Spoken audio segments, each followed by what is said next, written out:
A shadow bursts from the building. A red-haired man with a cold, bloodstained face charges forward, sword in hand. Where is he going? The scorching fire consumed everything, forging a path of molten earth. He raised his sword high, shouting the move. Meteor strike. The space around shattered instantly, and the towering building collapsed immediately, but his strike was blocked, leaving the man even more stunned. What was that? The opponent immediately issues a broad challenge. Is that all you have got? Kim Hyuntae, if you are done, then it is my turn. This situation will unfold in the future. After blocking the red-haired man's strike, the opponent immediately swung down with no mercy. The opponent was the one expelled from the guild. And next comes the story of the strongest hero, rewinding to the past. One day, countless creatures and plants on Earth turned into monsters, and invaders from another world poured in. Other races have begun to invade the world. Now, the world has truly become an era of chaos. The people are now engulfed in fear. Help, please help me. Like monsters devoid of humanity, they roar savagely and charge at the weak. To fight against it, humanity formed guilds, organizations gathering heroes with extraordinary powers. Right now, a field boss, Zeteros, is roaring wildly, ready to tear anyone apart. It climbs onto the giant stretcher, lunging toward its prey. Even Hong Junho, the leader of the Kuro's gang, had to swear, damn it, how is he so strong? Unexpectedly, just as Junho was blocking Zeteros' right-wing strike, it used the staff in its left hand. The attack caught Junho completely off guard, throwing him into immediate panic. There is no way to block this. At that moment, another comrade swiftly stepped in to catch him, Yujihan, a product in support of the Kuro's guild. Then he spoke up immediately.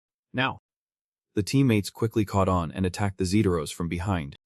She immediately unleashed her technique Fire and Thunder. 10,000 strikes, a powerful surge crashing straight into the monster. Immediately, the surrounding space was destroyed. The girl then defiantly mocked the monster. Now, see the president. This is Mcizan, the sorcerer of the Kuro's guild. We have seized the moment. The next member is Limia's assassin from the Kuro's guild. She immediately dashed over, unleashed her move, and blinked into contact. Right after, the Zeteros collapsed, screaming in agony. But it has not been completely destroyed yet. It roars fiercely and attacks Maya. Unexpectedly, Mia showed no fear, just raised her hand and pointed, reminding.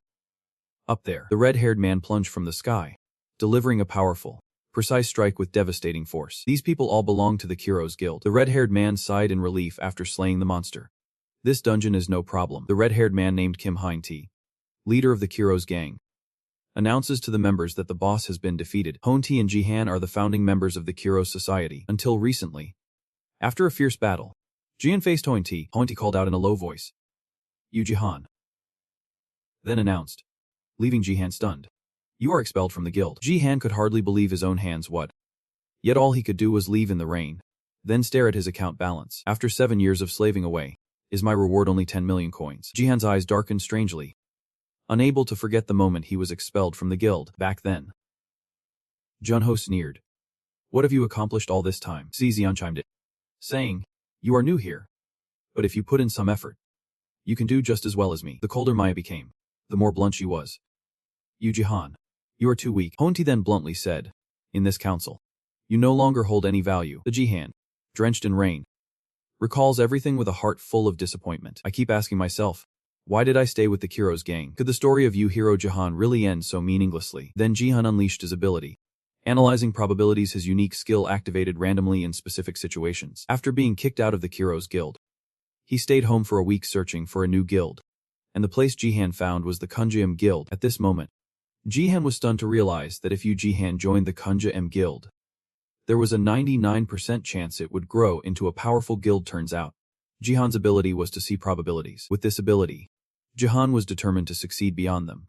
Moving into a dark room, a sigh escaping from within, the girl, frustrated and sighing, was pouring water into her cup of noodles when the power suddenly went out.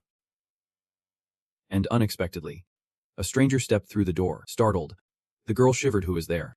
The Jihan, drenched, muttered, "Kunja M." Then the enemy said, "I have come to join the Kunja M guild." The girl was stunned to hear that she joined the elite guild, but then Jihan suddenly fainted, leaving everyone confused.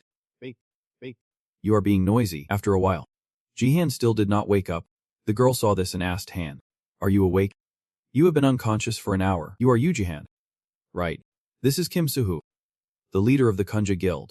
Jihan was surprised. "How did he know my name?" Sihu did not respond, only presenting the hero certificate from his time in Kuro's, leaving Jihan stunned. Sihu then asked directly, "You used to be in the Kuro's gang, right?"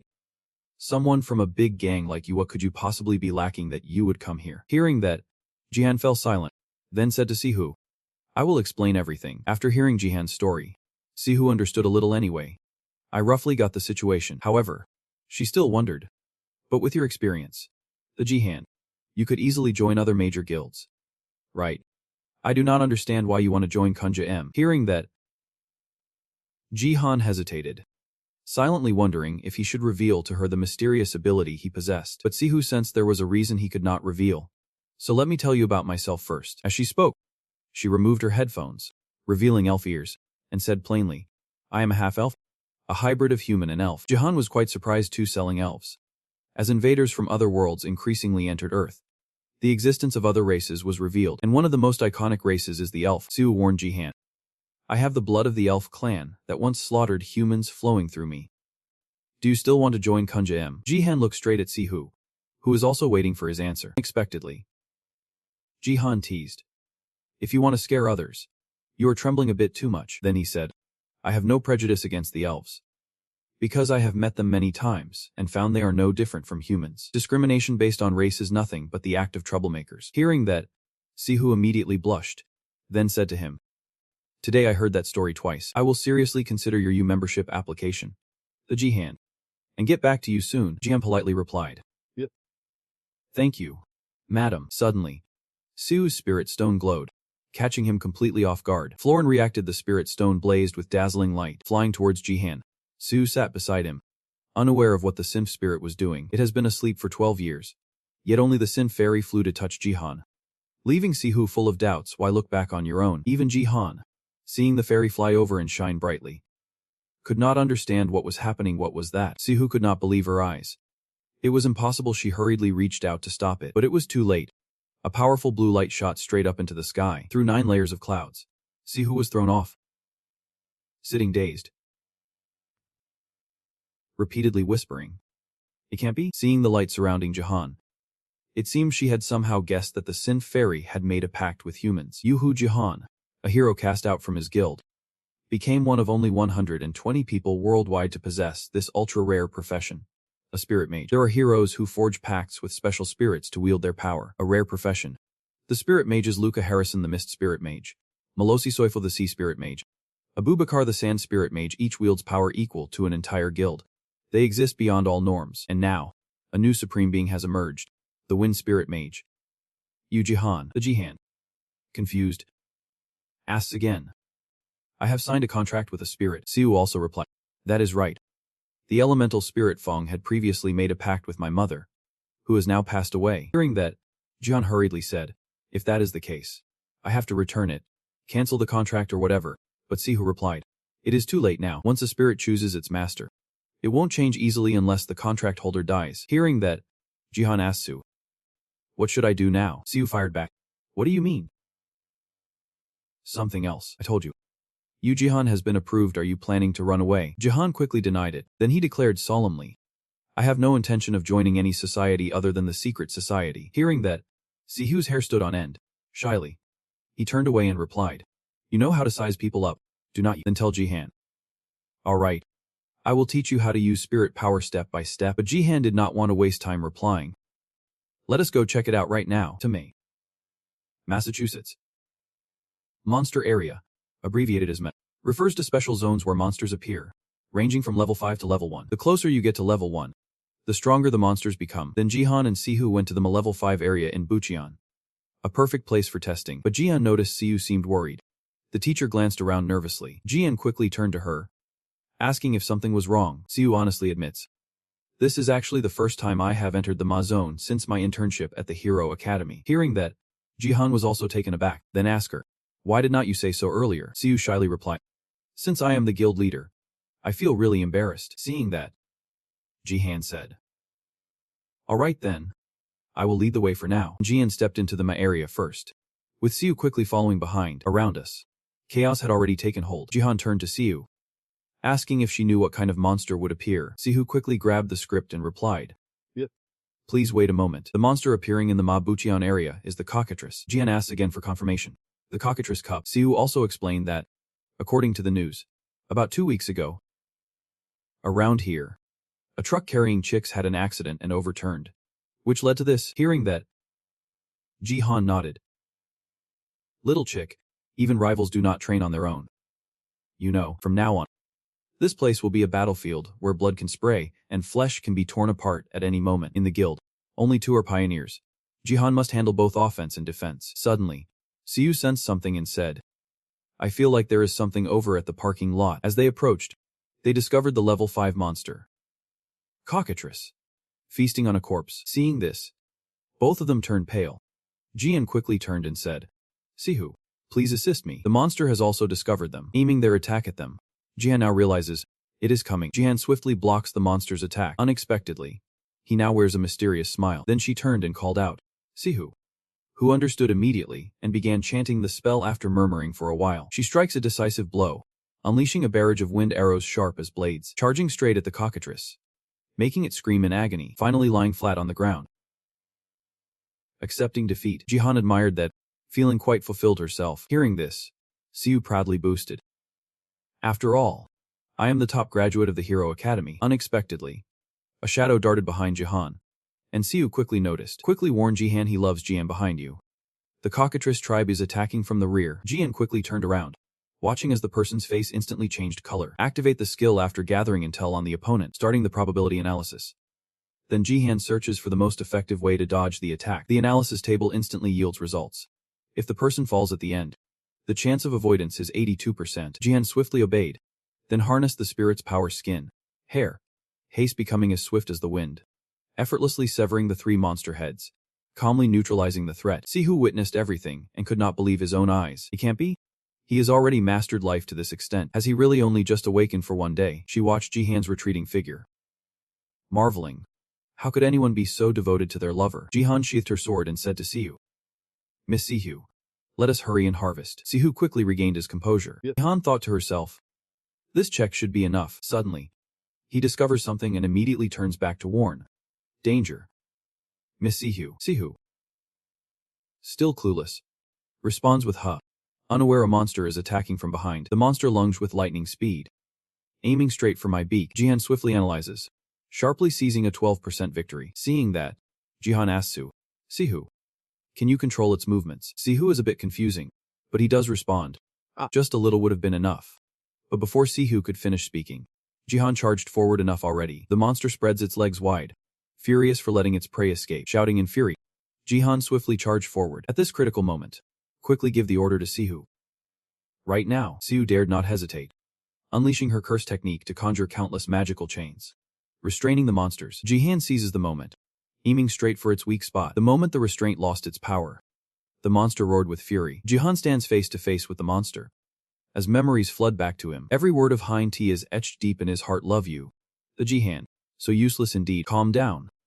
Those taunting words have driven him to fight. At this moment, a net suddenly ensnared the monster. At this moment, Jihan strikes decisively, cutting through the wind, his face filled with unwavering determination. Unexpectedly, from afar, a shadowy figure witnessed it all. Witnessing Jian's awe-inspiring display just now, one could not help but be moved. Besides me, are there other spirit mages in Korea?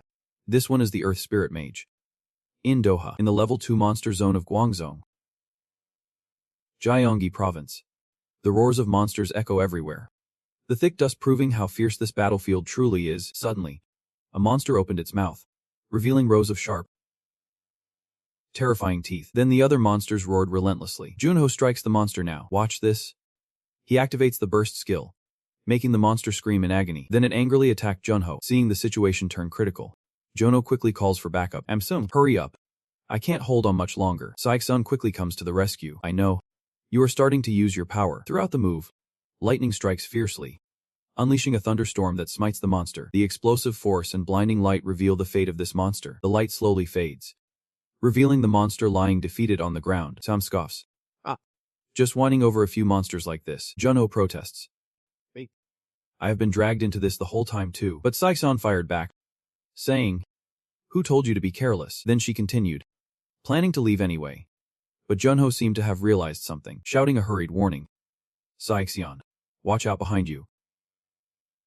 But unexpectedly, another monster lunged at Saishan. Saik-san panicked instantly. There was still one left, and she could not help but swear. Then, I called Jihan in my unconscious state. Damn it. Hurry and support me. But then she suddenly remembered.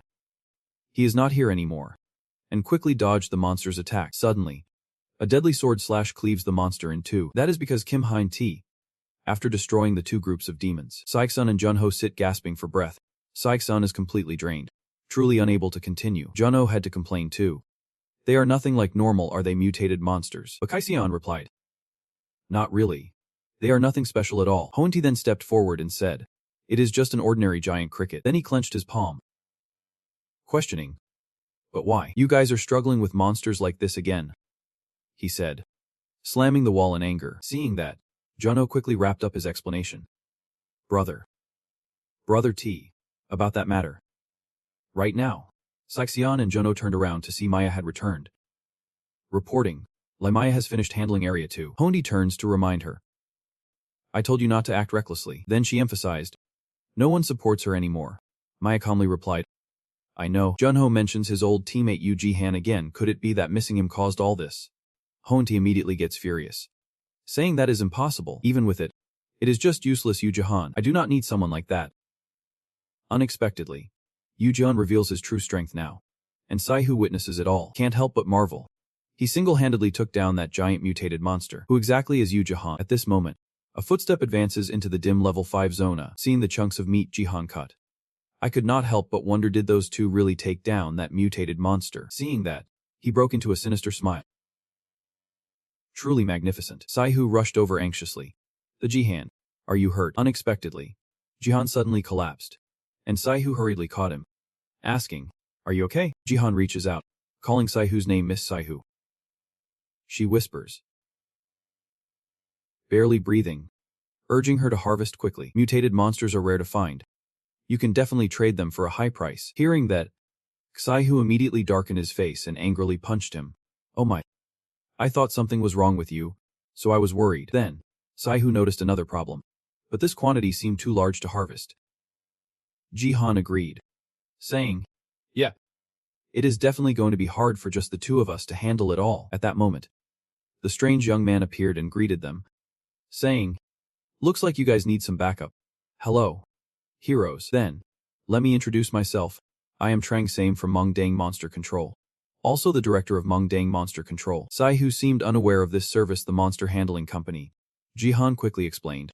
They specialize in collecting items dropped by monsters. However, with the stranger's arrival, Ji-han is on high alert, so why is an employee here in the MA zone like this? Sam quickly made an excuse, saying our company is newly established and has to do this just to survive.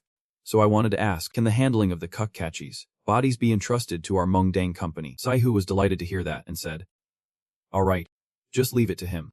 But Ji-han remained silent, sensing something was off. But then I accepted it, and Sam got to work.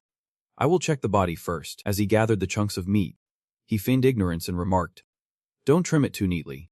With this quality, it should fetch a high price. Hearing that, Sai-Hu jumped up excitedly. Looks like it is time to change offices. Didn't expect that Same was secretly plotting. Fine. If you are desperate, go ahead and take it. Then he aimed at the shining purple gem. But remember, this precious treasure belongs to me. But spirit stones only come from mutated monsters. Just having one is enough to get rich. Unexpectedly, the ground on both sides of Same surged up, instantly throwing him into panic as towering stone pillars formed around him, ready to collapse at any moment. He had to brace himself with all his strength, surprising Sai-Hu and Ji-han. What could possibly be happening all of a sudden? Same. Surrender now, please. Spare my life. I will return the demon crystal. From afar, these merchants arrive, their hands always busy and restless. Can you really progress by stealing someone else's items? Sai-Hu saw the person approaching from afar. It was Doha, who said without hesitation, that demon crystal is mine. Sai-Hu also recognized his identity of first-class hero. Doha. Right. In the silence, Sai-Hu spoke. Doha of the Core Society. Zero. Why are you here? But Ji-han showed no hesitation, seizing the demon spirit stone. Then the rogue said, this is the rightful spoils of the secret society. A first-class hero dares to seize it. But Doha did not argue. This was an order from the Heroes Association. The mutated monster was supposed to be my kill. Ji-han, unafraid, replied, that is my business. Though he knew danger was near. At this moment, when he activates the probability analysis skill, the chance of victory is 0%. Then Doha told Ji-han, it seems there has been a misunderstanding here. In the blink of an eye, Doha vanished from Ji-han's sight. Then, suddenly appearing behind him, he said firmly, This is not a proposal. Just as Ji-han turned to react, Doha's large hand grabbed his face with such speed that Ji-han could not respond in time. When did this happen? Then he pressed Ji-han's head to the ground, signaling a warning, then gently Greetings, young spirit mage. Doha keeps pressing Ji-han's head down against the ground. Siam hides behind a wall, and when he sees Doha approaching, he seems reluctant to meet him. Why did I have to run into this guy tonight? And it seems Doha is someone no one can mess with. Guildmaster. Core Guild. One of the 5 largest guilds in Korea. His demeanor exuded an unmatched majesty. The only earth spirit mage in the world. A supreme hero. Sen Jiang is not someone to mess with. Iha Long.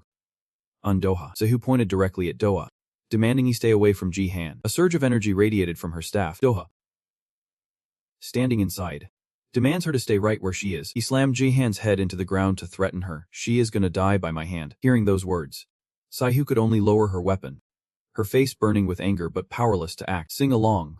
This person is very serious. Ji-han's hand on the ground suddenly went limp. Losing all strength, Daho immediately grew very suspicious. Dead. A surge of energy radiates around Ji-han. You dare scold Doha? You are the one who deserves to die. His strength in one strike is immense, capable of tossing even Doha into the air of violent storm. When Doha was thrown up, she could only raise her hands to block in front of her. What is that? He was struck back against the wall by the power bought from Ji-han. Doha leans against the wall, confused clearly. He was knocked to the ground. His eyes sharpened as he looked at Ji-han ahead. Yeah. Ji-han is slowly rising from where you were lying earlier. A glowing orb beneath him. In that critical moment, he used the orb to save me. And the instant it touched the ground, he summoned the spirit to nullify the damage. Doha gently pushed up her glasses, her mind racing through everything that had just happened. Not only that, he hid the fairy to create a chance for a counterattack. Watching Ji-han panting in front of him, he thought to himself, interesting kid. Really something. Right now, the system panel issues a warning to Ji-han. Danger. If he continues using spirit magic, the chance of death is 95%. In Ji-han's eyes, a blue light flickers as he silently calculates, draining his remaining magic power, yet failing to inflict any damage. Doha did not wait, pushing his glasses up as he lunged straight at Ji-han. This is the power of a top-tier hero. Unbeatable. His salty feet pressed into the ground, causing the earth to sink beneath him. Come on, servant. Doha strides forward with confidence to challenge Ji-han. We have already discussed this once at noon. Now, let us begin the second battle. Who will take the first step? Doha held a purple crystal in his hand, veins bulging on his face, ready for battle. But now Ji-han raises both hands in a plea. I surrender. When he heard you surrender, Doha was furious and confronted you. Why surrender at a time like this? Your goal is that demon crystal. Is not. I have no intention to fight anymore. Now he uses the law to threaten Doha, making his brother angry but powerless. I will not violate Article 38. Around 9. Surrender Declaration. Hero's Law. You know, it is getting crowded. Just as things were starting to get interesting, the mood's ruined. Suddenly, Doha glanced over his shoulder. Helicopters appeared right above him, and it seemed he had anticipated this. They showed up just in time. Those damn associations. Sihu seemed surprised upon seeing the helicopters are those from the Hero Association. The helicopter door swings open. Kang stands above, scolding Doha. On Doha, why did you take matters into your own hands like that? Doha holds the magic crystal in his hand, showing it off to G.King. I have taken care of everything. No loose ends. Just arrived and already complaining. Doha approaches the helicopter, but can't help turning back, eager for news of Ji-han. I will postpone this match for now. Right. Your name is Ji-nai. Ji-han is bracing against the helicopter's fierce wind. He also revealed his identity to him. Yu Ji-han. Yu Ji-han of the Secret Society. Hearing that name, it seems Doha has recalled something. The Secret Society. He stood before the 2 men who made the offer. You guys should take the level 4 promotion exam. Doha gently strokes the lute, revealing his feelings. I will introduce you personally. Hearing that, Ji-han's face briefly showed surprise, unsure why he would do such a thing. Why is this happening? Doha turned away, leaving, but did not forget to wave goodbye to the 2. Just having fun. The helicopter swiftly took off, turning away into the distance. Doha leans back in his chair, warning Ji-Kion. You heard that, did not you? Ma, submit the referral form. The exam will begin in 2 days. How am I supposed to submit a recommendation letter now? Ji-Kion kept whispering in Doha's ear, but suddenly she realized something. A guild not yet proven honorable. What? A wound appeared on Doha's arm, catching her completely off guard. In Doha. Wounded. Doha's face lit up with a smile, clearly showing his keen interest in Ji-han. How could that be possible? So fascinating. So fascinating. Returning to the Secret Society's base. This place is so run down. Even the pipes have been twisted for ages. They knelt on the ground, revealing his ears alongside his adorable puppy, tears streaming down his back as he felt a deep sense of guilt. I am really sorry. His apologies are now meaningless. The Ji-han, with an angry and darkened face, steps forward to confront him. Stop apologizing. And get ready to take the hit. Wait. Just listen to me first. Sao immediately found an excuse to change the subject. Actually, I overheard a bit earlier you guys are going to take the level 4 advancement exam. Right. Sa suggests to you both. The exam is the day after tomorrow. So you need to start preparing right now. Getting ready. He also gave Jihan some advice. Hearing that, he instinctively glanced down at the divine sword in his hand. From what I have seen, your beloved Jihan's sword has completely lost its edge. The other equipment is the same. If you go to the exam like this, you are definitely going to fail. Put your hands on my back. I promise you. So let us head to the workshop I know to get ready. Then you can fight me however you want. Hearing that, Jihan and Saihu exchanged knowing glances and finally agreed to let them make new weapons lead the way quickly. You appeared in the fiery sky, at an apartment with 2 signs. Monster item buyback. 3rd floor. Weapons workshop. Saim stopped Jihan and Saihu here, then slowly opened the door and stepped inside. Jihan glanced around the room with a hint of surprise inside the armory. There was not a single soul. They wondered why no one was here. Saihu's face radiated a deadly aura, cutting through him. Dream bridge over there. You are lying. Right. Haha. There is no such thing. Behind Saim now appears the silhouette of someone. Who could it be? A man holding a hammer steps outside and explains. Today is Sung's day off. The man with the long beard carrying a hammer on his shoulder laughs heartily. Haha. What is the matter? Are you a dwarf craftsman? The little folk. Almost everyone in this supplement is of modest height. The dwarf race is known for being master craftsmen. The weapons these people craft are incredibly sophisticated and deadly. Their subgrade quality is exactly what the heroes seek most. Saihu's eyes lit up as he saw the man before him. I had never seen this dwarf, and neither had he. Both engrossed in conversation, unaware that Sa quietly slipped away behind them. Saihu turned his head and gave him a mocking smile. You are quite something. Didn't expect a weapon operated by dwarves. But when she turned back, Saim had already slumped down. Wait. Where did he disappear to? But the man behind laughed it off, saying, Haha, dwarf. What nonsense are you talking about? That man proudly introduced himself. I am that person. And moreover, a pure-blooded Korean. Hearing this news, Jihan and Saihu seemed ready to fight, disbelief in their eyes. Korean stars. Is it really true? They truly did not believe his words and demanded he prove it immediately. Lying. Everyone could see he was a dwarf. Show us your ed. Haha. I have never seen crazies like you before. The man immediately showed his ed, saying, Here. Look. This is my identification. Jihan and Saihu hurried over to closely examine his id to confirm it was real. Let me see. The id card bears full details of the man, including the seal of the South Korean government. 27 years old. Nam. Idaho number 9,603,191. Gangwon Province. Dongxian District. Na. Sabup Village. 21 Dongtan Street. Dated 1,692,010. District Chief Dongxian. Gangwon Province. But why did both of them glance at Hokushian behind us at the same time? Instantly suspicious. Could it be an impersonation? Saihu. Quickly call the police. Saihu, upon hearing this news, was struck with pain and fury. Her rage had reached its peak. Wait. There is another scam in this chaotic dream. Saihu. Quickly call the police at 222. Hokushian looks down in front of him, as if he has just realized something. Yep. You made the plea first. Jihan. Wait.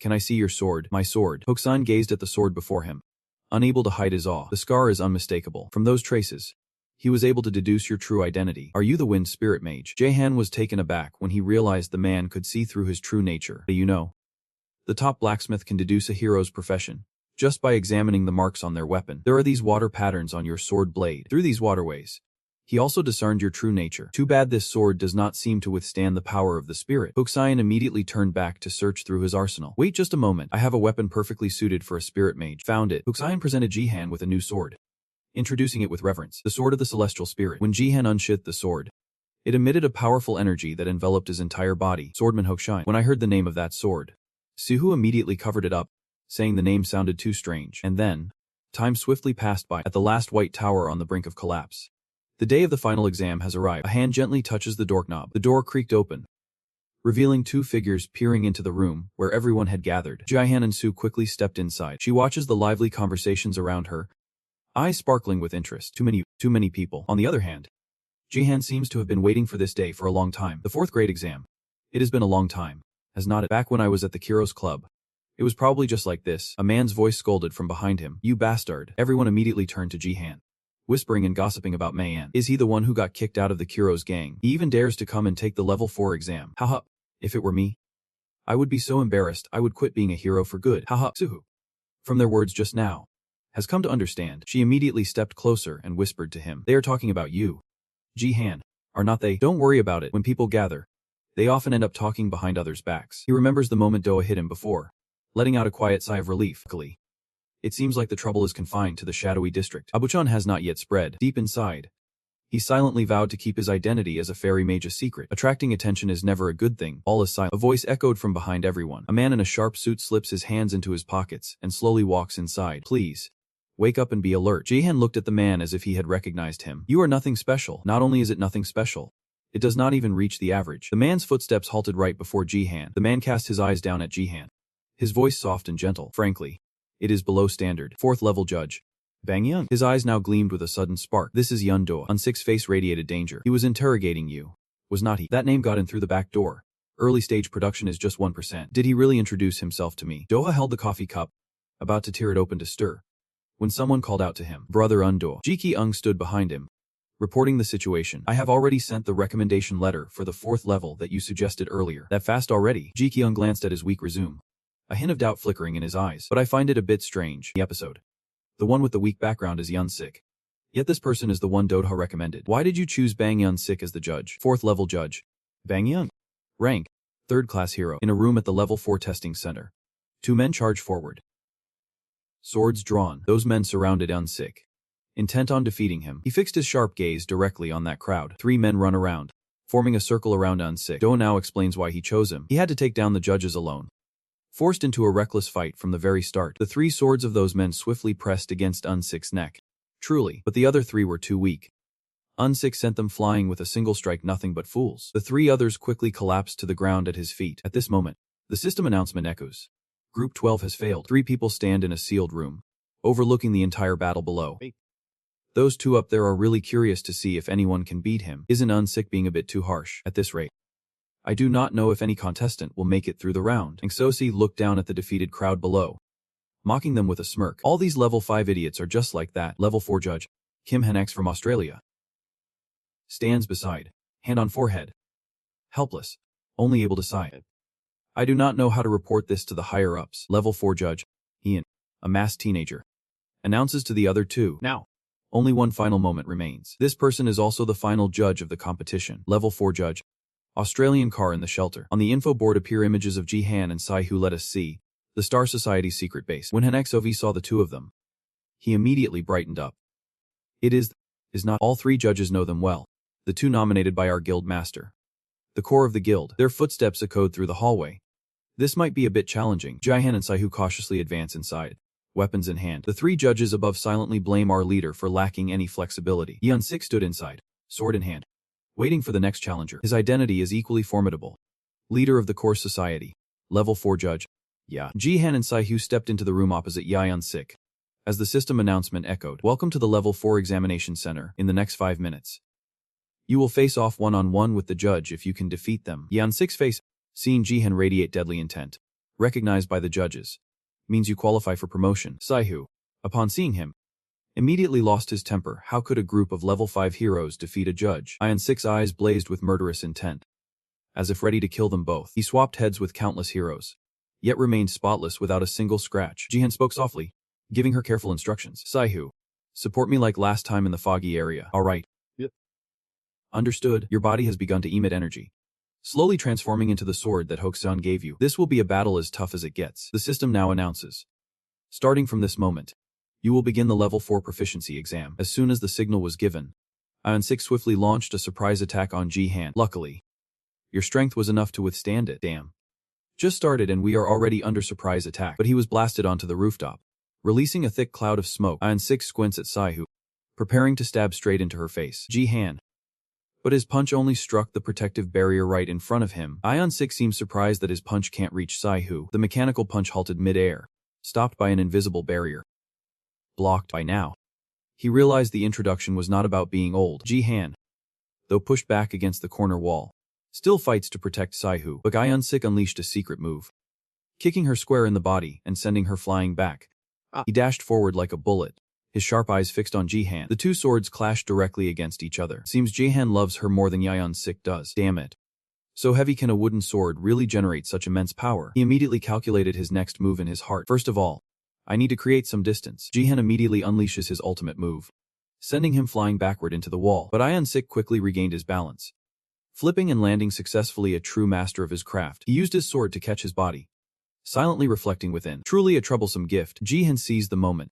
Swiftly appearing behind him, he jumps up, ready to strike down, and then Ion-Sik immediately glanced back, sensing something was wrong. Why did you choose Ion-Sik as the judge? Ji Kyung is deeply puzzled, unable to understand why Doha did that. Sending a recommendation letter like this will backfire, won't it? This secret society is about to face some serious trouble. Doha holds a coffee cup,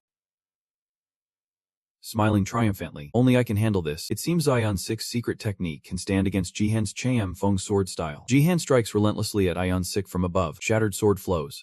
Shattered path conquers demons. His brother immediately felt the pain of his curse. The music swords aimed precisely at En's body, cutting and drawing blood from it. Jihan, after Ion-Sik's precious stone fell to the ground, immediately stepped forward, mocking him with a sneer. He bowed his head to the ground, blood still dripping from his mouth, lost in silent thought. Damn it.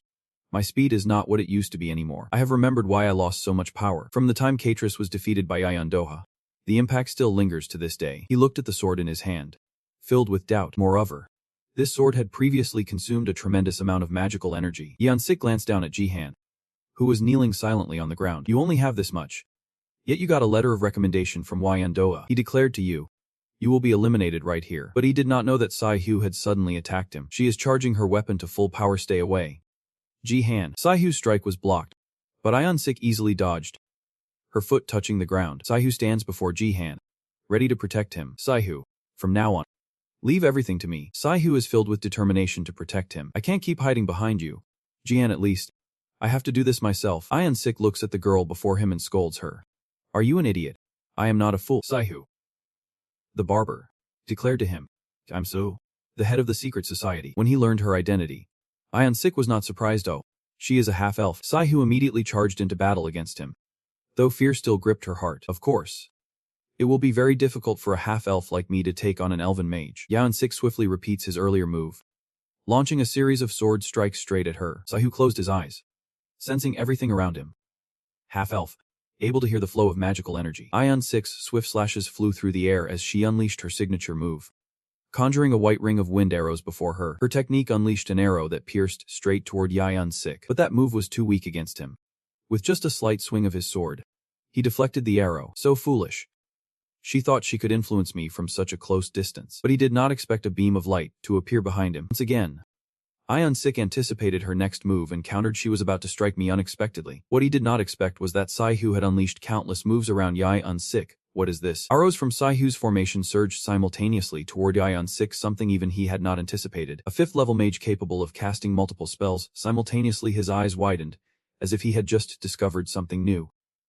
And more. Countless six-star spells erupted around Ion-Sik. Two giant hands burst from the ground, instantly gripping his legs. This is not just level 7. It is sheer dominance. Thanks to those two hands gripping tight, Ion-Sik dodged the arrows, seizing the chance to charge straight at him. This caused an explosion of immense magnitude. A wisp of smoke drifted out, forcing Sai-Hu to shield his eyes with his hand. She looked inward, thinking silently, he is trapped now. No matter if he is a judge or not. But Ion-Sik silently appeared. He praised her. Not bad at all, a clever strategy to close the distance and surround me like this. Ion-Sik appeared behind Sai-Hu without her knowing, raising his sword to her neck, but it was too late. Sai-Hu's eyes widened in shock. He could not believe he escaped so easily. That is level 7 magic. Yet he managed to block it. So when will you strike again? Jihan, though injured, slowly rises. I am ready to fight. He declared to Ion-Sik that because of that arrogance, he would lose. Facing Yang, he began to raise his sword, silently calculating within. The sword does not absorb magic, so I will have to waste a bit of my own magic instead. I have devised a way to defeat him, compressing magical power to its limit, then unleashing it. The sword you raised to the sky gathered immense magical power within. Counterattack. Wind spirit technique. Iron wind swordsmanship. In a chamber adorned with countless medals and badges displayed in lavish glass cases, a man with a beard stands with his hands behind his back, gazing outside. A knock sounds at the door, and he calls out, "Come in." A blonde assistant enters holding a file, reporting the situation to the man with concern. This is today's status report from the Kim Hoyante team. The man just slightly turned his head to show he understood. Fierce. The man did not turn back, Instead asking his assistant if Kang Yu was adapting well, he meant Kim Kang Yu. That man was cunning. Having devised a plan to secretly bring down Hyanta's group. I am talking about the one I eliminated and handed over to Kim Hyanta's faction. The Kiros. Led by Baek Dong Guksa. The blonde assistant skimmed the report in hand before briefing Dong Seop on the situation. Right now, he is in a phase of adapting to new things. So there are still some unstable points. Kim Hyanta will figure out how to adapt on his own. He is much more effective than Yu Ji-han. The blonde assistant's face suddenly turned fearful as she clutched the report, stammering out the news to him. About Yu Ji-han.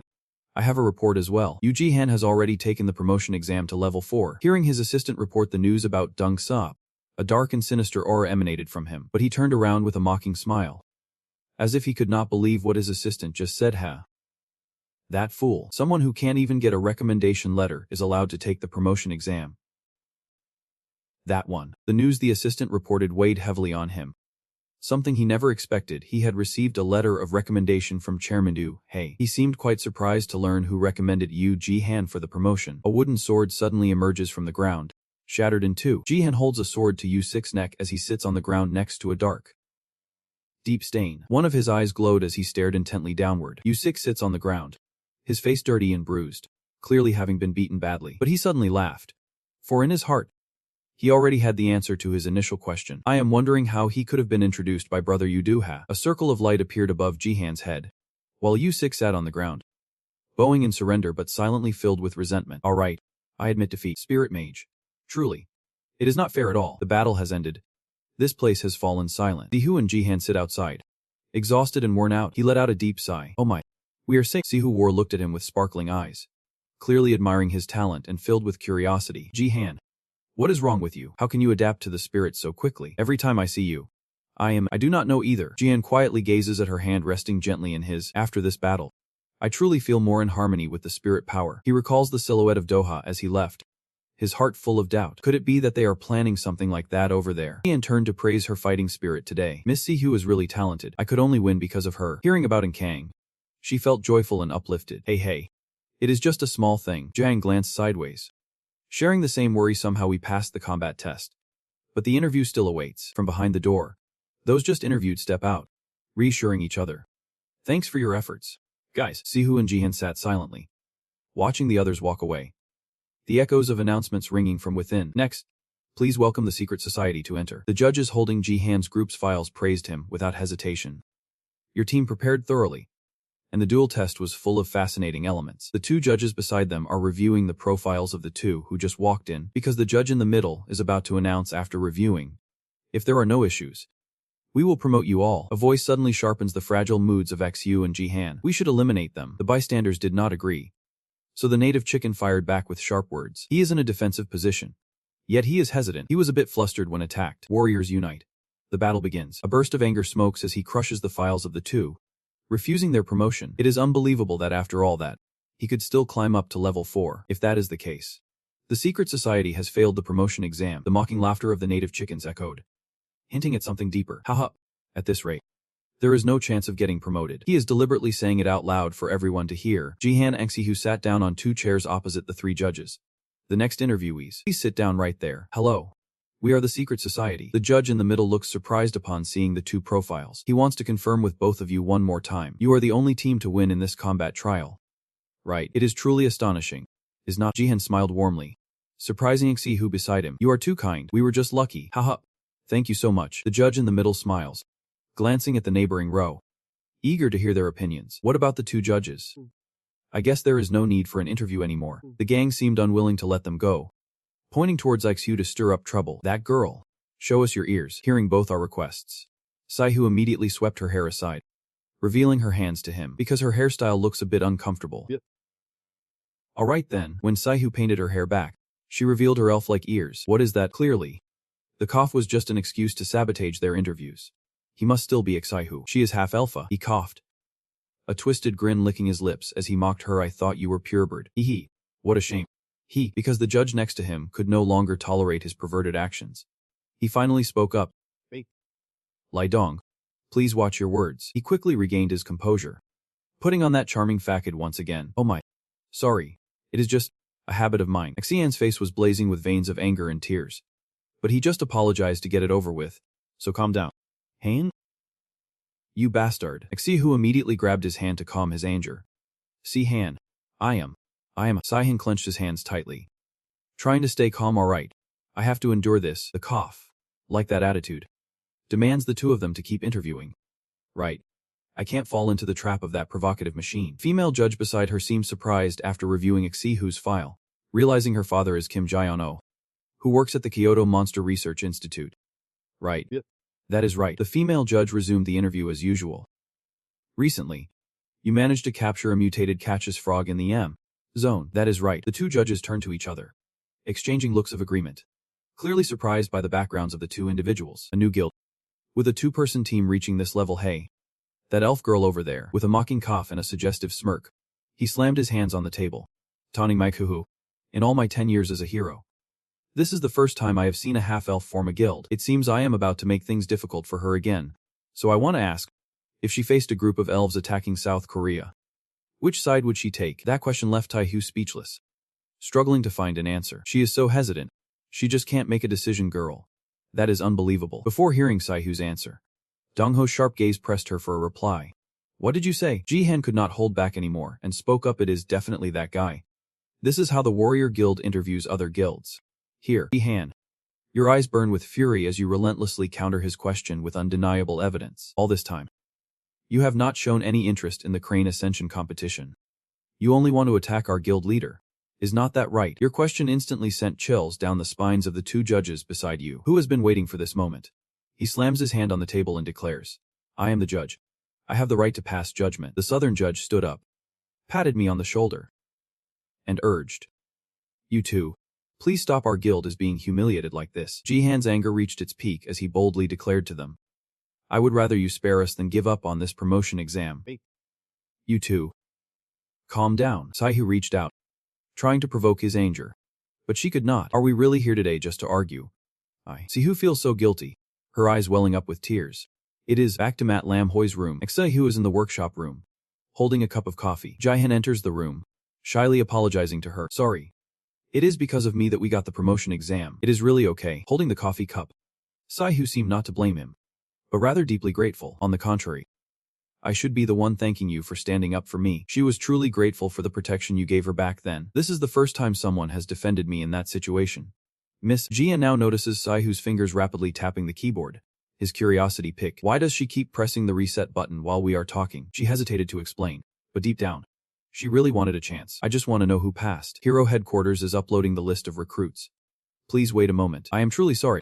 As the screen fades, Xu immediately turns to face the computer. All right, after faking a force, she was very surprised to put it on. Our guild has successfully leveled up to rank 4 after learning they were both promoted. They just looked at each other without saying a word. Dongho holds the apple, turns his back, and gazes at the scene beyond. The female judge was very curious. Dongho, what the hell are you thinking? That apple fell right into the hands of that man. It will really be okay? I am sorry for causing a commotion at this moment. He continued tossing the apple in his hand, explaining to the other two, I went a bit too far, driven by my own curiosity. Just do it secretly. Once again, the apple falls into the hands of that guy. Want to see how far they can really go? Donghu bit hard into the apple in his hand. His face was veined with bulging blue veins. Looks like I have a grudge against Jihan. Those damn bastards. Jihan and Saihu stared at the computer screen, utterly confused. Just try climbing higher. Wow. A notification appeared on the computer screen, revealing recruitment information for the Gihan Association. Congratulations to the 4 guilds on their promotion. 9 meetings. Alchemy gatherings. Secret networks. Dream Essence. I will use you guys up here, in the monster zone. Haunted area number 2. The black car rolls over the sandy ground. On the roadside, a crowd stands ready, shouting with excitement. The door of that mysterious black car creaked open. The scene inside unfolded before their eyes. Kim Hyun's face hardened with resolve, completely ignoring the crowd that started screaming. Kim Hyun-tae's gang has arrived. Kim Hyun, please look this way for a moment. Hyun-tae. The crowd is starting to lose control. A companion with him immediately shouted to stop them. Oh no. Do not come this way. These people.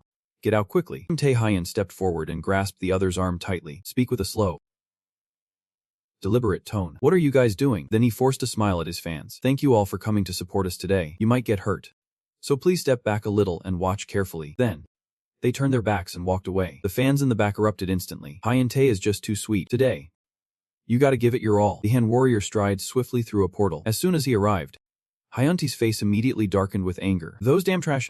making too much noise. Juno calmly turned around and asked him, more people came to watch today than yesterday. Hyuntae does not answer. Only reproaches. How do you guys always show up right on time like that? Suddenly, a hurried voice called out from behind. Hyuntae, do you see the girl standing at the entrance? The man just asked, then covered his mouth to stifle a laugh. That tone is so disgusting. It honestly makes me want to puke. Absolutely terrifying. He is the right hand of the K-Rose gang. Kim Kang-woo. After laughing his heart out, he went back to flattering. Hyuntae, what kind of girl do you like? Kim Kang-woo immediately made his move. So this weekend, I will invite some cool girls and take you to the club. Hyuntae, trailing behind them, pushed through in frustration. Hey, rookie, do not forget Mia and me are here too. Could you stop waving that paper in front of us? Kang-woo hesitates to respond. Then Hyuntae, you should come along too. Hyuntae shouted angrily. What am I even going there for? Kang-woo chuckled. Half joking, half serious. There are many male models eager to meet you. Hyuntae, her heart grew thin like hair, and the anger from before vanished. What is that? Kang-woo kept smiling, brushing it off with charm. I will prepare a group of handsome guys for you. He spoke, but his mind was elsewhere. Too easy. Way too easy. If I sweet-talk them just right, everything will be fine. At that thought, his eyes suddenly sharpened, glancing coldly in one direction. It is the cold silhouette of Limia. He was curious deep inside. But as for that other person, I have no idea what she is thinking anymore. How do I do it? Kang-woo quickly turns away. There is nothing wrong. Bowed silently to himself. I must keep watching. At this moment, Kim Hyuntae notices something behind him. The man waved happily at him. Hey, Kim Hyun.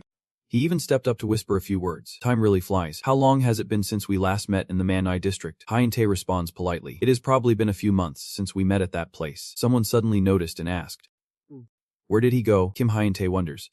Who's it? That man is plotting again. The guy carrying that bag. Kim Hyun, upon hearing that, turned back to look at Kang-woo. He tilted his head slightly and replied, he left the team not long ago. This is the new member who will replace him. When Kang-woo is identified, he bows his head in greeting. Nice to meet you. I am here to assist. Kim Kang-woo. He seemed to react upon hearing that. That's what a pity. Kim Hyuntae frowned, hesitating as he asked, why do you feel regret? He recalled and said, about a year ago, when I was with you guys, he helped me a lot. His tone carried admiration. Looking back, the way he moved was truly astonishing. How can he move so fast while carrying such a heavy bag? The man waved his hand, reminding him, you have already left that group. If you have not found a new group yet, tell him to contact me. I will bring him back to work for our guild. Saying that, he turned away. All right then. Have a good cold day. Kim Hyuntae's voice deepened. Is that you, Jihan, really that good? Kim Kang-woo sighed deeply. I heard he is just a nuisance to Hyuntae. Nothing but a useless guy. That guy just totally stiffened him up. Suddenly, a voice echoed. Hey, draw your sword quickly. Kim Kang-woo, bewildered. What did you say? The giant monster sets its sights on Kim Hyuntae. Calm down and hand me the sword again. The giant sword slammed into the ground, causing the earth to tremble. Kim Hyuntae charges forward, sword held with fierce determination. He furrowed his brow, silently recalling a name in his mind. Huge. Elsewhere, the security guard raised his baton, announcing to all that this haunted zone had been confirmed as level 4. Everyone, evacuate immediately. At that moment, 3 frantic people rushed over. The man in yellow hurriedly adjusted his clothes, lamenting that house prices were about to plummet, while his companion held a child in response. The house is about to be torn down, and you are still worried about that? Then the 2 stopped at a place. Is this the place? One asked. Seems like it, the other replied. Jihan furrowed his brow, scanning the area, the level 4 ghost zone, where the trap appeared, while Sai-Hu stood beside him, still intently focused on his phone. Suddenly, the level 4 skillet monster appeared, sending everyone into a frenzy. Jihan swiftly grabbed his sword and charged forward, urgently calling out, Sai-Hu. Sai-Hu immediately stiffened, readying himself for battle. She stood a few meters from Jihan, unleashing 2 beams of light with her power. The trap was pierced by her twin beams, holes quickly forming on both sides. At the same moment, Jihan seized the sword, rushing forward to cleave it in 2. Sai-Hu breathes a quiet sigh of relief. I thought fighting in Markup Zone 4 was still a bit early, but it turned out easier than I expected. Right. We have even managed to fix that mutated Catch's Cup before. Sai-Hu stared at the monster, wondering how to move the trap's blade down to the first floor. Jian hesitated before answering. I think we need to call the monster control company. As they were talking, a loud scream echoed. Help me. The 2 rushed after the scream. Sai-Hu says anxiously, it seems some residents have not evacuated yet. Jian calmly replied, hurry. Let us go save them. Stopping mid-sentence, he thought to himself, that voice sounds strangely familiar. He immediately shouted to the headquarters. Secret society here. Are you okay? Before I could even speak, his commanding voice cut me off. Please save me. The 2 of them looked at the scene in horror. Why is on the ground lay a horde of grotesque monsters, rotting amidst a flood of blood. Sai-Hu clasped his hands with delight and said, I never expected we would end up side by side in a place like this. I believe this is fate. Saying this, she suddenly snapped. Isn't that right? You dream over there. Silently bowing your head to the ground, a hoarse voice explained. I need to use the restroom. Suddenly, I felt the urgent need to go. Jihan, arms crossed and relaxed, says, should we sign the contract? Actually, it is thanks to you that I got a great set of gear. Saihu angrily objects. No way. Jihan. Please stop. Jihan ignored her words, hands in pocket. Stepping right up to him. Hey you. Want to sign a contract to hunt monsters with us? Trangsai asked in confusion. Why me? Jihan smiled, reaching out his hand. A radiant aura glowing behind him like a living Buddha, despite the unfortunate incident. But I really respect the profession of that tree. Trangsai. Grateful. Thanks you. Then I will call you Brother Jihan. Saying that, he turned his back and ran off to burn incense. Sung Fong said eagerly. Let me handle all the remaining matters in the house. Saihu folds his arms in reproach. What if he lies again? What should we do then? Jihan smiles reassuringly at her. It will be alright. I need someone who can handle monster venom immediately. Even with cock catchers. Are you sure you will be able to collect all its parts? Just hand over all authority to him. As he spoke, a loud shout abruptly cut him off. Heroes. Please stop these innocent monsters at once. Stop. You baby. Stop. That is the commanding voice of a man holding a mic. He still shows no sign of stopping. Monsters are lives that deserve respect too. That is life. Real life. Siu asks curiously. Who is that? Jihan replies calmly. The crowd protesting by the roadside is the International Monster Protection Alliance. They are abbreviated as UPS. The organization declared that monsters can coexist peacefully with humans, just like other flora and fauna. Recently, frequent protests have erupted around the haunted areas, causing significant damage. Sihu hesitated. The Jihan. Do you agree with those people? He did not hesitate to answer. Of course not. This makes no sense at all. Even as I watch heroes fall right before my eyes. Can I recreate that scene once more? Those people keep smearing on their shirts. Do not let the heroes get away with it. Why not? Everyone. Stay strong for the sake of those precious monsters. Suddenly, they burst out laughing, opened it, and pushed forward. They are frantically rushing towards the two of you heroes. Do not spare them. In the blink of an eye, they were surrounded by a crowd of passionate people. Jihan in the stance, murmuring to himself, what is this? One of the girls screamed upon seeing the monster's corpse. Aghast, everyone. Come here quickly and watch, she cried. Clutching the monster's head, how could they be so heartless? The person beside her wept too. Oh cat. We humans are truly sorry to you. The girl stared him down, accusing. You are called a hero. Yet you dare commit such evil. Some even cheer her on, calling her a hero. But they are the real ruthless killers. Jihan frowned, thinking to herself. Heroes can't intervene directly with ordinary people. They can only confront them until the Hero Association sends reinforcements. Just then, another voice rang out. Could you all please make way? The person who just came up said. I see something over there. A protester shouts. Who are you? The sound of the earth's water echoed from that powerful, dense step. He turns it back on me. What about me? You guys are the ones I hate most in this world. The space around suddenly becomes enveloped by a massive golden web. The man smiled and introduced himself. I'm Lialong, the war god of Endoa. Endoa exuded a terrifying aura of killing intent. Some called him the Earth Dragon, others the Clown. At this moment, Joa forced a strange smile. In the West, he is known as Earthquake, truly a name that fits. Each step he takes carries a colossal weight that shakes the earth and stone. Joa's words made no sense, but his name was the one I liked best. He broke the glass and continued. He is the war god. The protesters break into a sweat. They have spotted Undoa, the war god. Why would a top-tier hero show up in a place like this? Jihan's mind raced, wondering why he kept lingering here. Did he really have nothing better to do? Indoa slips his hand into the pocket opposite them, saying, Now, it is time for you all to go inside. He laughed with delight, whispered softly, and descended into hell. As soon as he finished speaking, he shouted Moo. And immediately, a blinding explosion erupted. The monster, revived by him, even growled a threatening roar at them. Jian clenched his teeth, wondering, what is that thing? He could hardly believe the giant monster called Moo that Doha just summoned. Deep down, he wondered if it was truly a spirit. In Doha commands, shining upon them, the blind monster instantly obeys.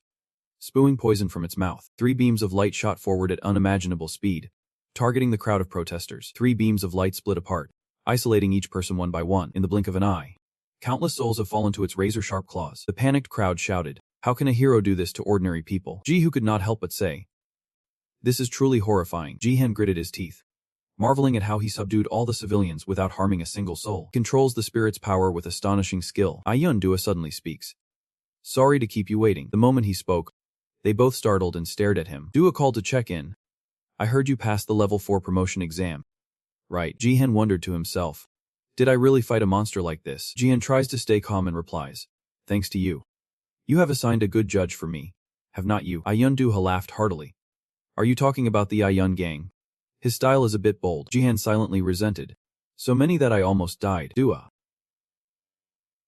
Despite everything, it seems you have grown stronger. Just as I hoped. Are you curious to see? Ayun-duha unleashed a fierce killing intent, suppressing Jihan with his gaze, and asked, Is there anyone stronger? Jihan is silent. Did he come here just to say that? Suddenly, another voice interrupts. What is this? Yandu? A crowd rushed up to Han, asking, What is happening in Markup 4? Does it have anything to do with the guild? Saihu urgently warns. Han. Members of other groups are coming. Ayun-duha interrupts her. Many people are watching. Let us move to another place first. At the construction site, the workers move back and forth, busy with their project. Everyone saw Ayun-duha step into the blooming market. Hello, Yandu? Are not you going on your mission today? Dua waved his hand, replying briefly to them. Jihan silently observes his surroundings to assess the situation. This is the main headquarters of the Star Core Society, bustling with activity. Dua turns to speak with him. We are working hard on construction while training underground. If there is noise, please bear with it a little. Jihan hesitates, then replies. Yep. Alright, in the grand skyscraper. Ayun-duha leisurely led Jihan deeper inside. He led Jihan through a place where blue electricity coursed through his body. Jihan glanced up at them, thinking to himself, it felt like stepping into a quiet cafe with no customers. The construction noise had almost vanished. Saihu excitedly talks to him. Amazing. Building such a huge tower with barriers of this caliber. He must have put in a lot of effort after all. It is a major guild. Investing without holding back. Jihan asked confusedly. That fierce? She immediately replied. Of course. Saihu's math says a number. I would guess it is around 20 billion troops. Jihan stood there, mouth agape in shock. 200 billion soldiers. That much money. A woman approached them to join in. And knowing this truth made me happy, she said warmly, adjusting her glasses. It seems you are really interested in the barrier spell.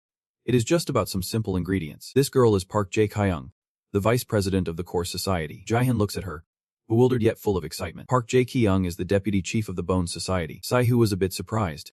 I thought she was just an ordinary secretary. Undoha runs over to greet. Hey. Secretary Park. Remember that fun game from last time? Get it ready for me. Jae-kyung immediately obeyed. Yep. Undoha. I will get ready right away. Saying this, she turned away angrily, pinching Doha's cheek, as if to say, Did you really think I would say that? How dare you slack off on today's schedule? If Doha pinched her that hard, her eyes would hurt. What did she dare to do to the club leader? Jae-kyung immediately retorted. Then go ahead and teach the guild master a lesson. Jihan and Saihu helplessly watched them, thinking silently both inside and out. It is always noisy. After a while, Kabe decided to sit inside the quiet office for a heartfelt chat. Indoha holds a glass of water and begins. Now, let us get straight to the point. What do you think I brought you here to say? Jihan replied quietly. I guess. Could it be because of the spirit energy I possess? Indoha. Take a sip of water. Relax and admit it. Bingo. Right after. A strange, dazzling light burst from the center of the table. A pale golden dog appeared, gazing at him with shimmering eyes. Doha ruffled his hair and said to the two. Come on. Ask away. This is my companion, Mumu, the obedient dog. Lets me pet his head, even adding a few playful barks. Indoha.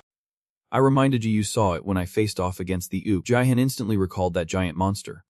His heart shaken, truly an overwhelming difference. Mumu suddenly let out a few unclear sounds. Mumu. Help build. Mumu. Busy. Busy. Indoha. He immediately understood and responded. Just a moment. Mumu turned around to look at him and asked, Customer. Jihan awkwardly waves his hand. Hello. The dog looks at the photo with delight, tilting its head slightly and letting out a soft grunt. Jihan called its name with great excitement. Mumu. Only Jihan remains tense, lost in thought. What is it doing? Indoha asks you. Will you also let your spirit depart? Jihan quickly agrees. Alright then. Jihan quickly opened his palm, seriously gathering the power to withstand the spirit's revival. The small orb in his hand flew before Mumu, who instantly recognized it as a spirit. Indoha asked, not at all surprised. Just as I suspected. This is the fairy room. What is its name? Jihan quickly replied. Its name is Symph. Doha silently rehearsed the words in her mind. Sinfa. I understand now. The reason I brought you here today is because of that Symph. He calmly recounts that. Until now, the only spirit discovered in Korea is Mumu. A fact unchanged throughout my 17 years as a spirit exorcist. I have reviewed your hero profile, but I could not find any records of a spirit. Undoha recalls and recounts the only suspicious moment was when Jihan left the Kiros Society and joined the secret order. At this point, his face grew much more serious. But the unbelievable part was that you gained spirit power from a new guild. How could you possibly make a contract with the wind spirit? Jian hesitates, his eyes fixed on Saihu. That Saihu seems to understand your feelings from before. Let me explain this to you. Starting with the words, she began to recount. At first, Sinf had a prenuptial agreement. Doha was a bit surprised. A prenuptial agreement, Saihu quickly explained. It was my mother, Erna Has, who had signed the contract with Sinf before. After a long story, Undoha leaned back and said, I get it now. He rubbed his chin, pondering the flood of information. Never did he expect you to have made a pact with the spirit of Erna Has. This is the first time I have encountered such a case. Doha pondered quietly, thinking, I always thought that once the contract signer dies, the spirit would vanish too.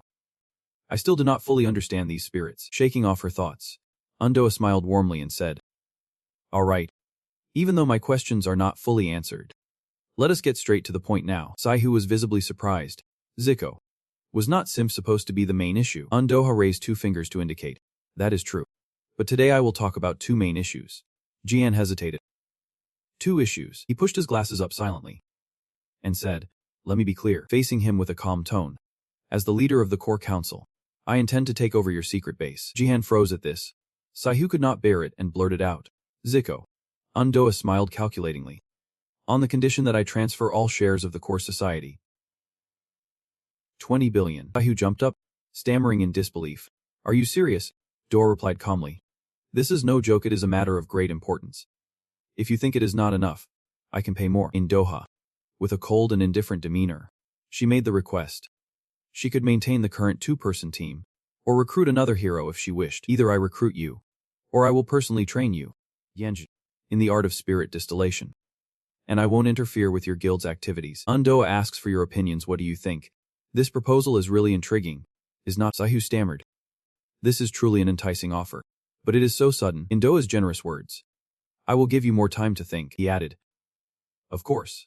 The sooner you respond, the better. At that moment, a firm voice rang out, but I refused. Undoha's face twisted in frustration as he snapped, on. Seriously? Saihu stared at Jihan knocking over the rice bowl. The secret meeting, I will never sell it. The loud crash echoed sharply. Leaning on the railing, Siam watches the suspended figure and wonders. Auntie, what happened here? He is looking around for someone. I have taken care of everything. But where did Jihan go? Looking at my hand, I felt a bit disappointed. I was about to show off something truly amazing I just found. Over here. Undoha is still trying to convince him. If that is not enough, I can pay extra. Jihan remained silent, saying, I heard it took about 2 billion troops to cover the magic barrier here. Your eyes are ice cold. Your words cut like blades. It is still far from enough. You boast loudly, saying the secret society will become a great guild like the core society. Just as Undoha's expression suddenly worsened, Saihu gripped his collar in frustration. How could you make such a decision on your own? As the two were clenching their teeth, Doha's eerie laughter echoed. Drawing attention, he covered his face, laughing maniacally for reasons unknown. In Doha's eyes glowed with fierce red light as he said he would turn this 2-person group into a powerful guild. Hey, Junior, are not you being a bit too arrogant? Jihan replied calmly. Let us just call it confidence. Indoha pushed up his glasses, thinking to himself, confident and calm, his tone even more assured than before. Truly an intriguing character. Then he raised both hands and said, all right, I will try quitting the buyout. Saihu hurriedly interrupted. Wait. Listen to me first. Undoha did not care and snapped his fingers. After all, since we are here, I have to deliver what I came to deliver. There. He brought in the jade stone kept in a transparent box, and Doha immediately asked him, do you still remember what this is? Jian recognized it instantly. It was the demon spirit stone from before. Jahan looked at him puzzled. Why did he ignore Aji and give it back? Indoha replied warmly. Our association has finished the research. Initially, I planned to give it to you so you could buy the secret base. Jihan opened the box as he listened to him say, a senior spirit mage, so this works too. Jihan, half in doubt, gazes at Owl Cemetery. Then I accept it back. But why did you dampen your resolve over this? At that moment, Sinf and the purple gem collided, startling him as he called out, Sinf. 2 powerful light sources blaze with blinding intensity. Doha watches with fascination as the spirit absorbs the magical energy within the mana crystal to grow. Gather more spirit crystals. That way, Sinf can reveal his true form like Mumu. Jian gazes at the blurry figure behind the orb and wonders, is this the true form? Here at the Yup Korea branch, a sweet, sharp voice comes through the microphone. This is the International Monster Protection Alliance. How may I assist you? The expression on that employee's face suddenly turned strange as she asked, You said your pet cat has turned into a strange creature. Right. She is tapping the screen while feeding the client. Do not worry. We will secure it safely. I think it will be done in about 3 hours. Just then, a staff member approached her colleague and asked, when is our next volunteer activity? The other hesitated, replying, I think it is on the 21st of this month. The pink-haired girl chatted warmly. During the last volunteer trip, when the old lady hugged me tightly, I felt so much warmth. The short-haired staff smiled in agreement. That is right. They are all kind-hearted. The purple-haired girl gazes at the newspaper articles about the Alliance's good deeds. Her voice soft and regretful. I always feel a sense of loss. People should know about these good things more. The short-haired employee smiled reassuringly. One day, others will know too, one by one. They will see that knowing us is the joy of my life. Suddenly, a girl leapt, draining the color from her face. Both turned toward the sound. The purple-haired girl gasped. She looked at the monsters locked in the cell and said, looks like they are really hungry. But it is about time to feed them anyway. The girl tells her colleague, I am going to get some food. While the short-haired girl warns, just give them a reasonable portion. Miss Ningen walks to the iron cage. What should she throw in to feed it today? Look there. The purple-haired girl sighed. You are still alive and kicking. The short-haired girl crossed her arms, adding, yeah, this old lady's still going strong. The clank of the lock echoed as the girl forcefully threw the old woman into the monster's cage. The girl softly coos. Come on, enjoy your meal. The monster, like a starving tiger, immediately struck with its fangs and claws, leaving nothing but bright red blood everywhere. That girl looked delighted by the scene. The way our cat eats is just too adorable. She turned back and asked, shall I get some more? The short-haired girl refuses, saying, don't feed me too much now. Wait until dinner to eat more. Speaking of which, she suddenly noticed something. Behind them, a car with its headlights on appeared. The girl with black hair recognized it and said, it seems the department head has arrived. The car door swings open, revealing long slender legs, and a man's cold, brooding face. Right after, he warmly said, hello everyone. This is Yim Minsu, head of the UP Korea branch. As he stepped in, someone asked, welcome back, head of department. How's the work going? Minsu replied to her, I have brought even more beautiful and kind friends this time. They are in the building next door. Everyone, let us go check it out shortly. The others exclaimed excitedly. That is exactly what you would expect from the department head. Yim Minsu stands in the middle of the office, raising his hand. Everyone, listen up. I have good news. He suddenly opened a strange box. The company we have been collaborating with for a long time. He grabbed a gun, its barrel holding a vial of purple liquid. A sly smile on his face. The prototype is finally born. Everyone immediately panicked. Could it really be him? Minsu turned his back and answered them. Remember the Catch's frog we recently brought into the haunted zone in Bizen? He recalled and recounted. We succeeded in implanting the demon crystal to create mutant skin, but its instability caused rapid body decay and made control nearly impossible. Now, he stands before the cage, staring at the bloodthirsty monster. But this time, it will be different. Minsu jumps, mouth aimed at the monster, saying, let me make you even more beautiful. With a sharp crack, the purple light of the fat Jia now shattered the prison cell. The screams echo as its giant shadow looms against the wall. Minsu watched the scene with delight. Then a few claps echoed. The others joined in with applause, their admiration unceasing. Minsu stood with his back to them, marveling. How could a monster be so beautiful? The area where the Mu satellite dish appears, a level 4 ghost zone in Incheon. People come and go, bustling endlessly. Sihu looks around, judging. Unlike yesterday, today there are barriers, and Jihan is eyeing her too. Because the clash with Ups happened yesterday, it seems they believe it is unlikely to quickly destroy the Mu tank. He faced Sihu and said, if we are lucky, today we might get the demon spirit stone from the mutated monster. While he was speaking, a shadow suddenly appeared behind him, leaving her puzzled. In this haze of doubts. Where have you gone? The Jihan. Su stepped back, startled. Jian turns around to greet. Are you Meng Dang? He asked, puzzled. What is going on? Sayam. Frustrated, restless from head to toe. Yesterday you left me to handle the bodies of the Miu gang. Then you disappeared without a trace. The Jihan. My dear. Oh right, I apologize. This only makes it even angrier. Oh really? Oh really? He crossed his arms, his whole body trembling with anger. Then suddenly, he covered his face and laughed. Ha. Seeing this, Sihu wondered. What is going on? Has he gone crazy? He held up his phone right in front of them and asked, how can they stay calm seeing this? After seeing what was on the screen, both of them immediately panicked and stared at it. So reminded me with a bright smile. The cat cheese from last time and all the Miyu pans we got yesterday have all been sold out. On the phone screen, the shopping order is displayed. Sihu panics. How much is this in total? 100,000. 10,000.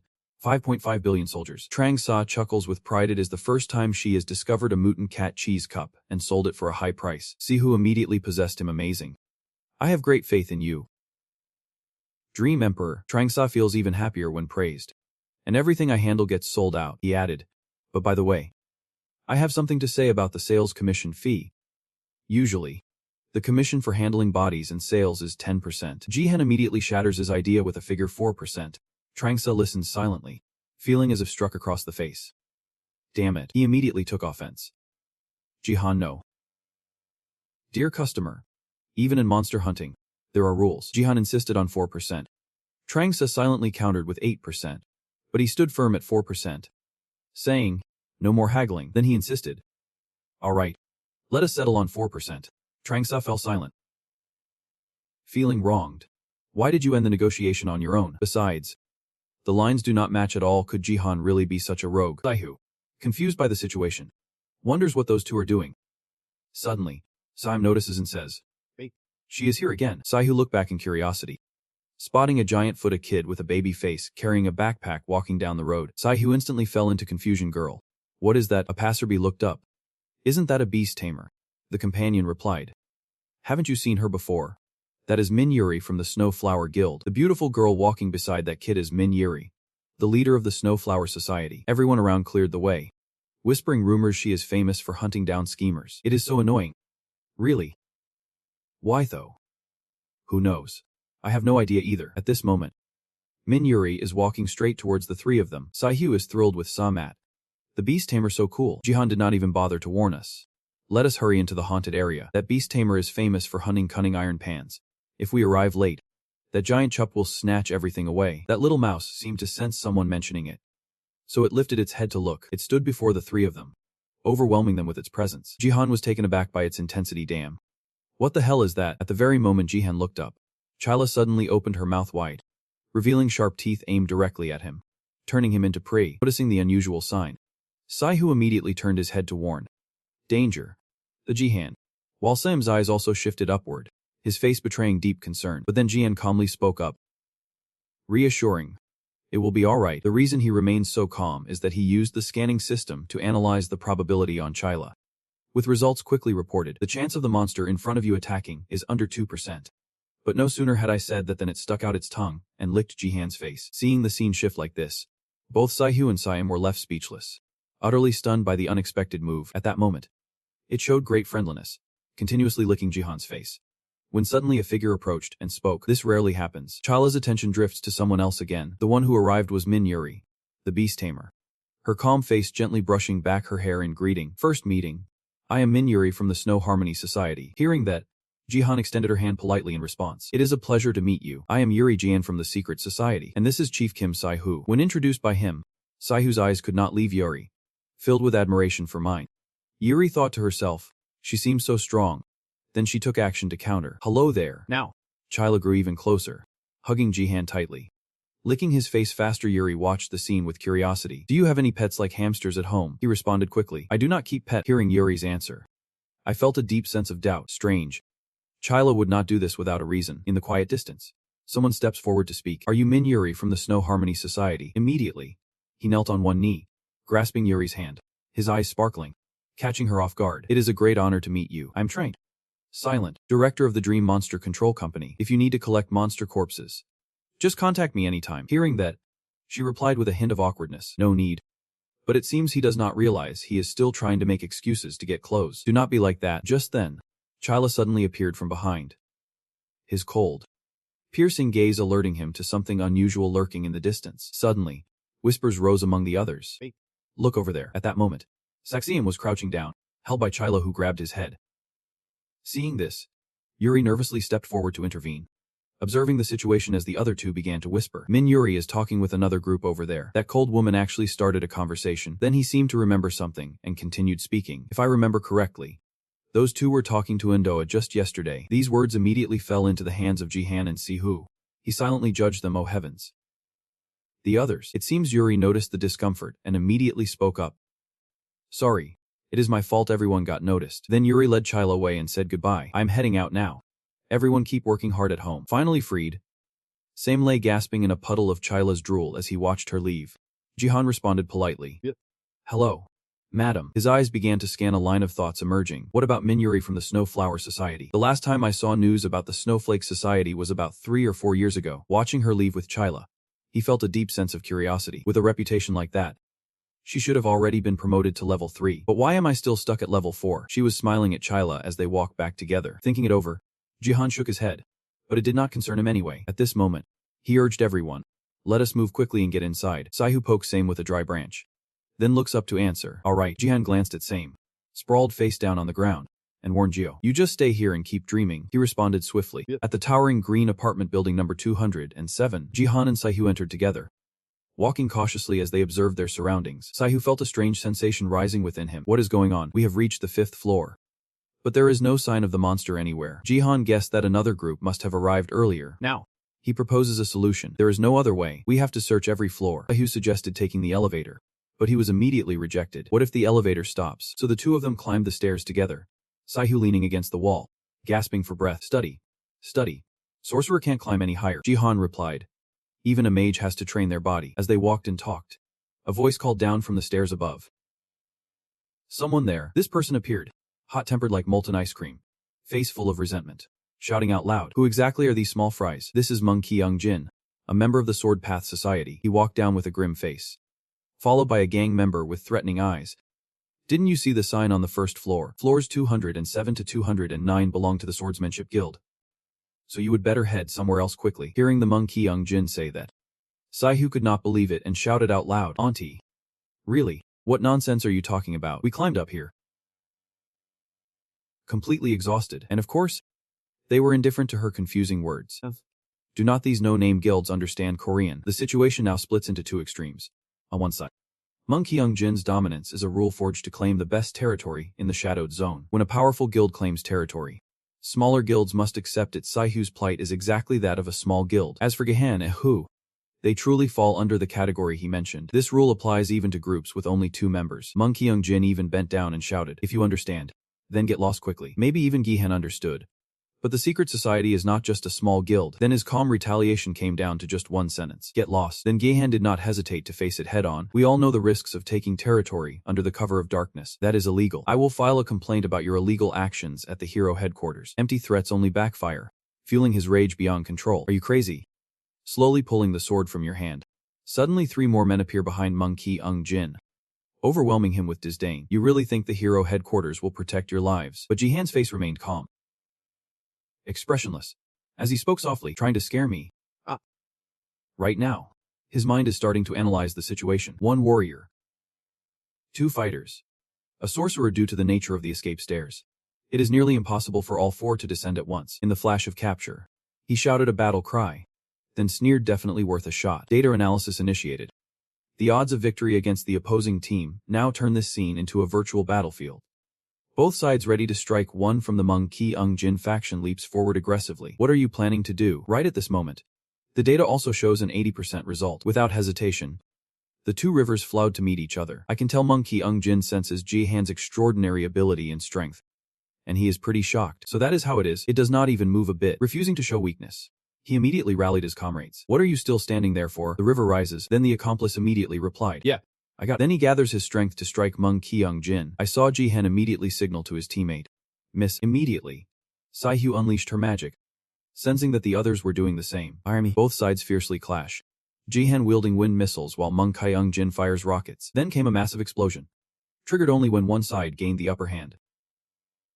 Unleashing chaos, the overwhelming power erupted, blowing apart a corner of the building, where both sides were locked in battle. But Jihan and Saihu seized the chance to jump out and escape. Suddenly, Meng Kyung-jin's faction surged forward, shouting fiercely right behind. They are running away. Chase after him. Suddenly, Saihu raised his hand to cast a spell, determined to stop them and fight back with full force. Who would run?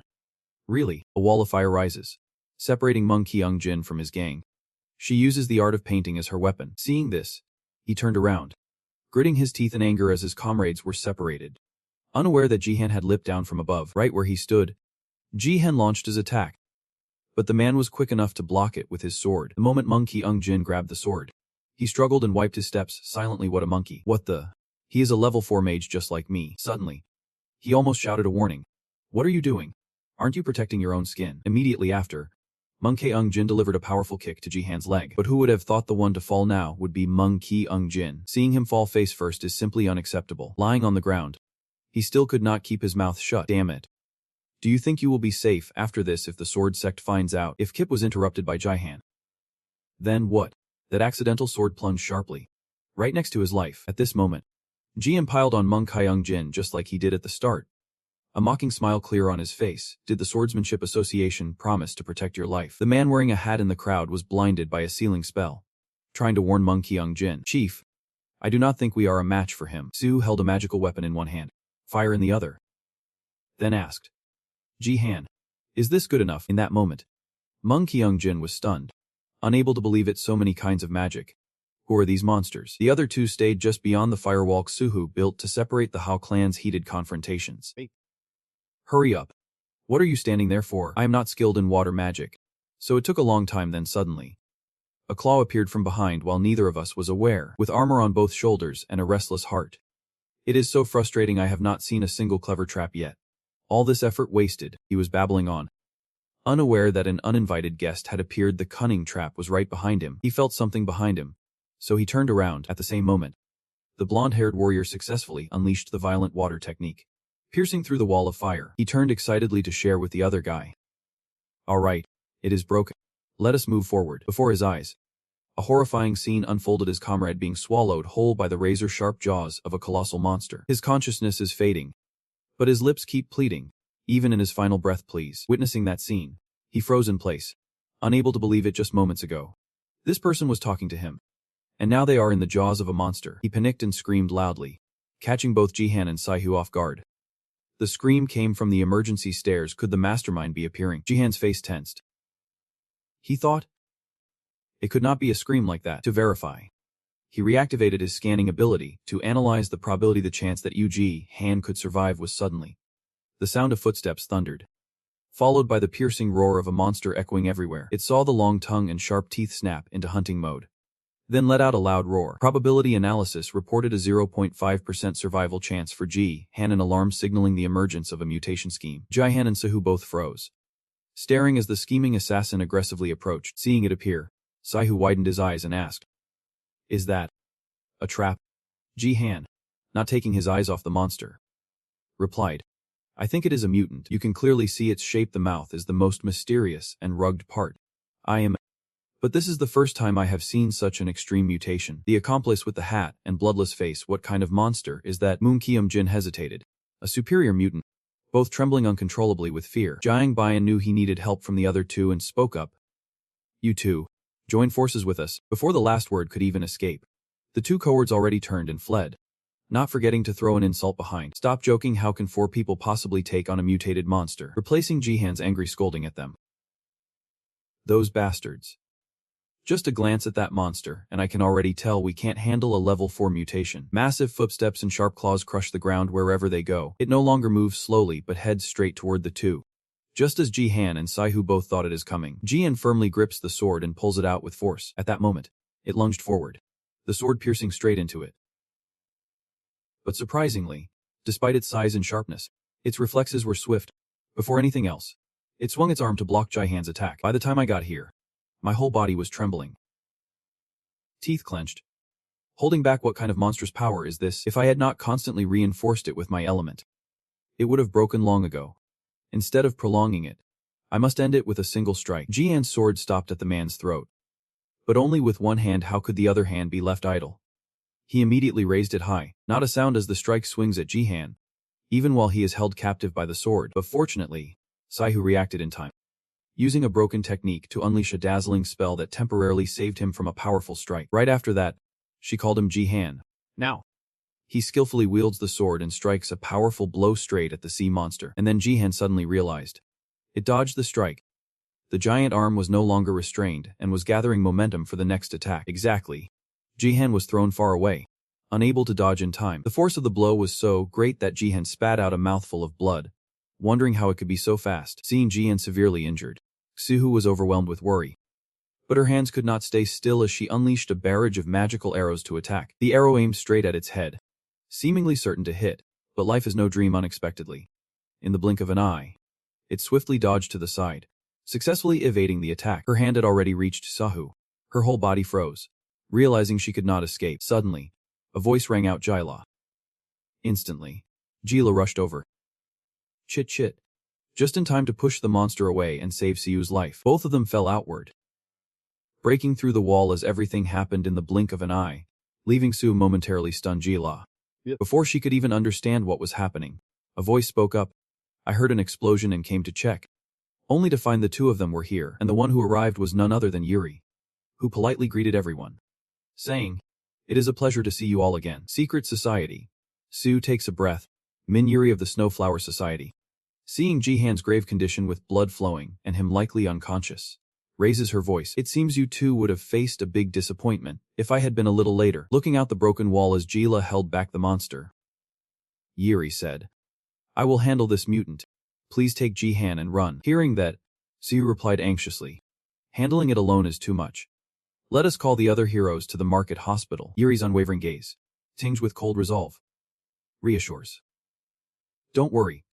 I understand the intricacies of the plan better than anyone. In the Xihu world, a strange expression of worry and surprise crossed her face as her essence shifted. No more words. Yuri is leaping down through the broken wall to reach that monster. Now Chilo is pinning that monster to the ground.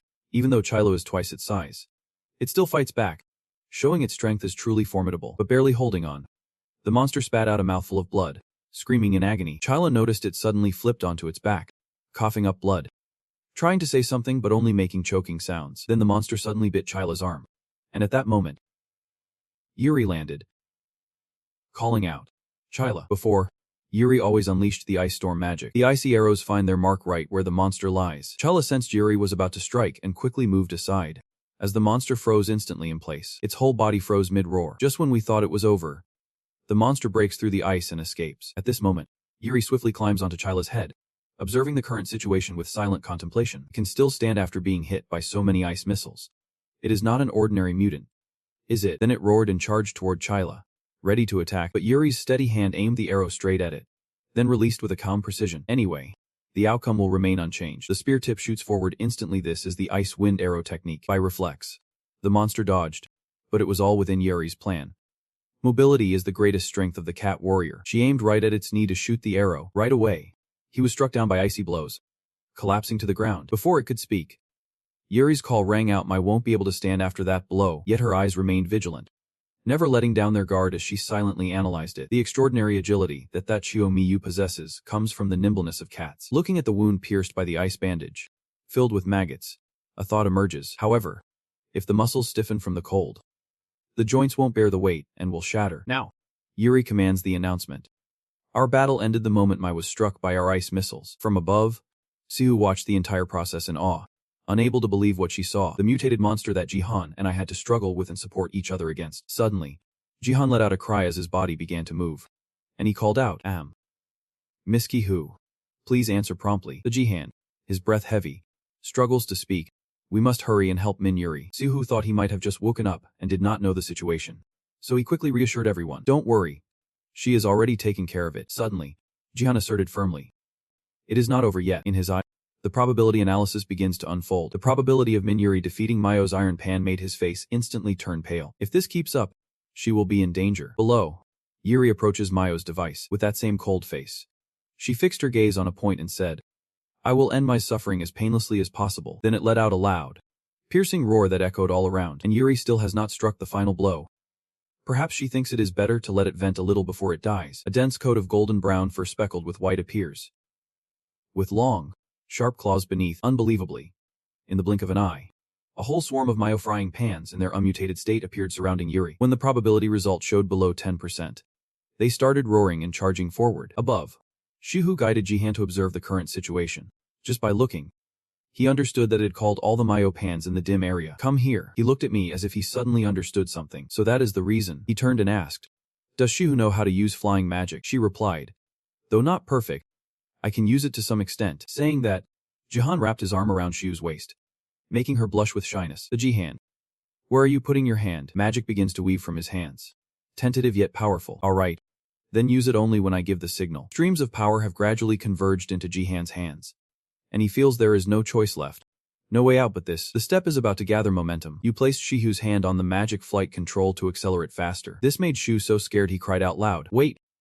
You have to tell me what you are planning to do first. The wildcats began to creep closer, only to be picked off one by one. Yuri, expressionless, faces them, wielding magic like a true firearm. Just then, another one appeared from behind, probably a blind spot she had not identified, which is why it was able to strike. Mei suddenly lunged at Chila, grabbing his head and slamming it into the ground, causing him intense pain. Unbelievably, they are still numerous and have surrounded both of you. By now, Yuri was growing wary, no longer as strong as before.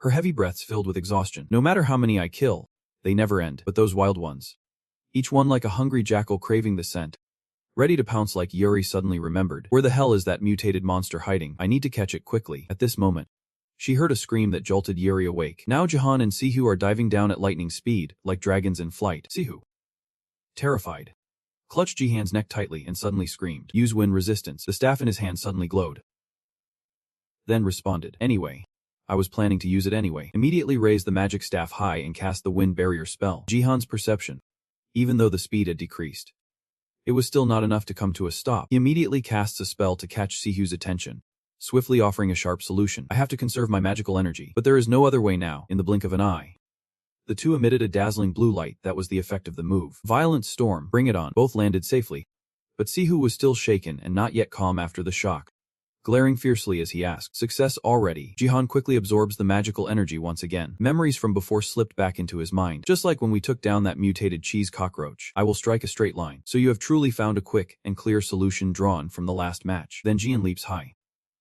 sword raised, striking down fiercely at the iron pancats with the Trumfong technique. Blade slash fiercely, shaking the heavens and shattering everything to pieces. Both his and Sihu's feet touched the ground safely now. Jihan's sword plunged deep into the ground. He took control of the hit, breathing heavily and painfully, his body still wounded, unable to unleash his full strength as usual. Even though I have tried to control the magic to the fullest, this is all I can achieve. Lost in thought, Yai ran over shouting, secret meeting. I told you guys to run away quickly. Her actions made him leave the stream of unfinished memories behind. Then Jian stood up, reproaching. Is that how you talk to someone who came to help you? Yai retorted. I can handle this on my own. Jihan's next words darkened Yai's expression. Why are you so obsessed with that cat-shaped pan? Suddenly, Chila growled warily, eyes fixed ahead. Sihu nearby quickly sensed something was amiss. From the wreckage, the two-eyed cat demons emerged, their eyes gleaming, sending her into a panic. There are still a few survivors. The Jihan, hearing this, heightened his vigilance, silently understanding that this was because it kept calling its pack. The image of the mutant panther cubs first appears beneath the skin as smaller ones, moving in packs. Everything fell within Yai's sight. She could not stay calm and still. Instead, a clear astonishment escaped her lips. Its joints must have been shattered to pieces. Jihan responds based on instinct. I do not know why, but it seems to have the ability to recover. Then Jihan emphasized, a panther with healing abilities, such a rare case, that to Yai it seemed strange and unbelievable as she spoke. Healing power. Suddenly, Yai's eyes widened, haunted by memories of a woman's voice calling her, sister, please. As a wounded girl reached out, urging her to run while Yai stood frozen, hands covered in blood. Jihan turned to her, saying the number of panther cats had significantly decreased, and the mutated monster was badly injured. If we join forces, we can definitely take them down. The moment I spoke, Yai could not hold back and charged forward. She sped up, charging straight into that group of cat warriors. Risking everything, Jihan screamed. His face showed disbelief and confusion as he watched, wondering why she acted that way. Then he spoke his judgment. Is that why her group has only one member? Don't overthink it. The Jihan turned to the family estate. Miss Ki-hu, and assist me. She immediately received the signal and rushed to respond. Yep. Those panther creatures sensed Yai's attack and did not hesitate to roar fiercely, but Yai dashed past them, swiftly flicking his fingers multiple times, pinning icy bullets into their bodies. Her face was as cold as her own magic, and then the figure she sought appeared, the mutated panther. Once wounded, now nearly healed, standing before Yai. As it prepared to strike the mutant, an ordinary frying pan cat lunged forward to attack. Seeing that, Yai stepped forward, shot the ice arrow at it, then shouted, don't interfere. Suddenly, the mutant frying pan cat darted past Yai, leaving her stunned. She turned to look at it with a rare shock on that icy cold face. Its mobility had recovered this much already. Unexpectedly, its target was someone else. It grabbed that person, opened wide, and swallowed them whole. Right now, Yai is about to draw his sword near the clearing. You should not eat that. Cold food will give you a stomachache. In the Yai saga, a sword strike severs the arm gripping the mutated frying pan cat. The severed arm screamed out in agony. Quila jumped in, grabbing it and pressing it down with fierce anger. But Sihu seized the chance, thrusting the wind spear 8 times to pin the mutated iron pan cat's face deep into the ground once again. But the cat demon was ripe for the kill. Ihan raised his sword, ready to deliver the final blow and end the battle here. But before she could act, Yai suddenly blocked her path with the frying pan cat, shouting, "Don't kill it," stunning Ihan. Luckily, you stopped just in time, or you could have seriously hurt her. Unbelievable what Ye just did, Ihan angrily said. What are you doing, Min Yai? We need to finish it off before it recovers. Still, Yuri stands in front, blocking him. There is a reason. We need to capture this mutated monster alive. Yaihan is losing patience, unwilling to miss the perfect moment to finish it off before it recovers and attacks everyone he opposes. Capturing a creature like that? You are serious? Step aside. Behind me lies a panther ready to strike. But Yairi's expression changed, eyes cold and face darkened. Ready to fight if Yaihan touched that mutant frying pan cat. I can't let him do that. Hearing that, Yaihan clenched his teeth in anger, frowning, unable to understand why she had to go this far. Meanwhile, the panther demon began showing signs of recovery. As a pink magical energy flowed through its flesh layer by layer, it roared loudly, its body now transformed in a strange and unfamiliar way. Yairi stood firm before it, blocking Yaihan. Every moment an image of the mutant panther was captured in Yaihan and Sihu's eyes, both stunned and overwhelmed with terror. What is that? At the same moment, other iron pan cats were about to attack Sihu. Yaihan, watch out. The iron pan cats are rushing toward you. At this moment, Yaihan found himself trapped in a desperate dilemma, unable to move forward or retreat. Damn it. I am almost out of magic power in this situation.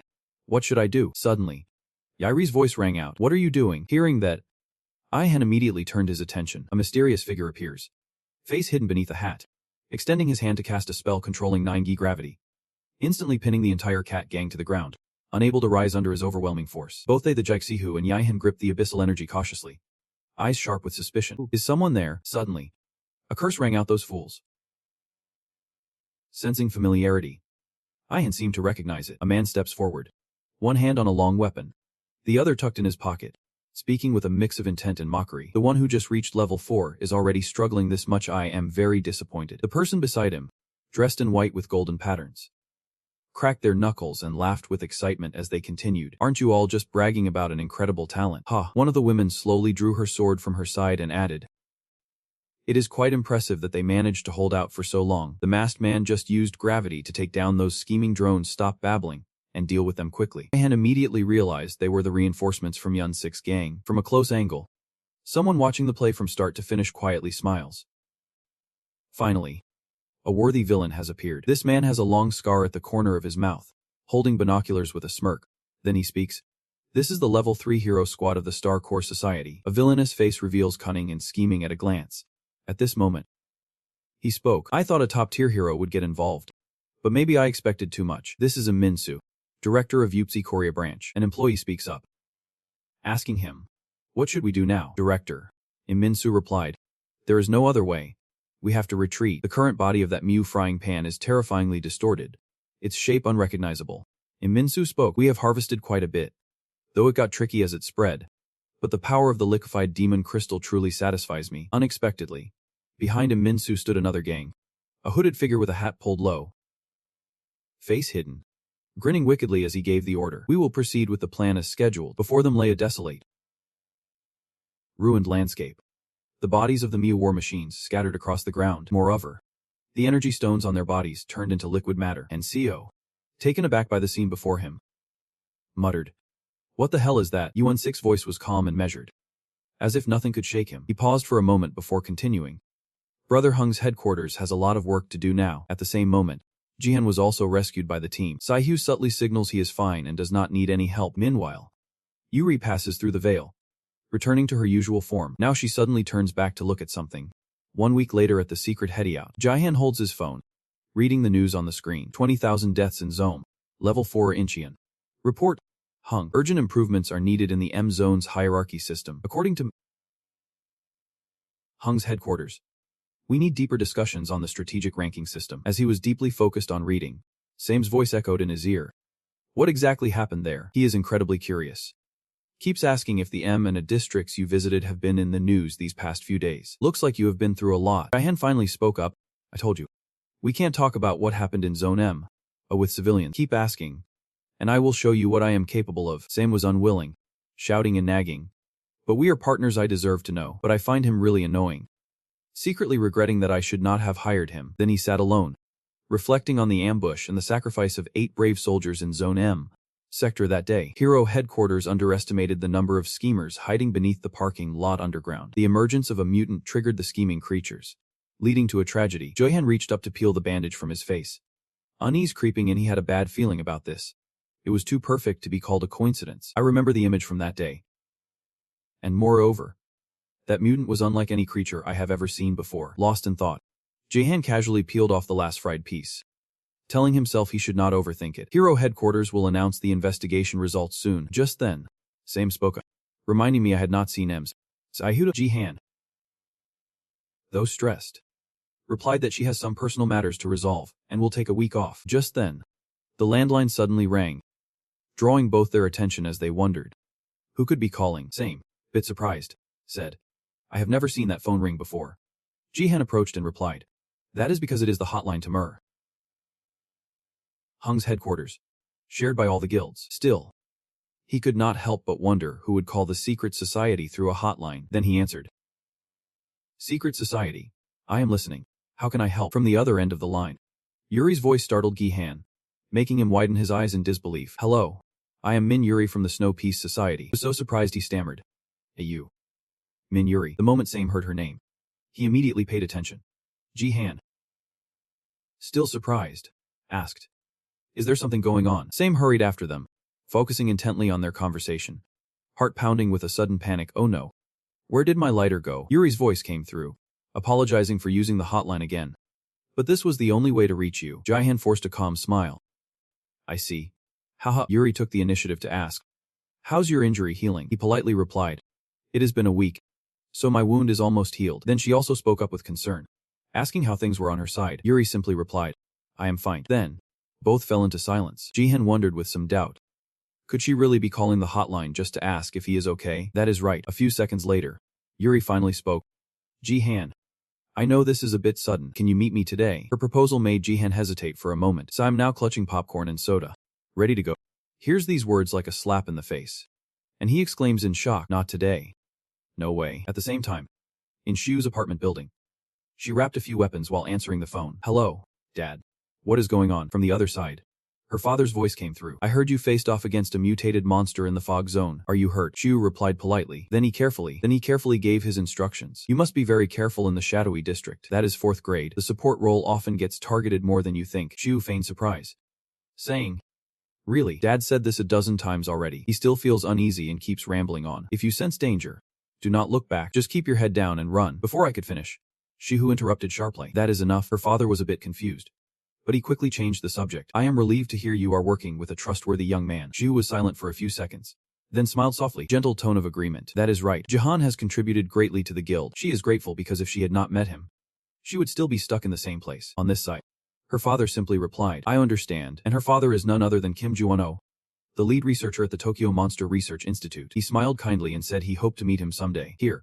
Juwon-oh reaches out and takes the photo. His mouth still spoke slowly. A hero has inherited the elemental chamber from mother and child. I want to know more about him. Just then, an employee stepped in to deliver the news. Sir Kim Juwon, we must test the newly arrived specimen immediately. All right then. Juwon-oh turned to respond. I am coming right away. You go ahead. Then he said to Sihu, I have to go now. We will talk about it later. She asked hurriedly. She knows. Ooh. The gas from the back of the umbrella is leaking. Just one size. New rec on home in. The crowd is not too dense. Jaehan, dressed neatly, stands still waiting for Yuri. Jaehan was not very trusting at that moment. Luck are you talking about now? Looking at the ring on Chuan's hand, he feels regret, thinking he should not have listened to that nonsense from him. Right behind, Yuri's voice called out. Hey. Jaehan, seeing you turn around, she nervously asked. Have you been waiting long? Jaehan glanced sharply. She looked so different from when they met in the dim district. Only then did I respond. I just arrived. Hearing this, Yuri exclaimed. What a relief. Then she took the lead, saying, I have already booked a table. Let us go there. Jihan agreed to respond. Fine. But little did they know. Someone was secretly eavesdropping behind them, with a sip of water and a bite. They immediately shouted out. They are out having fun together. Saihu, seeing this, angrily shouted. What is he thinking? She clenched her fists. Anger and frustration boiling inside, she planned to attack us in the shadows. There you go. But now she is talking to Jihan like nothing happened. Clearly she is planning to steal him away for a guild leader. This is impossible. While Saihu hesitates, Jihan and Irai share lunch. She praises the food, and he agrees, saying, Indeed, the kafa. Watching them talk, Saihu and Saim could not accept it and thought, no way.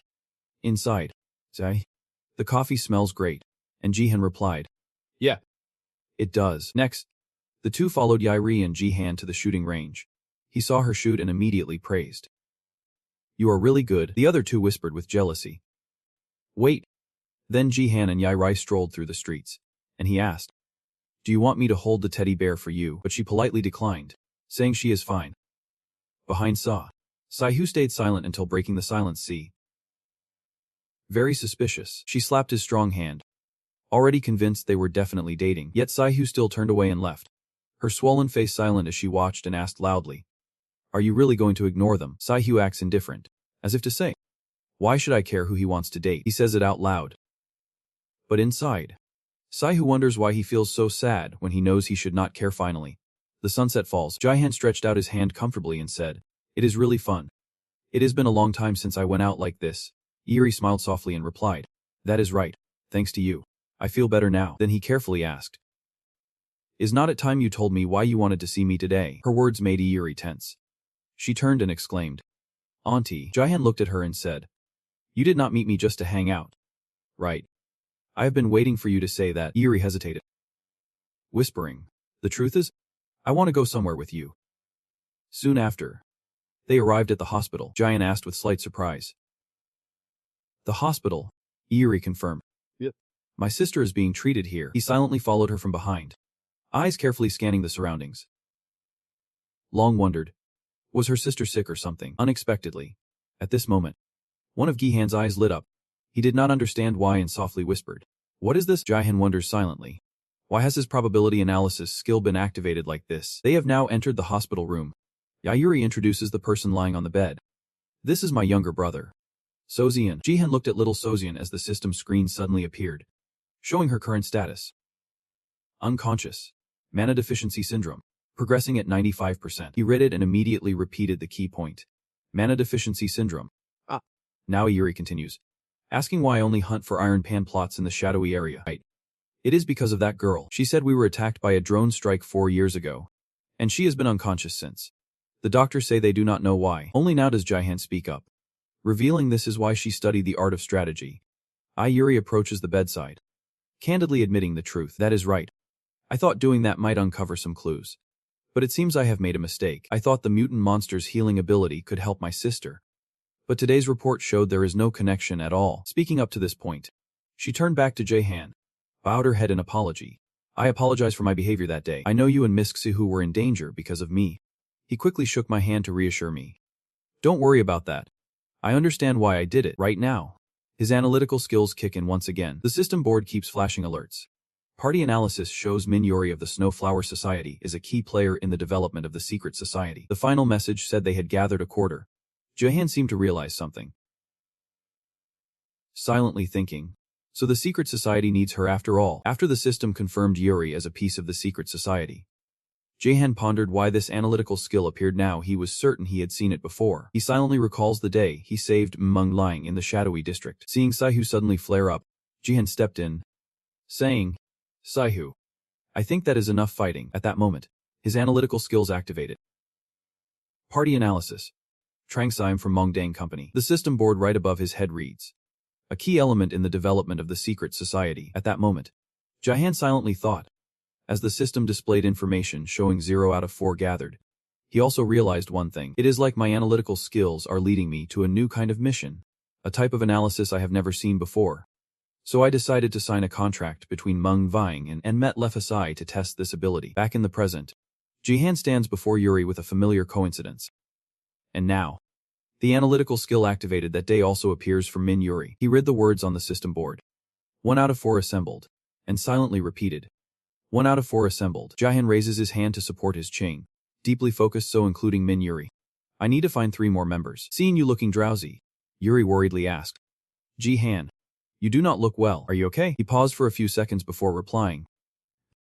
Just feeling a little dizzy. Jihan's hands stay busy, but his mind drifts deep into his own thoughts. Analysis shows that if I join, the chance of the secret society becoming a major guild is 99%. But now suddenly there is a new condition. He squinted tiredly, silently cursing how this damn analytical skill always deceived him. But in the next moment, Jihan decided to accept it. All right, I will fulfill those conditions. He spoke up and asked Yuri, how long has she been hunting the Iron Pan conspiracy? Yuri seemed a bit surprised.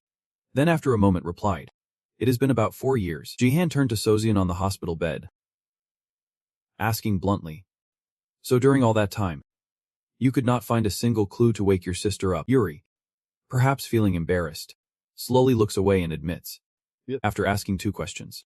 Jihan politely suggested an alternative plan to help her, as I was an outsider and did not know her situation well. But if by now we still have not found any clues, do you think it is time to consider another approach? Yuri is deeply concerned, asking immediately, what is the solution? He then took out a cigarette and suggested, let me tell you a story. Then Jihan rolled up his sleeve and began to explain. When we get injured on our hands or other parts, we usually use disinfectant and apply ointment. Do you know what ingredients make up the ointment? Yuri paused, then replied, I do not know, and decided to find the answer himself. One of the main ingredients commonly used is Centella asiatica, also known as garukola in Korea. It is called byongpul. You know, a type of green grass that grows abundantly on mountains or fields. Here, Jihan points to his scars and continues explaining. It has many benefits like antibacterial and anti-inflammatory effects. Though it has not become a monster yet, many researchers have high hopes for it. Actually, when we are injured, Centella asiatica does not directly affect the wound, but extracts from this plant help promote healing. It is truly miraculous, is not? Though the cause of the wound and that type of plant are unrelated, Jihan's palm still pulses steadily. Yet Yuri says nothing, his gaze drifting elsewhere. Now he skillfully connects it to Sozun's case. Similarly, from something unrelated to the conspiracy, she might also find another way to heal her sister's illness. At that moment, Yuri also realized it, from Jihan's gaze. One could silently understand that even Yuri had come to understand this. Watching her reach out to touch Yuri's Sozun, he guessed what she was thinking, but her heart refused to listen. Thinking of her relentless pursuit of the iron skillet, Jihan guessed the reason behind her constant hunting. Maybe it is the obsession with those who made her sister like this. Finally, he stopped beating around the bush and spoke directly. So I want to make a proposal. Yuri immediately turned around and asked, what is the proposal? Jihan personally invites you. I want to officially welcome you to join our guild. Yuri was so shocked, she could not even speak. Auntie, she seemed to doubt her own hands. Asking again, joining, do you mean joining the secret society? Jihan is absolutely certain yes. That is exactly how it is. He proactively offers benefits to persuade her. If she joins the secret society, the entire guild will actively support her sister's recovery. Not only that, Jihan also insists that he is not just saying empty words, but truly means it. I will make it clear in the contract. Yuri shook so hard he was left speechless, unable to react. Just silent. Now Jihan's eyes gleam with a blue light as he stares intently at Sozian, continuously analyzing probabilities. The probability that Sozon can recover and wake up. Yuri's probability helps Sozon awaken. The chance that Yuri joining the secret society will awaken Sozon. Finally, the system displays the results. Current status unconscious. Mana deficiency syndrome. 95% progression. Jihan feels a bit disappointed, as it still shows the same status as before. Still, he is determined.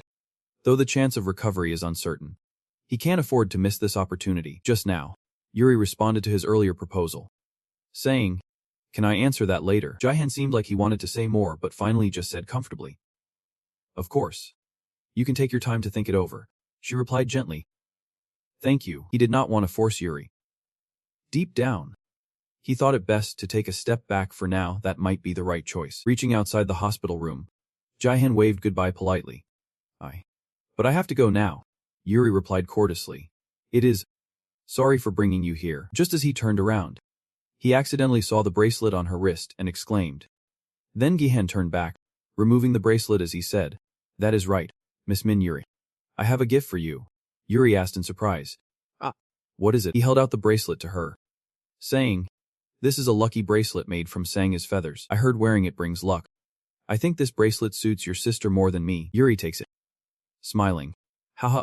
Thank you so much. I am sure So Zeon will love it. Done with bad luck. Jian says goodbye once more. Well, I am off. I will be waiting for your answer. Yuri now feels the warmth, hesitating a few seconds before agreeing.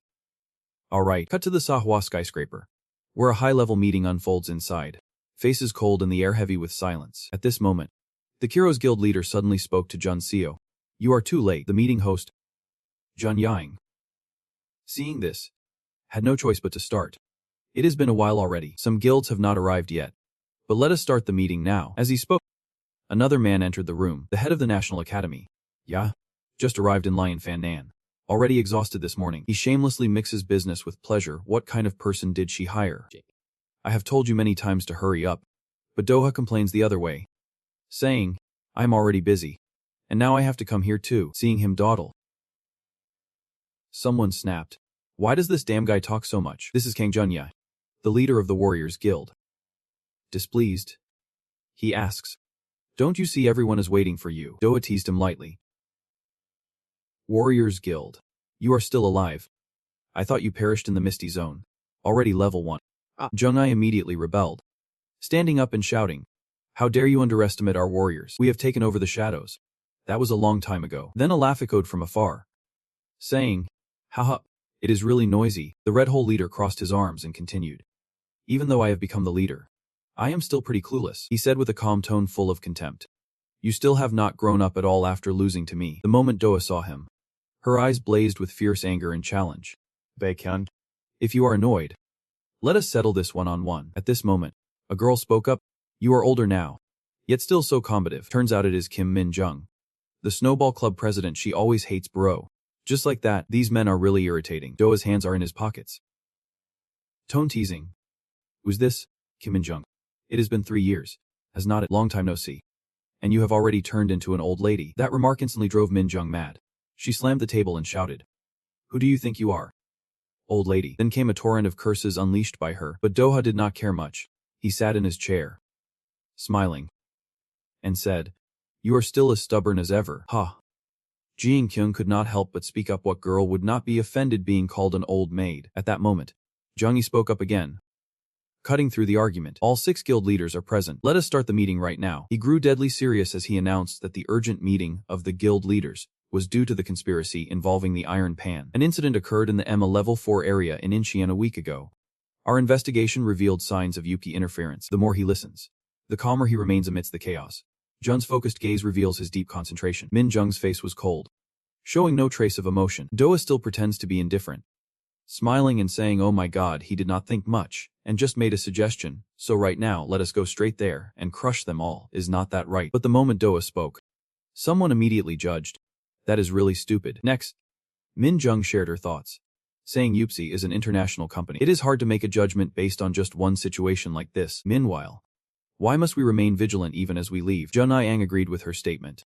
As Min-jung said, the Hero Association can act immediately, and it would cause a diplomatic issue. Following his suggestion, everyone, first, look up at the screen. Jun Yang streams live, introducing a rare mutant panther captured on video this time. The people in the meeting began to discuss what was that. A truly formidable monster, still poised in its stance, evoking awe throughout the room. Jun Yang continues to lead the meeting. As you saw in the video, it looks quite different from the monster we know. The Hero Association has received similar reports about necrosis. The chained monster found on Mount Gyeong is another example. A few months ago, a large number of monsters called Sat Thao at the private golf course also mutated. Just like the Thiet Chao Mu, Jun Yang felt this was normal, asking, what about that? Isn't it always the new monsters that get discovered first? Jun Yang explains further. That is right. If people only look at the surface, there is nothing special about it. But after studying the mutant pan design, something about this seems off. Min-dung. Unusual. You. Stop wasting time and get to the point. So Jun Yang directly uttered the 3 key words. Demon Spirit Stone. At this moment, a colossal magic crystal appeared on the screen, accompanied by his voice. Everyone knows that inside the mutated monsters lie spirit crystals. That stone holds a vast amount of magical power. According to the Monster Research Institute, a creature called a mutant is actually artificially created, though still under study. It is a creature beyond the reach of our current technology. Jun Yang's gaze has always been intensely serious. He continued solemnly. but the demon spirit stone was found inside the cat-shaped pan. Someone could clone it and turn it into a liquid form. Everyone in the meeting started buzzing again over this news. Could they turn it into a hollow form? But earlier you said it is impossible with today's technology, so who could possibly do it? At this moment, Jaki Hong turns to ask Doa. You know what? But he showed no hesitation, responding calmly. Inside me, it seems like I know so much, but I know nothing except that fairies can absorb magic crystals, though outwardly indifferent. Doa's mind was quietly racing. That means the number of monsters that need to be tested to conduct those experiments. At that thought, Doa suddenly spoke with a hidden meaning. What are you guys doing? Is perfectly clear, squinting one eye with interest. He said, it is an intriguing story, with many parts still unexplained. Then he looked at Jung-ai and asked, what are we going to do with Yoops? You said you found evidence. What is it? He said gravely. The day the conspiracy unfolded, I spotted some suspicious figures lurking in the shadows. Jung-yi continues to play another video, urging everyone to watch the footage captured by the drone. On screen, a name appears as Jung-ai introduces him. The man standing atop our building, Lim 33, is believed to be a high-ranking figure within the Yoops. Until 4 years ago, he was a researcher at the Institute of Magic, with notes stating he was expelled due to an unfortunate accident. Curious, Kangtron asked, an unfortunate accident? What did he do? Jung-yi glanced at the laptop screen, hesitating slightly before saying the recorded reason. Then he tried to suppress his surprise and said the demon crystals was kept at the Research Institute, an illegal human experiment. Jung-ai announced to all members that, based on the evidence, the Hero Association considers Lim Min-soo the prime suspect in the current case and must apprehend him as soon as possible. We propose cooperative investigation among the gangs. Cut to the street outside, at the bus stop where people come and go. Now 2 young guys raise their phones to start filming, whispering to each other. Hey, look at that. Oh damn. Turns out the people saw Hen waiting for the car, and those 2 young men sneered. Isn't that Hung? Haha. And Hung riding a scooter, but he did not bother with them, just staring at his phone screen with 4 consecutive messages from himself. Miss, are you coming to the office today? I have something important to say. Miss, are you asleep? Hen wonders silently. Why has not she replied yet? Today, I have something important to tell her. He silently recalls the system's words about Yuri yesterday, the key figure for the development of the secret society. Then speaks to himself. What happened yesterday, though unconfirmed, is better discussed alongside the Min Yuri Tum, even if it is not based on probability analysis. Recruiting a seasoned expert like Min Yuri would be the best choice for the secret society. But at this point, a hesitation arises. I am powerless and the band leader insists the main issue is money. For a hero like Min Yuri, the price will be quite high. Hen recalled that the cooperation price with Xi was only at a moderate associative level. If we reach a good agreement, we can settle this with the money we have. Just as he was focused, the car arrived, and the driver asked, aren't you getting in? Hen quickly snapped back, replying, I will be right there. Once inside the car, he requested to go to location 00, and the driver agreed without hesitation. All right. I understand. But the moment he glanced at you through the mirror, he recognized you and exclaimed excitedly, you are a hero. Looking at your outfit, I think I guessed right. Hen, bit surprised, admitted, yep, that is right. Once certain, the driver laughed heartily, saying, I never thought I would get to pick up a hero. Later, I will brag about this at the driver's restaurant. Haha. Hen responded with a bright smile. Haha. Thanks, uncle. He kept talking, looking like he belonged to some big club. Red Hawk, the Warriors, the Undead, or maybe the Carols. Those groups have been all the rage lately. Hen's smile suddenly stiffened as he answered honestly, I am not from a major guild. I come from a newly formed secret society. Deep down, he thought, you might not know, but who would have guessed? The driver said the secret society, the guild, was not the same one that fought the Iron Faction in Funbit Tower. Hen suddenly asked again, you know about that? He laughed and said, haha, that is right. I live in that apartment building. His eyes widened in surprise as he exclaimed, really? The driver continued, reflecting on meeting his benefactor like this, when suddenly he noticed something outside the window. The driver suddenly shouted, catching his attention. Early morning, a black leaf chased by the wind. Seeing this, Hen looked outside and immediately spotted a schoolgirl. 2 animal ears peeked from atop the girl's head. He thought silently, a beast human. The driver's voice echoed, I am tired of them all. Hen asked confusedly, Auntie, he then explained, I heard that beasts suddenly explode because they have wild instincts or something. Spoke up for the girl.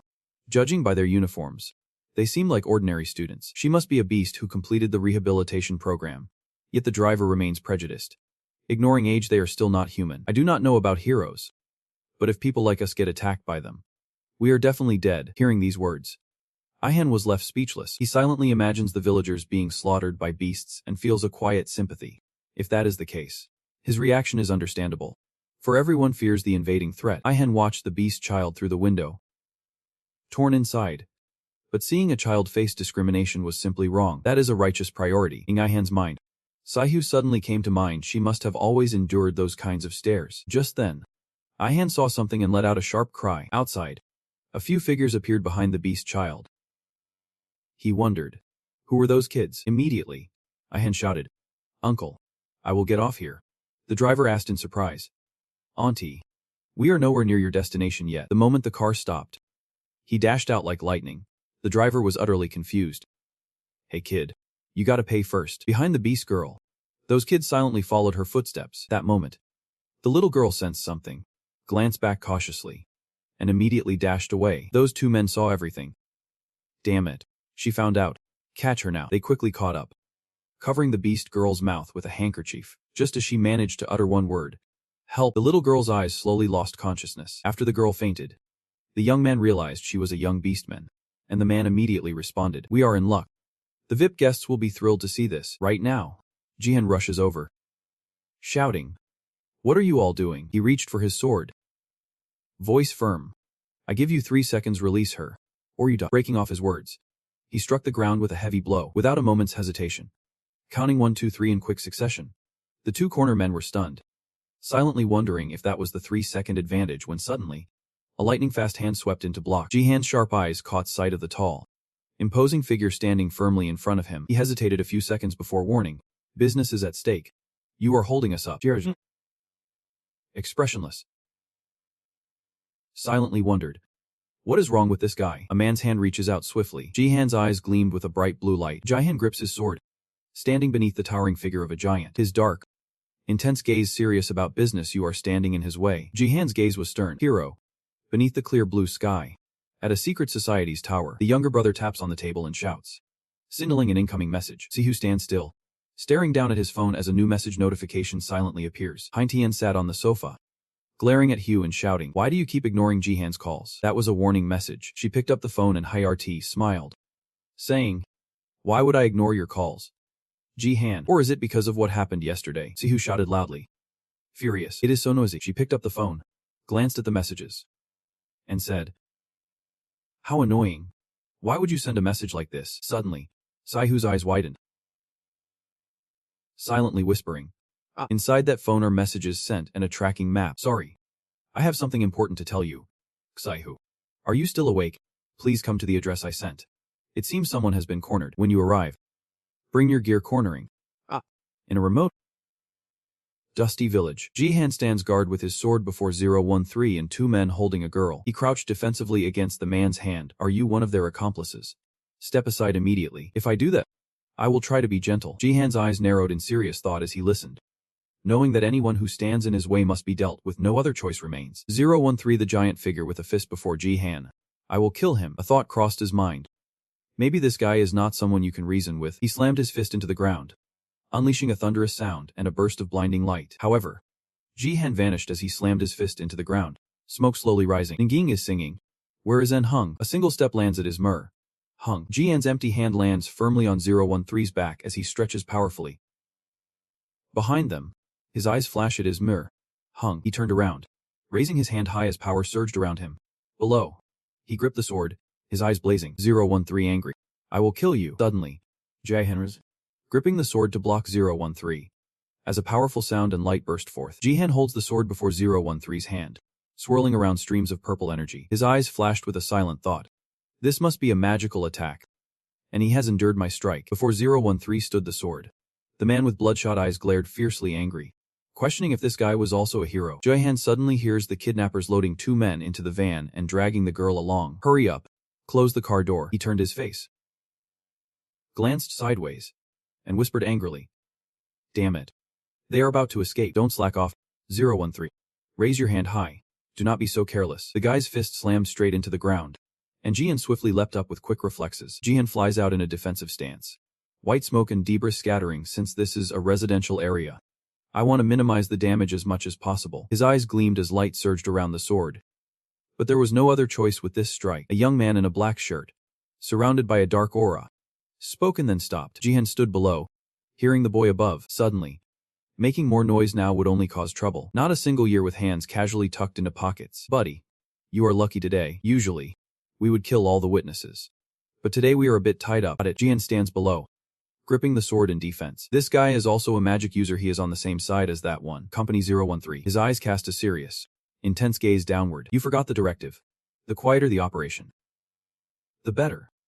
It is your first mission, and you have already caused trouble. Before me, I see 013. You want the manager to yell at you. I do not like it. Got scolded. After a long silence, he finally spoke. Retreat. Enough. 013. A fist strikes the wall with fierce force, sending shards flying. Jihan raises a hand to shield his eyes from the swirling dust and squints. Grandpa. His hand shielded the drifting smoke as he spoke. Unexpected. See you again, my friend. Then 013 vanished before closing, leaving behind some debris before Jihan's eyes. He forges the sword blade into its sheath. They have vanished. Who are they? Jihan cautiously turns his head to look behind. There are too many shadows lurking here. 2 skyscrapers. A stream of blue light flowing back and forth between them. Jihan hovers, gazing down at the bustling street below. His eyes lit up. Serious. Analyzing now. Right before your eyes. The direction where the car will appear around the corner. 17% on the left. 90% on the right. 38% at the back. Then Jihan swiftly descended from above. If you use analytical skills to determine the direction, the search won't be difficult. The phone in his pocket lit up, emitting a sound. With a sword in one hand and a phone in the other, he moved swiftly while answering the call. Hey. Have you arrived at the location I sent you? Yep. I am taking a taxi there now. Jihan answers the call with a serious tone. Moreover, what does cornering even mean? I have witnessed a beastman student cornered. The person on the other end of the line is answering. Suddenly, a wild beast appears, hissing as it sits in the car. Worried. I am in pursuit. Please contact the police first. If I find anything, I will get back to you. Yep. I understand. Miss Cook stares silently at her phone, tense and worried. Sai-Hu solemnly contemplates, worried about the rise in hate crimes targeting different races lately. She sat in the car, lost in thought, wondering why things like this had to happen. A quiet night at an old building. A black car parked. Footsteps of a well-dressed man approaching. The cold warrior stands tall, sword in hand. I have found it. Ahead is the black car, the very one I saw in the alley. Nightlight flashes on the car window, revealing a masked young man sleeping inside. Suddenly, he heard a sharp noise outside. What was that? Is it over already? Before him, Xihan's eyes blazed as his hand struck the car door suddenly. His left hand frantically taps the phone, panic rising. Damn it. How do you keep up like that? A powerful force snatched the phone from his hand. He smashed the glass door, phone in hand, eyes blazing. I told you to go outside already. He is all covered in scars. Deaf. Wait, are you a hero? I can explain. Jihan slammed the car door off, no hesitation. Get down here and talk. Now. Ugua. He was grabbed by the collar. Danger looming. Jihan grabs his collar and presses the sword against his neck, threatening him as a hero who just discovered the crime scene. I have the right to arrest you, even to decide your fate. This is your last chance. He frowned, terrified. Explain what you are doing here. Damn it. In the dusty, suffocating room, many of them were kidnapped there. 2 boys, blindfolded and gagged, hands bound tight, sit in fearful silence. A tall man in a suit walks up carrying something on his shoulder, then drops it in front of a seated man with crossed arms. Singing softly, he looks at him. Is this the premium catch we just got? Yep. That is right. Rixus is blinded and silenced. Surprise. This is the beast woman the VIP has been longing for. His hand removes the tape from her mouth, revealing her tears. Rixus is blinded, lying right in front of him. Save me. He laughed heartily. Haha. What a brave little girl. The little girl lifts her head, worried. Money. I will give you all the money. Is this acceptable? Auntie. Money. Haha. How much do you have? He stood up, looking at Rixus lying before him. With about 2 million troops. Oh my. 2 million soldiers. The girl looked up at him. That is all the savings I have gathered from working weekends. That is the money you have worked so hard to save. His face darkened as he raised his hand. Sinister, but you know what? He grabbed Rixus by the hair, a dangerous grin on his face. We have decided to sell you for 900 million soldiers. Rixus suddenly jerks awake as the guy grabs her hair, her eyes wide and trembling. They say they will use her as a test subject for something, but do not be sad. Compared to the other beasts here, you are treated very well. Rixus could not believe what he heard, tears streaming down his cheeks. At least it is better than being sold as food. Someone. He sat down, grabbing Rixus's hair, staring at the empty space filled with white cloth and blood in despair. Someone. Please save me. In the dimly lit room late at night, Rixus sat shielding his eyes as the man stood solemnly, extending his hand and saying, The client will arrive in 40 minutes. So make sure everything is ready. Clean up that disgusting pile over there too. I already know. Rixus's eyes lit up, mouth bleeding as he looked at the man, angry and crying. Do you all even realize what trouble you are causing? Rixus looked at the girl again, a sly smile playing on his lips. What if those outside found out? What if everyone knew? He looks at Rixus. Cunning, do you really think anyone cares about a freak like you? Not a chance. Some people ran in panic during a massive fire. Think about what you have done to humanity. Would not you feel the same if I did it to you? Rixus sat watching him speak, in everyone's eyes. You guys. The little girl's eyes turned glowing red, just a monster after all. Then Rixus used his power.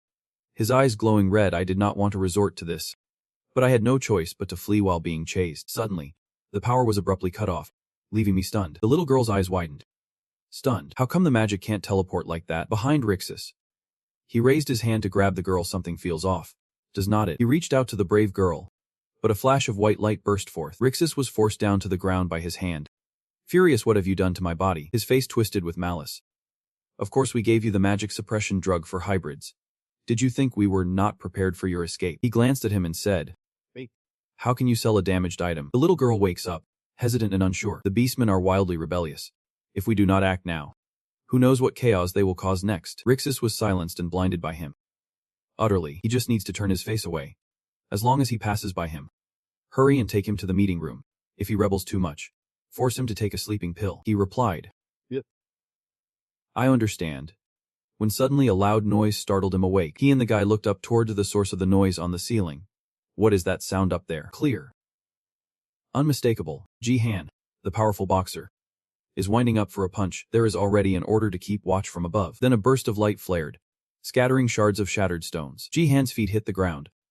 He and the guy cover half their faces with their hands. Who the hell is this kid? Jihan appears and says, You dare to traffic people, illegally targeting ordinary folks. He extends his hand. Invoking the hero's law, every one of you will be arrested. He realized and told the guy. Angry, he is the hero who caused chaos when we brought that girl back.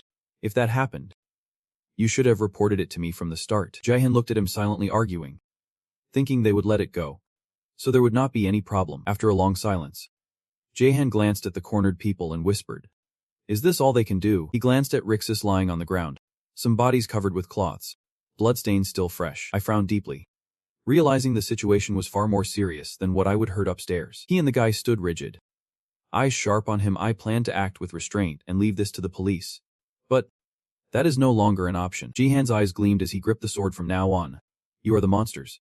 The man bowed silently, whispering, Save me. Save me. Then he knelt before Jihan, begging, Save me. We only took orders from above. We had no other choice. His eyes lit up, then darkened above. Who could that be? He kneels, hands on the ground, head bowed. Right now, I can't speak. Please have mercy. The guy's eyes gleam, a sly smile spreading. You really thought I would say that? Jihan stands amidst sword-wielding foes ready to charge. Stop him quickly. His eyes lit up, and a blue aura surged forth. Your entire being is the source of strength now surrounding you. Analyzing probabilities. A deafening roar echoes as a blinding light bursts forth. Both of them swung their swords down at him. But he had already vanished. Has he really disappeared? The four of them searched around him as he soared into the sky. They are caught off guard. I am up here. You fools. Jihan soars high with powerful wings. They covered their tracks and approached me, not some ordinary amateurs. He steps back to gain momentum. Could they be heroes too? Jihan rushed over quickly, but they ran away too fast to catch. He unleashed a beam of light towards them. He raised his sword behind him and shouted. Jihan ducks and dodges swiftly. He was caught off guard. His eyes were like a sword about to slash through. Seuster thought silently. What is he doing? Jihan grips the sword, his eyes sharp and resolute. From afar, he saw him fall. Unexpected. He could not believe his eyes. Furious. Impossible. They lay on the ground as Jihan slowly approached the man, sword in hand. Immediately, the army was chosen from the level 5 heroes. His right eye lights up. Danger. Bring the output here. In the room, they all fell before him. They were both exhausted, collapsing onto each other on the ground. Extreme. Jihan approaches Rixus and carefully removes the snake tape from the girl's mouth. Anyone there? He looks at the little girl. I have come to save you. Everything's fine now. The girl sat up as he removed the glare for Rixus. The police are on their way. I am sure you can explain everything that happened. Right. Yep. I can do it. Rixus turns his head to look back. The little girl gazes upon those who have passed. What about those children? Jihan responds to the girl silently. Sorry, but there are no children left alive there. Rixus, his whole body covered in scars. In the end, Jihan suddenly sits behind, watching Rixus. The little fire girl weeps. Why do we have to go through things like this? He looked at the little girl. We were born just ordinary. After all, why do they see us as monsters? Frustrated. This is so frustrating. Jihan lowers his gaze, lost in thought. I wanted to calm that child down no matter what they said or did, but I did not dare to speak up. Then the guards arrived, followed by a few others. Those words offered them no comfort at all. A boy holds a walkie-talkie. Headquarters. This isn't fun. We are moving inside now. It has been confirmed that the hero of the secret society has suppressed the cornered criminal. On the other end of the phone line, all members.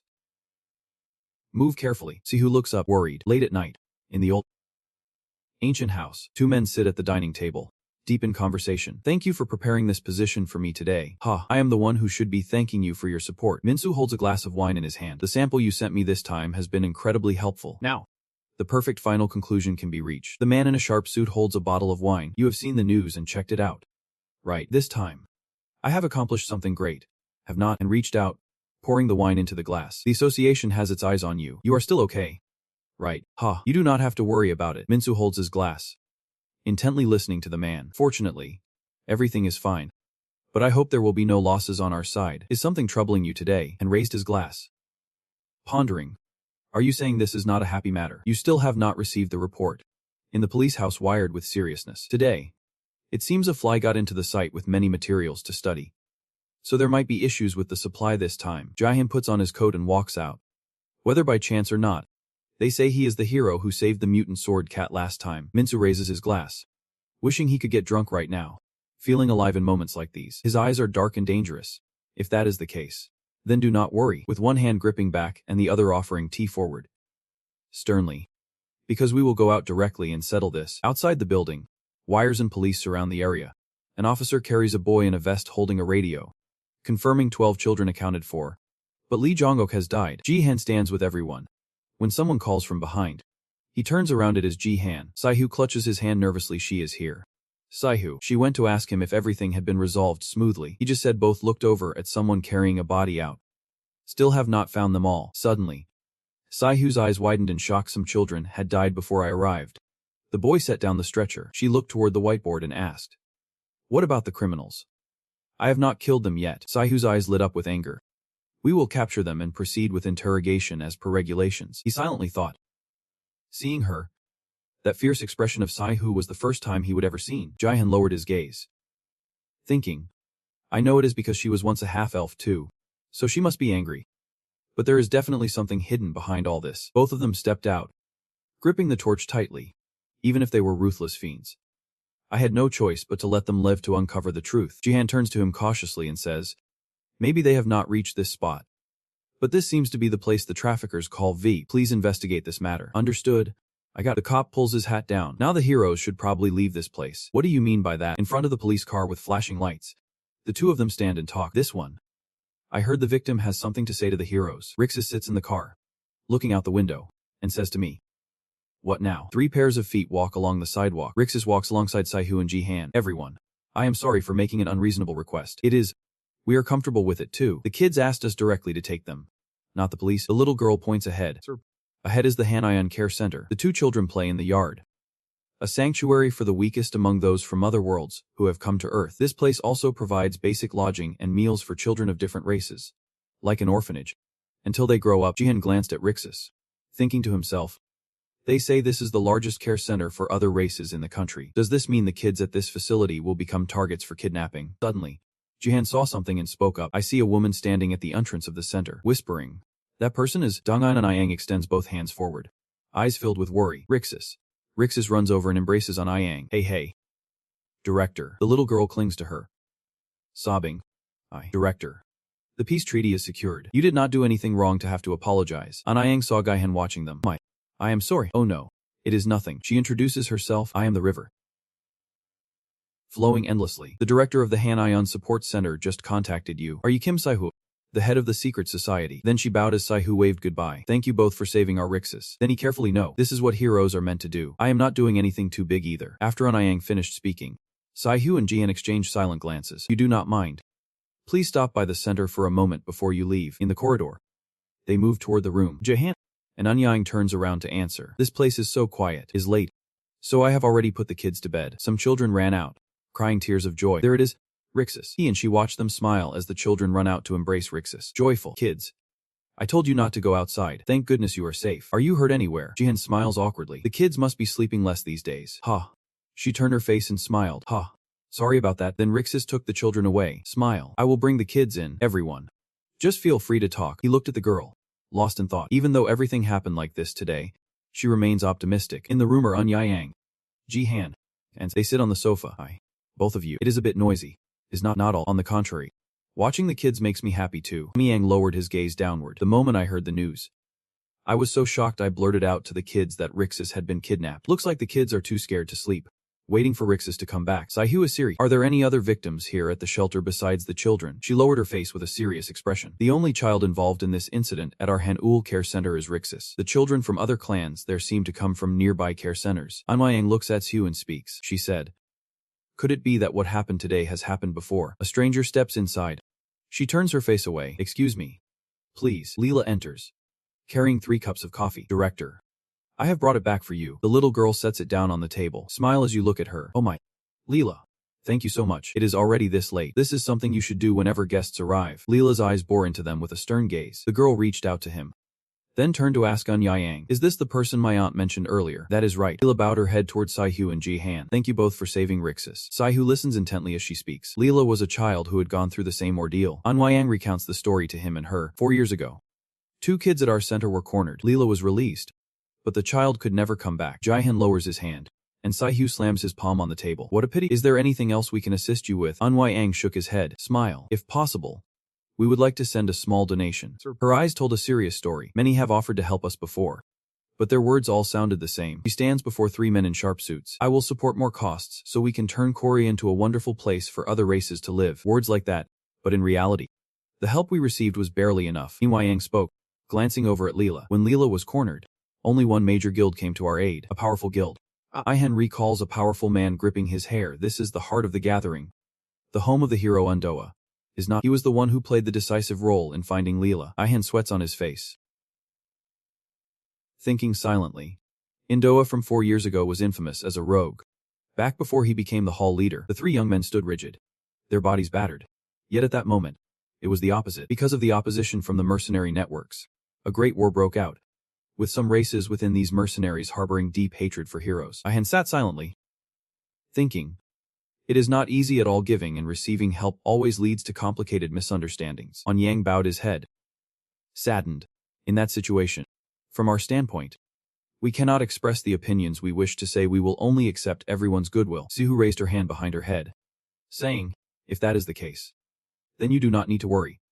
What do you mean by that? Her eyes widened. She may not know yet, but I too carry the blood of another race. Leela covered her mouth, and Yang looked at her in surprise. Half-elf. But I heard the guild master of the secret guild is Miss Sihu. Yahan thanks Yang and Leela looks at Sihu, the guild founded by half-elves. That is all. Her eyes serious. She said, I was once discriminated against because of my race growing up. Sihu stood amidst the crowd whispering about her. At times, I shut my heart tight, always wary, fearing those who wished me harm. Sihu turned to Ihan. But those who truly understand me still exist. I believe they are the ones who changed me. Her eyes widened in surprise. Yang is just like her.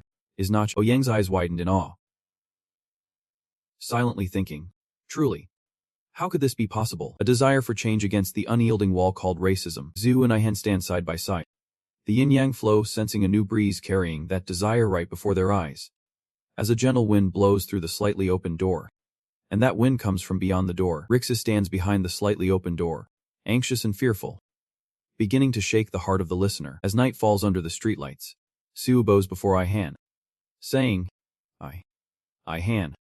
She did nothing wrong to me. Siu raised her fist, surprising Yang and Layla standing behind her. But if the regular donations are not in the plan, it will affect the guild's dues. Let me contribute a little. Siu bowed her head. Ihan stood with arms crossed, eyes wide open. Is she all right? Stop it.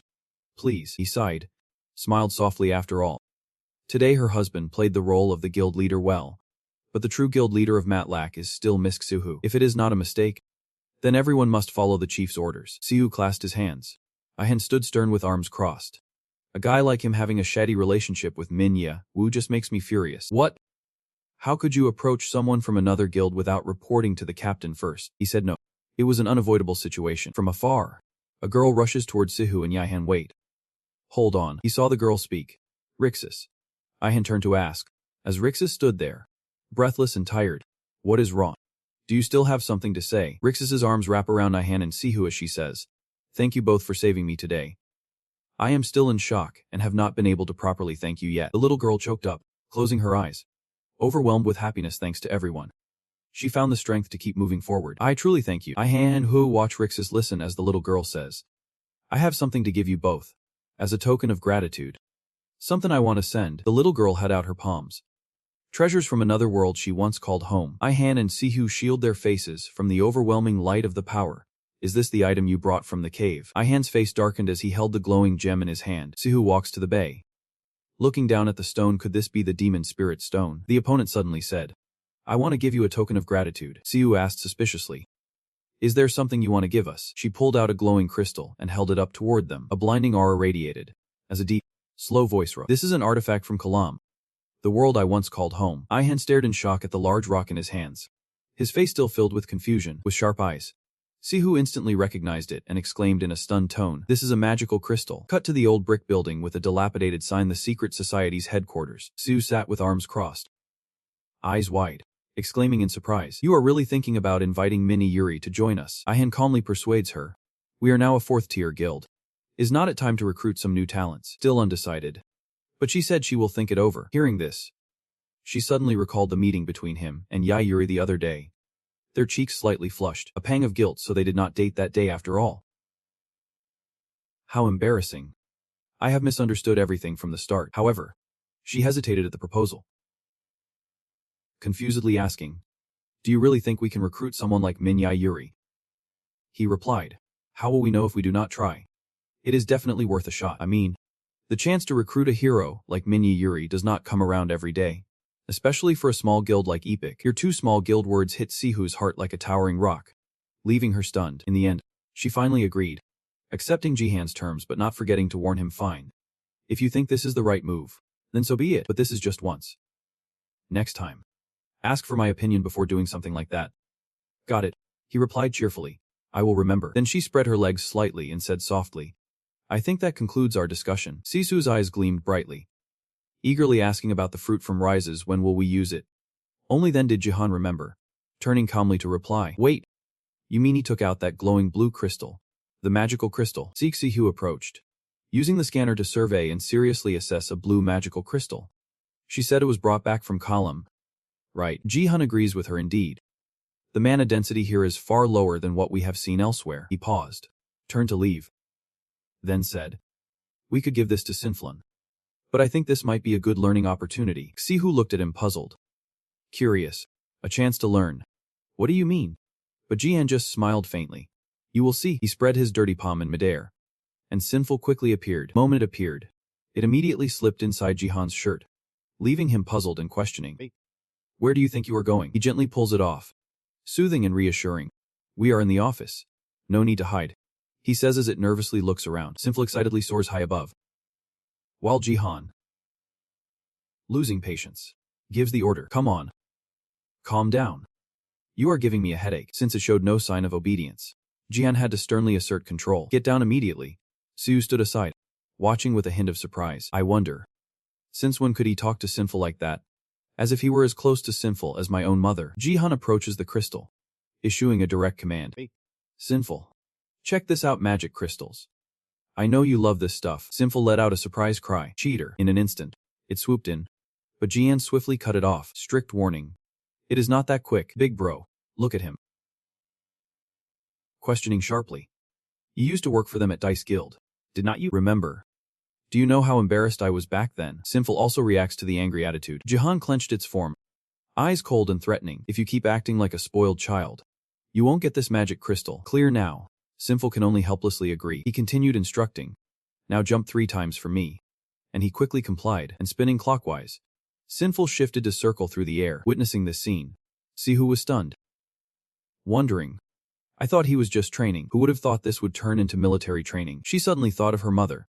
When Sinful signed the contract with my mother, she saw him as a lifelong companion, a close friend. But Jihan loved him yet treated him like a pet dog. Siu swallowed back her tears, steeling herself. "Well, you have chosen him as your master. Good luck." After training Sinful, Jihan finally praised it. "Well done. You followed my instructions perfectly. Here, Take this magic crystal as a reward. With approval granted, Sinful lunged aggressively toward the crystal core, prompting Jihan to sternly warn. Wait. Slow down. Boom. A sudden burst of light erupts, a 7-colored spirit radiating powerfully, engulfing the entire room. Jihan clutches the treasure tightly, thinking, this reaction is much stronger. Sinful must have absorbed more magic than before. Suddenly, he remembered Doa's advice. Gather as much as possible. And eventually, your Sinful will take physical form. Jihan suddenly awakens, staring at the cracked eggshell in her hands, wondering if Sinful is truly beginning to take physical form, just as Undo had said later. Boom. The egg suddenly shattered, unleashing the full force of the spiritual energy inside in a massive surge. As Jiang slowly opened his tightly shut eyes, he felt weightless, his entire body suspended in a surreal space bathed in emerald hues. He suddenly wondered, where am I right now? A deep voice quickly echoed back. Don't panic. You are inside the virtual space I created. Jihan turned around, bewildered, muttering to himself, and what caught his eye was a giant egg with a cracked, wet shell. Sinful calmly introduces himself. Nice to officially meet you. Yuji? Now we can talk properly. Jihan was stunned, exclaiming in shock. What is happening? I did not know you could talk. Speak quickly and explain to me. Thanks to the magical crystal you gave, I was able to temporarily open this space to talk. The water stains on the shell began to fade. Sinful urged me up, but I could not hold it much longer. The barrier was starting to break down. Jihan cut straight to the point, asking seriously why you brought me here. What you want to say? And warning that if this space consumes too much magic power, you will face great danger. Sinful calmly replies, we are being targeted. He pauses, surprised, then asks, targeted by whom? Siplob, explain this. Just as I can recover some power from the magic crystals, they too grow stronger with these crystals. Look closely at those around you. Sometimes, the one you trust most hides the deepest secrets. Jihan was still a bit confused, anxiously questioning, what do you mean? Are you saying someone I know is a traitor? But Siplob, helpless to answer, I can't be sure. That is something you have to discover on your own. The inner lights began to seep through the shell. Before leaving, it urged you protect Kim Si-hoo at all costs. That was Erna Hart's will, and the reason you were chosen as her successor. Jihan was puzzled, repeatedly asking, am I really chosen as her heir? Why are you talking so seriously without warning me to prepare myself? Simf suddenly exploded again, leaving him only with cryptic words. You will understand soon enough. We will meet again when the time comes, as the world around us begins to fade. But Jian still refuses to give in and screams out loud, wait! Suddenly he jolted awake, drenched in sweat, his face terrified as if he had just faced a nightmare. Sihu quickly approaches, anxiously asking Han if he is okay. The Jihan, gasping for breath, called out her name. Sihu. Sihu breathed a sigh of relief, feeling lighter, and thought, I feared something serious had happened since he did not wake up, while Jihan just gazed around drowsily, suddenly realizing, He then forced himself up and said seriously, I just met Simp. Sihu, confused, asked, what do you mean by meeting him? Han answered dazedly, I did not know how to explain it. When suddenly, a flash of light appeared beside me. Before them stood a tiny figure with glowing wings, joyfully exclaiming, Chit. Even Jian was amazed, staring intently. This was Simp, unmistakably transformed. Cut to a vast plot behind the mountain, where sturdy buildings stand. The Korean branch of Yups. Inside the laboratory, all the lights were turned off to carry out something. A white rat with blood-red eyes appears. Not far away stand two assassins, their cold voices echoing their names. Company 013. Company 015. Yim Minsu silently poured the purple chemical onto the guinea pig, speaking slowly. So I heard the latest hybrid kidnapping did not go as smoothly as planned. Having lost a key delivery base, our business partners have begun to lose faith in us. Who do I hold responsible for this mess? At that moment, the mouse's body underwent a drastic transformation, its head muscles swelling unnaturally as it let out desperate screams. Without hesitation or delay, I realized this might sound strange, but our mission was only to scout the area. Centered. He appeared because we feared revealing ourselves, and so, the one who was worried, just as the words left, suddenly used himself, feeling an invisible pressure that left him completely speechless. Minsu turned around, his eyes filled with deadly intent, jaw veins bulging as he harshly questioned, is that your excuse for failing to quietly take down the one true hero? You should know that is not why I created the two of you. Repeat myself, no year should be spent trembling in fear, sweating bullets, bowing your head. Minsu glared fiercely, his chilling warning clear, Bring back Jihenyu's head from Epic Jun. Yep. Number 1 and Number 3. Stand at attention immediately and respond in unison. My lord. Someone is rushing down the hallway right now. The guard flings open the lab door, breathless as he reports. My lord. We have a problem. Minsu asked suspiciously. What is going on? The guard replied nervously. Heroes. They just came in and now they are rounding up everyone and everything in the office. At the same moment, Unsik led his squad forward. His sharp eyes locked onto the opponent as he spoke slowly. This is a direct order from the association. Gather them all immediately. Minsu's face darkened, gritting his teeth in silence. From outside the room, someone gently taps on the wooden door. When it opened, Unsik stepped in to find Doha already waiting, curiosity sparking in his voice. You called me. I cherish you. He turned around, smiling, and said, I have heard about what happened in Sector A. Grade 4. They say your team rushed in and saved the day. Unsik replied calmly. We just helped with the cleanup. By the time we arrived, the mutant was almost down. Doha eagerly encourages him. Come on. Do not be so modest. Accept the credit when it is due. I know you just got back to work, but I need you to handle something. Unsik vaguely guessed, asking suspiciously. 1 meter. A different from a...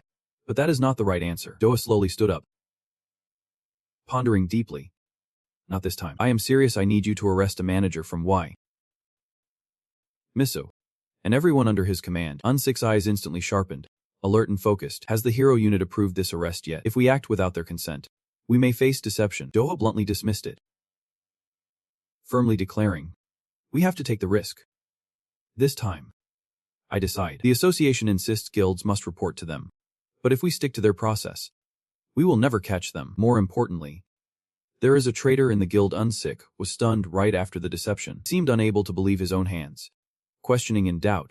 Wait, are you saying someone in the Hero Association is collaborating with Y? Doha calmly explained to him. This must be connected to the recent wave of heroes caught in mysterious incidents. Given the current situation, I see no downside in collaborating with other guilds. He also reminded Unsik to be careful out there. I have a feeling they are planning something far worse than we thought. Back to the present. He stands silently in his study, Minsu and the team by his side. On this side, the defiant voices of the staff cry out, Yulemi. We did nothing wrong. Unsik glared at them, thinking to himself, he warned me about some criminal activities. The guards and regular staff were easily subdued and gathered, but none here seemed like a major threat. Just as I was thinking this, Hanseoff came from behind to report. After checking, most were just ordinary people. Unsik asked curiously, any leads on Lim Minsu's whereabouts? He replied helplessly. We interrogated them, but no one would confess. Suddenly, a voice echoed, catching Unsik's attention. Everyone. You are all going to die. A guy blinded on the floor keeps mumbling when Han finds out about this. Unsik quickly approaches, eyes Han's dazed expression, and asks seriously, hey, what nonsense are you talking about? Han's dry lips parted. A weak voice echoed. All of Han narrowed his eyes at Unsik, a flash of deadly intent in his pupils, whispering, you will die when they come. Unsik squints at Han, impatiently giving orders. Who are they? Don't beat around the bush. Just say it straight. He is like a madman, babbling nonsense all day long. When the blessed arrive, you will see how blind and arrogant you truly are. Unsik pauses thoughtfully, beginning to analyze Han's words. Those who are blessed, could this be connected to Lim Minsu's plan? Han's mind raced, words spilling out in a rush. Han is just a loudmouth with no real power. Keep going. But Haiyan and Zhongyu have discovered something unusual. They immediately raise their guard. Something is coming, and the source of the magic feels familiar. From a monster. Indeed. Not far away. 2 figures were slowly approaching. Not a single father looked at them with indifference, constantly muttering, hero killer. On the contrary, not a single year goes by without a hint of delight, and excitedly exclaimed, look who is here. It is those heroes from last time. He exclaimed with excitement. Good. I need someone to vent my anger on. Haiyan drew his sword, puzzled. I do not understand why their magical signature resembles a monster, and tore his mind apart, shouting fiercely, what is happening? Can someone explain? Zhongyu just shook his head. I do not know either. But one thing's for sure, they are very dangerous. Yuan Engsik calmly stood up, nonchalantly asking, do you know where Lim and Misu are? New Year begins by unleashing power. Forcing a mocking smile, of course I know. But why? Behind him, a massive, growing tumor emerged, turning into soulless shells, as countless demon centipedes poured from his back, and he signaled them to attack the prey. The 3 of them watched as the fierce centipede charged right before their eyes. Haiyan swiftly draws his sword. Sang's blade flashes brilliantly, the ultimate sword technique. Then Long slashes swiftly. In the blink of an eye, she effortlessly cuts down a group of enemies with sharp, Precise sword strikes. At that moment, a desperate scream echoed in Hyen's ear. Awa. The others have been tightly wrapped by those centipedes. Hong screams. Help us. Hyen was puzzled. Why would he attack them when they were all high together? She glanced over. Expression eerie. One hand controlling the monster. Emotionless and self-sacrificing, there is something very unusual about this guy. While Hyen was distracted trying to calm them down. Hold on. We will save you. No one noticed a man sneak behind and throw a punch at her. Hyen immediately spotted him. Angrily cursing. Damn it. I forgot about that guy. But when no one could land a blow, a white card appeared, and Sang stepped in to block it. He feels the pain, growls with anger. A true hero. Blocking the strike. Dong Yu used his strength to shield Hyen from the blow. He glared at him, speaking softly. Now's your chance. From above, Han Seouk suddenly appears. His high kick aimed straight at the opponent's head. Leave it to me. Dem. Your powerful kick struck No. 13 with such force that he collapsed to the ground. His body lay motionless on the floor. His neck twisted to one side, completely unable to rise. Not a single lunar year passed without them watching, silently admiring, so they took down Company 13. Truly worthy of being DHGild's third-ranked squad. Lord Lim Min Su has escaped the building, so we must act quickly. Just as he thought this, he saw Unsik charging at him with a gun in hand. Unsik snapped open the fan, his cold gaze piercing. Do you really think you can afford to be careless now? A sharp slash cuts through the air. What the hell was that? Not a single year went by without taking a deadly blow from the enemy, the whole body thrown backward. In his final moments, he glared bitterly at Unsik. Powerless. Wondering how he was so fast, he collapsed to the floor without a single year of weakness. One arm completely severed, fresh blood staining the area red. Anger surged. This report is completely wrong. He is far stronger than we ever knew. Unsik retrieved his weapon and calmly told the others. It is a rookie mistake, just one moment of carelessness, and he is done. We have got him. Just then, the three of them ran over together. Hang Seouk happily shouted, I found him. Unsik glanced back, saying, all right, let us end this. He immediately ordered his men. I need updates on the injured. Bring these two along. At that moment, a weak mocking laugh echoed from his side. Haha. Not even a year. He still had the strength to speak, his tone fierce yet amusing. Just after a warning, Unsik looked at him suspiciously. He was still conscious, still planning to stay that year. Company 013. Just after speaking, 013 slowly stood up, took out a purple capsule, and whispered each word. Drink. Blessings. Not a single year has the master a long tongue, revealing the poopo in his mouth. It seems you are lucky, the first to witness the second blessing. Back in the outside world, before a towering building, Sihu and Jian stood silently. She turned to him and said the repairs seemed done. And Weihan added it was probably quick, because their guild master is an earth mage. Just then, someone approached, their gentle voice echoing, long time no see. Epic Guild. What are you two doing here? None other than the vice president of Dice Guild. Park J? Waiwan. Sihu politely greets. Hello. Park J? Waiwan. We have come to see Ion Duha. Ji Jiang gently declines. But Ion Duha is not here right now. The Jihan, unfazed, calmly said. What a pity. I wanted to discuss biology with him. Please let him know we stopped by. Jia Wang immediately agreed. All right. I will inform you as soon as he returns. Just then, someone rushed over, panicked, and called out, Madam. He quickly reported the situation. We have lost contact with Yan 6 team. The last communication placed them inside building Y. Zhejiang gasped. What? Her face revealed clear tension as she said anxiously. We need to discuss this inside. We can't talk here with outsiders around. Ion. Deep down, I can't help but worry what is happening. Are they in danger? Why is this happening just as Yayan Duhao is feeling dizzy? Suddenly, a voice called out, capturing her attention. Back Jiaiwan, take notes. Sir. It is Jian. He seriously asks her. Can you explain what happened between you? And see, in the clear blue sky above the city, a helicopter hovers silently. It flies to the corner of a building, about to land on the designated spot on the rooftop. Jihan and Saihu are sitting inside right now. He exclaimed in surprise. They raided his office. Yep. Seriously. Bagia sat across from them. Speaking seriously, what I am about to say is top secret. The recorder began recounting.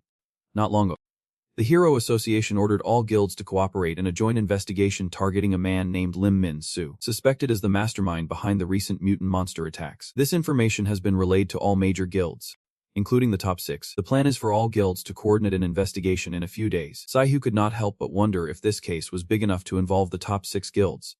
Why was Dice Guild acting alone? Jia Zhang had to explain. Undoha did not trust other guilds, as average campaigns often sparked unnecessary conflicts, so this time, since we conducted our own investigation, we sent the Undoha team to raid the UPC building, but Saihu continued thoughtfully. You have lost contact with them and cannot send reinforcements without being exposed. Jiajong nodded in agreement. Yep. Now there is only one way left, but before she could finish, a voice cut and leave it to us. Jihan touches the soldier beside him, lost in thought as he gazes outside. To be honest, since we are still a new guild, no one will suspect us, and only 2 people sneaking in will be easier. Very quickly, the helicopter door opened, and 2 men were already waiting. Jihan looked at his palm, thinking silently. Even more, this is the perfect moment to test Sinfa's new abilities. Then, he turned fully to Saihu and took off using magic. Upon hearing this, she gasped in astonishment. Jiko, do you want us to jump down? No time to think. Gihan's foot slammed off the door frame. He free falls directly down below. Saihu above can only helplessly call out, give me a few chords to cast the spell. As the epic guild advances, cut to the pitch-black basement. Not a single light in sight. A scene of devastation stained with blood everywhere. Someone is collapsing in the rain, their body covered in wounds. It is sick, and jolts awake. Weakly coughing. Sir, my vision blurred. Thoughts racing. Am I unconscious? What just happened? And looked up, dazed, glancing around anxiously, and asked, is everyone okay? But upon closer look, the scene before all sick was utterly shocking. Not a single soul unscathed around. Dark blood splattered everywhere. Bodies strewn across the ground. Hensio lay face down in a pool of blood. Hien collapsed against the wall. A large bloodstain behind him. Wrong is no better. His body drenched in blood. Lying collapsed on the floor. Ulsik could not accept this scene. He exclaimed in shock. How could this happen? But quickly, Han's pupils contracted, startled by a sudden realization. As he turned to look back at himself, he discovered that one of his arms had been severed long ago and clutched his wound, screaming in rage. Ulsik could not hold back his tears, clenching my teeth tightly. My heart filled with self-reproach. I should have been more cautious. This is my fault. Just then, someone approached, laughing loudly, as if planning to stay there forever. The henman sports platinum hair, with a long horn protruding from his head. Curious, I ask, didn't you say losing focus in battle means certain death? Not just once a year. His body has completely transformed, looking utterly repulsive and imposing. So what are we waiting for? Stand up. I won't let this magical crystal go to waste. The company has never seen a monster like you. Nightcrawler, and glanced at the towering figure beside him and asked with a smile, are we thinking the same thing? Company 13, and has now become a giant gorilla with extraordinary muscles. His face expressionless. Hero, weak, company with no one. Monster type, gorilla. The eunuch stared blankly at them, instantly realizing the problem. Their bodies had merged with the monsters. Seeing their condition, Hen suddenly wondered if Yup was really conducting these experiments. I remembered my superior's words and made up my mind I must report to Undoha at all costs. At that moment, the horse-drawn carriage stirred slightly, groaning in pain. Eunuch instantly rejoices, whispering urgently, can you hear me? His eyes squeezed shut, his face twisted in agony, trembling with self-blame. Sorry, Commander. I should have protected everyone as the team leader. Eunuch immediately grasped the situation, his eyes locking onto Han, who cautiously warned, enough, he can't move.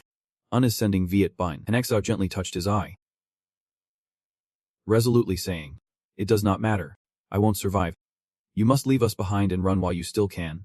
I will hold them off as long as I can. But Eunuch could not agree, gritting his teeth, anxiously warning, don't say any more. I am losing blood. Hanexev struggled to open one eye before losing his sight, uttering his final desperate words. I must live. Boss. When suddenly a powerful force crushed his body, fresh blood splattering everywhere. Eunuch witnessed the entire scene, blood trickling across his face, stunned and speechless, eyes wide with shock and deadly intent. A growl echoing by his ear. Heroic. It is 015. He destroys the enemy's vehicle with his bare hands. Eyes fierce. Death awaits. Eunuch finally can't take it anymore. Fury erupts. Eyes bloodshot, roaring in rage. You bastards. He charges forward with all his hatred, shouting, I will kill you both. But before he could take a few steps, a giant hand appeared, blocking his way, and 015 directly threw him flying into the beam. Eunuch was thrown with immense force, crashing onto the concrete, his entire body battered and broken. Crying out in pain, 013 stands back, calmly enjoying the chaos. Koi Tri laughs loudly. Truly tragic. Ha. He happily reminds 015 not to kill him. Bring him back. so we can extract information about the hero's plan. Suddenly, a low voice echoed from behind him. In truth, no one ever leaves this place. It is Saihu and Jihan. They quickly found their way here. 013 recognized him instantly. Surprised. Thinking, Yuj, what is he doing here? Saihu stared in horror, covering his mouth. Trembling. We need reinforcements. They need urgent medical aid. Right away. Jihan stays silent, silently denying it. No. It is already too late. 015 suddenly rushed towards them. Muttering, the boss wants. Yuj. 013 panicked at the sight, rushing to stop him. You are wrong. Come back. But it was too late. 015 was right in front of them. He roared wildly, killing Ruhan. Jihan calmly said to Saihu. Let me handle this, she sharply retorted. Auntie. No way. You can't fight him alone. Jihan quickly gathers strength in his hand. Calmly warning, just step back. Alright. I do not want you to get hurt if anything goes wrong. Sinf slowly appeared. He said seriously. I do not know if I can fully control Sinf yet. It swiftly harnesses spiritual power, completing the form, Wind Elemental Sinf, after merging with his master's weapon. Jian grasped the spear and spun it around. His face suddenly turned cold, eyes filled with murderous intent. And I could feel Sinfa's immense mana surging within as Gorilla 013 charged. He aimed the spear straight at it. The incantation surging through my sword, the light shone blindingly as the blade descended upon the enemy. The ultimate afternoon.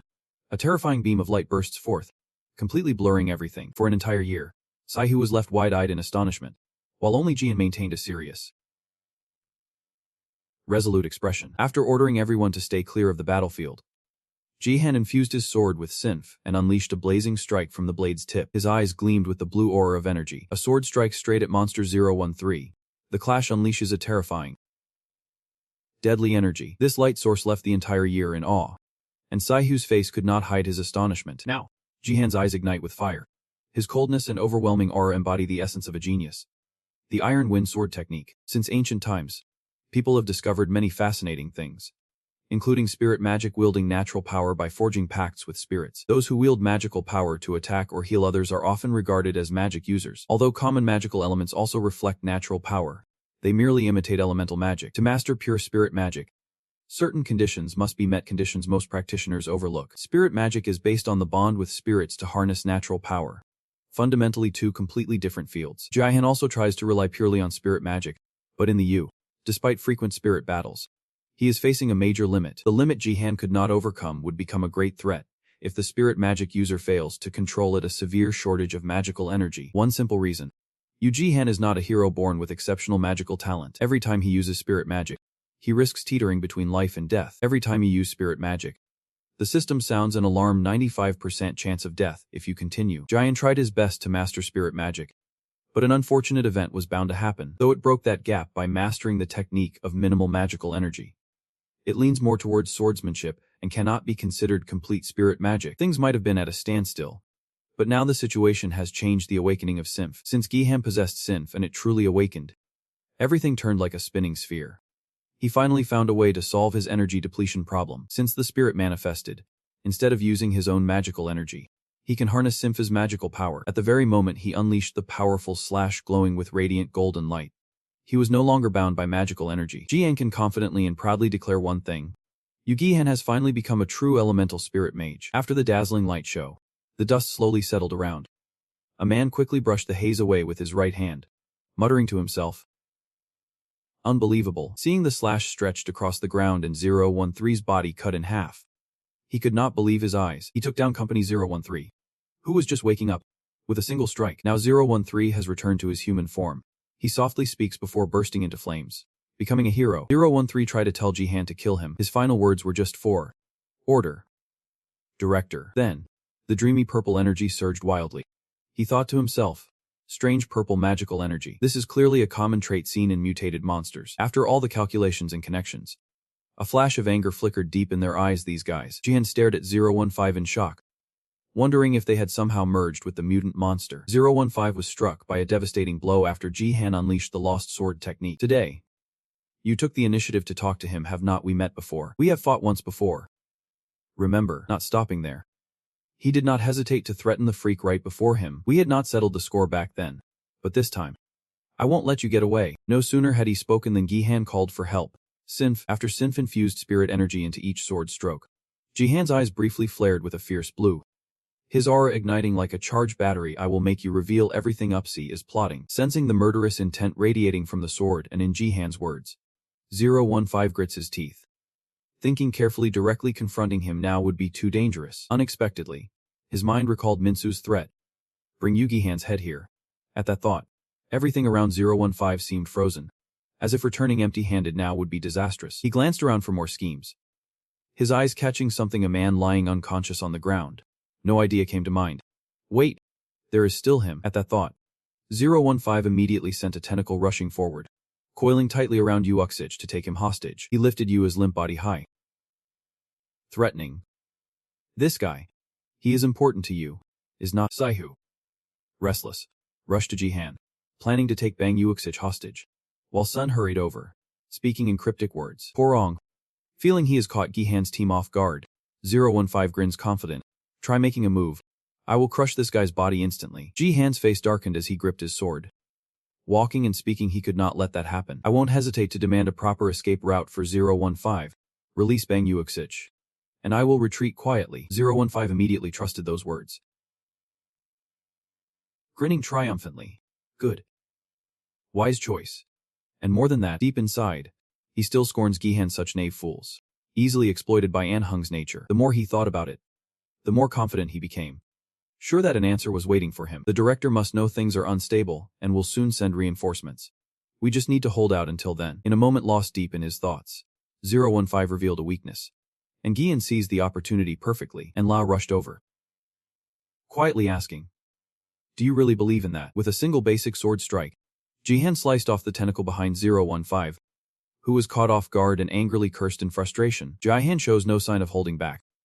Sword ready to strike. You are more knave than you look. Withdrawing the blade, a sharp sword slash cut across 015's abdomen, as questions surged in his mind. His body transformed into his second form, severed by a single simple strike. The heavy upper body crashed to the ground, making him cry out in pain. 015 had lost the ability to fight back, only able to watch the sharp sword point aimed at his face. Jihan stood above, looking down arrogantly, coldly asking, I'm only asking once. 015 stays silent. What is Up's plotting? You even asked who Lim Min-soo is and where he is now? Never answering your question for a year. But mocking Ul Sik with self-deprecating tones. Now I understand why you cared about him back then. He keeps mocking. Greedy for Namruro Gihan. You are special, join us. In his mind, he recalled Ul Sik's wicked grin and sly voice. Though the director ordered your death, if you join us, your life will be spared within Ups. He even revealed some classified information among the heroes. Some had received favors from the director. He always uses flattering words to charm Jihan. Think about it, if a spirit mage like you gains more blessings, you will definitely become much stronger than you are now. However, the enthusiasm of 0.1 years was flatly rejected by the handsome Jihan. I do not care about that stuff. Stop talking nonsense and answer my question. What scheme are you guys plotting? 0.1 years trapped in a dead end, unable to move forward or back. He had no choice but to sell off before watching the chickens go bare. A fool who knew nothing. The director's plan was already in motion. While Ul Sik is being cared for by Saihu, 0.1 years later. He says, anyway, you will find out soon enough. At the same moment, Ul Sik's body suddenly trembled violently. Coughing, Saihu called out anxiously, Ul Sik, are you okay? Are you conscious? Ul Sik glanced subtly at the girl, worried about him, unable to help but wonder. Secret society. Why are you involved? Understanding his intent, Saihu immediately replied, we were sent by Ms. Park Jae Kyung to rescue you. Then, Ul Sik was helped up by her, his body extremely weak, his right arm already lost. Yet he laughed to himself. Dan Sung is the judge. But right now I feel so miserable. Saihu reminds him to stay still. I have stopped his bleeding. Now he needs to rest. At this moment, Ul Sik lay down obediently. Curious as he asked, one of their magical energy sources had vanished. It seemed one of them had been dealt with. Saihu quickly clarified. If you are talking about those who teamed up with the monsters, do not worry. Jihan has already dealt with both of them. But contrary to what Saihu expected, Ul Sik surprised her even more. What is she saying? Ul Sik glanced around unconsciously, his steady voice echoing. And I could still sense a powerful magical energy clearly. One of them remained. Suddenly, his pupils constricted, a tense gleam flashing deep in his eyes. No. This was different. Ul Sik used his power to sense the surroundings.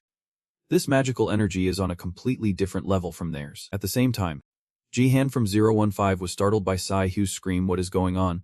What is happening? Jihan sensed a powerful aura behind him. Instantly spinning around to strike with his sword, was there someone else among them? Suddenly, his sword was stopped by something, and the mysterious woman's voice echoed, her presence appearing unexpectedly near the blade. Jihan did not realize it. Who is this guy? Jian's eyes quickly met the woman ahead. Her cheeks flushed as she spoke softly. It is Jep. You are so cool. Just my style. But the only thing he cares about now is her strength blocking a sword wrapped in light so effortlessly, to avoid revealing too many vital points. Jian quickly stepped back, watching her casually file her nails with a small blade as if it were a pastime, silently reminding himself, this one is no ordinary fighter. And she said with interest, I like you already. Then Jerry started moving closer to Jihan, teasing him. Look closely. You are actually handsome. My love. Do you want to be mine? Her eyes gleamed with a fiery red light, like a cat's. Her movements sly as she whispered, Jerry will take good care of you. I am immune to girls, especially those who play with knives. Jihan immediately objected. I refused, glanced over Jerry once, and wondered. Another upsig experiment. She brandished the knife before her with a disdainful smile. Really? What a pity. Suddenly, a sharp clang rang out. Miss Jerry. Wait. She noticed half of 015 lying on the floor. What is this? The 015 company here is going to catch a cold. He knelt, begging her. Please, give me one more chance. Jerry feigns worry, crouching beside 105. No way. It is obvious you have already taken 2 magic stones. Don't you remember? Experiments like you can't handle more than 2. He still clings to the last chance, his dark eyes flashing with urgency. Please, give me one more magic crystal. I might be able to kill him. Before he could finish, Jerry gently slid the knife forward, smiling as he refused. I said no. Jihan stared at her, unsure of what she intended to do. The moment after, he realized the knife had pierced deep into 015's shrimp brain. From the start, a half-wit like you does not get a second chance. A cold step. She pulls out immediately, then turns to Jihan. What about him? Your beloved. Her cheeks flushed red, eyes sharp as knives. She asked him. Opportunities come only once. Will you seize it? After witnessing Jerry execute 015, the flames engulfing him suddenly burst up from his feet. Jihan stared at her, puzzled. I thought you and him were in the same boat. Hearing his question, Jerry forced a crooked smile. We are in the same boat. Please, don't tell me you are feeling sorry for that guy. Pity is for dogs to chew on, not something you bring into battle. Then, she glanced at 015's body wrapped in purple flames, relentlessly humiliating him. Weaklings like him were doomed to perish so easily, just a burden to others, surviving only to make things worse. What else is there to do but clean up the mess as soon as possible? Saying this, she began sharpening the dagger before her, her eyes gleaming with a hint of delight. Enough with the rambling already. Suddenly, Jerry pushed off with all his strength, launching himself forward. I can't stand men who never know when to keep their mouths shut. At this moment, Jerry's blade lunged toward Gahan's throat, but he just tilted his head slightly to the side to dodge. Jerry was quite surprised when a fairy appeared and took the blow for her. Cheers. At this moment, she smiled with delight, cheeks flushed. Haha, you are quite an interesting person, and your beloved pet is rather unusual too. While she was still lost in praise, he struck a precise blow. Gahan's strength sent her flying far away. The sheer force of the strike shattered the ground, sending dust and smoke billowing into the air. Seeing himself knock out Gahan, Synth beside him shouted, Cheers. The man beside her sneered, clearly thinking she was all talk and no substance. By now, Gahan realized he had been away from Doa too long. He thought to himself, he should return to Kim Sihu immediately. There might be others nearby. Just as Gahan was about to leave, a figure rose from the dust behind him, voice steadying, as if asking, Where are you going? My love. Her eyes blazed red. It has been a long time since I have met a man as hot as you. Jerry's face was scratched, veins bulging on her neck and hands. Now Jerry's hooked on you. He spun around to look at her, silently telling himself, I knew that move hit. Without a second thought, Jerry instantly showed his passion and rushed forward. Come on. Jerry's not done playing yet. Gahan could only stand there, disheartened. He was not truly interested. But did he have any choice but to eliminate her? At that thought, Gahan called Symph, who returned to the sword immediately, transforming into a blue flame of light, merging with the blade, and splitting it. Just as Jerry closed in, she seemed even more intrigued than before. Oh, what is your next move? Gahan, ruthless as ever, slashed across her like he had no mercy for beauty. But suddenly, his muscles tensed. Something felt off. The image of her northern stance with southern steps flickered strangely in illusion. She vanished in the blink of an eye. In a sudden moment, He had not realized Jerry had slipped up behind him. Where else could she have gone? Luckily, Gahan's instinct returned just in time, and he swung his sword to block her strike. Yeah, if he had been a few seconds slower, Gahan might have had to be reincarnated once again, he thought to himself. If he had not reacted quickly, things would have been much worse. Her moves were like those of a professional assassin. His eyes gleamed as he scanned the system's info board, 85% chance to win. But there was no way she could dodge another strike. Thinking this through, he swung hard, clearly impossible, so close, but Jerry was just a step faster. Gahan was stunned, yet she managed to dodge it. Then Jerry stepped back a few meters, puzzled by her chaotic moves, while he let out a relieved breath. That was a pretty close shot. Now, she seriously switches to attack mode. If she had been 2 seconds slower, I would have taken you down, proving I did not just rely on luck to fix those mutants. Judging by the girl's skills, Gahan knew this fight was tough. If he did not take her down now, she would become a formidable enemy later. So Gahan decided to unleash his power one last time, his eyes glowing with a deadly blue light. The next strike could send shockwaves to the Needle Lion's den. But I have no choice, I must use the wind sword technique once more. Seeing the aura flowing along the sword, Jerry felt a surge of excitement. Look at that glowing light, is that an aura? I have never seen anyone use it before. Then she madly lunged at him with a knife. Jerry's ready now. He can come anytime. Gahan showed no mercy. His cold gaze fixed. I will blow this whole place up. Let us see how she dodges that. The space seems to hold only 2 souls. On the brink of a powerful collision, suddenly, a slow voice broke through the action. Enough. Gahan glanced toward the voice. Jerry did the same, both surprised by the sudden appearance. The young man in the loose white blouse continued. I told you to assess the situation first. Do not use all your strength like that. Jerry, adjusting his glasses gently, greets politely, regardless of the situation. It is a pleasure to meet you. The man with a scar running along the corner of his mouth smiled slyly and introduced himself. I am His sharp eyes swept across him. And he must be you, Jihan. Right. Jihan and Jerry's match was postponed. She waved goodbye to Misu. Hello. Jihan raised an eyebrow, thinking to himself, so that is Misu. Why did he suddenly come here? Jerry hurriedly stepped in front of Misu, who looked a bit upset. I told you I could handle this. So why are you here? And calmly retorted. Is this what you call handling things? Look at the mess you have made. She still won't admit it, always finding excuses. What was I expecting? I can't handle this neatly or cleanly. Suddenly, Mrs. expression shifted. Her brows furrowed as she looked at the body engulfed in purple flames and asked, are the agents from Company 013 and 015 dead? Jerry beside her nodded sluggishly. Yeah. And on top of that, he even dared to ask for 2 more magic crystals, even though he had already lost. Arrogant Misu glanced down at the 2 bodies below, so pitiful and pathetic, then hand turned to Jerry and said, Jerry, take back the magic stones from them and return quickly. She angrily argued back. What? I actually wanted to stay a little longer. Just now. Jihan, who was pushed aside, finally spoke up, who said she could leave. Jihan even pressed the sword against Mizu's neck and boldly declared, I am a top-tier wanted criminal. You have been arrested. His eyes still hold that unwavering resolve. The Heroes Association has sent reinforcements. Don't waste your effort, surrender now. Misu did not just stay calm. She smirked with a hint of defiance. Reinforcements have arrived, sent by the Alliance. His words only made Jihan raise a huge question mark. Wonderful. That is exactly what I wanted. He calmly asked again. What are you talking about? Mrs. mood shifted instantly, bursting into loud laughter, accompanied by a heavy, oppressive energy. Everything that has happened from the beginning until now was all part of my plan. Jihan's body sensed something was wrong. Yeah. He instinctively crouched, trying to block with his sword. This energy, it is so dense. No human could possess such immense power. Mrs. Glasses glare intensely, as if the light itself is magnified tenfold. Cold hand. Bye by me. My original plan was to lure all 6 guild leaders here. But many core guild leaders have gone off track and does not hesitate to reveal the biggest secret in his plan. At least I distracted all 6 major guilds.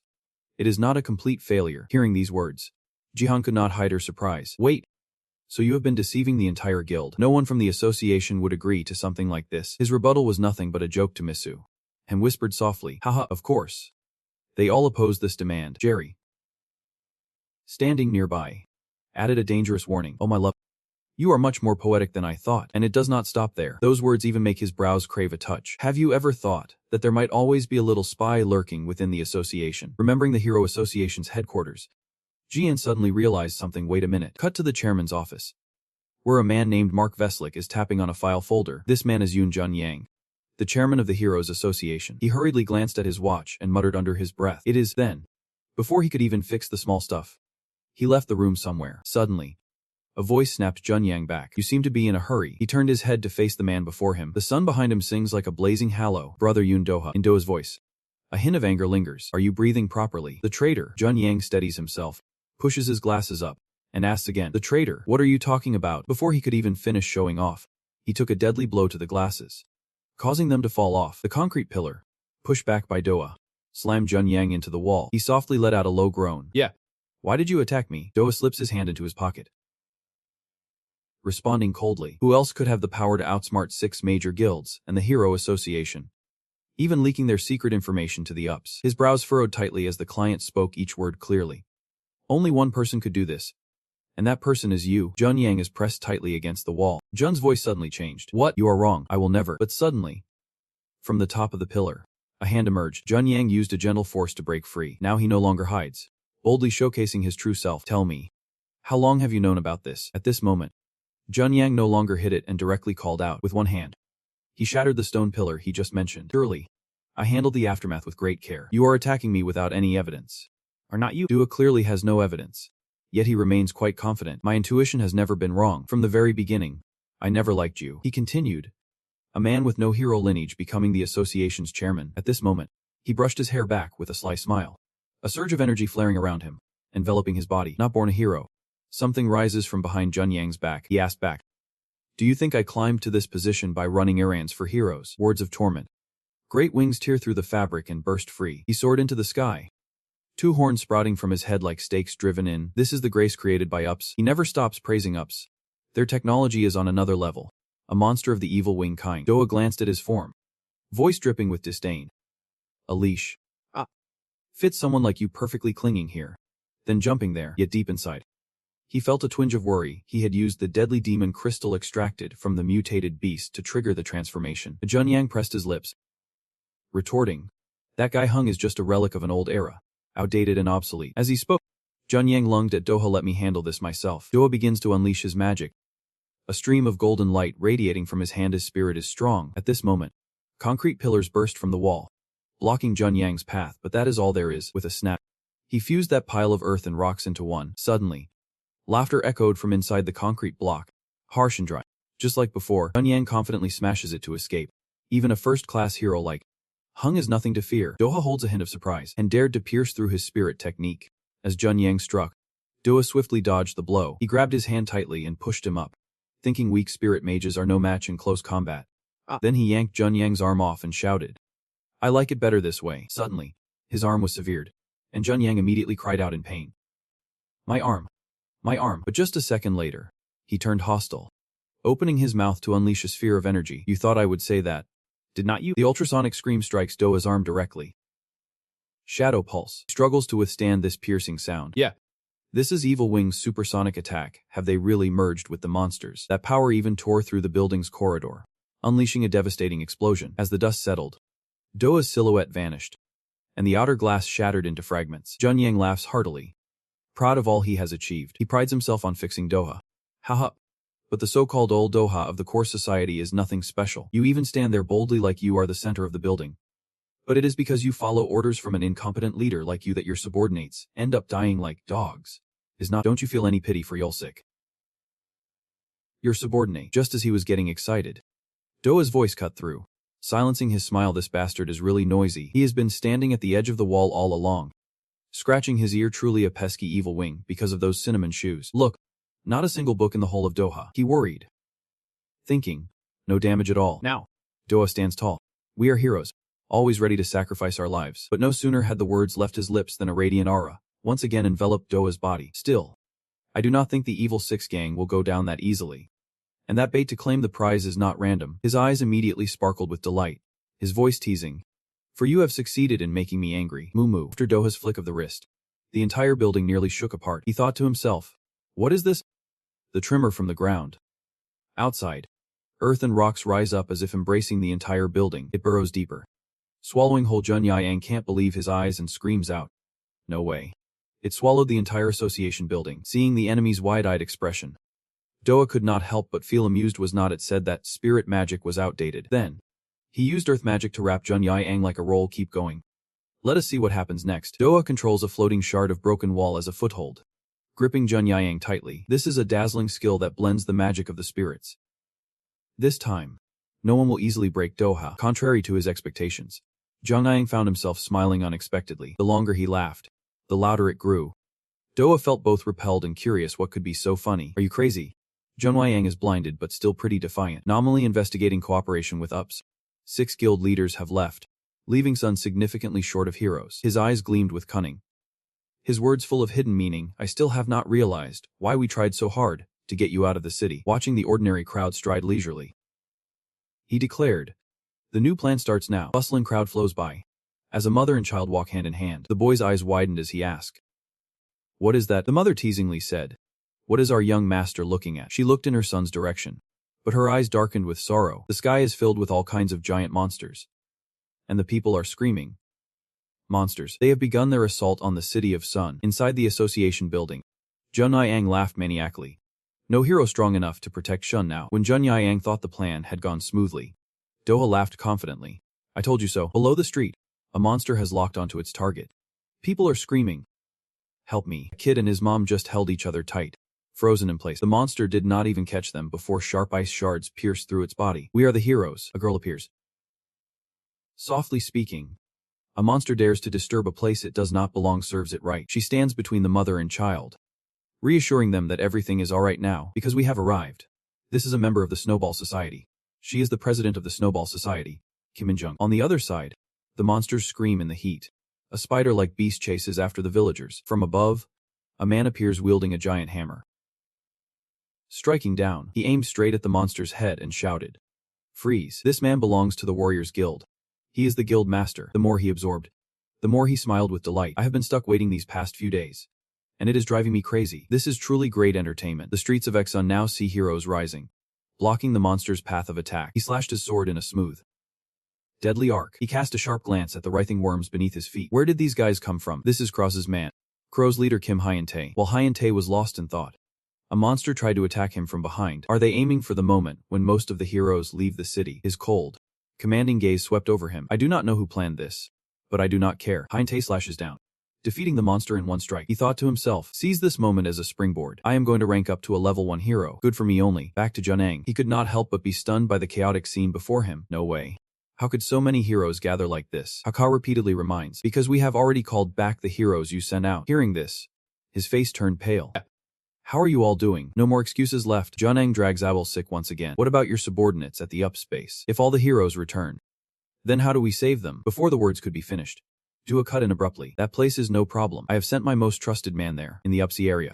A figure hovers in midair. This person appeared with a smile. He mutters to himself, you are quite the mess yourself. Are not you? This is Bae Kang-chan, the leader of the Red Hole Gang. Over here, Dua stands dignified and respectful, though I hate to admit it.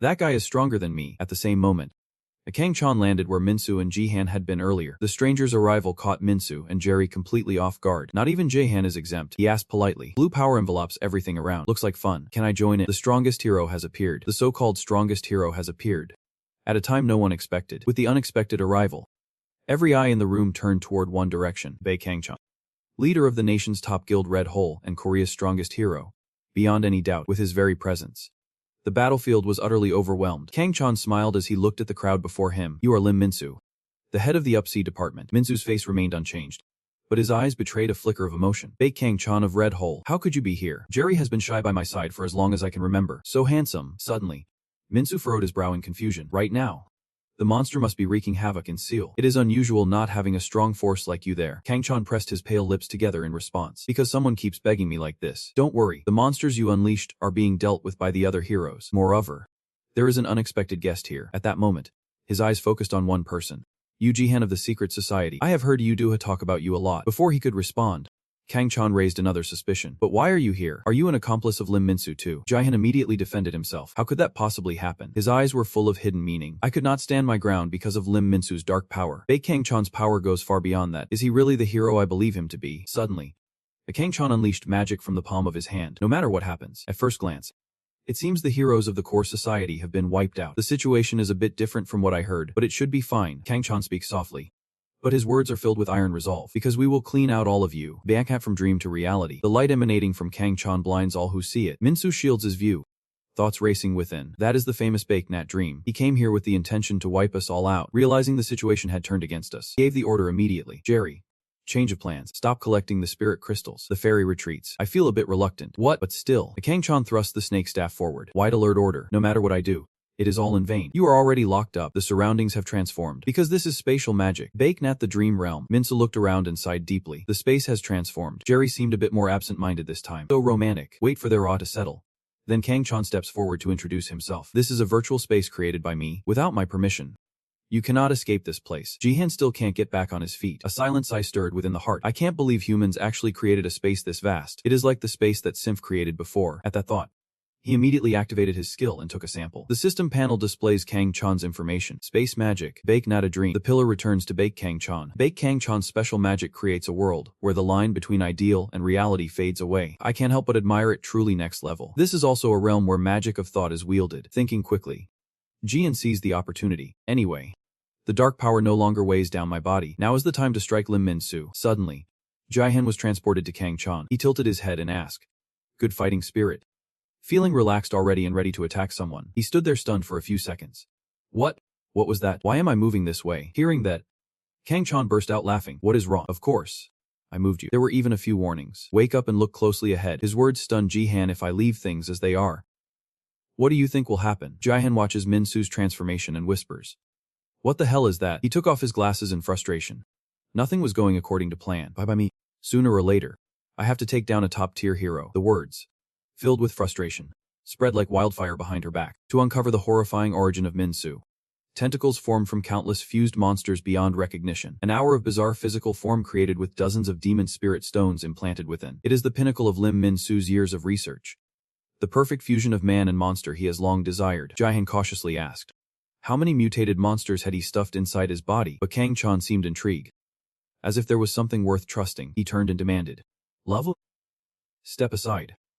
Confused, he asked, "What do you mean?" He sternly repeated once more, "Just as I said, stay away from the battlefield." Yet Gaihan never gave up, even if it meant facing that monster alone. Before I could finish, Kang-chan cut me off at his here. A tentacle from Min-soo lunged forward, but Kang-chan instantly teleported away, standing still to watch from a distance. Jihan trapped inside the illusion. It is hard to comprehend. Kang-chan just raised the tentacle shield and landed.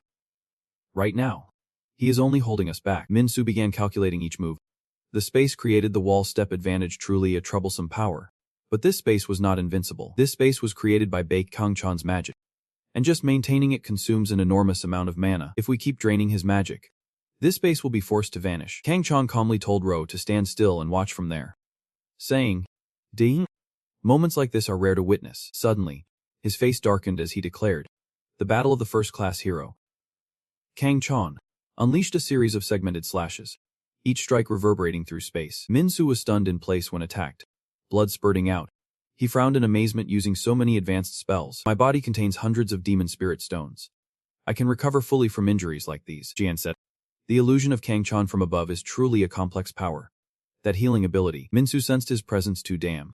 I am not fully recovered yet. Kang-chan's eyes blaze with a terrifying intent. I am intrigued. Can one truly heal when the very space around them is fractured? At that moment, he activated, annihilating space. Everything shattered into dust. Jihan's eyes widened in disbelief as he stared at the massive crater before him, muttering, This is the battle of a top-tier hero." As for Kang-chan, he landed with curiosity, his eyes gleaming with delight. A piece of flesh around Min-soo's eye glanced at Kang-chan. He is still alive after that blow. He got poked and screamed. Damn it. Hundreds of demon crystals reduced to one. All destroyed. Impossible. Kang-chan accidentally stepped right on Min-soo's foot. What is he mumbling about? Is this trivial thing really your true self? Being trampled to death would not be a bad end for you. Only now does Sherry speak up. No. How dare she treat Kang-chan as a hostage threat?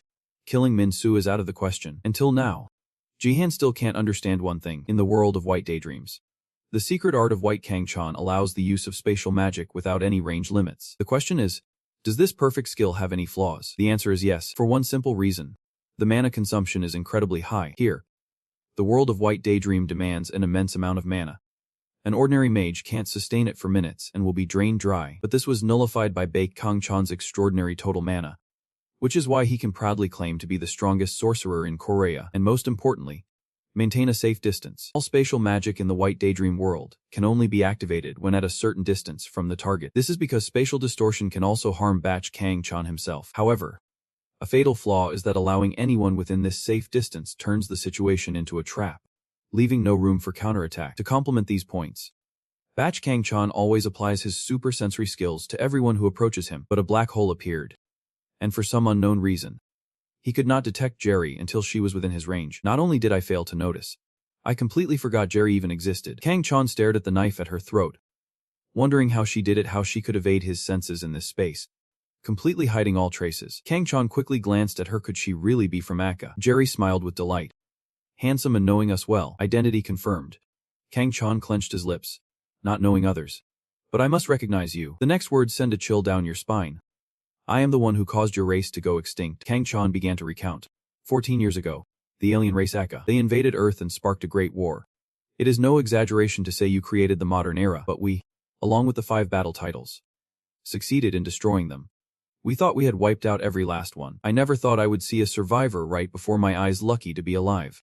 And all the workers had to do was cooperate with UPS. What is the reason for partnering with UPS? To defend the race. Suddenly, Jerry chuckled softly from deep within, his eyes gleaming with a twisted laughter. Why does Jerry have to care about those losers who lost the battle? The more she talks, the more delusional she becomes. I just find this world so dull. Watching everyone babble about useless peace drives me insane. Fight. I want a world where war never ends. A world where people scream and tear each other apart. Just thinking about it gets you all fired up, does not it? Kang-chan sneered in response, a thought so typical of the Azician way. Jerry still would not let him go and kept talking. So Minsu must not die. Boss needs Minsu. These words have piqued Kang-chan's curiosity. Boss, do not tell me the one being talked about, the leader of your group, died last year. The middle class stays silent. Who really knows? Could he truly be dead? All right. It is time to end this. Die now. Kang-chan sighed calmly. I wanted more information. But this is enough. At this moment, he pressed his lips in warning. First, you must deal with the man behind you before me. Jerry let his guard down. Unaware of Jihan, could not he use spatial magic in this situation? Kang-chan had no choice but to explain behind their back. It is an exception when applied to others. At the same moment, Jihan was ready with his move. A sword slash descends, carrying the wind. A hidden sword technique unleashed. The force was so powerful it tore through space, leaving a long scar on the ground. Kang-chan teleported behind his broad back. You need to know the boundaries. Were you planning to slash me too? Still, Jihan simply replied. I knew you would dodge it. At this moment, Kang-chan began to analyze the sword strike from earlier, looking into the deep wormhole. He thought to himself, how could the daylight dream world spread to this extent? This is Feng Thuan, a performance as magnificent as Undoha. Now I understand why Undoha cares so much about him. Earlier, Doha went to Kang-chan to show off, found the ultimate spirit mage at last. The boat's gone. It is right. But he still does not understand. What did you say? Suddenly, his train of thought was interrupted. Bake Kang-chan, please look ahead. What? Jian looks at Jerry and says, it seems it is not over yet. Kang-chan nodded in agreement. Yep. From the start they were a cunning species like the Azisha. Jerry came back without a single scratch. My love, you are truly amazing. Jerry falls for him again. But today's battle ends here. Something thick was released by her. What is that? Kang-chan watches closely, then explains, that is a tear in the fabric of space. It seems your attack has been building up damage in this space. Without hesitation, Jihan soared directly towards her. You thought I would let you escape. But Kang-chan stopped you. Attacking in that state would be pointless. On the contrary, we risk being pulled into the rift. Now Kang-chan begins to weigh the pros and cons, reacting as if he fully understands the world of the White Daydream. Only Undoho and that Azisha guy. Just now did I truly understand my magic? Could it be that he is really still alive? A glint flashed in Jerry's eyes. Though I want to keep fighting, the boss is calling. Anyway, we will definitely meet again. Say your final words before you vanish. Goodbye for now. Jihan shows his frustration at being unable to take down Minsu's entire group. Damn it. To let them escape right before our eyes. Kang-chan smiled and advised, no need to dwell on regrets. Today, we have received valuable information. Because it has been a secret hidden for decades. The survivors of Azisha we thought we had completely wiped out. They team up with UPSI to turn the world upside down once again. Not only South Korea, but the entire world will be swept up in their threat. Currently, the Heroes Association has collapsed. Before someone fills that gap, we must inform the 6 guilds. Suddenly, Jian spoke up. Curious, I have heard the entire conversation. Those who collaborate with UPSA are figures from Azisha. If it were Azisha, would not they have broken the peace treaty and rebelled? Kang-chan teases with a sharp tongue. Such keen ear. Right after that, he returned to his serious demeanor. There is no other way. Right now we are moving to Seal. You witnessed the scene, so you have to take part too. Jihan immediately objects vehemently. The Yuxik board Imiz. Saihu are still at the UPSA scene. We have to move with them. Kangchan flashes a brief look of surprise. The kid from the Royal Academy is still alive. You know. Then he used his skills on Ji-han and gave him a warning. I will send our Red Orn army over there. You stay silent and follow me. He is a bit confused. Wait a minute. Ji-han has been transported to a three-dimensional space. He opened his eyes wide in astonishment. This is Kangchan, smiling as he explains. It is a long journey, so it will take some time, and you might feel a little nauseous. Right now. Ji-han was about to lose it. You should have said so earlier. Sampling. The system displays a notification. Return to seal with Beck Kangchan. A 99% chance of encountering a surprise character. He wonders.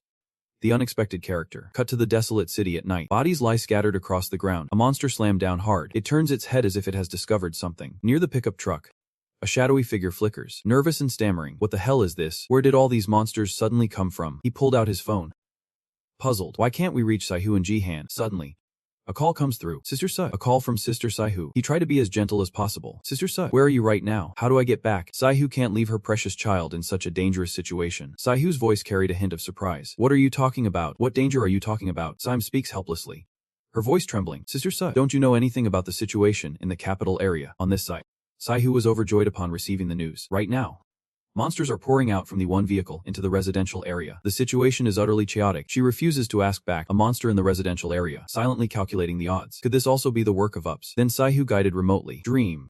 Is that you? First, wait for the heroes to come and save us. Suddenly, a few drops of water fell from the sky. The water at the source is old. Turns out the monster had already found him. The voice of Saihu crackled through the line. Dream ascends. Hello. Instinctively, the monster lunged forward with its jaws wide open. Just as it was about to attack, a blue light stopped it in its tracks. It immediately collapsed to the ground. The crimson moon rises, stealing countless souls away. While I was away, South Korea has become quite lively. Saihu cried out in worry. Dream ascends. Are you okay? The man adjusted his hat. That voice. He smiled politely, revealing his identity as Kim Jae-on-oh, the chief researcher at Kyoto's Monster Research Institute and a former rank hero. Then asked, can I answer your phone? After the teleportation stops, Kangchan announces, we have arrived. At that moment, Ji-han vomited on the ground, and he immediately hung up. Oh man.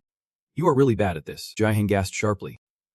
I really thought I was about to die. Suddenly, he felt strange, looked around once, then asked, where is this place? Kangchan put his hand in his pocket, calmly replied, as you can see, this is Sahun.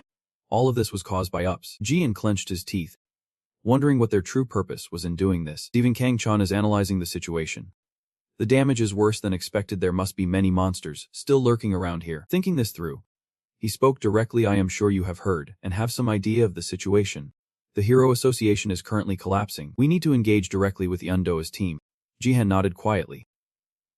I understand. Then he activated the system to retrieve information. The chance of encountering the character unexpectedly was 99%.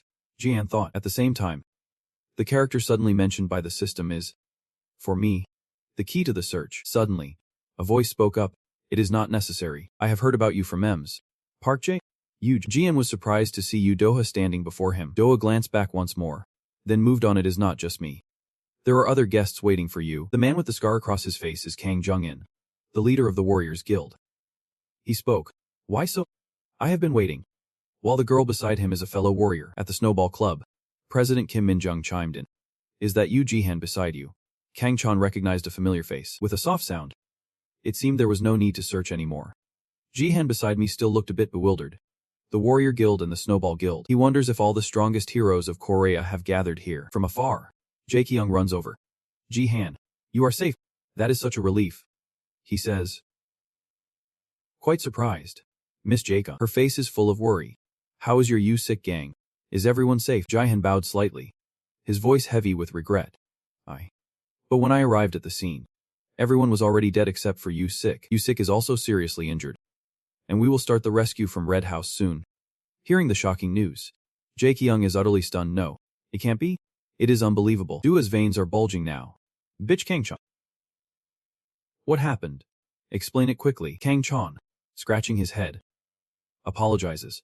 I am truly sorry I could not save your men. I do not know if this will comfort you, but their sacrifice was not in vain. It revealed the forces colluding with the UPS. His voice grew serious. The Azisha tribe still lives. This news hit Duha like a sudden alarm, leaving both Min-jung and Jung-in equally stunned. Not to keep them waiting, Kangchan continued.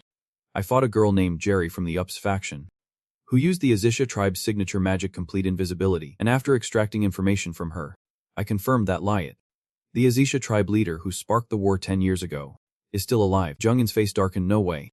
We wiped out the Azisha ourselves 10 years ago. Are you saying their ghosts are still lurking now? Seeing him agitated, Min Jung spoke up to stop him. Jung-in. Enough. We agreed not to bring up that day when we are alone together. Jung-in can't stay calm. Complaining irritably, how could she not mention it in this situation? Honestly, they are all just cowards. Suddenly, Doha's voice deepened. Bei Kangchan. Do you truly understand what you are saying? If it is a lie, even tearing your mouth apart won't justify it. Kangchan blinked sharply, then affirmed. Of course, the two heroes radiate a powerful aura that overwhelms everything around them. Jihan stood in the middle, silently wondering what had happened to make them want to devour each other alive. His pupils light up. But wait, are these the characters the system mentioned? If so, there must be something more. In the distance, two figures appear. Junho tells his companion. There are 6 guild leaders gathered over there. Zizian, exhausted, cried out. Is it true? We are alive. We are alive. My magic is drained too. Let us regroup quickly. Ion-T snapped irritably. Are you crazy? You are embarrassing the top-tier heroes. She frowned, stunned. But we have fully joined forces. In this situation, entrusting command to the senior hero is the right call. Yet, Hyunta refuses to yield. Instead, now is the time to show them that the Kairos Guild remains strong. We will surpass them soon enough. No matter what. Zizian, with a dark face, hissed through his teeth. How can you say that? Mai stood behind. Helplessly sighing, the tumor flared up for a moment. Silently cursing. That damn lunatic. I probably have to request a group transfer. He saw the group ahead and quickly asked. Who are those people standing over there? The one explaining to the chiefs replied. Zizian followed the footsteps. Yu Jihan. It was truly Yu Jihan, Junho calmly asserts. He looks a bit different than before. But it is definitely him. Hyuntae's murderous aura flared fiercely, questioning why that guy was ranked among the top-tier heroes. The memory of our last meeting. Yeah, I expelled you from the group, Jian asked clearly. For what reason was that? Hyuntae, tall and imposing, with a commanding presence. Under the chairman's orders, all members agreed to expel you. Don't blame yourself too much. As you know, the difficulty of the missions our team undertakes has increased significantly. For your safety. Jihan could not bear it anymore and laid his cards on the table. Lying outright. Stop saying those things. Just speak your true feelings. Hyuntae does not beat around the bush, flashes a smile, and says it straight. You are useless. As a support, you are utterly useless. Your combat skills. Absolutely nothing. He added a few more words. How many times have you disobeyed my orders? Can you count it? How can someone with no talent act so recklessly? Standing on the brink of ascending to hero rank 1. I can't keep going with someone as hopeless as you. As the drizzle fell, Jihan decisively left. All right. Thanks for being honest. I will accept being expelled. Before I could ask, Hyuntae spoke up. Do you have any last words? Sir. Take off your glasses. What you want to say. Let me give you a piece of advice, he said decisively. No matter how hard you try, you will never become a top-tier hero. Honestly, I feel sorry for you. Those words struck like a fatal blow, piercing Hyuntae's pride. Rage ignites fiercely. Who the hell do you think you are to pity me? Back to reality. Hyuntae's voice softly echoed. You damn punk. Jihan, pulling the suitcase. You just said. Right. Where is he right now? Jihan senses something is wrong. Jihan smiled softly and made a request, saying he had something important to discuss with him. Just as Yu Jihan turned to leave, a voice called out. Are you Yu Jihan? Where is he right now? An old man walked alongside a young boy. Honestly, a fleeting hesitation turned into a stare fixed on the old man. He continued speaking slowly. I have a little task for that friend of yours. Cut to another area, where a few people are slowly surveying everything around them. They are fully equipped with protective gear and weapons. Suddenly, a strained voice echoed. Target spotted. And following their gaze, only a cold body lay motionless on the floor. They recognized the person across and immediately spoke up, predicting that the survivor from the Yo Jihan Guild would launch a rescue at once. Another voice chimed in. Where is the other person? Isn't there still one more girl? Has she already fled? No sooner had the words left his mouth than brilliant threads suddenly appeared, blinding the entire crowd. They are like worms blindly crawling into a trap. They immediately became completely panicked. Damn it. We have been ambushed by the enemy. The leader tries to stay calm and reassure them. Don't panic. It is just low-level binding magic. It does not hurt us while we are wearing drain armor. Though he thought so, he could not help but doubt, where did this blinding magic come from? Suddenly emerging from a dark corner, Saihu shouted fiercely. Who are you people? Are you from the UPFI delegation? Seeing the familiar face appear, he was instantly surprised. A soft cry escaped Kim Saihu. who was momentarily stunned by the sight. Surprised, I asked them, "How do you know my name?" Seeing her surprise, he understood a bit and smiled, removing the mask covering his face, laughing joyfully.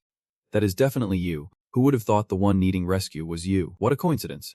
She gazed at the face opposite her, growing even more astonished, stammering, "You are." Before she could say more, you eagerly jumped in. "Do you miss me?" Deng Xiang, my classmate at the Hero Academy, is Yan Jaevon, a member of the Red Horn Guild. Back outside, the atmosphere suddenly thickened with intense tension. Honti coldly turned back and asked the strange man, "Who are you?" Seeing you ask like that, he could only smile helplessly and reply, "I am just a passerby."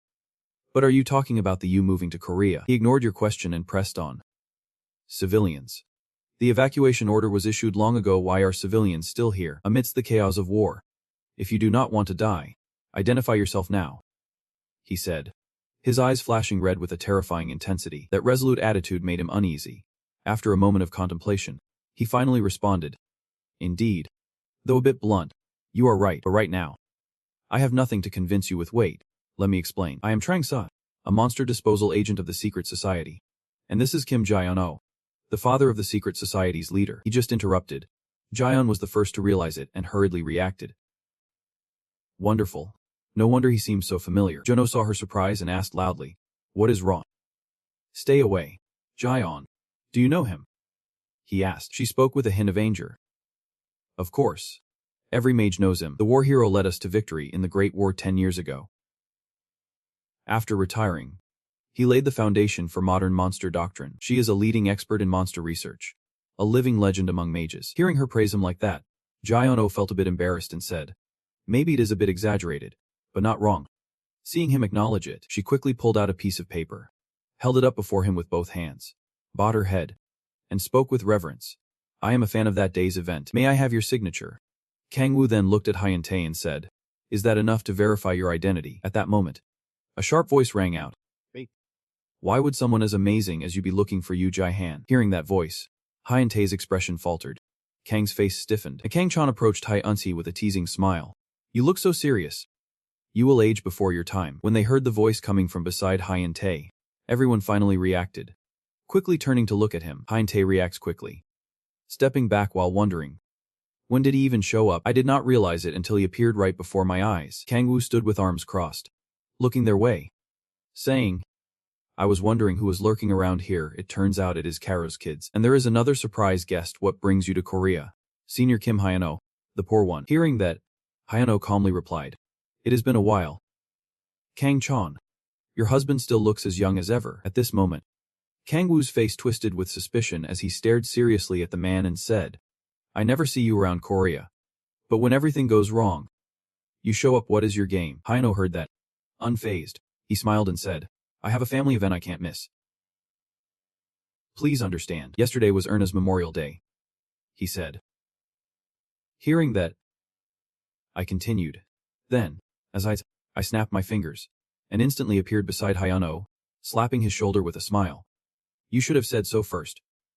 You fool." Seeing the scene, everyone glanced at the two. Ignoring them, Kang Wu continued, "How long has it been?" "After settling things, let us grab a drink," he replied. "Sorry, but I am afraid I do not have the time." Just as the two were reminiscing, a voice echoed Mingzai.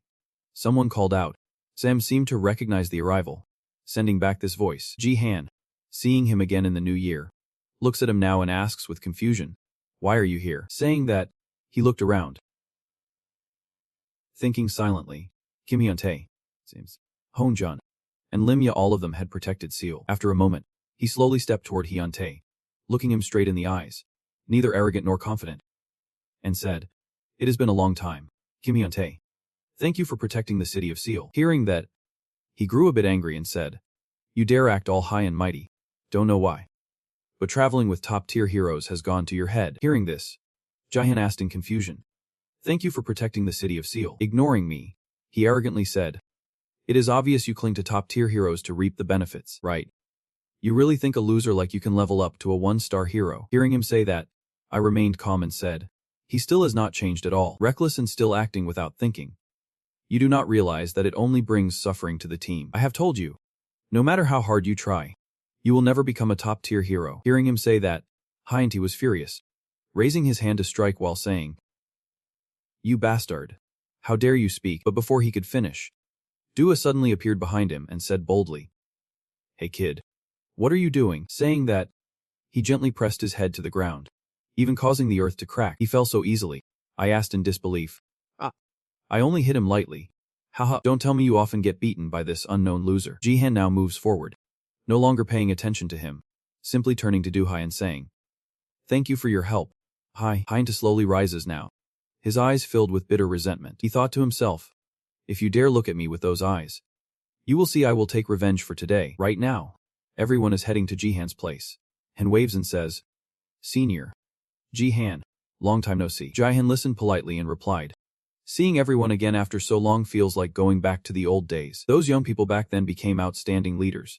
Life is truly worth living. Dua looks at him and says, Old man, this is no time for regrets. He replied, I know.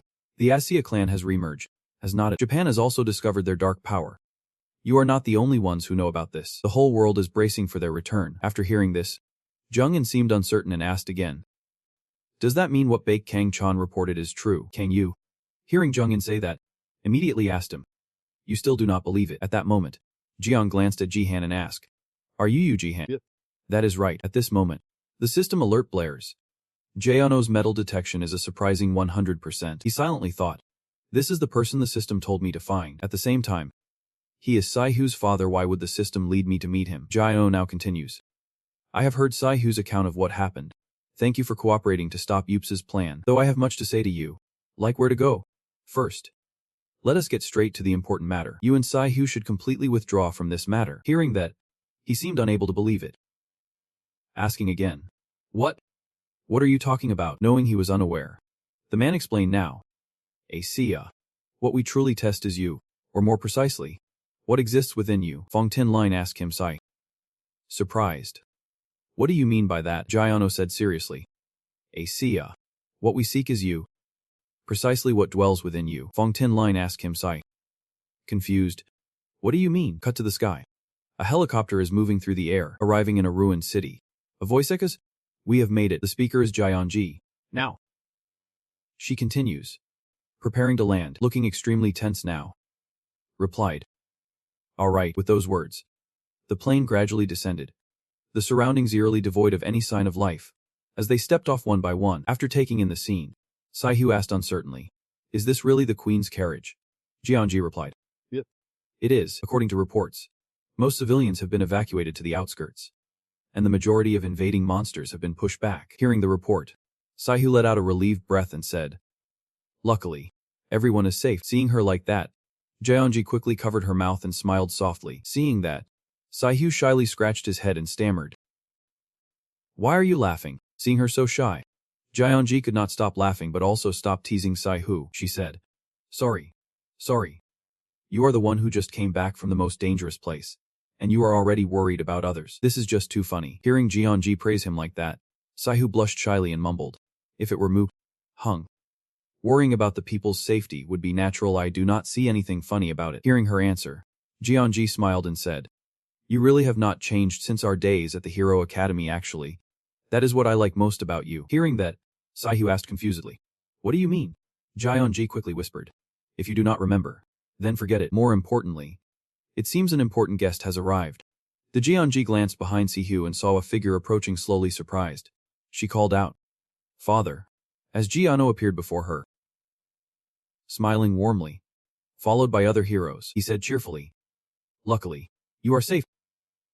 My daughter, your hair is much longer now, just like your mother's used to be. While speaking, Sai-Hu rushed over and embraced him tightly, crying, Dad, I missed you so much. Seeing that, he smiled warmly, ruffled her hair, and said, I miss you very much too. Seeing the two like that, everyone else seemed to share their joy, each wearing a gentle smile. Jiano stared silently down below, and so, a long day filled with countless events has come to an end. The next day, thanks to the heroes' support, the monsters invading Seoul and the capital region were completely wiped out. All personnel involved with UPSA's South Korea branch incident have been detained for investigation.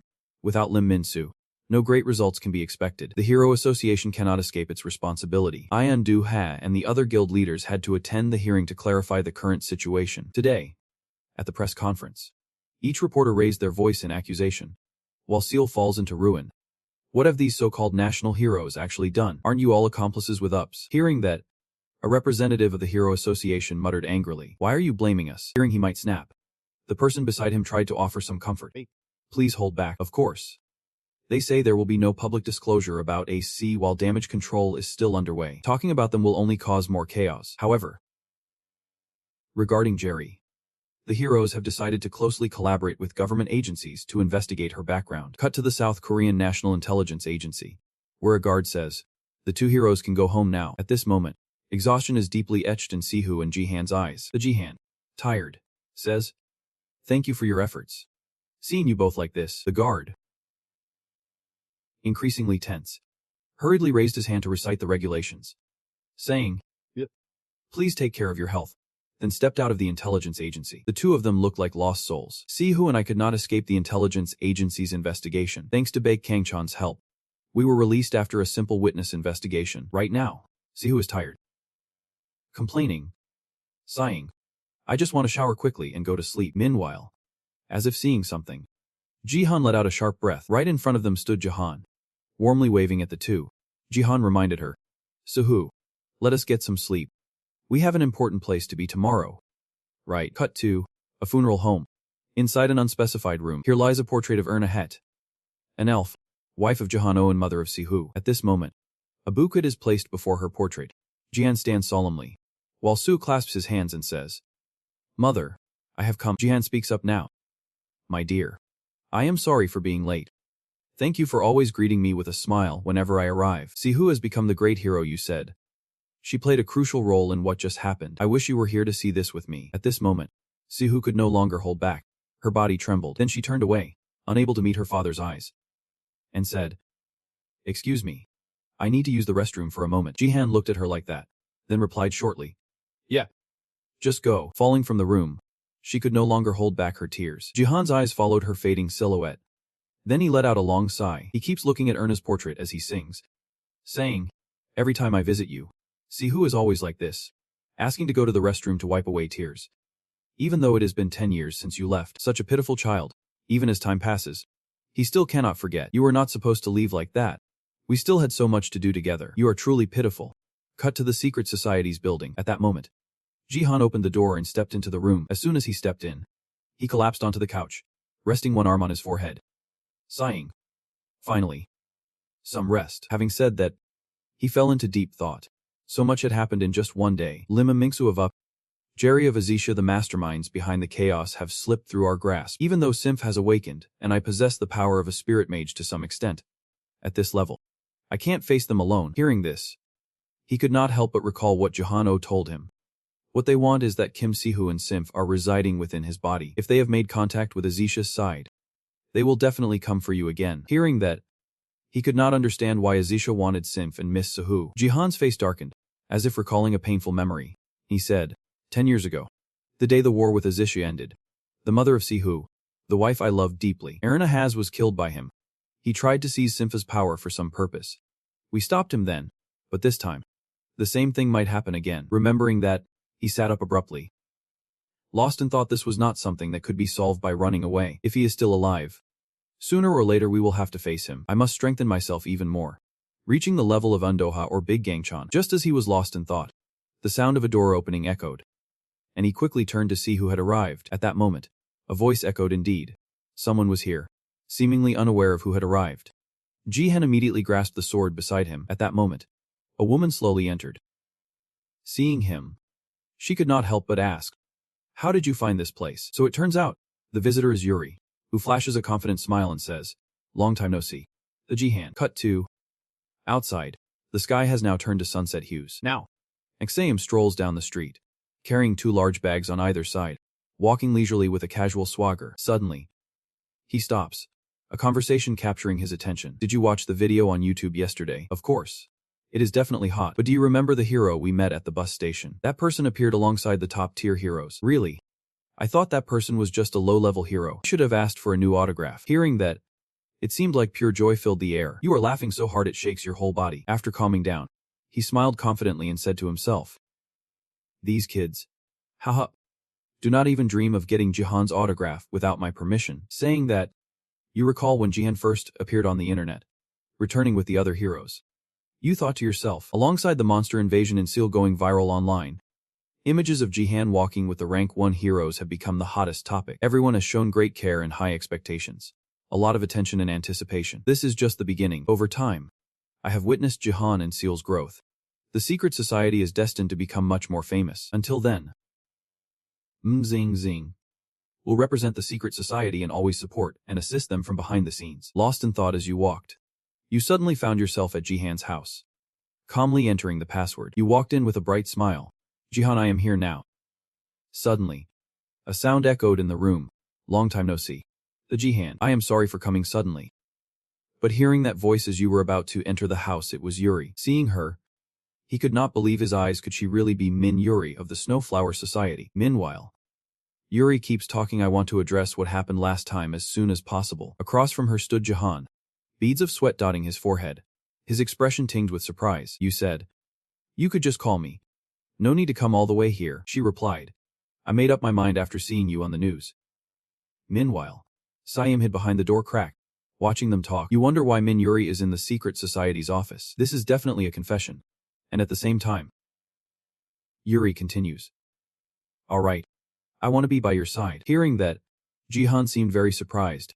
His mouth slightly open but momentarily at a loss for words. Then he broke into a happy smile, excitement clear on his face, saying, I have always been waiting for this answer. Standing outside, Siam felt deeply moved, silently thinking to himself.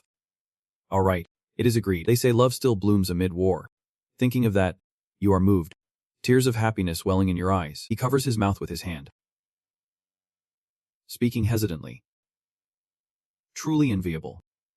But then, as if recalling something, he continues to wonder.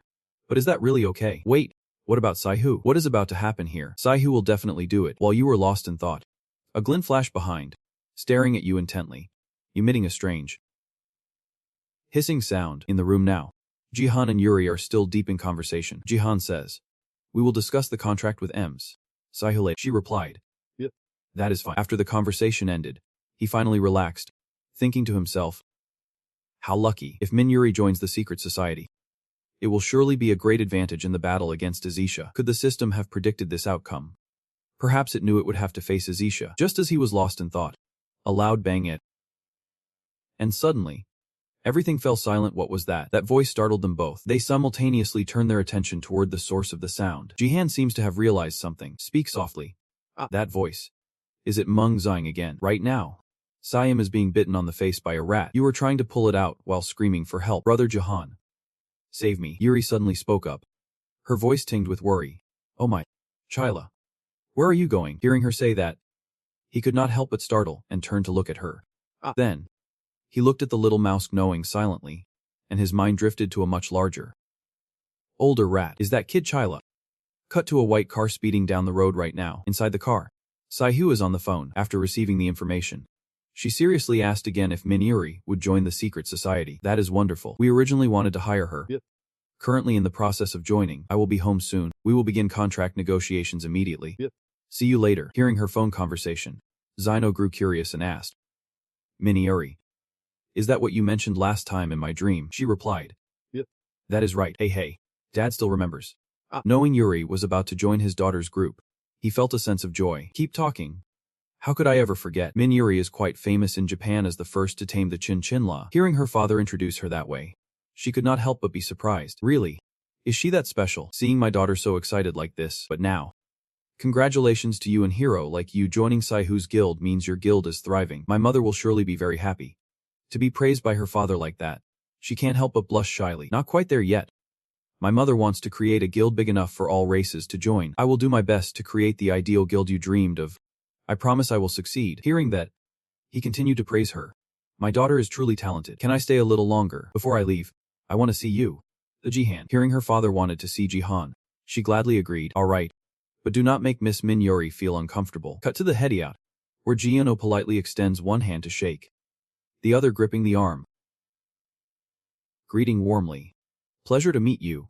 I am Kim Jiano, Saihu's father. Seeing Father Saihu approach, Yuri could not help but feel a bit shy. Hello, sir. I am Min Yuri of the Snow Harmony Society. No. I am Min Yuri, soon to join the secret society. Very pleased to meet you. Kim Ji-oh. The moment they shook hands, Ji-oh relied on his experience to instantly make an assessment in his mind, singing softly. A pretty skilled hero. Look at that calloused mark. She seems to be both a dreamer and a sharpshooter. Thinking so, he immediately bowed his head slightly lower, making those around him a bit uneasy, and said, "Please help my daughter." Ji-yeon, puzzled, asked, "Saihu, why did Dad conduct the interview like that?" Saihu quickly reacted, shouting, "Oh my, what are you doing?" At this moment, Saihu fell into deep thought, silently realizing that with the guild threatened by Azishia, he wanted to personally test the members' abilities. After greeting, Ji-hyun glances at a mouse, uncertain, and asks, "Is this Chila you ride ob?" Yep. "That is right. Right now, it is in a shrunken state." She also looks towards Chila, who is biting Same's head. He screams in pain as it bites again. After receiving the affirmative answer, he was a bit surprised. Can it really change its size? You ride ob? Yep. When it grows, it can reach up to 3 meters. Hearing that, he curiously reached out to Chila. 3 meters. This kid is amazing. No one is paying attention to me, Same said warily. And I some kind of joke to you. At this moment, his arm was almost reaching Chila. He asked, "If possible, could I have a few feathers? It will surely be a valuable specimen for the laboratory." But just as his hand was about to touch her, Chila screamed. Seeing Chila like that, Ab and Ji-hyun both startled at the same time. Then, without hesitation, she reached out to stop Ji-hyun. She gently pushed his hand away. She was a bit flustered now. With a few beads of sweat dotting her forehead, she said, "If you need feathers, I will get them for tomorrow." Chala is very wary of strangers. Hearing that, he said nothing more. "Then I will leave it to you." Saihu now rushes back, pushing his father away. "Stop nagging. Oh God. You are really such a busybody. You are a bit restless too. Sorry. I apologize." At this moment, Chila stared at him warily, growling fiercely under her breath. Uraidab now stared at him with serious intensity. Looking at his back, Uraidab fell into deep thought. Chila only acts cautiously with strangers, but this is a unique case. Cut to London branch.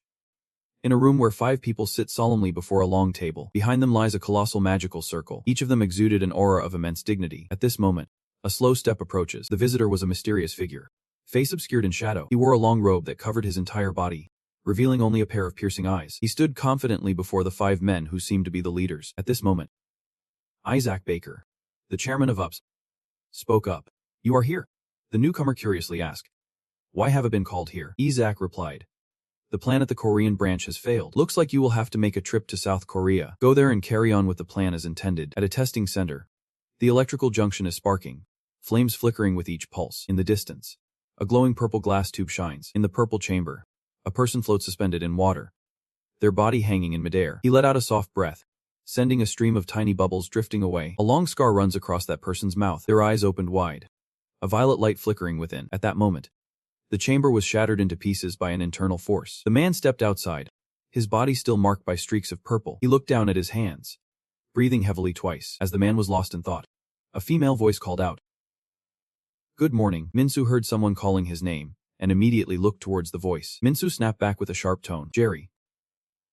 Hearing that, smiled and walked forward. Jerry steps forward, his face twisted with anger. "I am sewed. I feel like dying. I have been waiting for you for 3 whole days." Minsu stiffened as Jerry's accusations cut through the air. Minsu was silent for a moment, then looked down at his hands. His body was still trembling. "Me waking up here means the plan has failed." Jerry laughed upon realizing that Minsu had grasped the situation at hand. "That is right. Minsu was already dead before." Hearing that, Minsu felt a surge of excitement. "Then why resurrect me, the last survivor of the Azishia clan?" When Minsu asked, a figure stepped in from behind. "It was by my command." Minsu was utterly astonished at that moment. Seeing Liat walking towards him, Minsu wondered in confusion. "Who is that?" Liat steps forward, his face deep in thought. "Lim Minsu. A man who still holds value." When Minsu clearly saw the person in front of him, he became flustered. On the day of Liat, why did he, unlike that Kamez, suddenly dash off headlong? Jerry lunges toward Liat with joy. "Leader, I have missed you so much." But Liat quickly dodged to the side, causing Jerry to fall flat on his face. Jerry screams in agony. Jerry pushes himself up, sitting wide-eyed and alert. He is too harsh. Liat did not even glance at the wide order. "We just met yesterday.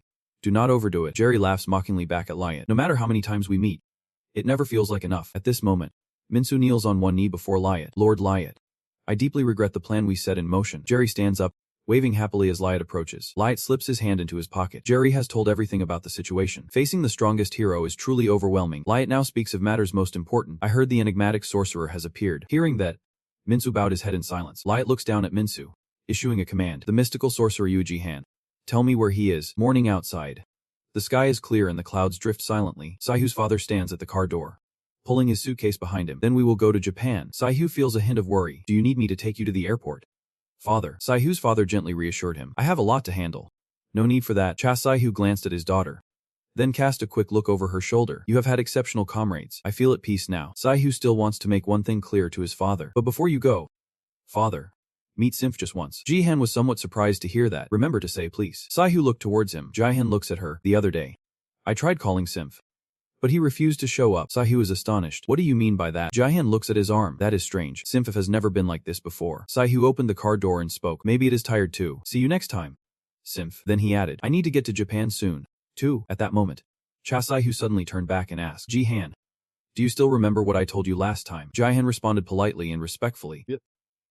I remember. Saihu turned his face up, staring directly into Jihan's eyes. I warned you to stay away, but one day you might have to face Azixia. Father Saihu's face hardened. If that happens, make sure to protect Saihu. After thorough instructions, Saihu finally got on the car and left. Saihu and Jihan stood there, watching the car disappear into the distance. Sitting in the car, and Saihu was lost in thought, his eyes dark and brooding as he stared ahead. No matter how hard you try to avoid it, you cannot escape fate. In the rearview mirror, the silhouettes of Jihan and Saihu still stand there. The dice of fate have already been cast. Suddenly, Saihu called out, Jihan. You were startled when you heard her call. Saihu turns around, his face filled with anger, and asks, what did you and my father talk about? Jihan startles,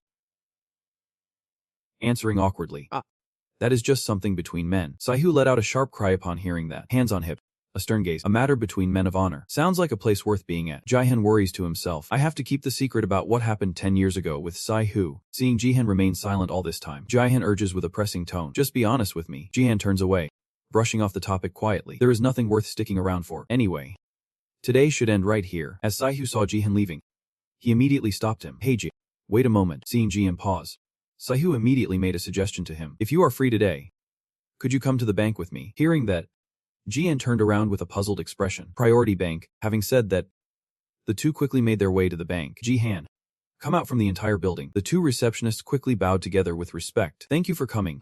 See you again. Jihan does not care. Tae looked down at the card in his hand. In his left hand, he holds a long sword. Seeing the card in his hand, Jihan felt an unusual joy. This is the guild card. Back in the glue days, I had not even touched it yet. The card Jihan holds is a VIP card issued by the government. Ensure the guild's honor remains unshaken. The government will partially fund the guild's operations. This card is very hard to obtain. Jihan held the card up, examining it closely, and wondered how Saihu could have issued such a card. As Jihan held the card, two girls whispered, look, it seems he is a hero. A nearby man suddenly spoke up. I have seen that person on YouTube. These words left Jihan feeling quite confused. Jihan looked down at the black card in his hand, and the sword he was holding. Oh man. Maybe I should not have brought it here. It seems impossible to avoid drawing attention. After Jihan finished assessing, he kept moving forward, thinking to himself that enemies could appear at any moment. Just like that time the wolf invaded the U1 vehicle. Jihan walks through the bustling streets, his heart heavy with worry. The war with Upsi feels like an unending nightmare. Jihan looks around as the city suddenly turns dark and strangely old. Blink once, and he is back to the present, a chaotic realm, where the world of mortals and heroes differ in strange ways. Watching the bustling streets, Jihan wondered how long these moments of laughter would last, when suddenly someone caught his attention. But Jihan tried to brush past quickly, not expecting the other person to grab his shoulder. Catching him off guard, Jihan turned and said to the person he bumped into, sorry, I was not paying attention. Jihan glanced briefly at the person who bumped into him, letting out a surprised gasp. Jihan glanced at the figure behind him, puzzled. An anthropoid beast, but he only looked briefly and walked past, wondering how such a creature could move freely in a crowded place. Could I be worrying too much? Glancing over at Jihan's place, I found him. Jihan's aura shifted, and suddenly, red energy swirled around him. Jihan glanced back suspiciously, certain that the presence he sensed was Jerry's. Jihan turned completely around. Vanished escaped into the crowd without a trace. Jihan watches those around him, suddenly gripped by an unfamiliar anxiety. Perhaps he was mistaken about the moon. In the midst of doubt, a loud voice shouted, hey customer, pay before you eat. But the other kept eating, ignoring the warning. The saleswoman's face twisted with anger. Do you even know how much you have eaten? The beastman halted in his tracks. That beast turned its face back, eyes terrifying beyond measure. Money. I have no money. The saleswoman, hearing this, angrily wiped her hands and headed to the beastman, thinking, this guy is so stingy.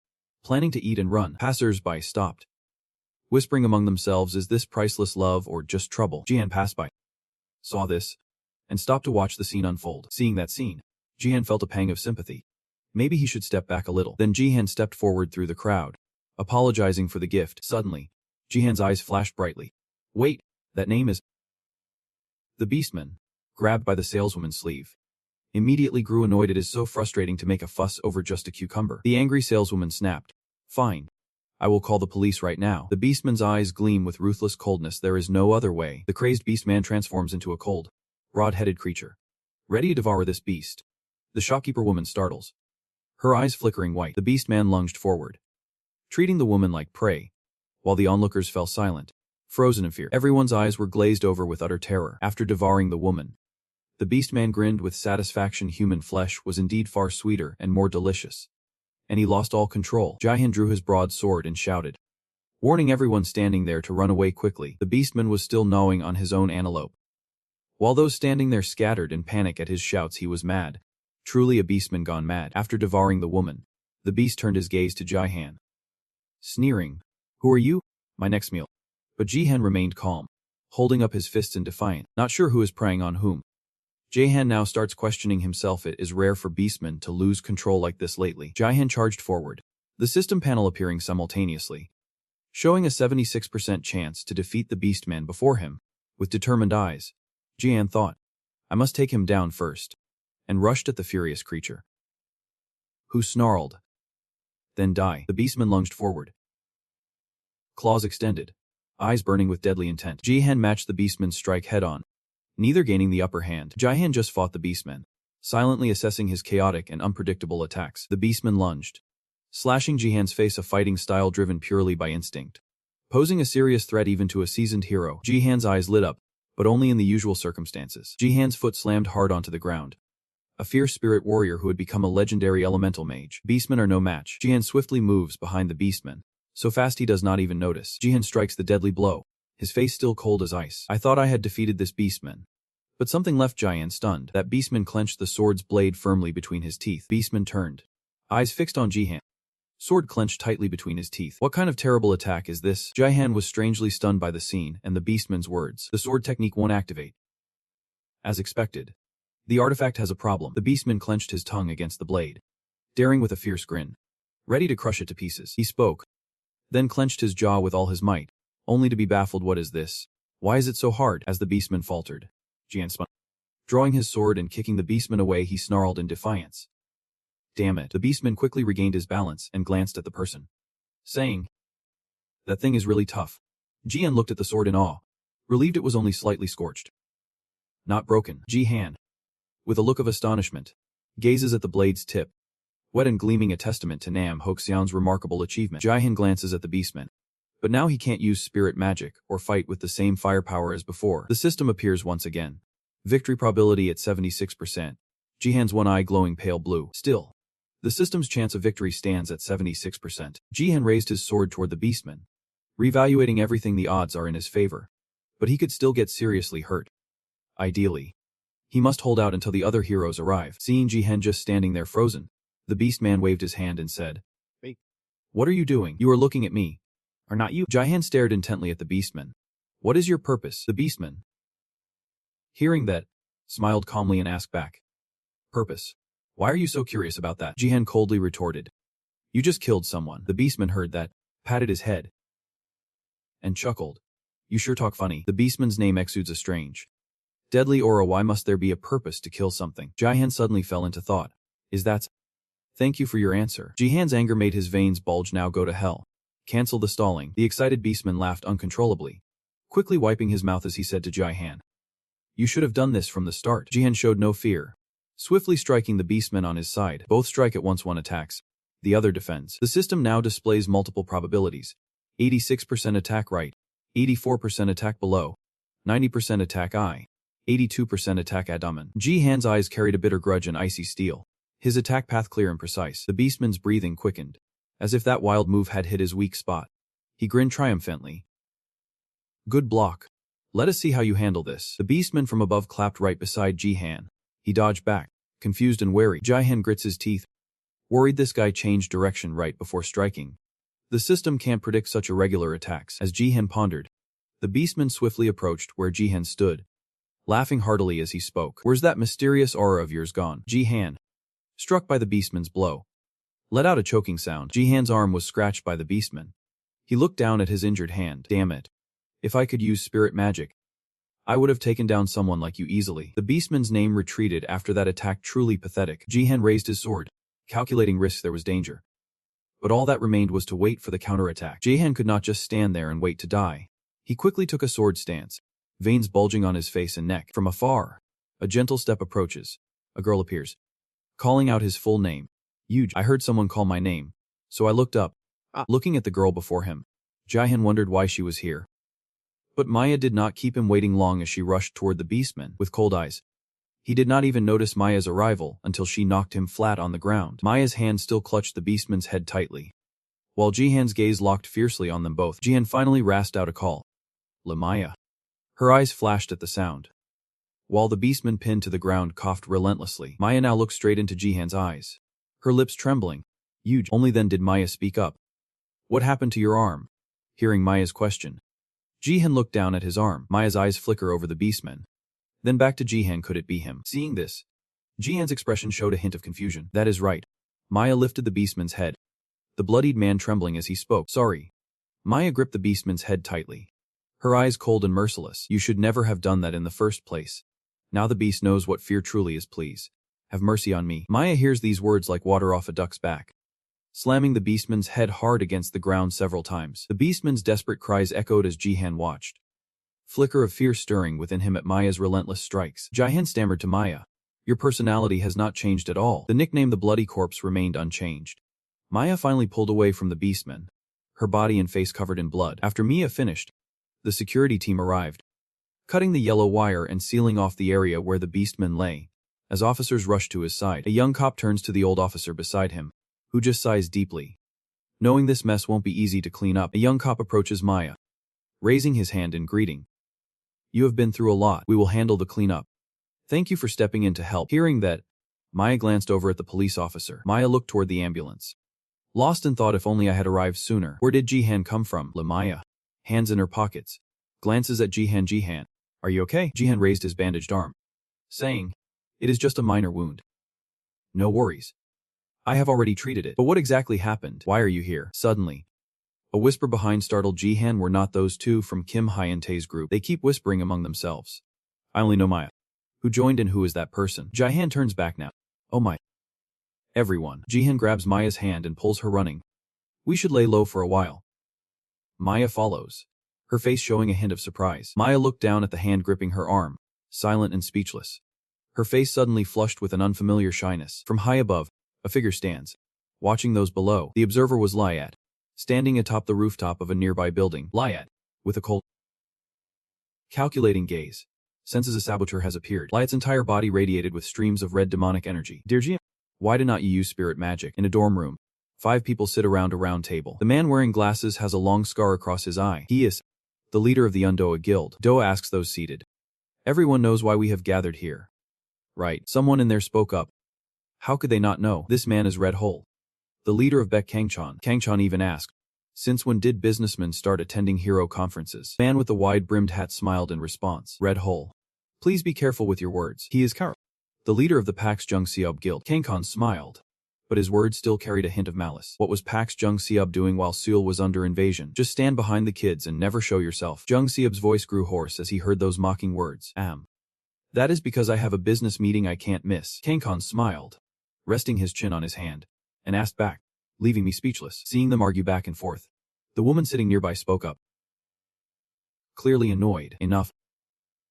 Baek Kangchan, Karos, one of the 6 great guilds, also takes part in the conference. Hearing that, Kangchan comfortably went along with it. All right. The man in the shirt has a scar running across the bridge of his nose. This is Kang Jung-in, the leader of the warriors. Jung-in's discomfort shows. Has everyone arrived yet? Kangchan rests his chin, Gazing warily at the empty chair, there is still a position to defend. Jung Seub speaks up at this moment. Someone went on a business trip to Russia's markup 1 zone and has returned. The girl slammed the table in anger. Wait, was not that guy already expelled? That girl was so angry. She was on the verge of panic. No matter how urgent it is, he cannot be allowed to return to South Korea. As the girl spoke, someone silently slipped in. Tae holds a bottle, drinking and talking at the same time. Hello. All familiar faces here tonight. He put on a defiant look, mocking everyone there. You people still have not changed at all. The people here wear faces of shock. This is Destiny, the leader of the Kangju Baek Guild. His face flushed, but he looks genuinely happy. Ju-Baek walks back and sits down, still leaning on his cane. Everyone here fell silent. Not a word spoken between them. Dung Seof and the girl beside him both became strangely flustered. Ju-Baek tilts his head back, drinking the wine. Seeing that, Dung-in immediately felt displeased. This name, Dung-in, eyes blazing with anger, confronts Ju-Baek. You think this is a place to drink? Dung keeps questioning relentlessly. You have been deported abroad, and yet you still have not woken up. Ju-Baek, drunk, let out a harsh cough. Ju-Baek dropped the bottle from his hand, his face darkening. Please have mercy on me, Senior Dung-in. I can't face the seniors while I am sober. Dung-in's eyes burned red, feeling abandoned by her country. There must be a way to ease the burden this way. Kang Ju-Baek is a member of Korea's 6 major guilds. Destiny, the Guild Master of Destiny, and the last member of the 5 who destroyed the Asisha tribe 10 years ago. A man runs frantically through the dark night, but unlucky, the teacher ran into a dead end. He turns around, gasping for breath. Damn it. How did they even find us? This guy keeps looking back while running, never stopping his muttering. Humans can't even sense our presence. But he had no idea someone was already standing in his way. No need to feel it. Ju-Baek raised the knife before the man's face, his expression icy cold. Because of you, it stinks horribly. With a single strike, blood splattered against the wall, taking the man's life. On the path Ju-Baek walked, he saw those bodies lying scattered on the ground. Since then, Kang Ju-Baek has been hailed as a master of hunting and assassination, achieving great feats in eradicating the Asisha clan. But 5 years after the war, that hero broke a sacred taboo and was permanently exiled to Russia. His charge is leaking top-secret information. But before this charge, he still kept that cold expression. Not a trace of panic. Ju-Baek's face flushed red from the wine. Thanks to the care of my seniors, I lived very well abroad for 5 years. I have been thinking a lot about what to say when I meet the seniors again. After a moment of silence, Min Jung finally spoke up clearly. Kang Ju-Baek, if anyone hears this, they will think you were unfairly expelled. Min Jung crossed his arms. His face darkened. He had revealed last year's secrets to the outside world. Far worse than the crime itself. What you punished was still too mild, Ju-Baek said, then put his arm around his shoulder with a misty look. Even Senior Min Jung looked embarrassed. Ju-Baek's eyes turned cold and fierce, like a predator stalking its prey. Ju-Baek's voice began to lose its fierce edge from when he first arrived. The tragedy we caused 10 years ago won't disappear just because we hide it. The truth that we are murderers who have killed innocent people will never fade away. Ju-Baek reveals the harsh truth they wanted to hide forever. Min Jung knows he is right. He truly— Doa's expression darkened, carrying a serious and somewhat intimidating air. Stop, Kang Ju-Baek. We agreed that not mentioning it anymore was the condition for your return. Doa stared straight into Ju-Baek's drunken face. Or else, do you want another punch like last time to keep you quiet? Ju-Baek's face darkened, his expression turning grim and silent. Then he cracked a mocking smile. This was not going to end well. Ju-Baek sat at the table discussing with Doha, knowing fear, yet the pain from Doa's strike still lingers. I won't plit anymore. Ju-Baek returns to his earlier mockery, apologizing for his disrespectful words to the elders. Is that better now? He apologized like it was just for show. Jung-in, angry and displeased, let out a cold sound. Min Jung was angry too, but unlike Jung-in, she kept silent, showing nothing. Meanwhile, Kang Chun kept his smile, one hand on his hip, the other tapping on the table. Good intentions. Welcome back, Kang Ju-Baek. Kang Khan speaks with a welcoming tone. So the group of 5 has gathered, yet everyone here remains utterly silent. Kang Khan's eyes flashed with a pale blue light. All right, everyone from Undoa is here. Let us begin the meeting. Kang Chan begins with the first issue he raises, concerning Luazija and Loth, and also the U elemental mage Jihan. These are the 2 issues they will discuss in this meeting. Undoa's glasses gleam, his expression darkening as he contemplates dealing with that guy. The sky has turned to dusk, the sunset blazing fiercely on the horizon. Jihan's hand still tightly holds Maya's hand. Jihan pulled Maya's hand, leading her to a secluded place, then stopped. Jihan anxiously scans the surroundings, searching for a suitable spot. Public places like cafes attract too much attention. Maya was looking down at the hand tightly holding hers. At this moment, Maya awkwardly spoke up. Jihan holds your hand. Jihan's eyes flicker as he grasps the truth. Sorry about that. Jihan then released Maya's hand. I rushed away without paying attention. Maya looks down at her hands. Many small circles appeared there, yet she kept speaking. It is— Maya's gaze fixated on a single point. Maya points at the sign in front of her and turns to ask Jihan, if you are looking for somewhere private, Go right in. Jihan looks up. Karaoke room, but in the end, Jihan still agreed to Maya's proposal. Jihan walked on, eyes sharp, scanning every corner around him. It definitely won't draw much attention, but is it really true? Jihan walks over to Duan. 1 hour. Sir. Doongan looked at Jihan and said, alright. Doongan points to the board behind her. Please read this. Jihan, lost in thought. What? A sign forbids any romantic behavior in the karaoke room. Jihan strikes like lightning in a clear sky. What? Then immediately, both of them began to justify themselves to mess. Doongan, we are not a couple. Doongan looked at the two with the gaze of someone who has seen it all. Everyone who comes in says the same thing. Then she told both of them the room number. Let us go to room number 4. 2 bite. One after the other. They enter together. Then she walked over and sat down. The wrist twists backward in a swift move. No one spoke a single word to anyone. Suddenly, Maya handed the mic over to Jihan. Do you want to sing? Jihan answered with absolute certainty. Then Jihan no. Then Jihan began talking to Maya. It has been a long time since we last met. We met once before in Seal. Hearing that, Maya just softly hummed, not wanting the atmosphere to become awkward. Jihan pressed on with his questions. Maya, you do not live around here. What are you doing here? Maya responded immediately. I have been living here for a while now. I was about to go to the supermarket when I saw what happened. Jihan was a bit taken aback upon hearing that. Then he remembered the times they used to gather. Come to think of it, she really loves to eat. Every time I sit down, I can finish 10 servings of pork. Even the person next to me was shocked. More grilled food again. Look at Maya right in front of you. If she were an ordinary person, she would probably have turned into a pig by now. The image of a cute little pig appeared before Jihan. Maya looked Jihan straight in the face.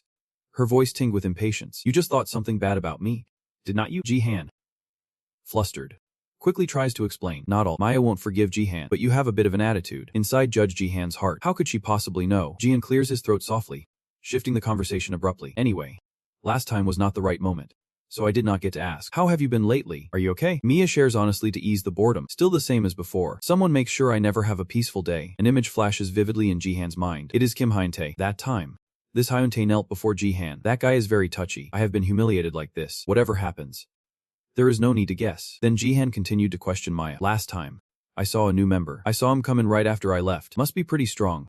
Maya swept her hair to one side. I do not know. This answer caught Jihan a bit off guard. What is going on? Jihan looked at Maya before him as if she were a stranger. Because Maya is straightforward, she says what she likes and says what she dislikes. When she answers with a tiger's dream like that, it means something is troubling her. But then Jihan whispered to himself, anyway, I am not part of the team, so I do not have to worry. Suddenly, Jihan noticed something and reached out toward Maya. A hand reaches out to touch Maya's hair. Your hair's still as messy as ever. Maya was slightly startled by that sudden move. Jihan now looks around, confused. Do you have a handkerchief with you? Maya looks at Jihan. Yep. And Maya pulled out a handkerchief and handed it to Jihan. Jihan uses the handkerchief Maya gave him to dry her hair. Jihan mopped the floor, grumbling under his breath. Do you know how to take care of yourself now? Unhappy, fires back with a question. Are you kidding me? Jihan just smiled teasingly in return. Of course.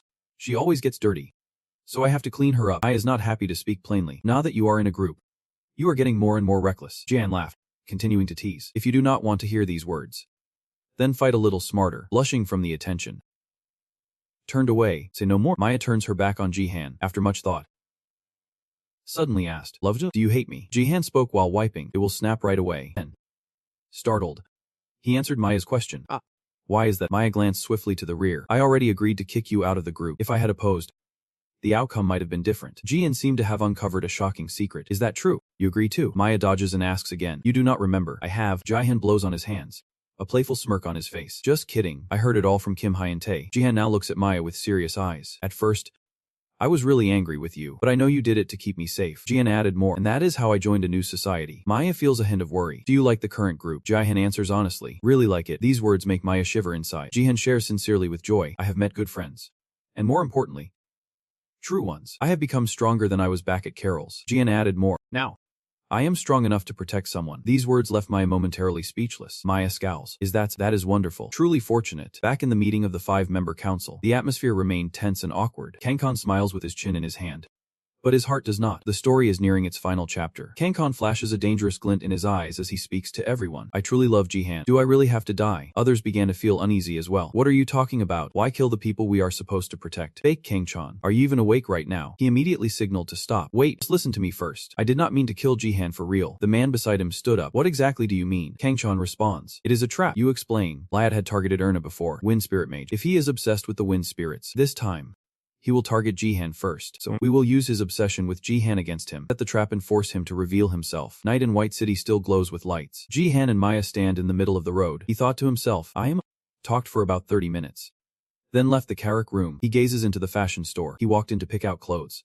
Then turned to ask her, "Make your choice. I will buy it for you." Maya was a little surprised too. "What? Why though?" Jae-han, "Because she helped me." She refused with her lips. But her feet stepped inside. "I do not need it." Jae-han looked at her outfit and thought to himself, "I have already wiped the blood off my hair, but the bloodstains on the clothes cannot be cleaned. If you take it to the cleaners, it will take forever. Better buy her a new outfit to change into." He urged her on hastily. "Hurry up, the store is about to close." He watched her choose clothes. Lost in thought. For Maya, clothes are just something to cover the body. She does not care much about beauty. Suddenly, Maya turned to him and spoke. "Juju, I can't make a choice." He sighed deeply. "Then I will just choose at random." Paid and handed over the bag, leaving Maya stunned. "Here, a reward for helping me." She pulls the outfit out of the bag and looks at it. Jae-han continues to speak. "If she does not like it, I will buy something more expensive from another store." She cut him off mid-sentence. "This one is good." She looked at the outfit in her hands. "I will wear it." "Thank you." He bowed his head, lost in thought. "This is the first time I've ever given a gift to Maya, but if not now, then when will I ever give it?" He turned his back, refusing to look. "I am heading this way." "And what about you?" Maya clutches the bag in her hands as she responds. "I am heading the other way." Jae-han says goodbye to her. "Then let us part ways here." His eyes looked at her with deep affection. "See you again. Be careful on your way home." He turns away. They both wave goodbye to each other. Maya stared blankly at the bag Jae-han had just bought for her, received the gift, and kept walking with long strides. Yet he seemed to still hear Maya's words. So it turns out to be this much fun. Upsilon branch. On the day of the press conference, a figure stepped forward into the flashing lights of the cameras. It turns out he is Isaac Baker, the chairman of UPS. He bowed his head in respect. "The recent tragic event in Seal has deeply shocked everyone. I extend my deepest condolences to the victims and their families." A reporter stands up and asks a question. He has officially stated that the event in Seal is not connected to UPS headquarters. Was it all done solely by the Korean branch on their own? Isaac stood on the podium, answering them. "This incident occurred due to unauthorized actions by the South Korean branch. This is something we cannot accept, and headquarters will also investigate those responsible." With the two sitting at the main table, the man asked, "What measures will headquarters take to handle this situation? Is there a plan to address the consequences or provide additional support?" Isaac responds, "We will provide full support to repair the damage in South Korea." The reporter keeps asking questions. "Chairman, this event has severely damaged UPS's reputation. Do you have a specific plan to restore your reputation?" Isaac clearly hears the enemy's response. "Reputation is our most valuable asset. We feel a responsibility for the damage to our reputation. We will closely monitor all branch activities to ensure full transparency, and we will not hesitate to support the needs of the people in the affected areas." He looks down at the people below. "We vow to uncover the truth and act rightly to restore our honor." And finally, he bowed his head. "Thank you very much." His feet moved gently, step by step, the silhouette of the lone man walking. How utterly lonely it is. He let out a sigh of relief. Suddenly, a voice startled him, making him look up in surprise. His press conference was really impressive, was not it? He calls softly, "Sully." It turns out that the beautiful girl with white hair is a high-ranking member of the UPS. "Sully Jai." He stepped closer, reproaching her. "Sully, I told you not to come to the press conference. Are you defying my orders?" She gave a smile that was eerily strange. She raised her fingernail to her lips and bit it. "Even I keep getting fooled." The person opposite her removed their mask. Sully smirks. "Robert, your makeup skills." It turns out the person attending the press conference all along was not Isaac, but a high-ranking official of UPS. "Robert, reach out and peel off the remaining bits of skin on your face." "Damn it. Turns out you can't fool her. I thought everything was already perfect." Sully smirks. "How many years have we been walking this path together?" She suddenly asked out of the blue. "Where is Chairman Isaac really? And why are you holding the press conference?" Robert sheds the heavy leather armor weighing him down. "The chairman is currently busy meeting with an important guest." Sully is a bit hard to understand. "An important guest? I have never heard of this before. Who is it after all?" Robert responds, "I heard that a friend." A magical circle appears. Isaac sits silently, as if waiting for someone. A lone figure drags a suitcase as they step inside. He turned his head to look back. "Long time no see. My friend." It turns out the friend Isaac mentioned was Janu. Isaac stands up. "He came all the way here. There must be a special reason behind it." Janu immediately tears off the mask. "Don't just stand there, not knowing what to do." His gaze sharpened intensely. "The event recently took place in Seal. That is not what we agreed on before." "That is right. Only the South Korea branch acted on its own accord. But the problem has already been solved." Janu questions. "Just a little misunderstanding. So how do you explain my daughter being put in danger over that small misunderstanding?" Isaac feigns innocence. "This is part of the journey to create the paradise we seek. Small mixed stars are always inevitable." His eyes turned a terrifying shade of purple. "Moreover, if it means becoming a perfect being, then we must accept these small disagreements." Jenu continues the story. "No matter what happens, my daughter's safety is always my top priority. I can't accept things continuing to happen that way." Isaac sighed deeply. "I am truly disappointed in you. Is there anything more important than the goal we are pursuing?" Jenu suggests that next time, you should discuss it with me first. Otherwise, I can't guarantee this partnership will last long. Isaac repeats those words. "You can't guarantee it." Moved swiftly behind Janu and placed his hand on his shoulder. "He has no right to it." Janu's eyes reveal panic. while Isaac remains calm and composed. Do you remember who was the one to turn his research into reality? Have you forgotten already? Isaac turned his head to look at him. How many demon spirit stones have you absorbed that I gave you? It is something to prolong life, incomparable to ordinary remedies. Isaac licks his lips, craving more. Indeed. Your research is truly remarkable. He choked. Jinyu, not just to prolong his life, but to elevate this body to a whole new level. I just want to see it for myself. Jinyu still tries to make excuses. That blind greed will be your greatest regret. Can you bear the burden on your own? Isaac smirks coldly. Blind obsession. This power is just the first step toward the perfect body we have always longed for. Isaac pulls his hand away from the man's neck, causing him to cough violently. The one who cast Jinyu away rules the heavens. I must become stronger. Thanks to his research, that dream is slowly becoming reality. Jinyu, trembling with fear, still dared to threaten boldly. You would better not be too greedy with my research. You keep pushing beyond your limits, that power will lead you to the brink of destruction. Isaac turns back to look at him. I will remember your warning well, but before that happens, paradise will be fulfilled. He still looked at Jinyu with that same unwavering gaze. So next time, do not even think about interfering with my plan. He repeats it in a sentence. Is he negotiating? Blue skies, white clouds, the surroundings pristine and serene. The door creaked open. Horzian peered out into the darkness. Who could that be? Seeing the crowd entering, he was a bit surprised. The secret society. How long has it been? Jinyu greets warmly. Long time no see. Nam Horzian. He stepped forward. Lately, your reputation has been spreading like wildfire. Jinyu replies. It is all thanks to you. Jinyu thought quietly. We had decided to stop by Horzian's smithy. Since battles have become more frequent lately, we feel the need to change our weapons. Yuri points to herself, saying she needs to re-equip her gear to fit the team. Saihu heard that and felt delighted. Ah. She pulls out the black card. It's in time. I will gift you some gear to mark your entry into the secret society. Jinyu reminds us. We won't go bankrupt. Right, he thought quietly. We came to the forge to buy new weapons, fitting Min Yuri's role in the group. Suddenly, a voice called out to him. Jinyu. Yuri blushed and exclaimed.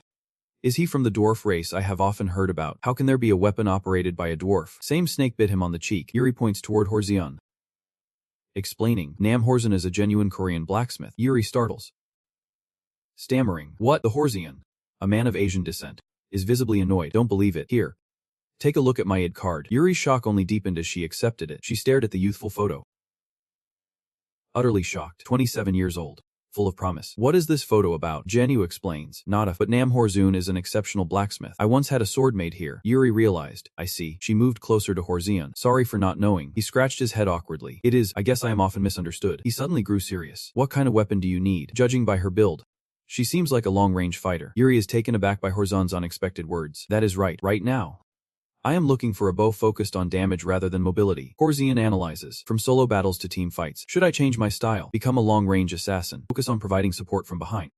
Right. Yuri turned her head to look at Jihan. You already warned him, did not you? Jihan shook his head. Absolutely not. Horzian opens the door. Anyway, if you want to find a good weapon, I have already prepared everything. The secret society members entered, unable to hide their astonishment. Yuri looked around and let out a startled wow. Jihan's eyes widened in shock. I never expected a place like this to exist. Horzian wore a look of clear triumph on his face. This is just a small part. Horzian reached out his hand toward Jihan. Do you need anything? Jihan lifts a weapon with solemn intent. I was just about to ask the same thing. His gaze fixed intently on the object in his hand. On the surface, it seems perfectly fine, but after recent battles, I want to check the condition of the sword. Horzian takes the sword from Horzian's hand. This is my masterpiece, so it is hard to get scratched or damaged. Let me see it. And gently placed it into his hand. Here it is.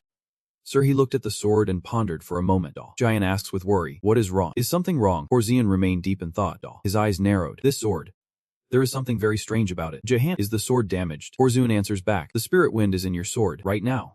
It is gripped by fear. Hearing this sentence, Jihan was suddenly shaken to the core and asked back, startled. Are you afraid? Why does it have to be this way? Horzian sheathed his sword. It seems like someone or something is overwhelming it. His eyes were filled with a cold, sharp glare. Do not know if it is really because of the head, but the magic power of Sinf in the sword is not flowing properly in this state.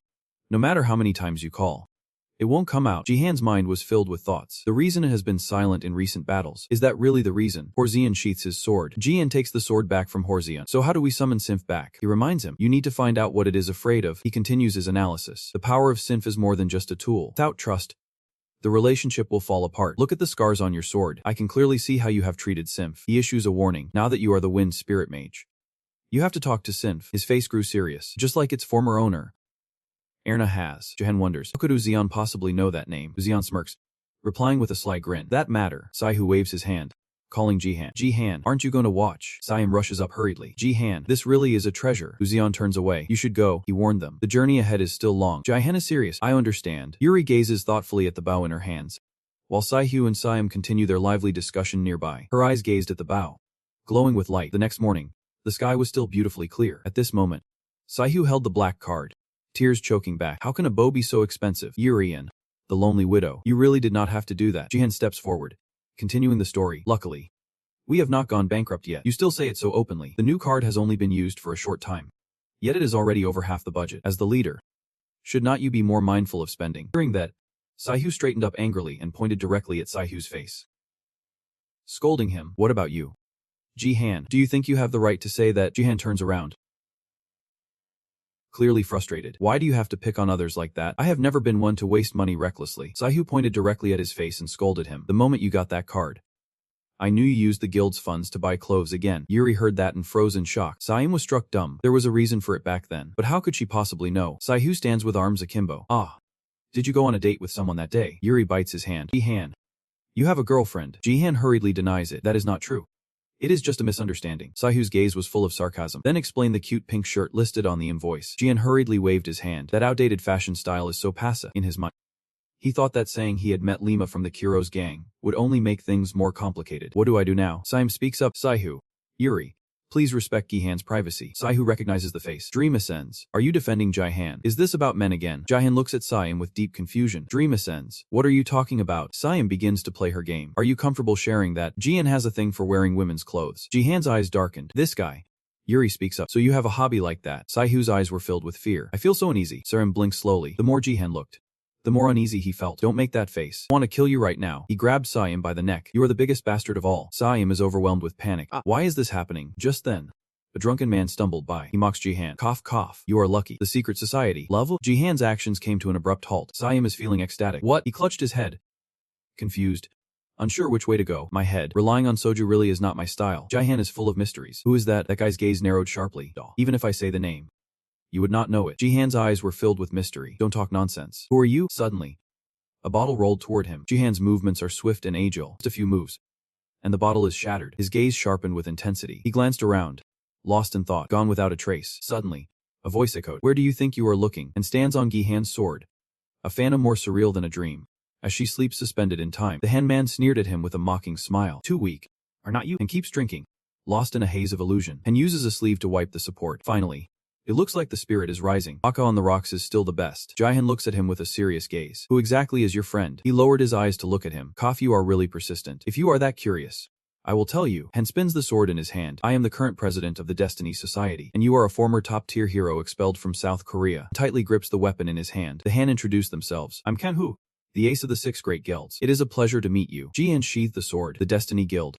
Then why did you attack me? Jihubek jumps down to the ground. Love Jihan of the Secret Society. The outcome of your trial has been announced at the meeting of the 6 great clans. Jihan, the outcome of the operation. Jihubek points his weapon at him. You are the target Azisha wants. So at the meeting of the 6 major guilds, there was a voice defending you. But I do not see it that way. Kill you, and Azisha will naturally lose her purpose. Isn't that right? So I came here to check it out. He immediately sprang up. Let us see if you are truly worthy of our protection. Both plunged into the battle. Jihan scoffed softly, thinking silently. Even just a thrust, but it carries great weight. Jihubek is judging you. The reaction speed is not bad either. But if this is all you have got, I am really disappointed. Why do not you use the power of the spirit wind? His words made Jihan bow in reverence. He stepped back into the shadows. Alright. He continues to rise again. If I corner you, you will have no choice but to use it. That is right. Jihan's eyes lit up once again. He stepped forward and presented Jihubek with a sword. He lowered his head to dodge the strike. He looked at him with a cold smile. That move was way too obvious. Attacks like that are just bait for a counter-strike. Jihan responded. I know. Jihan's eyes changed into 2 colors. I will dodge and counter-attack. Jihubek's eyes were filled with vigilance. That is an amazing skill. Yuri's silhouette slowly emerges. I heard the secret society has no Sama-class assassins. She stepped closer to him. Jihan, are you okay? Jihan looks at her with admiration. Just in time. Miss Yuri. She puts the handkerchief back on. The enemy is Agent. Jihan does not look at her as he responds. Let us consider it that way for now. Jihan explains the situation. This request is a bit too much, but now,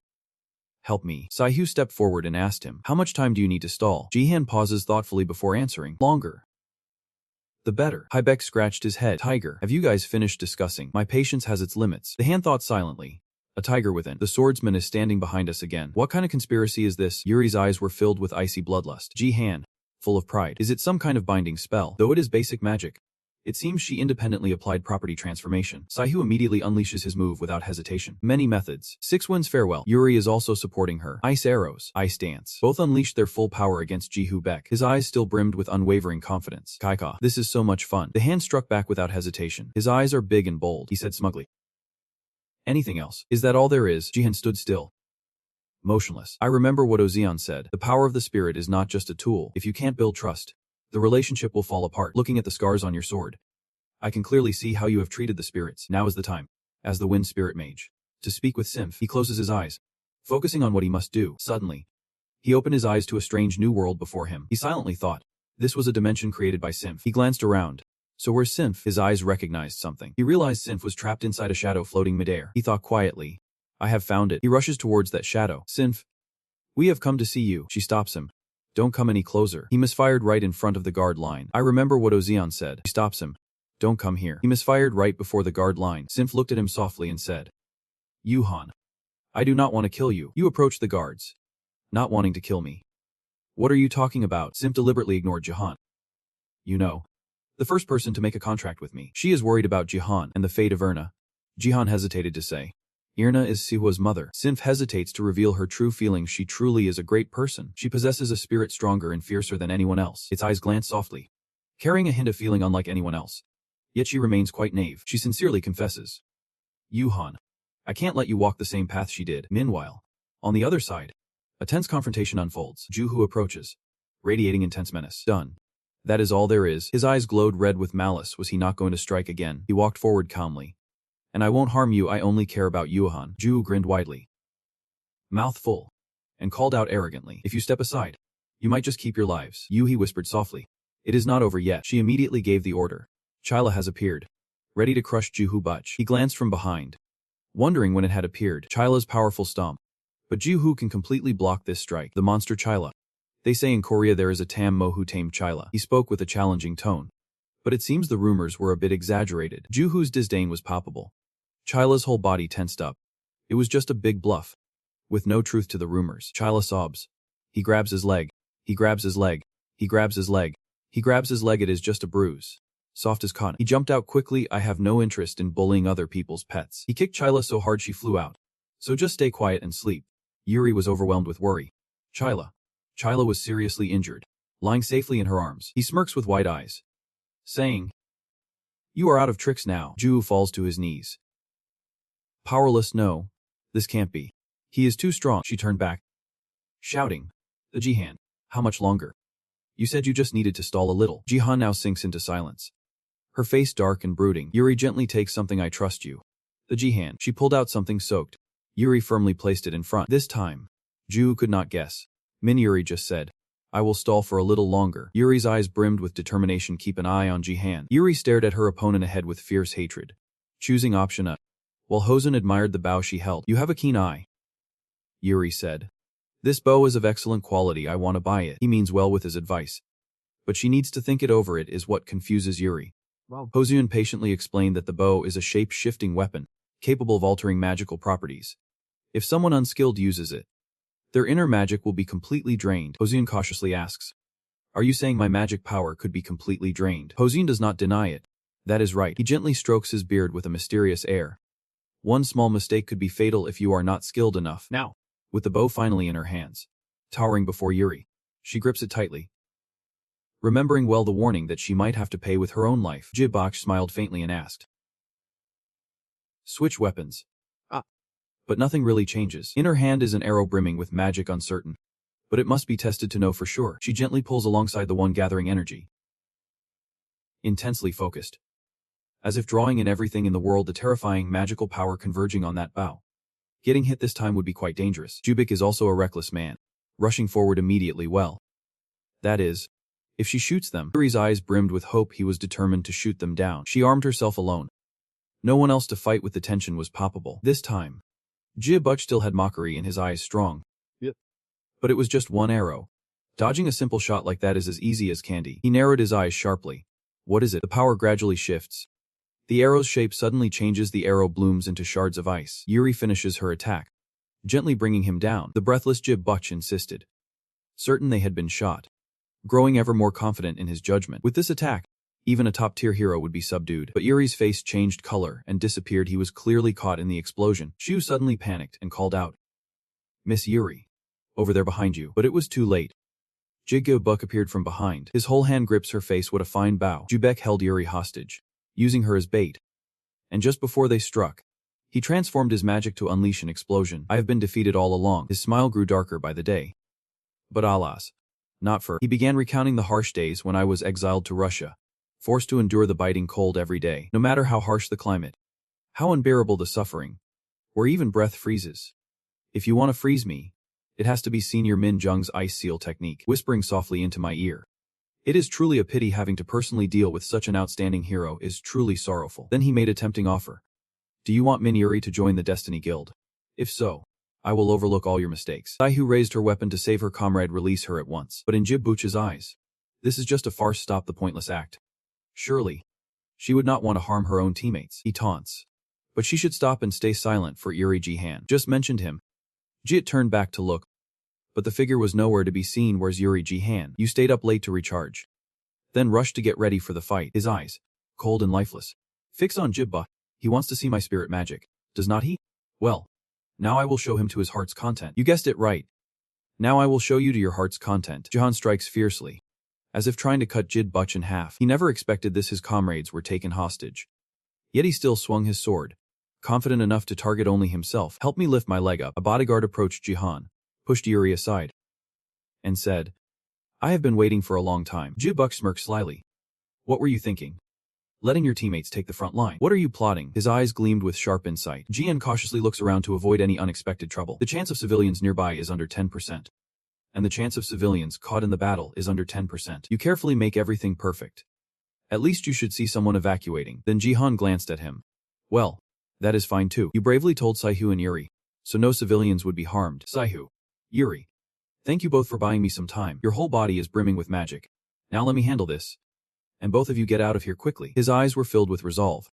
"I can't guarantee safety for both of you." Sinf, before that, he had a conversation with Sinf. "Understood, Jihan?" Jihan asked him, confused. "I love you, Jihan, but I can't let you walk down her same path." "Why do you say things so differently than before?" Is Sinfa's hand casting some kind of spell? Just then, he was talking with Jiang then. "Understood, Jihan. I can't let you walk down her same path to ruin." "Why do you say things so differently than before?" Is Sinfa's hand casting some kind of spell? Work and answer at the same time. "Last time, you said choosing me as the successor was Erna Hazma's wish. At that moment, I wanted to honor her wishes. Fragments of memories unfold one by one before my eyes. But now, I understand. Erna was wrong. Erna believes that by sacrificing herself, she can save them all. Everything is vividly brought back to life. But look at the current outcome. She has passed away, and all that remains is a cycle of hatred and war,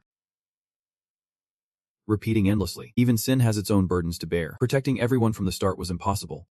I am afraid you will end up facing the same fate as Erna." Simf seems to want to confirm it again. "So you are telling me to run away?" It does not deny. "That is right.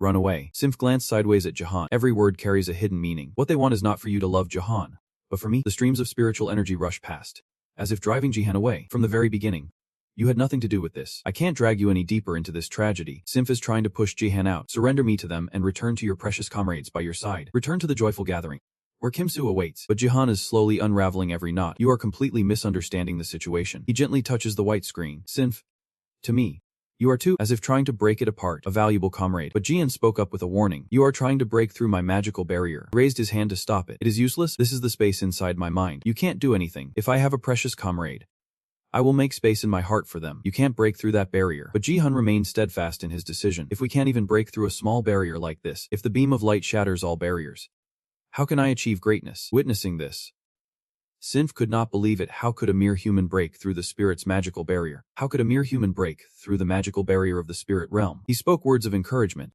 urging me not to bear the burden alone anymore. Sinf froze completely.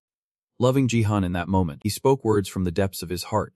"For both me and Sihu, everything we achieve today is thanks to someone." Sinfa's eyes widened in astonishment. "So from now on, trust me." Then his eyes subtly changed color. "And you, truly, are both fools." Sinf touches Jihan's wounded face. "But perhaps it is fools like them that I truly need." She decided to trust you, Jihan.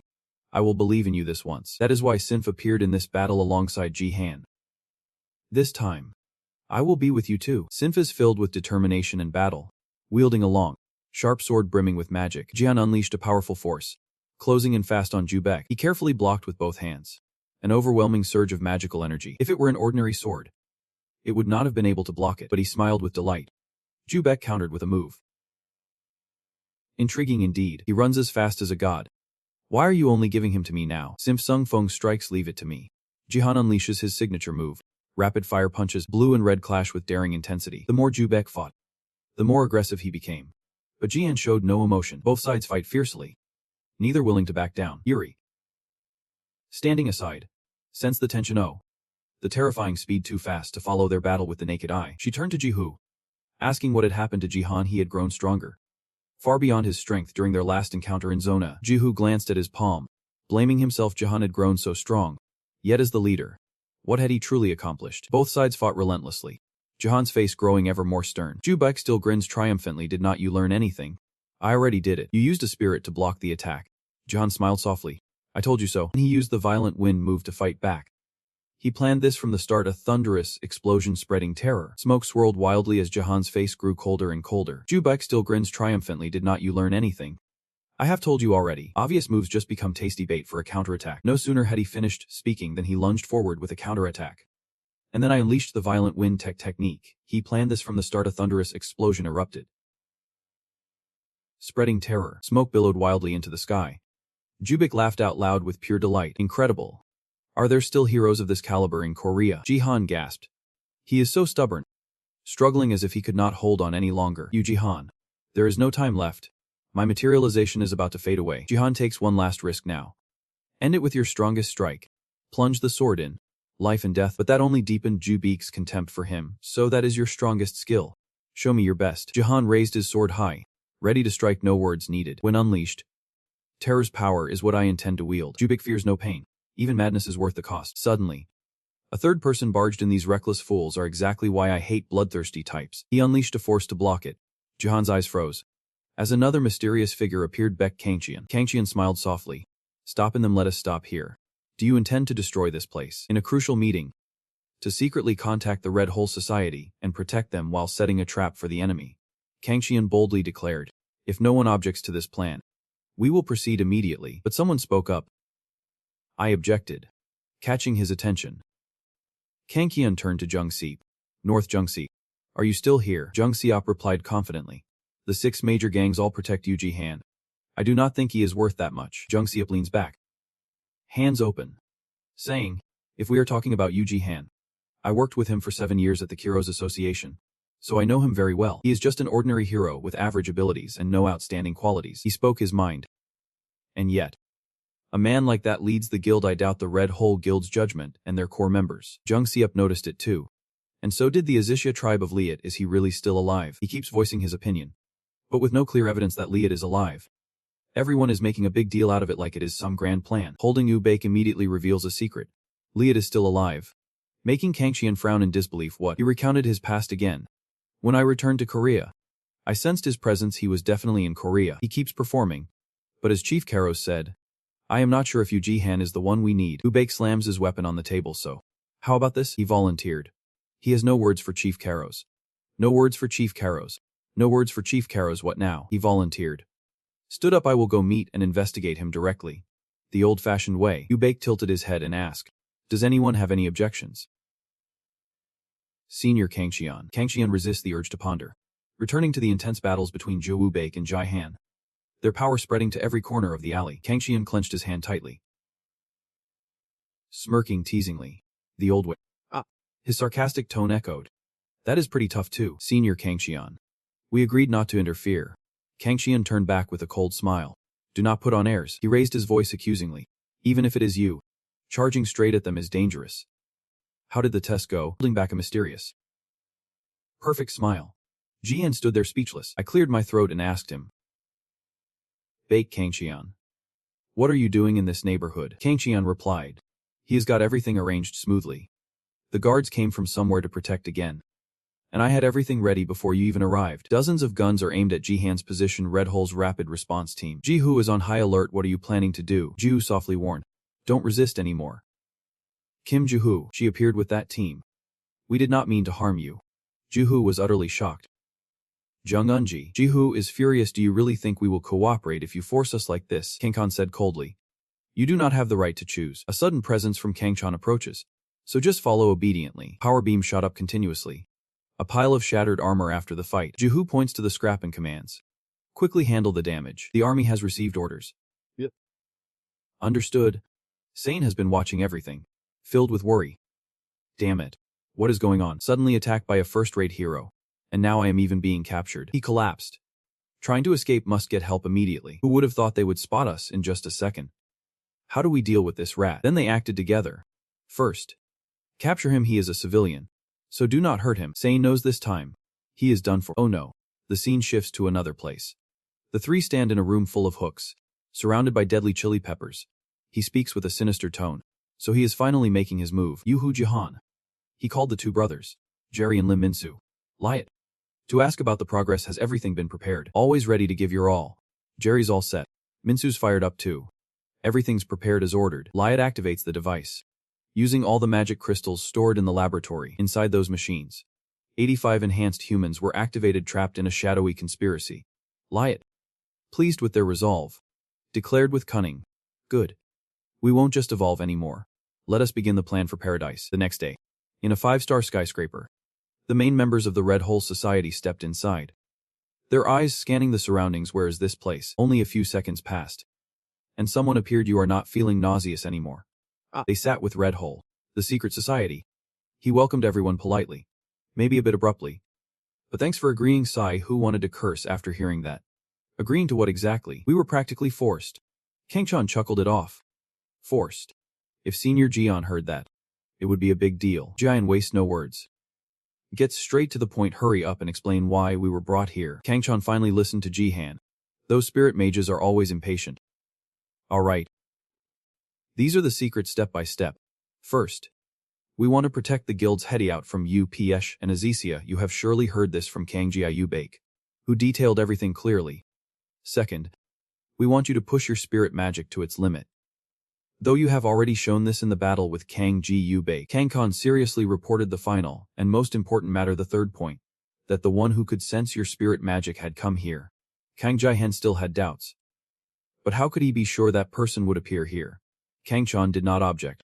But of course, that alone was not enough. Fake Kang-chan, leaning on his cane, raised 3 fingers and said, "For that purpose, all of you need to become bait." Kim Sai-hu's face showed a flicker of surprise and worry as he asked, "A decoy?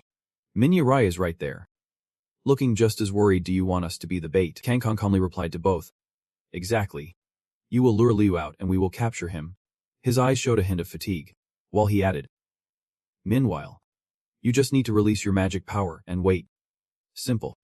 Right." Jihan, silent until now, asks seriously, "What if we refuse?" Kang-kan raised his hand, gently touching his tired face, and replied, "If that is your choice, I will respect it, but in that case, I will be forced to use violence." He slowly opened his eyes, revealing only coldness and emotionless eyes, while suddenly an immense power radiated from Kang-kan's body, swiftly surging toward Gaihan's group and engulfing the entire space. Kim Sai-hu and Min Yel-rai, faced with his overwhelming power, wore expressions of sheer panic and disbelief. Could this truly be a human's magic? Kang-chan smirks, slowly reaching forward. To avoid unnecessary lies, let us settle this peacefully. Suddenly, Jihan drew his sword, slowly pulling it from its sheath. "You ambushed us? Attacked us? Even captured us? And now you expect us to just sit and wait?" His entire being now blazing with a fire within. "I refuse. If he shows up, I will fight then." Somehow, Sen quietly appeared. Kang-chan and Gihan stand apart, facing away, each enveloped by a vast, overwhelming personal power that fills the space between them. Kang-kan suddenly smiled with delight, his eyes fixed intently ahead on Yuan Gihan. That young man. He is now more like a true spirit mage than before. He is no longer influenced by power. Then, when the master appeared, Arna held a graceful red jade staff, slowly sweeping through his golden hair. Free to act on his own will, like Erna used to be. Her face then was full of confidence.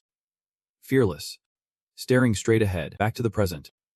Kang-chan, after a moment of silence, continued speaking.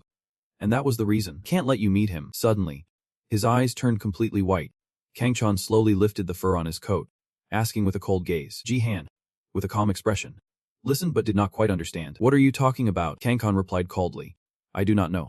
Why did not you ask your senior? As he finished speaking, sharp stones suddenly erupted from the ground, aiming to trap Gian completely. Ji-han's eyes suddenly lit up, his worried face filled with deep admiration. That skill.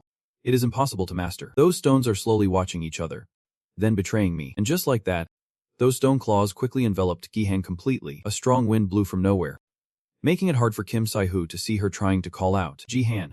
Minya-ri stood beside him, their faces equally filled with worry. Suddenly, a strange light appeared out of nowhere. Minya-ri looked down in shock. It was Si-hoo. Then suddenly, someone stepped out from another dimension. Teen Doi-yu. Are you talking about me? That person is none other than Undoa. He just said. His hands suddenly started glowing. I have never had such a rebellious junior before. Indoha, utterly exhausted, lifts a hand to support her head. No matter how many times I shift, I can never forget Undoha of the core.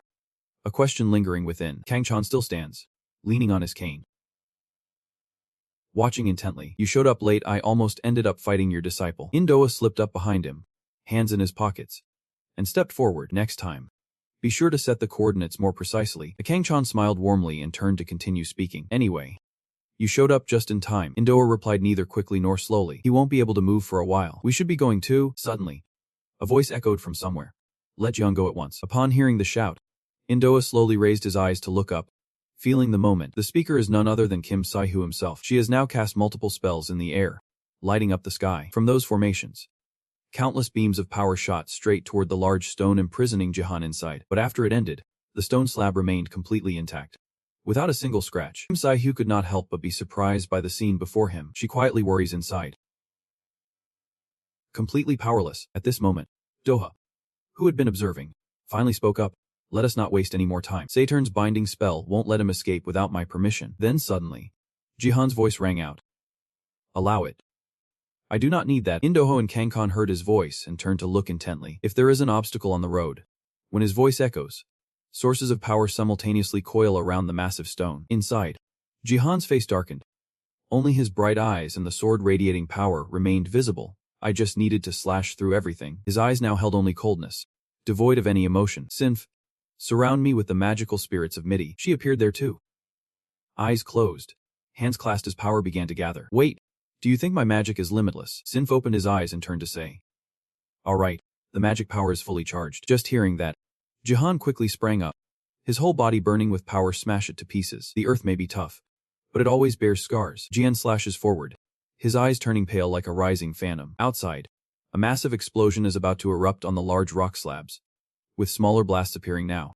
It is possible to pass through those cracks. Soon after, the massive stone shattered into fragments, soaring through the air with immense power. This is the wind-cutting technique, for the wind can blow anywhere. The more they reveal what has been happening all along, fearless and even delighting in watching. Kim Si-hoo and Min Yu-rai looked so relieved to see him break free like that. The Jihan, Yayanduha's expression turns pensive, silent as if lost in deep thought. But suddenly, he broke into a strange smile. You have grown so much stronger. That is the true mark of my successor. One of Jihan's eyes still holds a trace of power. He held his pose as the smoky haze fluttered softly through the air. Jihan aimed the tip of his sword directly at Kang-chan and Duha. If you two intend to stop me, then fight seriously. Now my hand is confident it can cut through anything.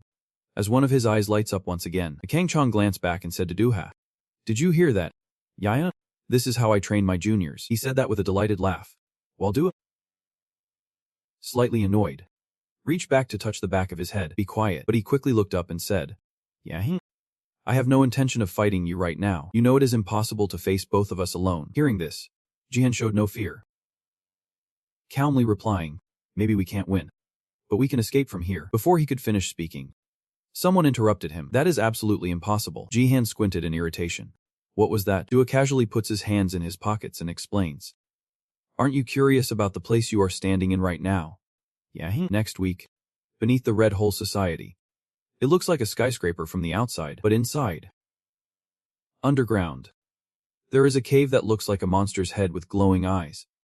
And inside the belly of the earth spirit, Moo, I dare to face it. He lifted his cold, emotionless eyes and said, in other words, no matter what you do, there is no way to escape this composite barrier. Jihan, now slightly irritated, bit his tongue sharply, but soon after, Jihan stood facing both of them and began to speak.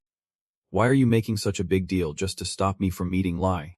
He is targeting me, not you. Unclear how Dua felt as he answered, only seeing him bow his head slightly.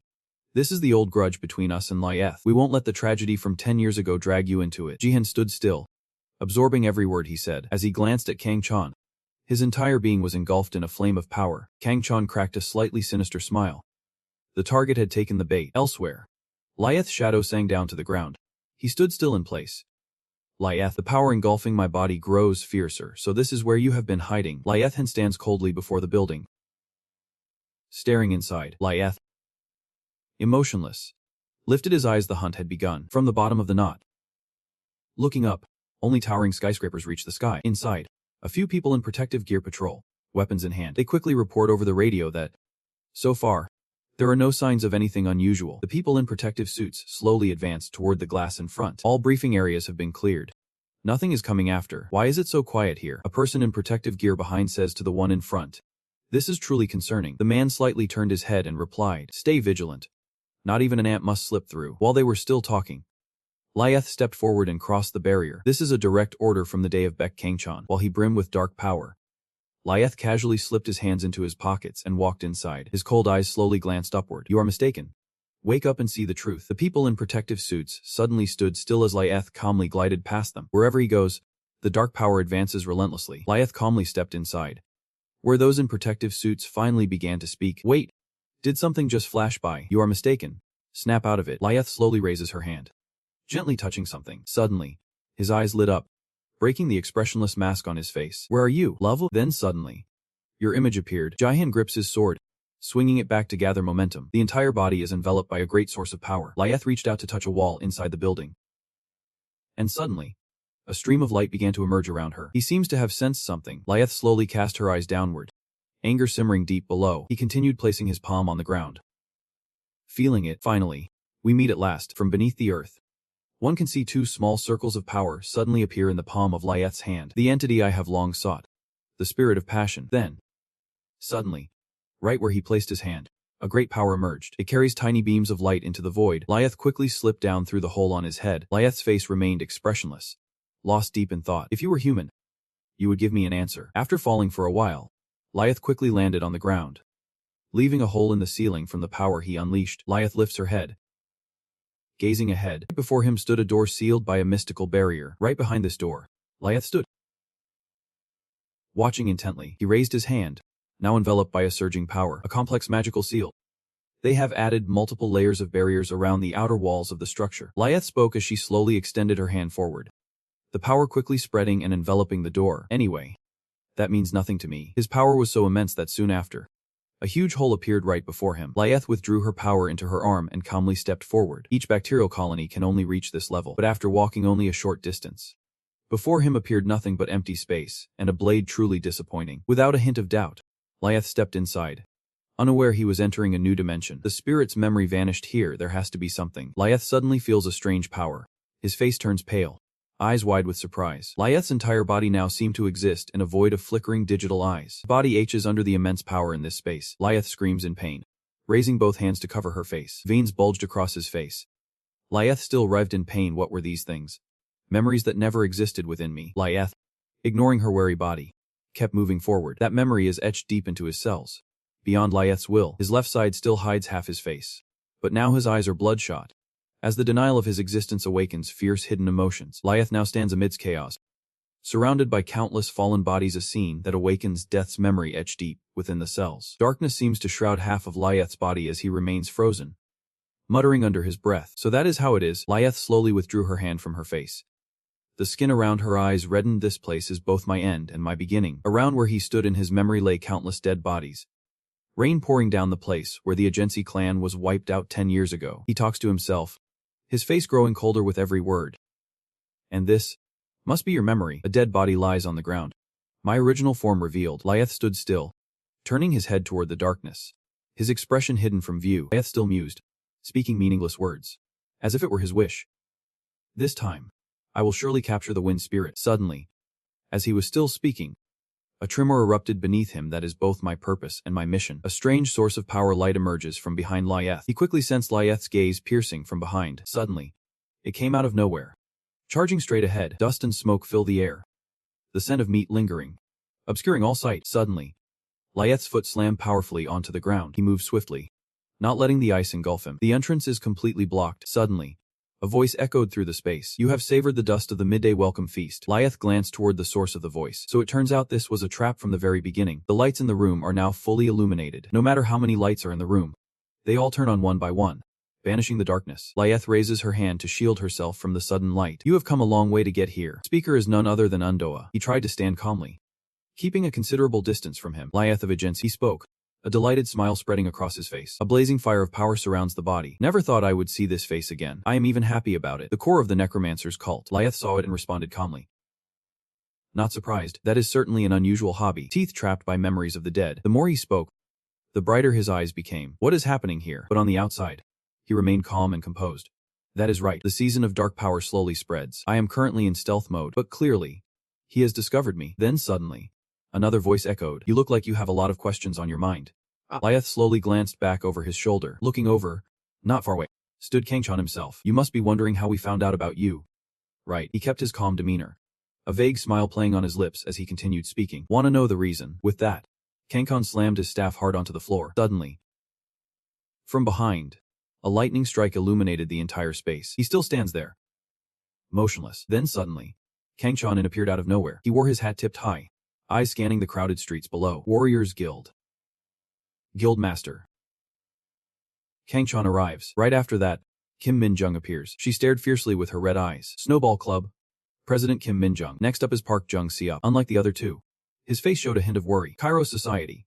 President Park Jung-seup. Next up is Kang Ju-bak. He suddenly raised his eyes to look. The Westerner raises the knife forward. Destiny Guild, led by Guildmaster Kang Ju-bak. All four appeared behind Kangchan. The 6 great guilds of the Republic of Korea. Lyeth's face now showed a mix of surprise and excitement. The answer is, glance at Kangchan's expression. He spoke with a smile full of mockery. I am not telling you.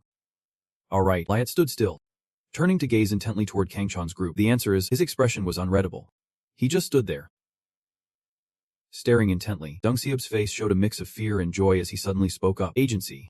Lyeth, are you really still alive? Ju-bak's face flushed red, a look of delight playing across it. It is hard to believe. Min-jung, standing at the front, also spoke up with a hint of surprise. Why does he look exactly the same as he did 10 years ago? Kangchan, unsurprised, kept his smile unchanged. The answer is, glance at Kangchan's expression. The answer is, I could sense it in the gathering of spirits, just the ethereal presence of Yu Jiwon. Then came the moment Kangchan slowly emerged in the room space. But it was a cunning trap using spatial magic. Or suddenly, it was like lightning bolts striking down behind him. Kangchan kept everyone outside so Lyeth would not notice, using multi-layered magic to gather them here. To put it simply, Lyeth is now standing right at the center. Kangchan kept everyone outside so Lyeth would not notice, using multi-layered magic to gather them here. To put it simply, Lyeth is now standing at the center, with a magical circle appearing beneath him while the others stand around him. Lyeth, overconfident in his tracking skills, blindly followed the trail of the wind spirit and walked right into their trap. He stood frozen in place, silent as death. Yet a strange power continued to slowly emanate through the air, and one question remains unanswered. How could they detect the magic concealing his presence? Kangchan's stick hits the floor once again. What are you so focused on thinking about? If you stand still, I will strike first. After Kangchan spoke, countless beams of power suddenly surged forward like blades aimed straight at Lyeth. He did not react, just glanced at the powers rushing toward him. Lyeth extended his hand, creating a transparent shield in the air to block those powerful attacks. It was useless. Jung-seup's face darkened with worry as he saw the scene, realizing he had already nullified Kangchan's deadly move. After a moment of silence, Lyeth finally spoke to the group. You know, the space law does not work on me. Have you forgotten? Suddenly, strange red blocks appeared out of nowhere, resting in his palm. As a space mage myself, Kangchan's face grew more intrigued with every moment. That is right. You are the one who created the concept of spatial magic on Earth. Once, you taught humans magic and worked with them, so why did you betray us? Lyeth stood still, holding her pose as she listened to him speak. Then Lyeth spoke coldly, neither fast nor slow.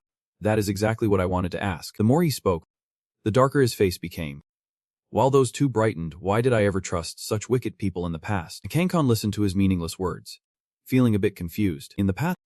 What are you even talking about? Glancing at Lyeth, half of his face darkened with intense fury. Square block floating above his palm suddenly lit up.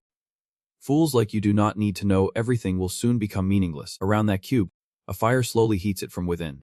Escaping is not hard today. We retreat and wait for another chance. But suddenly, that square block exploded, sending fragments flying everywhere. Lyeth watched in utter confusion. He seemed to die on the spot, eyes fixed intently on his palm in midair, as the teleportation spell was forcibly cancelled. Yeah. What is going on here? Kang-chan pointed his stick forward. Grinning. We have prepared a lot. It would be a shame to let you go just like that. Then suddenly, a blazing force surged forward, creating a massive shockwave. Liet struggled to keep his balance. He looked up and saw the space around him covered in a layer of blue ice. This is the virtual space he created. From the start, he had trapped me here. The gem held by the Kang-chan snake staff suddenly glowed. He said joyfully, "This space is under my control. It is time to end the battle left unfinished 10 years ago." While Liet was still focused on listening, Junin suddenly charged from behind, swinging his giant hammer straight at him. His eyes shone like stars, fierce and unwavering, ready to end the battle left unfinished 10 years ago. Then, with a mighty strike, he brought the giant hammer crashing down, shattering the ground beneath into countless fragments. Unleashing a powerful tremor, Liet swiftly dodged to the side, and seeing this, Junin's anger flared. Damn it. He actually avoided it. Kang-chan, exhausted, pounds his own head. Who sings when caught off guard like this? When Junin is spoken to like that, he snaps back. Be quiet. That is my fighting style. Liet staggered from the sudden attack's force. Yet this time he aimed for me. How could he target me while hiding his presence? Liet's eyes suddenly caught sight of something unexpected, causing them to widen in shock. The image just now appeared when Liet used his dark power to break the barrier. Probably because I touched the barrier at the entrance then. As he pondered, he stared at his palm. I thought it was just an ordinary defensive barrier. The reason now. He stared wide-eyed in stunned disbelief. Closely strange black ink marks have appeared on his arm. That mark is... While he was still staring intently, Jubek dashed past from behind like the wind. So you finally noticed it. Jubek moved swiftly behind Liet. Do you like my gift? Liet glanced back, unsurprised. When he swung his knife through the air, Liet swiftly dodged every strike Jubek threw at him. Liet swiftly dodged the strike and asked, "Are you Khan Jubek of the Destiny Guild?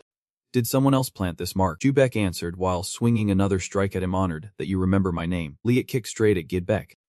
What have you done with that mark? His face flushed with delight as he blocked with his hand and replied, I have placed a limit on your most annoying skill, your exclusive ability, the lingering mark. This mark will cause a part of my magic to constantly connect with you.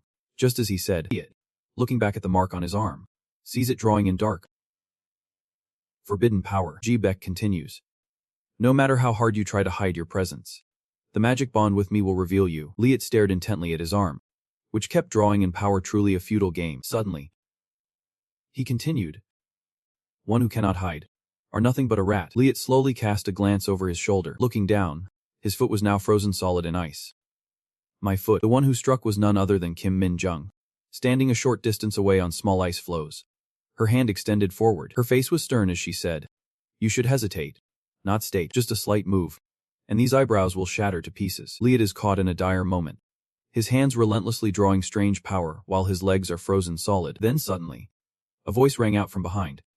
You think we have just been sitting idle for the past 10 years? The speaker is Undoha, who speaks with a mischievous smile playing on his lips. On the contrary, you have not changed a bit. Suddenly, he snapped his fingers forward. Be silent and die, spirit of Azixia. Then suddenly, the ground beneath where he stood erupted with stones shooting upward. Liet remained calm, his eyes scanning the surroundings as the stones seemed to close in on him. That is an extremely powerful ice attribute binding magic. This is bad. I have to cut off the two frozen legs. Kwon tightened his grip on the stick, pointed it forward, and said, have you forgotten already? Here. You can't use space magic without my permission. Liet now can only watch as the stones rise from below, shattering the ice into fragments. The stone slabs slowly drew closer, trapping Liet's legs in ice, leaving him powerless inside. Soon after, he was trapped inside by those stones. Seeing that, Doa smiled with satisfaction. That is the end. The massive stone surrounding Liet from within is now encased in a layer of ice by Min Jung's frost power. Lifted into the air, she looked up and said loudly, come here. Jung-in, her whole body blazing with power, grips the hammer, eyes blazing fiercely, and charges forward. He shouted as his whole body soared through the air. The giant hammer aimed straight at the massive frozen rock. Then, with a mighty strike, Jung-in shattered the colossal ice block, causing it to slowly crack apart. The colossal ice block slammed into the ground, shaking the very air around, as massive ice formations erupted from the earth. As John slipped his hand into his pocket, soaring through the air, he glanced down. Our grand feast was already prepared. He spoke while winking, then broke into a delighted smile. Now, as dessert arrives, the gem nestled in the serpent's mouth suddenly glows. Sang instantly sparkles, filling the space as he unleashes the infinite touch technique. The atmosphere grew hazy, yet shimmered with a magical Enchanting glow. Doha clenched his fists to clearly see the reality before his eyes. He is acting delirious. Coughing it is unbelievable. Power surpasses that of a level 1 hero. These are the great heroes who led humanity to victory in the Azishia War. The 5-star Death Squad, after settling things.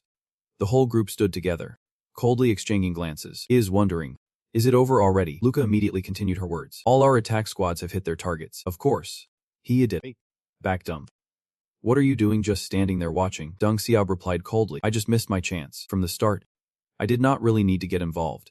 Did I? Doha makes the first move with Kangchan. How do you feel about it? Can you feel his dark power? Kangchan remained focused. Eyes unblinking. Whispering aloud. Even the sensing skill shows no trace of him. Could he really die that easily? That glance. Jibek appeared behind you all along. It seems he is waiting for the right moment. When suddenly a sound echoes. Is this all the power you have? Truly disappointing. Jibek was knocked to the ground by the crowd. It seems Jubek is being controlled by some kind of power. Kang Goodbeck. What is wrong? Jibek feels the dark power of the mark seeping into him. Massive chains are tightening their grip around him. Hein and Doha rush over in panic. Kang Goodbeck. Immediately. Both were blinded by that devilish chain. Kangchan stepped forward to the boundary circle and cast a spell.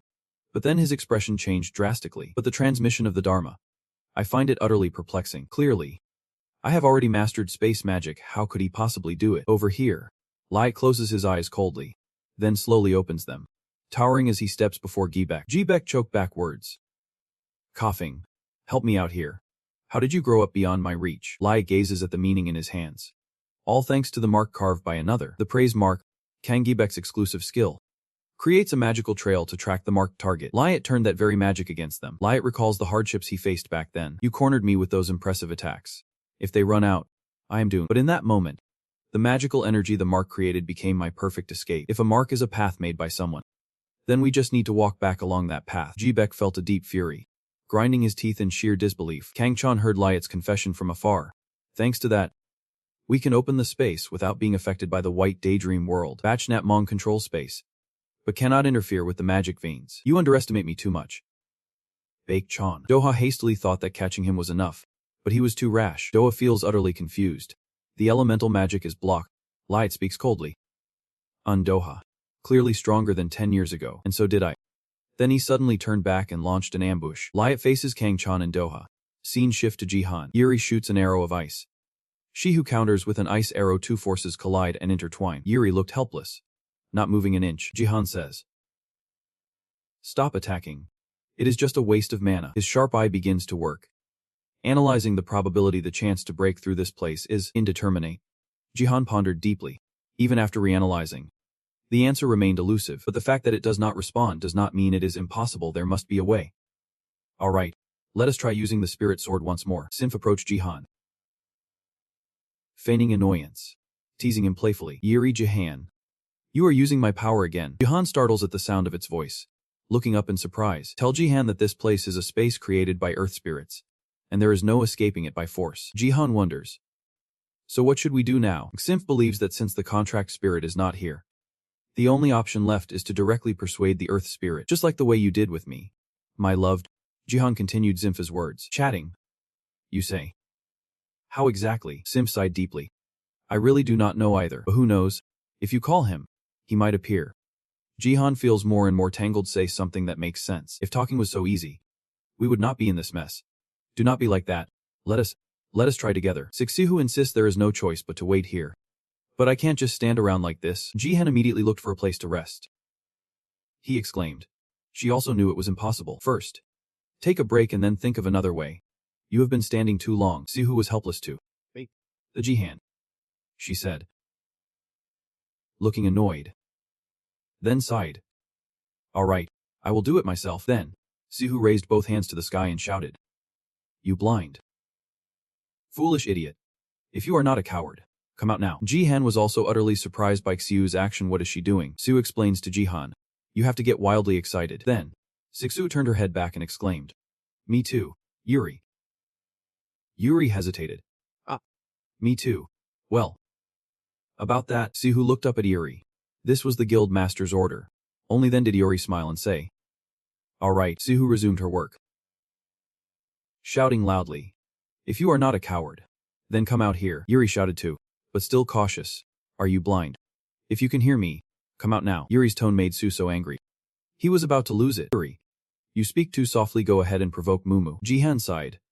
What the hell is this? No wonder there is no response at all. Yuri shouted. The earth spirit is a dust of all, not a dust storm. Jihan silently admired. Not bad. Yuri, suddenly. The atmosphere shifted. Mumu could no longer hold back and revealed himself, breaking the silence. Being blind does not mean being stupid. Siu is overjoyed, arms wide open. Welcome in the Misted is really here. Jihan finds it hard to believe. Yet it actually works. Siu shouted loudly. I told you so, blindly. He immediately confronted the group. Why am I being called out here? You guys are way too noisy. We are truly honored to welcome its arrival. Mumu. Long time no see. Mumu replied politely. Simph. It is great to see you again. Seizing the moment, Yuri made his proposal. Are you blind? Can you get us out of here? Blindly. He immediately denied it. That cannot happen. Mumu promised Undoa. No one is allowed to leave. Jihan could not take it anymore and pulled out the peach. Then, take a strike from the spirit sword to clear your mind. Simph hurriedly intervened. Wait. Do not. Mumu did nothing wrong. Su still has some worries to ask about. Blind as ever. Can you tell us about Undoa's situation? Who hesitated for a moment. The situation. Alright then. Mimi knows Undoa's condition. Now. Over there. Chains crisscross over the fiery red space carpet. Revealed through the eyes of the blind. Everyone immediately felt the ground tremble. What is going on? Blindly. She screamed out loud. This is not good. Undoa. It hurts. Undoa. Danger ahead. Jahan was overwhelmed with feverish anxiety upon receiving the news. It makes you incredibly anxious. Undoa. Are you in danger? Turning to the crimson expanse of mystery, an unknown glass falls into the shadowed land. Gobse falls to his knees as the bugs pierce through his back. Cough. Cough. The hen exclaimed. Never having heard of such a power before. Gub sees dizzy from the surrounding space. What exactly is this red space? Suddenly, a sound echoed through the air, answering the questions for Jubis. No need to be so amazed. This is a specific skill that you humans often refer to. So it turns out that person was Liut. Same cold face and attitude, spread out widely. Spatial magic judges the realm, like a daylight dream world of BC Gangchan. Here. The concept of magic target space. Jubi's spirit rises and speaks. What about the others? Lead informs Juwisef. I have sealed them away in different dimensions. The 6 great guilds will be enlisted for the Celestial Faction project. GUBC is done. I am thrilled to hear this. A project of the Heavenly Faction. Is that EP's goal?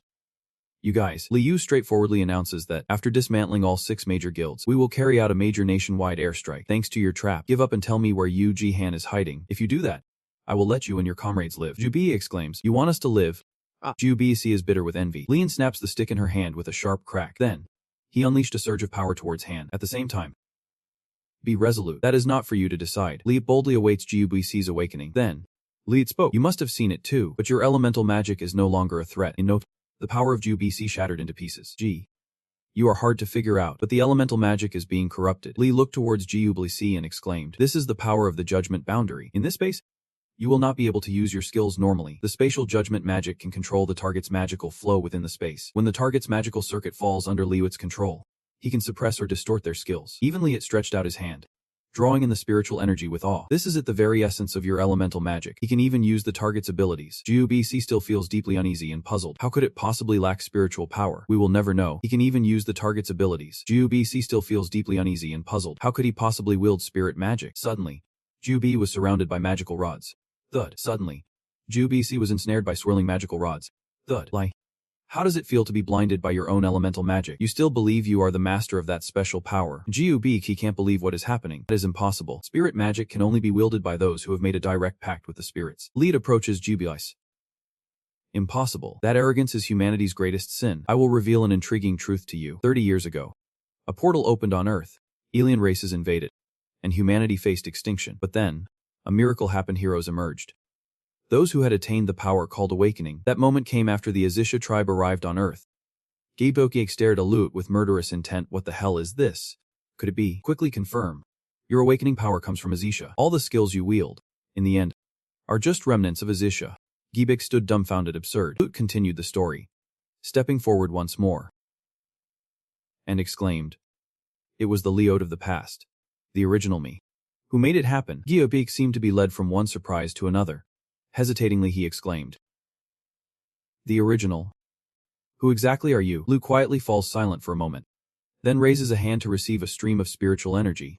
Only then does Liu speak again, saying, I have slaughtered the Azisha clan.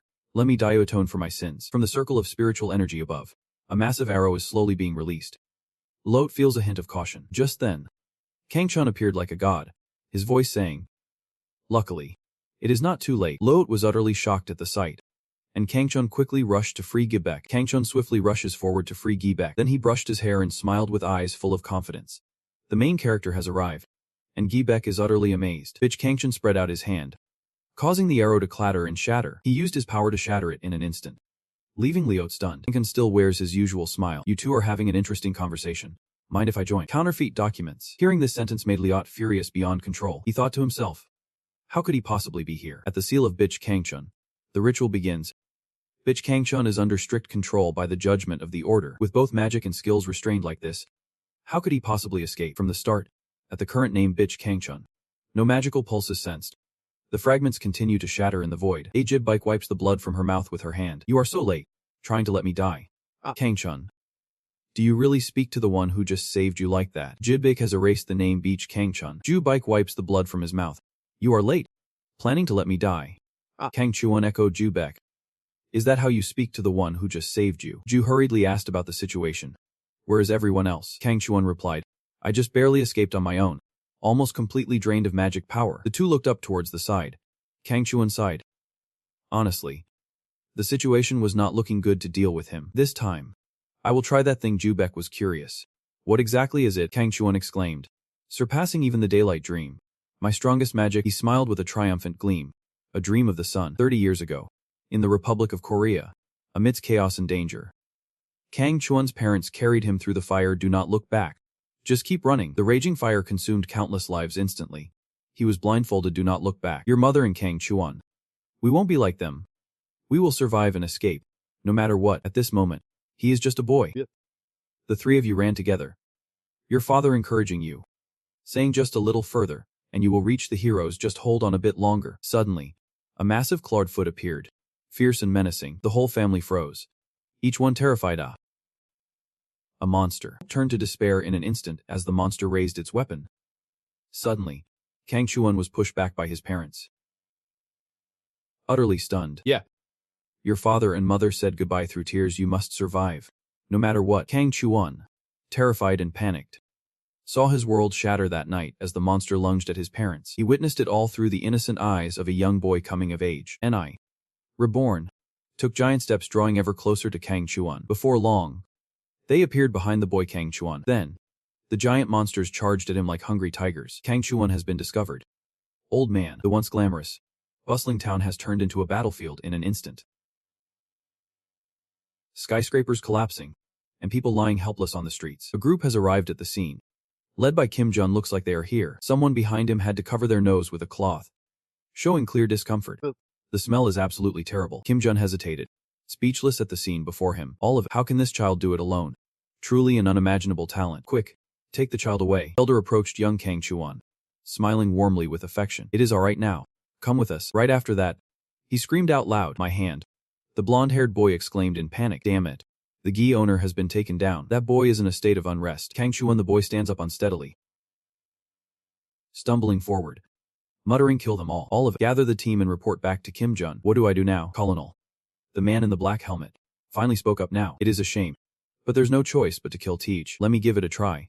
Kim Jun turned his head. She is the girl in the black scarf approaching Kangchuan. The boy raised his hand, signaling, don't come closer, or I will kill you. After removing her helmet to reveal her golden hair, she spoke. Hold still. Little boy. That was Erna, smiling at the boy Kangchuan, saying, I do not intend to harm you. And the sharp image of her pointed ear suddenly caught Kangchuan's attention. Little Kangchuan suddenly panicked, waving his hands. Stop right there. Monster. Suddenly, Erna drew a sword, startling both Kim Jun and Gam Chan. Miss Erna saw Kim Jun and Kangchuan worried. She raised her hand. Stopping them. Don't come any closer. Alone, I am enough young, yet wielding uncontrollable power. Then she raised her hand towards Kangchuan. I do not want to, but to survive I have to kill. If not, I won't be able to protect my family. But to everyone's surprise, Anna embraced Kangchuan tightly, covering his eyes as she whispered softly, stop right there. If you are tired, then stop looking. It is not your fault. Hearing this, and Kangchuan's tears welled up, tears of sorrow. The pain the boy struggled to hold back. It was the first time I met Erna. She saved a child consumed by the grip of hatred, and now, it is my turn to protect her. Back to reality. Lu Ti glanced at Kangchuan in awe. Does he still possess such immense magical power? Wait. This magic. There is something strange about it. Mana is a source of energy that contains mass. The purer the mana, the greater the mass it holds. But why can't I feel any weight from Baek Kang Chuan's magic? It is like an unreal illusion. Lai reached out her hand. Felt it. Then gasped in awe. This is just an illusion.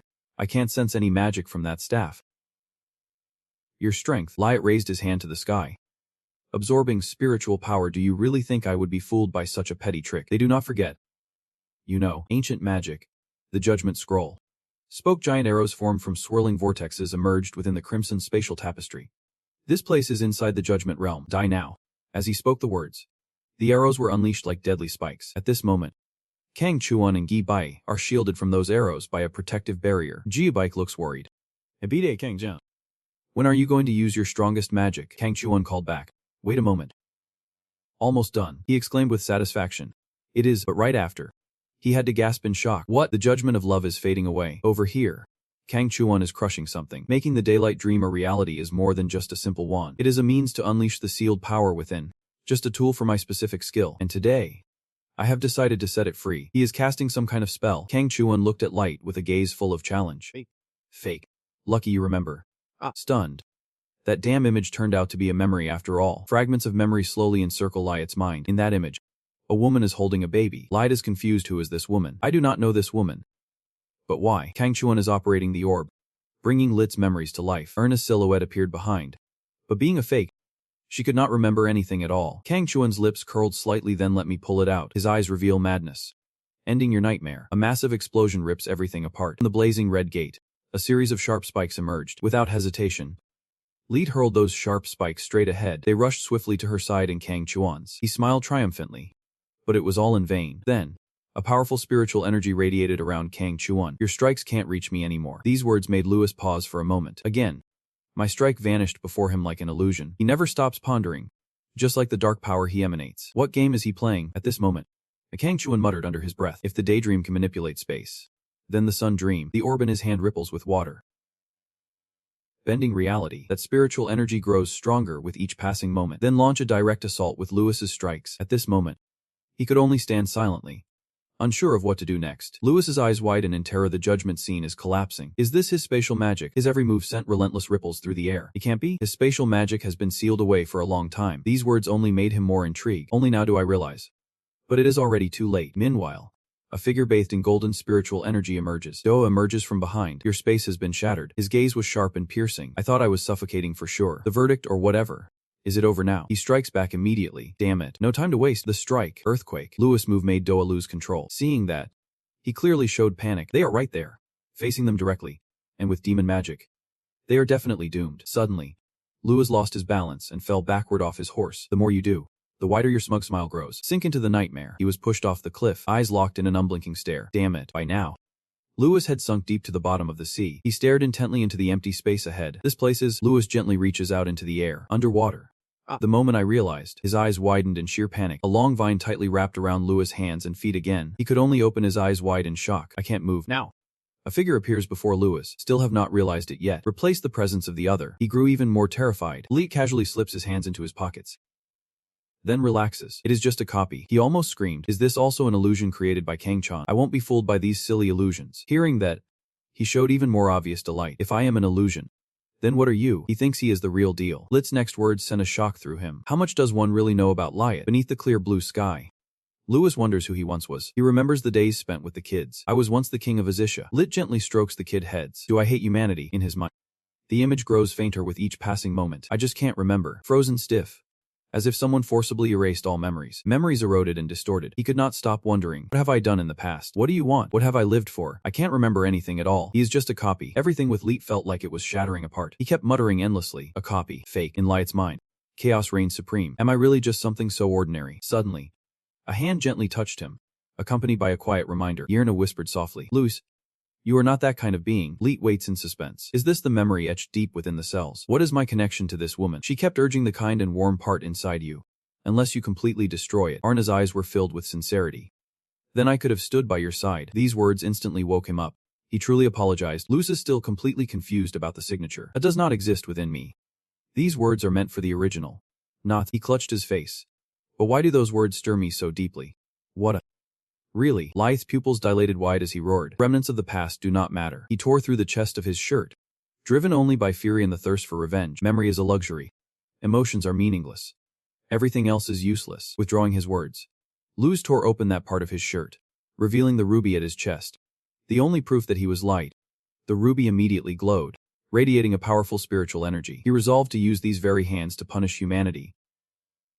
Nothing more. Then, Leet seemed to unleash all his inner power. A force so intense it created a blinding light, shaking the very fabric of space. This scene leaves Doha wondering. Did it suddenly explode? He asked loudly. Wait. Kang-chan. What is going on? Kang-chan quickly responded. He had shattered the heavenly sun dream and escaped. It seemed the image of Liat, with half of the stream, appeared as he said the monster has awakened. A drop of blood trails down his cheek. Bitch Kang-chan. The dream of eternity does not exist. He is completely drowned in his thirst for revenge. Now, I will end that dream. Cut to up London branch at night. A large magic circle glows in the room as Isaac looks up at it. He could not hide his satisfaction. He is awake now. At this moment, Up-Top senior official Robert was briefly surprised. Faster than expected. Zalize, a senior official, was extremely excited, urging not to let the plan be thwarted. At this moment, a golden tone rises. This is Data. This time, Leet may possess a fierce will. Senior Up's official Leonhard speaks with certainty. I know best because I managed that cell. Senior Up's official Carden wonders. Is that Leonhard really the most valuable? Isaac has decided. So we must take action too. He predicts that to create paradise, our first stop will be South Korea. Rhino steps out slowly, calm and confident. That ruby shone brightly, continuously radiating a powerful spiritual energy. Leet's entire body was engulfed by a sinister red-black energy. Doha begins to tense up. The thing attached to his back is the Spirit Star Stone. The more it converges, the more it unleashes a vile magical force, something born from Up-Sao itself. He began analyzing, needing time to recreate the celestial dream. For now, we must avoid direct combat. Revealing your urgency. How long do you plan to stand still? Right after that, he unleashes a powerful energy. Then I will strike first. The massive energy source ahead made them cautious. As he prepared the strike, he reacted swiftly. Doha suddenly raised a shield to block the attack. He shouted. Damn it.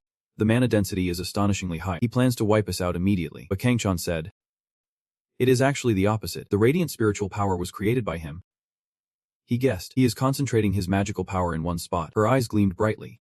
Lit's lips curled into a subtle, triumphant smile. Held back, Lai keeps channeling his inner energy. Continuing to suppress it, he radiates deadly intent, ready to eliminate his opponent. A cold, sharp voice resounds. The divine judgment is declared. Immediately, a magical vortex swirled around Light, putting Doha on edge. He was utterly astonished by the sight before him. Impossible. He compressed that immense dark power into the spear. Now, Lit's shadow looms like a guardian demon. He has surpassed the limits of ordinary power. Doha's hands tremble relentlessly. Fear gripping him, the familiar terror has returned. The shattered scenes of the past emerge. Though I have witnessed countless comrades fall, I remain powerless in that tragic history. Amidst the scattered corpses, he could not help but ponder a terror born from utter helplessness. Then he spoke again, startling Doha. After Undoa's death, Lewis's eyes revealed a mix of delight and fear. Just like that time, those words instantly filled him with bitterness.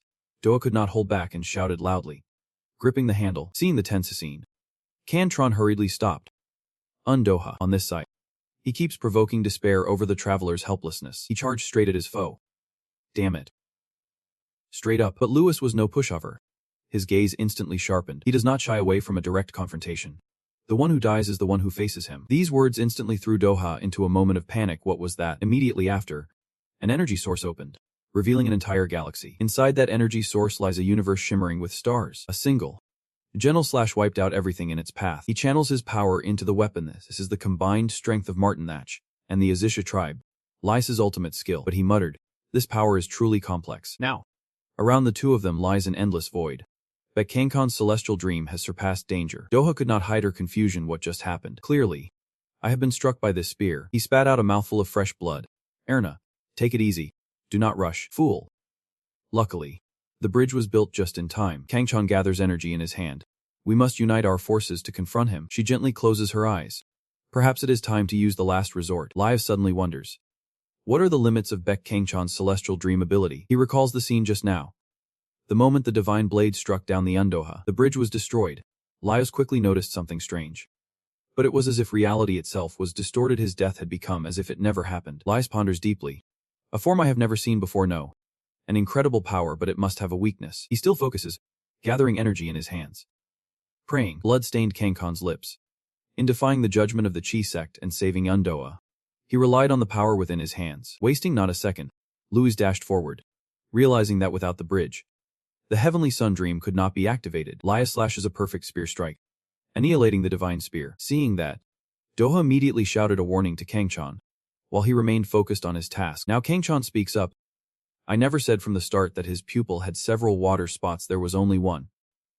A bridge. Laios faltered, a flicker of hope and sorrow in his eyes. As two forces clashed head-on, Sang charged in like a storm, gripping the smoking spear tightly in his hand. Laios's heart was filled with contemplation as he used the Heavenly Sun Dream to erase the existence of the divine spear. That ruby still shines, but no matter. With my magic, recreating the divine spear is no challenge. Suddenly, something ahead makes Laios stop in surprise. His gaze meeting Erna's, the gentle face of that woman flashing through his mind. Keen gritted his teeth in bitter resentment. Who is it that keeps haunting my memories? When Louis was distracted, Kangchan appeared. Even if it is fake, you can't help but care. He cracked a wild smile. Because she was Erna Has, the original. The one you once loved deeply. Everything around him seemed to stop, unable to believe his own hands. Erna Has. That memory keeps flashing. A warning sounds. In Doha. Danger. I slowly draw my sword. Staying here won't change a thing. Now. It was very close to them. Jihan's eyes filled with determination as he opened the gate. Shrouded in mist, he declared decisively.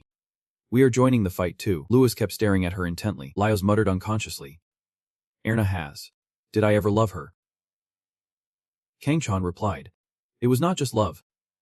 Deep down, you once held her in great respect. He recounted it. Like you betrayed everyone. The more Laios listened, the more horrified he became. Until he killed Erna. Every memory of that woman flashed vividly in his mind. Those images grew dimmer with each moment, shaking Laios as he clutched his face, terrified, his memories in chaos. Erna had cared for him since he was very young, with the Laios portal wide open. What was I really fighting for in the past? Kangchan. Whether you are real or fake, it does not even matter. Right after that, he struck, finally revealing that you are nothing but a worm. An ant that must vanish from this world. He looked around in confusion. What is this place? The magic has been sealed. Kangchan is vast. You can't escape because this is an isolated space created by a sphere. In his eye, it seemed about to shatter.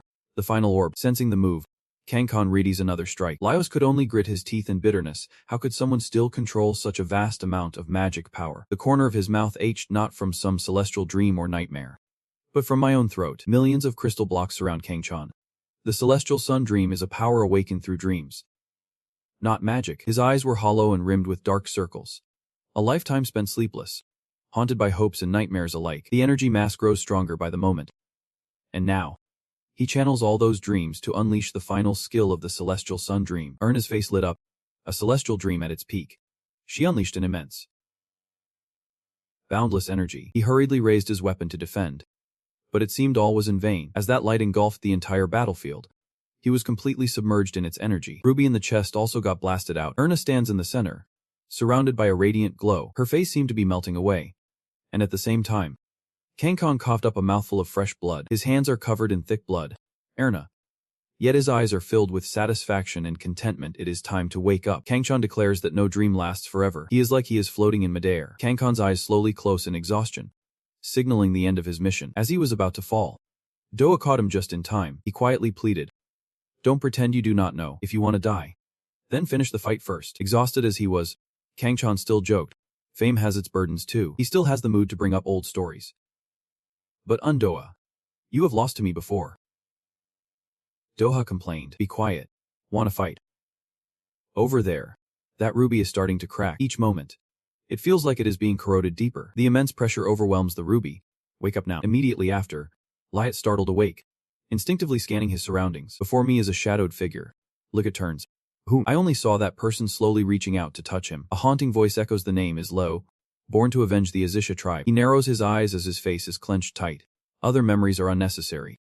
Only one thing matters to prove himself as Leet. Around the frog's pupil, a surge of powerful energy swirls intensely. He is completely transformed into a monster. Now, punish humanity. He was momentarily terrified at the sight of Liuit's appearance, catching the barrel on his shoulder. He wondered how that guy survived those hits. He muttered. Truly a monster. This move from the opponent leaves Kantron in awe, truly ruthless. A crimson, darkening energy spreads all around. The once radiant crystal panel now bears a grotesque black stain. Arrows crackling with lightning surged simultaneously toward the two of them. Leva looks at them with a furious Deathly gaze, cornered and caught off guard. Dua could not react in time. He furrowed his brow as he heard the next words from him. The big shots used to lead.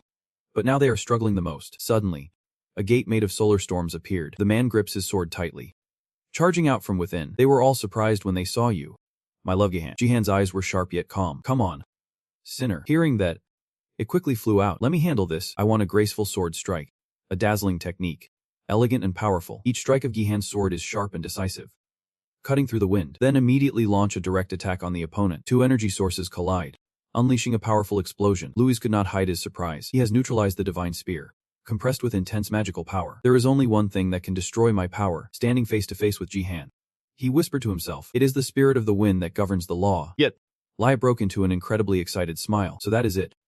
Finally, we meet. He screamed out loud. I have been waiting for you. Love, I am ready to dive into the fight. Are you Lai? Jihan and Lai stand face to face, each on opposite sides, exchanging familiar glances. Jihan clenched the sword tightly, drawing strength from his spirit. Lai cracked a twisted, arrogant smile. Then we will surpass the original and become the one and only, he asked softly, with a thoughtful gaze. Does anyone remember anything about him? He closed his eyes, reflected, then gave his answer. Because the contract with Erna was broken. The memories are incomplete. But Simp suddenly opened his eyes. Lai remained still, his body exuding an eerie, dark energy. Lai thought silently. The crystal embedded in my heart yearns for the power of Yu Gi-Han, the wind spirit, the very force the original followed. If possible, Simp will continue the unfinished answer. The Liat I know does not radiate this kind of aura. Jihan solemnly reminds himself. Bitch and Undoa had to struggle so hard. Never let your guard down. Probability theory. His eyes sprang into action instantly. The system delivers the results. The probability of defeating Liat is red alert activated. Beyond measure. Jihan wonders in confusion. Impossible to measure. Even the system could not determine it. Doa suddenly screams from behind. You. How did you get here? There is no escaping Mumu's realm. Mumu's voice suddenly broke the silence. Mumu has paved the way. Doha instantly froze in place. A circle in space is slowly unfolding. The secret society descended from there. Mumu's tears flood the scene. A silent alarm. Undoha. It is dangerous. Mumu. There is no other way. She who throws it toward Doha. He escaped in surprise. Even Mumu. Yuri spoke with confidence. We are here to fight alongside you. Doha immediately issues a warning. Light is not an opponent you can face. She who raised his eyebrows and asked. Liat. You are the one who killed my mother. Are not you? Jihan escapes in astonishment. How do you know? She immediately explained. Because I have a feeling. Whenever Azishia is mentioned, everyone acts very strangely. Feeling he could no longer hide it, he finally spoke up. That is right. Keeping it hidden any longer won't do. But to be precise, he is not the real Liat. Ubsi created him based on Liat. This guy is a copy. Dark energy is gathering around the spear in Liat's hand. The divine judgment has arrived. He took slow, deliberate steps toward Shihan. He marveled silently to himself. The power is truly terrifying. The demon crystal in his chest is the source of his power. Hurry and speak up to offer advice. You Shihan. It is best not to touch that spear. I can feel a very bad energy. He then pondered deeply. Then the only way is to keep your distance and fight. Actually, this makes perfect sense. Wind spirit magic was originally meant for long-range combat. Shihan is under a fierce attack. He sighed with a wary face. Too fast. He closed the distance instantly. Liath swings his spear in a wide arc, unleashing an indescribably fierce power. Shihu panics completely. Jihan. You right by your side is just as worried. Liath thought to herself. Disappointed. So this is all you really have. His eyes coldly scanned life, flashing with a deadly gleam. Above, Liath darts forward like a spear. Jihan gripped his sword tightly, ready to defend. Here. You do not have to worry about any damage. You can freely wield the spirit magic. Jihan fiercely unleashes a sword strike with unstoppable force. Aimed straight at Liath, he fought with all his might, using his spear to break through that fierce attack. Liath exclaims in awe. Not even the divine judgment can stop the spirit magic. Luai bursts out laughing with excitement. Absolutely. This is the power I have been searching for. He still has all his strength. Yet the divine spear cannot pierce Jihan's wind sword. Dua, stunned by what unfolds before him, exclaims. Yuja. I do not know when you became this strong. The Kangtron suddenly spoke up, but it still was not enough. Jihan is fully focused on the match. He thought to himself. Let us take them down. This is the very thing. Even he did. Jihan's eyes widened in surprise as the demon crystal on Liath's back began to glow. The magic is being drawn in stronger and stronger, causing anxiety to speak up. Eugean seems to be. He calmly continued. That is right. If we do not destroy the demon crystal inside him, we can't kill him. Liath growled. Yuja. He readied himself to strike. Liath demanded loudly.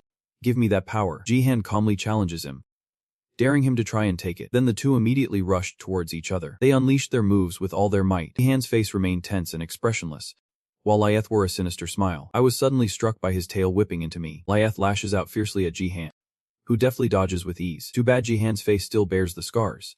He is furious. Damn it. Jihan swiftly wipes off and strikes back at him. Liath was slashed across the face, blood dripping. Yet he burst into a sudden, wild laugh. Jihan immediately throws a punch straight into Lyeth's mouth to silence him. Lyeth stumbles backward, but then presses forward with fierce determination. He sprang up, exclaiming, "It is not just magical spirits.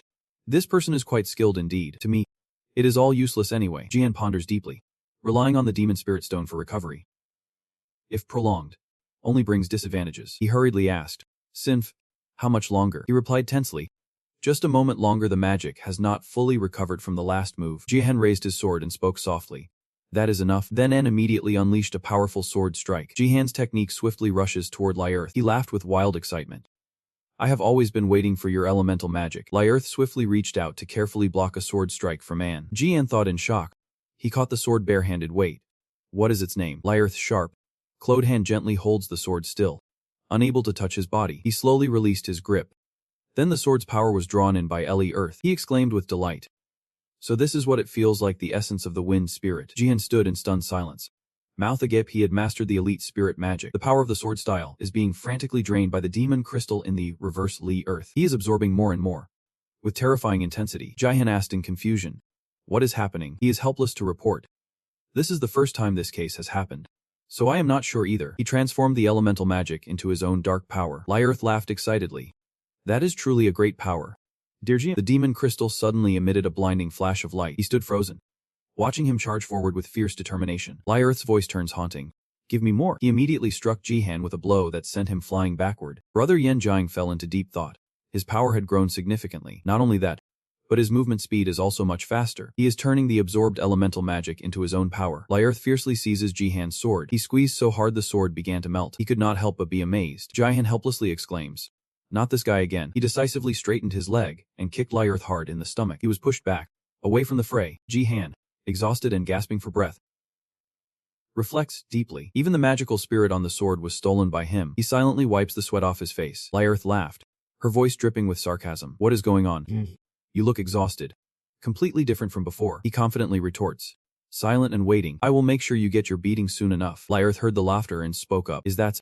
May God bless you." Jihan seriously searches for a spear to charge forward. He did not hesitate to welcome him. The two sides collided in the afternoon, flashing with blinding light. The terrible light of war shines across the cosmos. Xihu and Yuri could not help but glare fiercely as they watched. Jihan's four friends all looked up together, their eyes following the 100 watchers. Su spoke with worry. "Jihan is being pushed back." Yuri spoke with a stern expression. "We have to fight together." Doha's voice behind was loud and commanding. "Those kids, keep it tight. Watching this battle, I still can't understand why. We are not on the same level. You guys jumping in just gets in the way." Yuri's voice suddenly broke the silence, leaving him speechless. "That is the way of the core society. We will act in the manner of a secret society." Su fights alongside her on the same side, eyes filled with unwavering confidence. Doha helplessly clutches his head and gasps. "The whole gang is just a bunch of stubborn fools." The round figure behind suddenly spoke up, but they were not wrong. Doha asked again, surprised. "What?" He responded with a sharp command, though unable to fight directly. "But if it means increasing the chance of victory, there are still things we can do. Over here."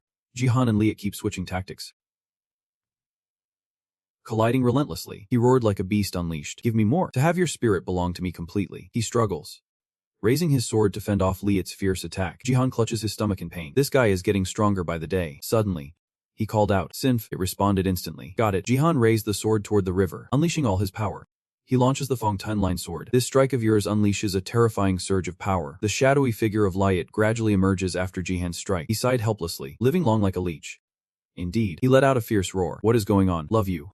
Jihan, your strength has already diminished compared to earlier." Liet refuses to die. Sim spoke up with an explanation. Liet continuously absorbs mana. Without the spirit sword, its full power cannot be unleashed. Jihan commands softly, "You have worked hard to keep the horsepower going. Sinf, from now on, keep building up that power for me." Sinf gently tapped his shoulder and asked, "What are you planning to do now?" Jihan shares her thoughts. "First, we must stop using fairy magic on him." He flinched,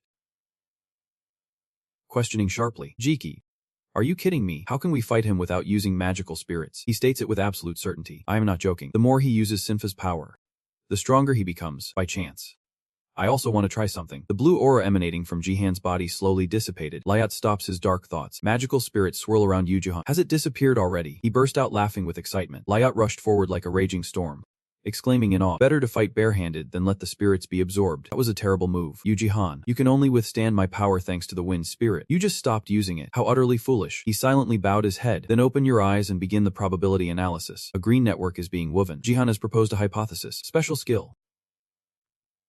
Probability analysis. Movement in combat. Predict the enemy's moves and timing of their attack. Probability analysis provides you with countless data, but there is one big problem. It is a completely random skill activation, and it does not provide the necessary information for every situation. That is because of the amount of data that probability analysis provides, surpassing Jihan's limits of perception. But what if it is not just one, but two? Making a pact with Sin. They share their magical power with each other. It is not just about borrowing the power of the spirits, but the truth is, those two are already connected. If possible, share the probability analysis. Surpass the limits of yourself. Push the limits of probability analysis to the maximum. Liat lunges forward, claws extended, aiming to tear into Jihan. He remained calm and unflinching in the face of Han's fierce determination. Liat slashes through with terrifying power. Han was speechless, his face turning stone cold. Jihan spoke up with a sharp tone. I knew I would attack like that. Liat asked in astonishment. You blocked my strike with your bare hands. The system displays an alert. Power level at 97.3%. Speed at 92.6%. Reaction 95.1%. Advanced regenerative capabilities. Predict an attack by shifting upper body weight after 0.2 seconds.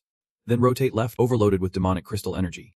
The body structure destabilizes, slowing reaction speed. Jihan thinks with satisfaction. Just as I predicted, thanks to synchronization with life, the probability analysis speed has reached its limit. Liat's attacks, movements, and reaction speed all in perfect harmony. Now it is clearly revealed. Han is furious. Don't act all high and mighty. He gently swung his sword, making Liat recoil, and clenched his teeth.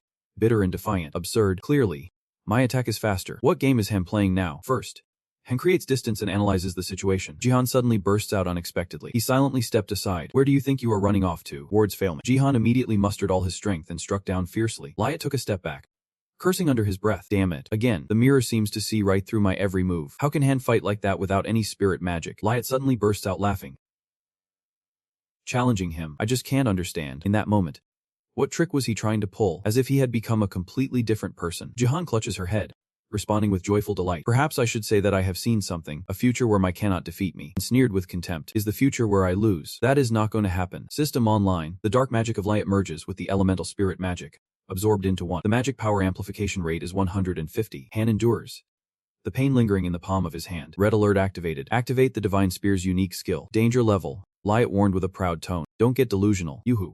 The Jihan. I let them live only to absorb all the elemental spirits. I earnestly advise you to take this seriously. Yoo-hoo.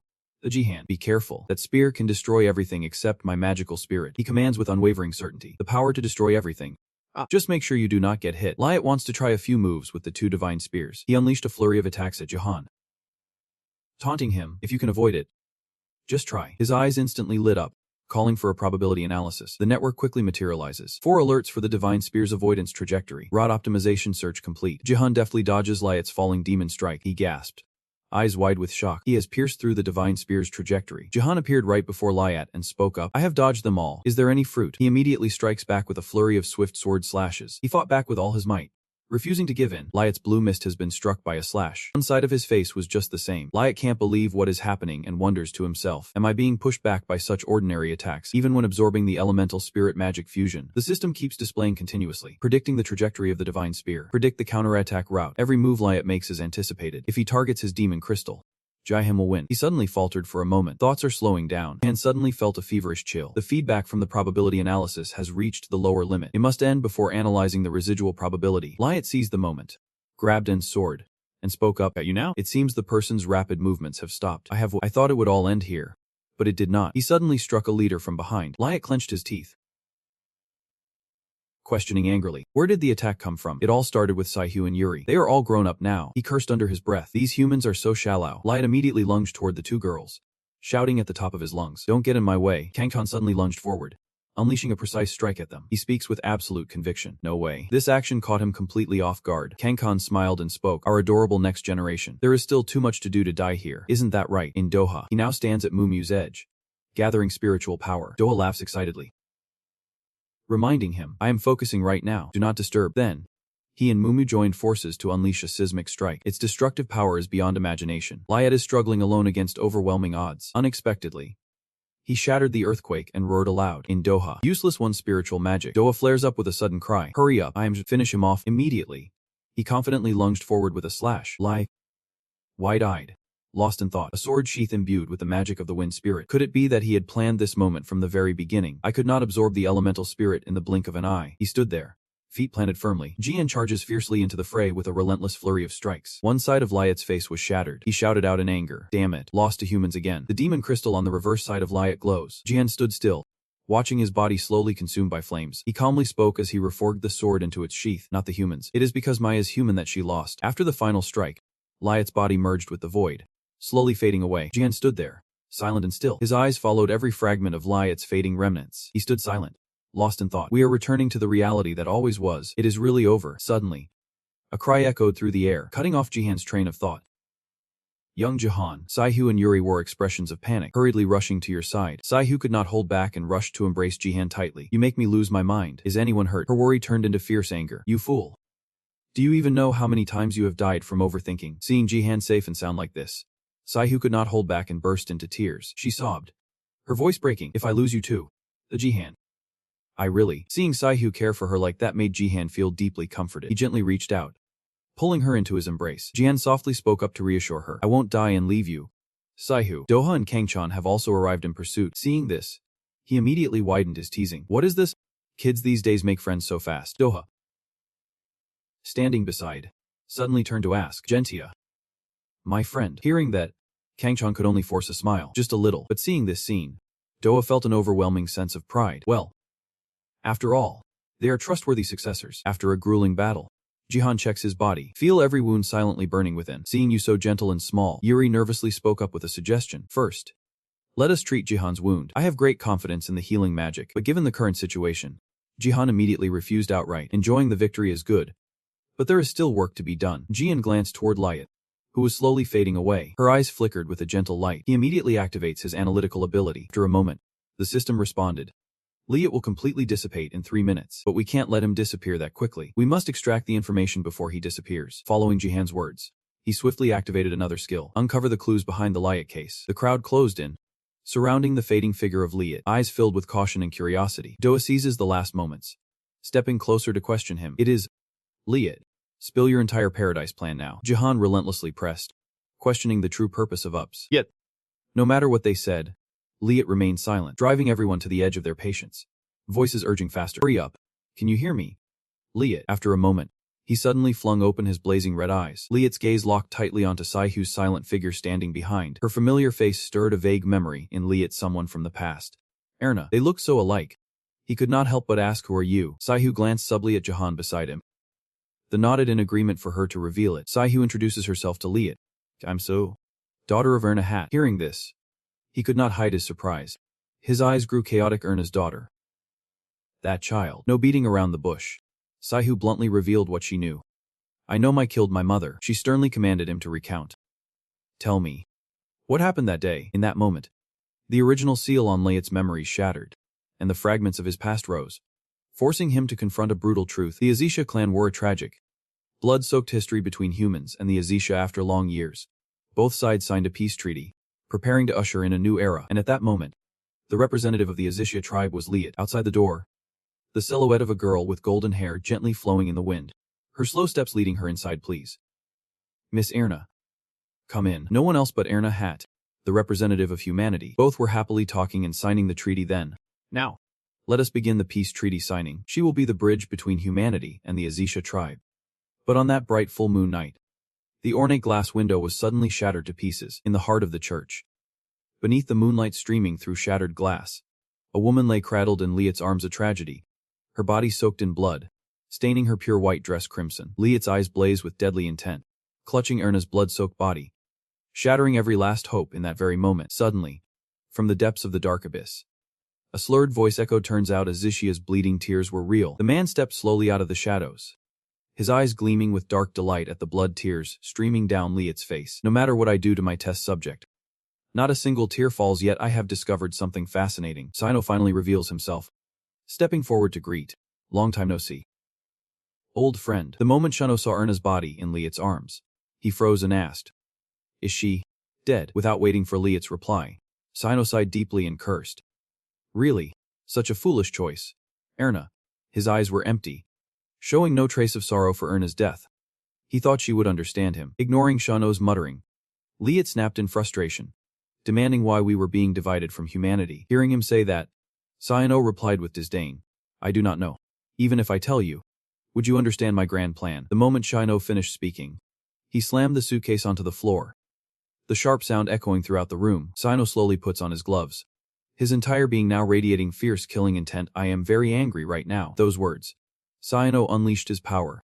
A dense purple aura swiftly enveloping his entire body. Please forgive me if I seem a bit harsh. Lit refused to yield, his eyes gleaming with deadly intent, his entire body blazing with a fierce crimson aura, the very power I desire. Neither hesitated. They charged at each other simultaneously, igniting a breathtaking battle that would decide the victor. Two punches collided, unleashing fierce red and purple energy that lit up the entire space. That devastating blast tore through the sky and earth, sweeping away everything around. The air ripped apart by shockwaves. After the fierce storm swept through, the poet was left with nothing but ruins. The ground soaked, and thick dust and smoke blanketing the land. The fatal blow left Light unable to stand, coughing up bright red blood. Leet's whole body trembles uncontrollably, eyes filled with panic, unable to believe what he sees. Impossible. His whole body wounded, bloodied and bruised. He roared in fury. How can anyone wield our power? Witnessing that scene, Shino calmly replied, I told you. I use your race as a sacrificial pawn. He continued, saying the soul stones come from the Azisha. I only harness that power. Hearing those words, Light was utterly stunned, horrified, and exclaimed, the dead wield magic from us to cause all this. You are insane. No matter what he said, Shino boldly continued outlining his ruthless plan. The war between humans and Azisha was all orchestrated by me. Both sides. Just pawns in my grand plan. He reached out, pointing directly at Light's face, revealing his reason. It was all to awaken his fury. Shino, full of craving, hatred, and bloodlust accumulated from war. The energy and violence of the Azisha tribe are the very essence I need, and the final key, Erna, is the perfect vessel. He cast a fleeting glance at the body sprawled in a corner of Erna, a hint of disappointment in his voice, even though it was already shattered. Shino's voice is heavy with regret in this situation, but few possess a soul and body as pure as hers. I never expected her to choose the path that reveals the truth, but that feeling quickly faded. He spoke up. It is still okay. I have prepared a backup. Hearing this, Light suddenly realized something. His face changed instantly, overwhelmed with panic. A backup plan. That bastard. Could it be? Seeing Light finally understand, Shino just let out a faint, mocking chuckle. Exactly. His face suddenly twisted into a sinister smile. My son with Erna, Kim Suhu, can take his place with the ball. Shino dashed like the wind. In the blink of an eye, his hand pierced straight through Light's body. Without hesitation, Shino coldly plunged his hand through his opponent's ribcage, yanking out the still beating heart. Die now. Before that fateful moment, he wore a sinister smile and said, see you again. And Light, from start to finish, never had time to react before falling to the fatal blow. Old friend. As the peace treaty was signed at Harmonia Cathedral, inside the glass walls adorned with intricate patterns, the hall was filled with high-ranking officials, all eyes fixed on the stage, awaiting the ceremony to begin. Erna joyfully speaks, expressing gratitude to all who have come here for peace. We have lived in fear of each other for too long. Both sat solemnly listening to her presentation, but now it was time to turn that fear into courage. Erna smiled brightly, her eyes full of hope. I believe that it is our differences that make us better. Light, standing beside her, also voiced his agreement. This was the last chance left. Henthianchai proposes to end this class war. Seeing Light cooperate like that, Erna smiled with satisfaction, her eyes shining with contentment. No one among the crowd below dared to speak. Each wore a face of hesitation. After a moment, a demon finally spoke up in agreement.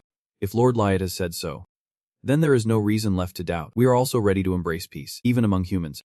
They agreed. Too much blood has been shed. It is time to break this vicious cycle. After a moment, everyone in the hall agreed to the proposal. Agreed. I agree. I also consent.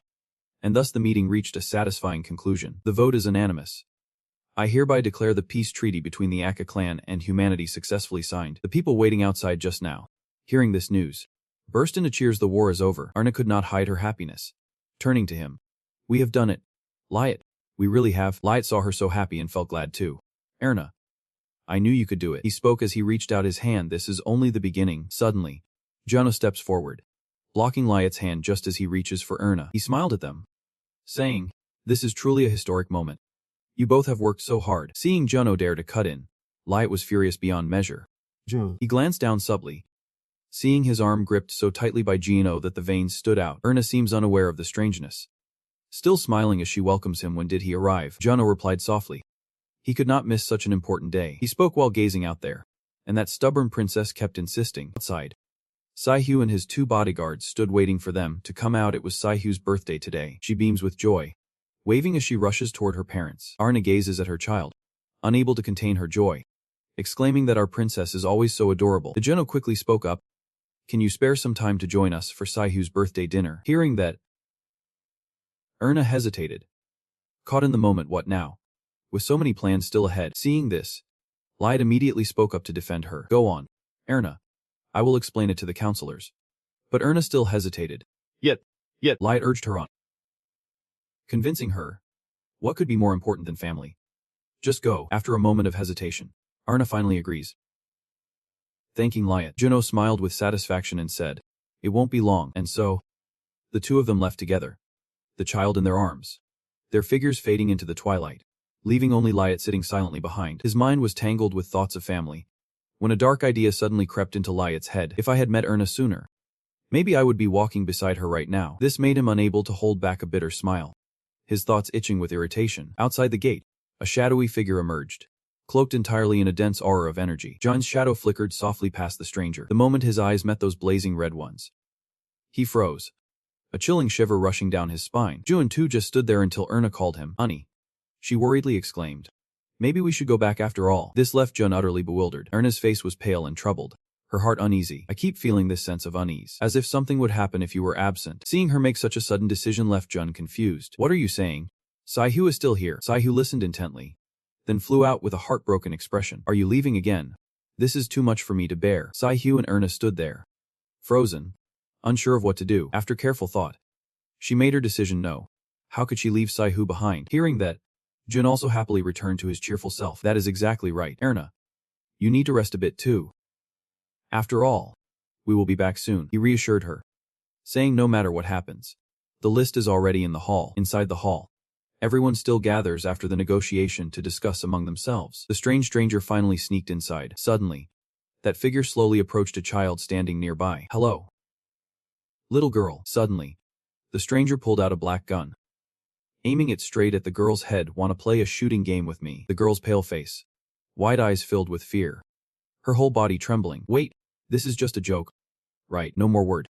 The gunshot echoed, snatching away a fragile little life. There was not a trace of guilt there, only a savage smile. If you do not like it, then just forget it. The entire hall was captivated by the sound of gunfire, everyone stunned by the scene that had just unfolded. His face darkened, eyes flashing with anger at this intrusion. Someone quickly rushed over to see what was happening and shouted out, Humans!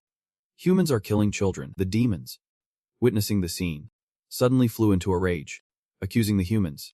You deceived us. Neither side understood what was happening, so they rushed at each other and fought. This is absurd. It was not our fault. No matter how the humans justify themselves, the demons keep launching relentless attacks, silencing their filthy mouths. The demon faction erupted in chaos, accusing the humans of striking first, claiming Azisha died by their hands, yet we still trusted them. While he was still lost in Loyan Thuin, a shadow silently appeared behind him. This is what they call peace. The chair slammed down with fierce force, catching the demon off guard and knocking him to the ground. Seeing the tension rise, both sides immediately charged at each other for a fierce battle. Those damn beasts, ungrateful for our mercy. Liat was terrified by the scene before him. Everyone stopped walking. What suddenly happened? Suddenly, the image at his feet made him freeze. Her body lay sprawled in a pool of blood, leaving Lati speechless. He kept staring there, his mind racing. Could she change the course of this fate? Liat gently reached out, clutching that small body tightly, crying out in heartbreak. Why? Wow. That grief quickly turned into rage. Liat clenched herself. If it were Anna, could she hold back this fury? He suddenly recalled her image from earlier, when that stranger suddenly approached and hugged Liat from behind, whispering incessantly. What was there to hesitate about? Liat, from the Izishiyama tribe, kept whispering tempting words into his ear. Our nature is to seize what we desire. Stop hiding your true nature. Just do that and you can achieve anything. Her face suddenly twisted into a strange smile. The fate of her race, even the elf she loved, hanging in the balance. Those words struck deep into Liat's dark heart, seizing it completely. In the end, unable to resist the seductive call, Lati screamed madly, and the surrounding crowd went wild, roaring to the skies. Chaos erupts as humanity panics and flees, screams echoing everywhere. Please, someone save me. After some time, Anna hurriedly returned. She anxiously flings open the church doors. Is everyone all right? But before Erna now, only a pile of bodies lay scattered in a sea of blood. Witnessing this horrifying scene, she could not help but be terrified. In the distance, Liat stands amidst a pile of corpses, his entire being radiating a fierce aura. Liat. Erna stared in shock at his strange new form. Wow. What followed was a story the world already knew. The peace treaty was annulled. The war between Azisha and humanity became an unavoidable destiny. And I have killed Erna. Back to reality. After hearing it, everyone's face showed sheer terror. That is the truth. Lai is filled with hatred thinking of the mastermind, Kim Jong-un. It was all his conspiracy. Then he turned to warn Sai-Hu, saying he would sacrifice him entirely. She was so stunned by the news that she collapsed. Sai-Hu was overwhelmed by too many truths hitting all at once. Unable to believe it, even death cannot separate a mother. The words that guy said seemed to hit Lee Chit's dark heart. And he just took it away. It is all because of Father Yu. Her face is filled with terror. What is the reason after all? Doha refused to believe it and shouted loudly, "Don't be sly." Chili Pepper, now you are telling me I am being manipulated. He is filled with rage amidst the chaos of accusations. Do you even realize how many comrades have died right before your eyes? So now you are going to use someone's conspiracy as an excuse to cover everything up. Urgently, Vaughn rushed to stop Doha. Stop. You Doha, he gently advised. We too raised our swords without knowing the truth, and just like that, treading on a path of blood. We are no different from him. Hearing that, Doha had no choice but to stay silent. Jihan finally spoke up. Lee Tate was telling the truth. Seeing you act like that made Doha extremely frustrated. What do you even know about this? Jihan's blaze brightly as he begins to activate his power. The chance that Lee Tate is telling the truth is 100%. He stood there staring at the man before him, analysis showing his words were true. And that expression was not one of a liar. Suddenly, Chili suddenly spoke up. He gave me a strange request for Jihan.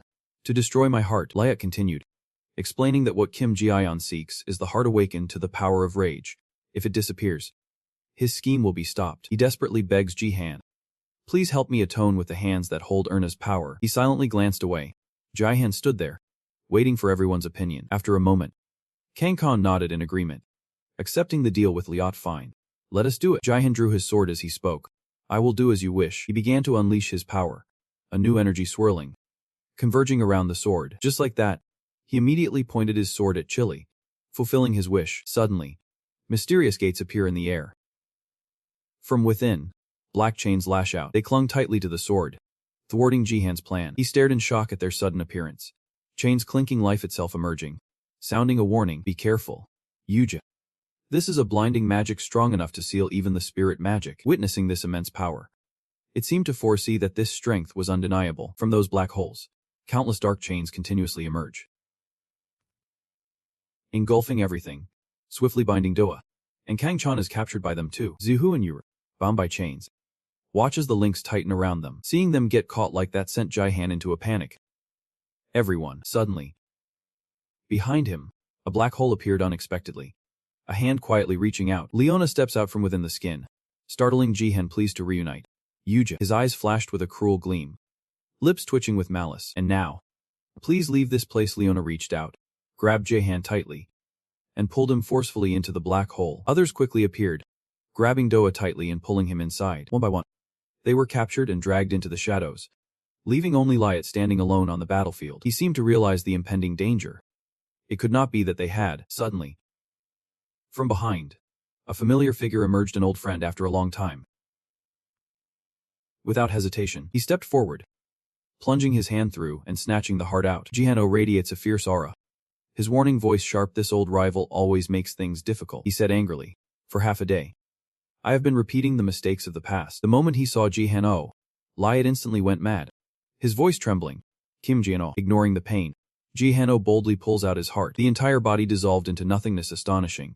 For I had sealed your memories, yet you shattered them with sheer will. Jihan clutches his heart, exclaiming, 10 years have passed, yet the Azisha clan still captivates me. But when he glanced down at what he held, he realized this would grant him the power over others. The heart that was beating just now is now slowly vanishing into the void. Suddenly, a shadow appeared behind Jihan.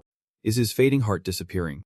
The stranger whispered softly, it's not real, Senior Jihan. Hearing this, he seemed to understand the power to manipulate reality grows stronger. Standing there with a smug smile, he said, I knew you would come. Senior, the plan was ruined, driving him to the brink of fury. The power to turn reality into a dream, truly your heavenly nightmare, is infuriating. But there is still a plan to hold the room. Jihan rushed back. Though it was all in vain, everyone else must have been captured already. His master is so smug. But I just smirk. The senior is underestimating me. Have they forgotten I am the strongest spatial mage now? They are no longer here. Jihan's crew relied on the power of the round claw to carry out their next plan. Jihan holds Liat's true heart in his hands, endlessly worried. Damn it. Doha, so furious and dark, Damn Baekgang. He still darted through space. Face twisted in pain. I will go back, can't leave Baekgang-chan alone. Jihan rolled his eyes and looked back. You should stop. Junna Doha. Are you going to make Baekgang-chan's sacrifice meaningless? He remained silent, wearing a serious expression. This is an opportunity he risked his life for, and we still have work to do. The system screen suddenly appeared before him, showing Baekgang-chan's survival probability. He hoped it was wrong. In the empty room, Kang-chan faces Jihin-oh. He lightly examined the palm, furrowing his brow toward the other person, his skill still as impressive as ever. Kang-chan shattered Lai-Eat's heart, and the whole group's in a moment of bitter despair. Jihin-oh frowned, gently pushing his glasses always one step ahead. His pupils flashed briefly, filled with deadly intent. In this case, it means you already knew your own future. According to him, Kang-chan coughed up a heavy mouthful of blood, warning that if this continued, he would lose his life. The dark energy around him fades, his face etched with exhaustion. I have reached my limit. I can't use the Heavenly Sun dream anymore. Jihin-oh reaches into his jacket pocket. Kang-chan, you once shared your ideals with us. He pulled out a glass tube filled with dark purple liquid, saying, I will give you a chance. Join me. Become part of the Celestial Order. Kang-chan half closed one eye, bowing his head. That faction of the senior was built with blood, was not it? I am tired of places like that. The man wore a somber expression. His voice slowed. A peaceful world where everyone lives in harmony. You know that world needs a firm hand to control it. He misses you. Smirking, as if only the senior has the right to control everything. Jian spreads her arms wide. It is time to face reality. Humans are too lenient and selfish. To maintain peace, they must be led by strong power. His voice echoed steadily.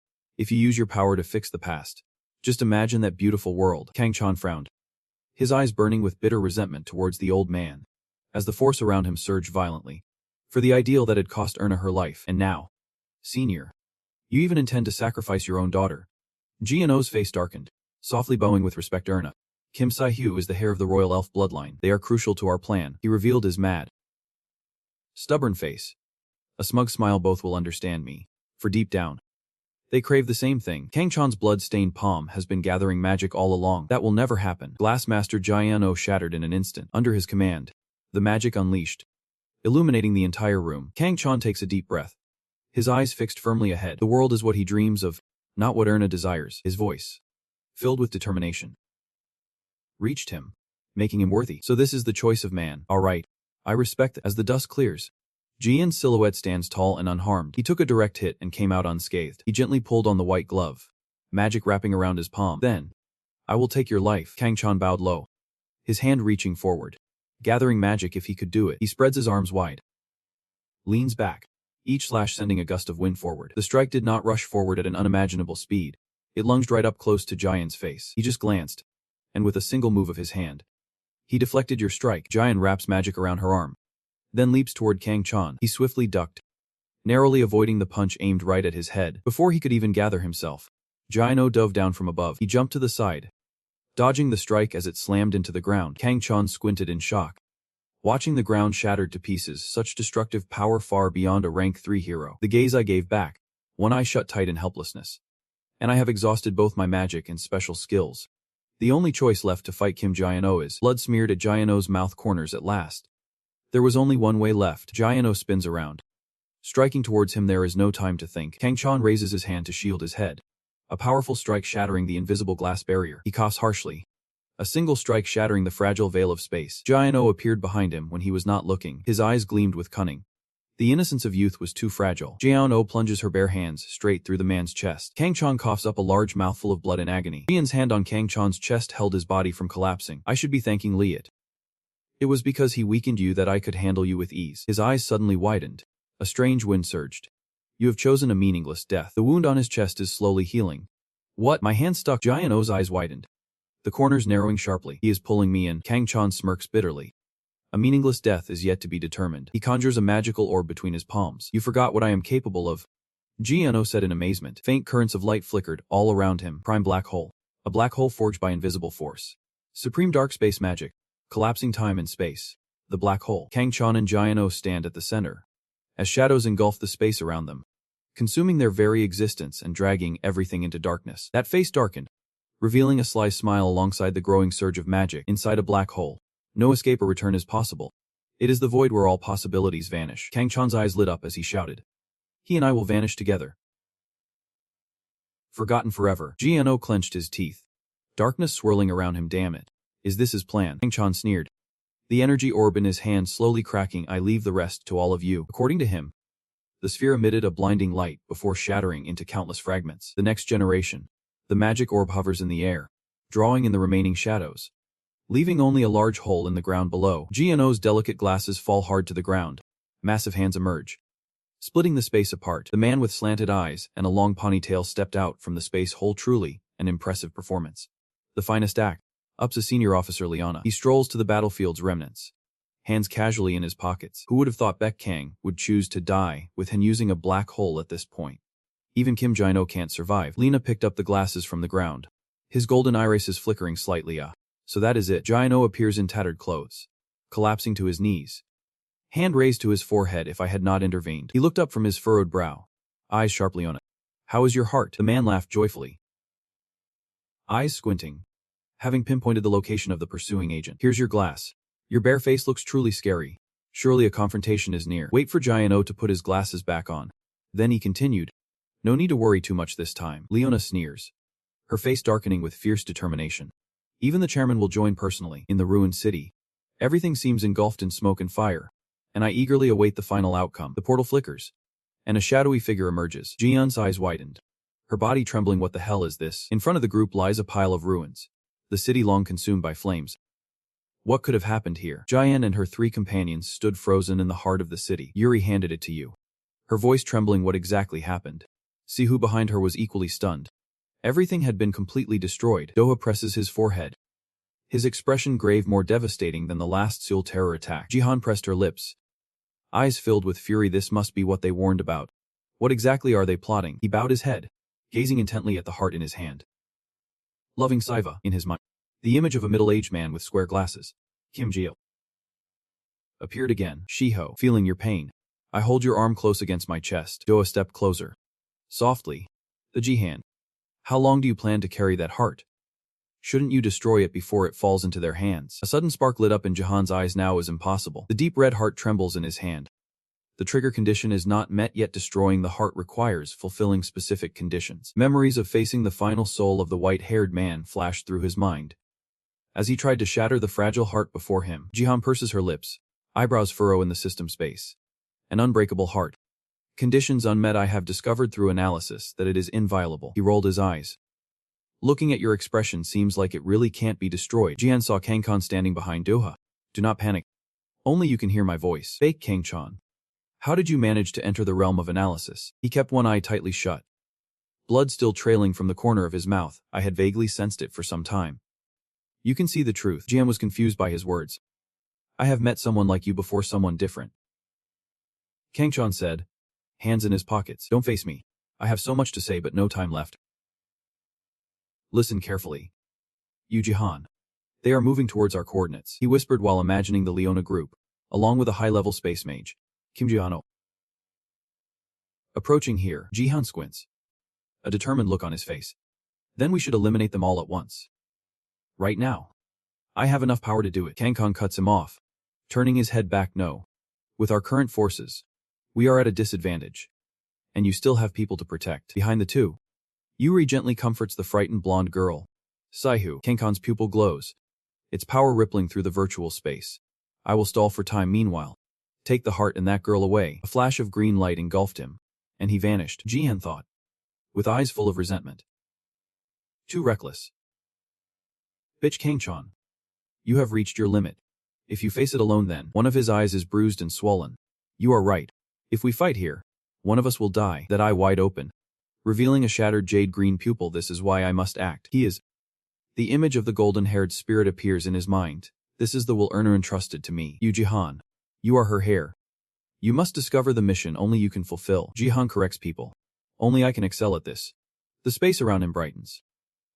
Understood. Jihan pressed his lips, eyes filled with resolve. Swearing to complete this mission, so you have to survive too. Kang-chan paused to fix himself when he heard the senior call him. Smirking. You arrogant fool. Each beam of light blazes straight into the sky. Never forget that. Jihan pressed his lips, eyes resolute as he stared straight at the heart in his hand. The chance bitch Kang-chan had traded with her life. He would not let it be in vain. He turns back, knowing there is something he must do first. See who still grips my hand tightly. he softly calls out as the other continues their attack. Miss Suhu. Jihan turned around to face her, which might embarrass her. But I had to speak. He furrows his brow. Eyes resolute. I will defeat your father. Kim Jihan. His words left Suhu momentarily stunned. And I will protect her. Jihan remained serious. Continuing. That is why I became a wine spirit mage. And that is Erna Haz's will. Suhu remained still. Expressionless. Listening intently to his steady voice now. The choice was hers alone. What would she do? Doha furrows his brow. Deep in thought. Yuri presses her lips. Following her gaze, Suhu lowered his head. I still can't believe my father did such things. The flames still blaze fiercely, devouring every skyscraper. But I cannot stand by and watch the world my mother built crumble. A vision of peace, with happy people dancing, fills her mind, the future my mother wished for. And now everyone fights to protect it. I want to keep that promise. Suhu lowered his face to the ground, tears streaming down. Please, help me stop the tragedy my father caused. The thin sword tip struck the ground hard. Jihan knelt on one knee before her. O being, Chief, one hand grips the banana sword tight. The other holds my heart, eyes blazing. I will protect the world you and Erna Has dream of. No matter what happens. Suhu's face broke into a smile, the tears glistening in his eyes. While Jihan and Duha watched them from afar, he pursed his lips in determination. At first, I thought we had to be the ones to end it, because this whole tragedy was caused by our generation. Memories replayed in slow motion as Jihan gripped his sword tightly and charged at 015. But they never turned their backs. Brother Jid's sword stood before its spear tip.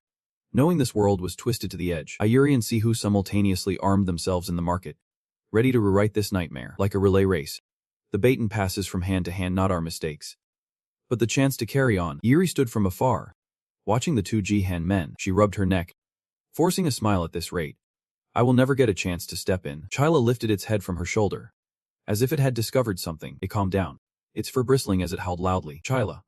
Jihan swiftly draws his sword to block Suhu's strike. Doha wields magic, shards of stone floating in the air. Who is that? Confess quickly. A tall, skinny man bursts onto the scene in a panic. Wait! Wait! Don't shoot. The middle-aged man raises both hands in fear, signaling surrender. By Yuri. Doha, are you still alive? That is great. Stop. Suh. The one called by name furrowed their brow. Almost there. Why are you here? The other guild leaders should have been trapped in Lyot's domain by now. Dung Siet reaches into his jacket pocket to retrieve something. Slowly. Step closer. You must be surprised I survived second place. It is only natural. Everyone was completely overwhelmed by levity. He pulled out a watch with determination. The treasure of speed. Temporus. I used it to escape the spatial magic of Lidi. Doa grabbed him by the collar with force. You have such a treasure, yet you use it all alone. Those suddenly arrested are immediately filled with fear. Don't get me wrong, that was the best choice at the time. Someone needs to update everyone down here on the situation. A distant call echoed, capturing Dung Siet's attention. By Yuri. Doha. Stop. Jihan walks forward slowly. He silently murmured his name. Yeah? Dung Siet bowed his head, focusing on the heart he was holding, and what he holds in his hand is clearly. He furrowed his brow as he heard the man speak. Yeah? It is truly unbelievable. Holding a chili pepper heart means you have defeated him. Is that? Dung Siet sneered, reaching out my hand to you. Quick. Give me the heart. I have already informed the government. Before falling into the hands of Ups, I will deliver it quickly. Jihan barely scraped past the neck, cut him off mid-sentence. North Dungxio. How do you know about the heart? The other person panicked completely. What are you doing? I make you uncomfortable. We only just discovered the heart a few minutes ago. A runaway should not have known about this. He is consumed by fear. Teeth clenched tight. North Dungxio. Who are you? A great sword is forged. Damn it. The colors are so vivid.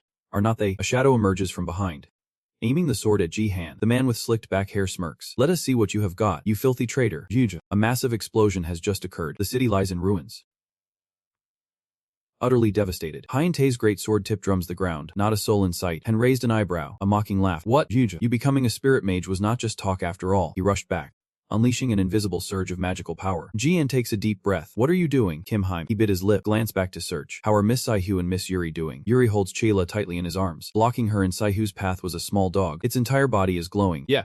Mumu. Mumu. Protect everyone. The scar-faced man approached Jihan. Because I entrusted this task to Mumu, everything will be fine. Be gentle. Brother. Thank you. Yun Doha. That person frowned deeply with frustration. Now, focus on those guys over there. Facing two figures, Suf and his comrade, the traitors. Kim T laughed arrogantly. He flicked his tongue, revealing a purple gem. Still playing the hero. Dong Siof. From behind, raises his eyebrows and wipes his nose. What are you doing? I told you to avoid Jiao Chan if possible. That person is dark and unsettling. You yourself said to keep fighting if things go south. His sword tip slammed hard into the ground. Moreover, Kim's entire body swirled with a strange purple magical aura. Having power but not using it, that is the real mystery. Is not Jihan's got you, but the spirit stone. Kim, how did you gain this power? The man laughed with satisfaction, a tone dripping with sarcasm. Stop pretending to be innocent. Look around you and tell me you do not get the situation. Flashback to when our team fought the of monsters. Kim did speak softly. While you are fighting some guy named Lias in the Red Hole Gang's basement. UPSI has launched a massive assault across South Korea. The ruthless Demon Legion, bloodied from head to toe, stands before the fallen mages. The heroes were defeated in the end. Tina smug. The arm stretches high. This country has been completely subdued by the UPS. It is all over now. No one can protect this land anymore. Jihan's anger flared fiercely. So you have chosen their side. Kim T guards the fortress, a great sword upon his shoulder, hands on hip. Not following. It is a choice. Follow the stronger side. That has always been the wise choice. The hen jump is just laughable. You said it yourself that I could never become a top-tier hero. Kim stands before you amidst the ruins. Though I hate to admit it, you were right. My limits can't break through that wall. He flicked his tongue, revealing the purple spirit stone embedded within. A crazed look in the eyes. But she broke through the wall. Jihan's pupils dilate. Kim T barely closed his eyes before rushing to his side. Jihan struggles to hold on. Push the person backward. This guy is much faster than before. Kim T rolls his eyes with smug satisfaction. By joining UPSI's Celestial Faction project, we have decided to become the masters of a new era. Jihan leans back. Thrust the sword forward. Stop this meaningless game right now. Kim T narrows her eyes. The Millen seeks the strike. You, for old time's sake, I can give you a chance to become one of us. He sprang to his feet. Keep striking without stopping. If you surrender quietly, a heart of fire. Come here. The spirit wind does not aid the loud scream. You, we have already gathered the force. Yin Jiang braces himself, blocking the blow from that guy. The system space reappears. Compatibility analysis. Risk rises and attack accuracy falls as temperature climbs, and the fire attribute spread effect takes hold. It just does not feel right for me. The gentle wind spirit stands small before the fierce fire, wind, and flame. In the realm of compatibility, wind can never conquer fire. It is like a law of nature. Sim smiles softly, holding the fire spirit in his hand. But in Yugi-Han's case with spirit magic, he might have a superior compatibility, but the spirit stone glowed with an eerie purple light. The power of the demon crystal within the golden Hainan 7 has greatly expanded the compatibility gap. Jihan pressed his lips, lunging forward. If I use reckless spirit magic, it will only make his flame stronger. Facing the tourist struggling to count his coins, he stood silent in deep thought. There are clear flaws in Kim Hain-Tian's sword technique, I know, because I have been watching closely from outside. His great sword swung toward him. Jihan looked back in shock. His eyes narrow. Have you really been backed into a corner? Kim wraps magic around the sword and leaps into the air. It is over. You. He bowed his head low, his gaze steady. Luckily, nothing had changed. The space around him suddenly shifts, forever uncertain. Since Kim T appeared, Dua's arm has been wrapped in a boulder, like a child. He did not have time to react. In his wide eyes, these bastards had targeted him from the start. The powerful punch slammed down, shaking the ground beneath. The explosion sent shockwaves through the ground, cracking it wide open. Dung Siet brushes away the dust, astonished. To Kim, you bastard. I told you to avoid fighting as much as possible. He squinted, his face full of resolve.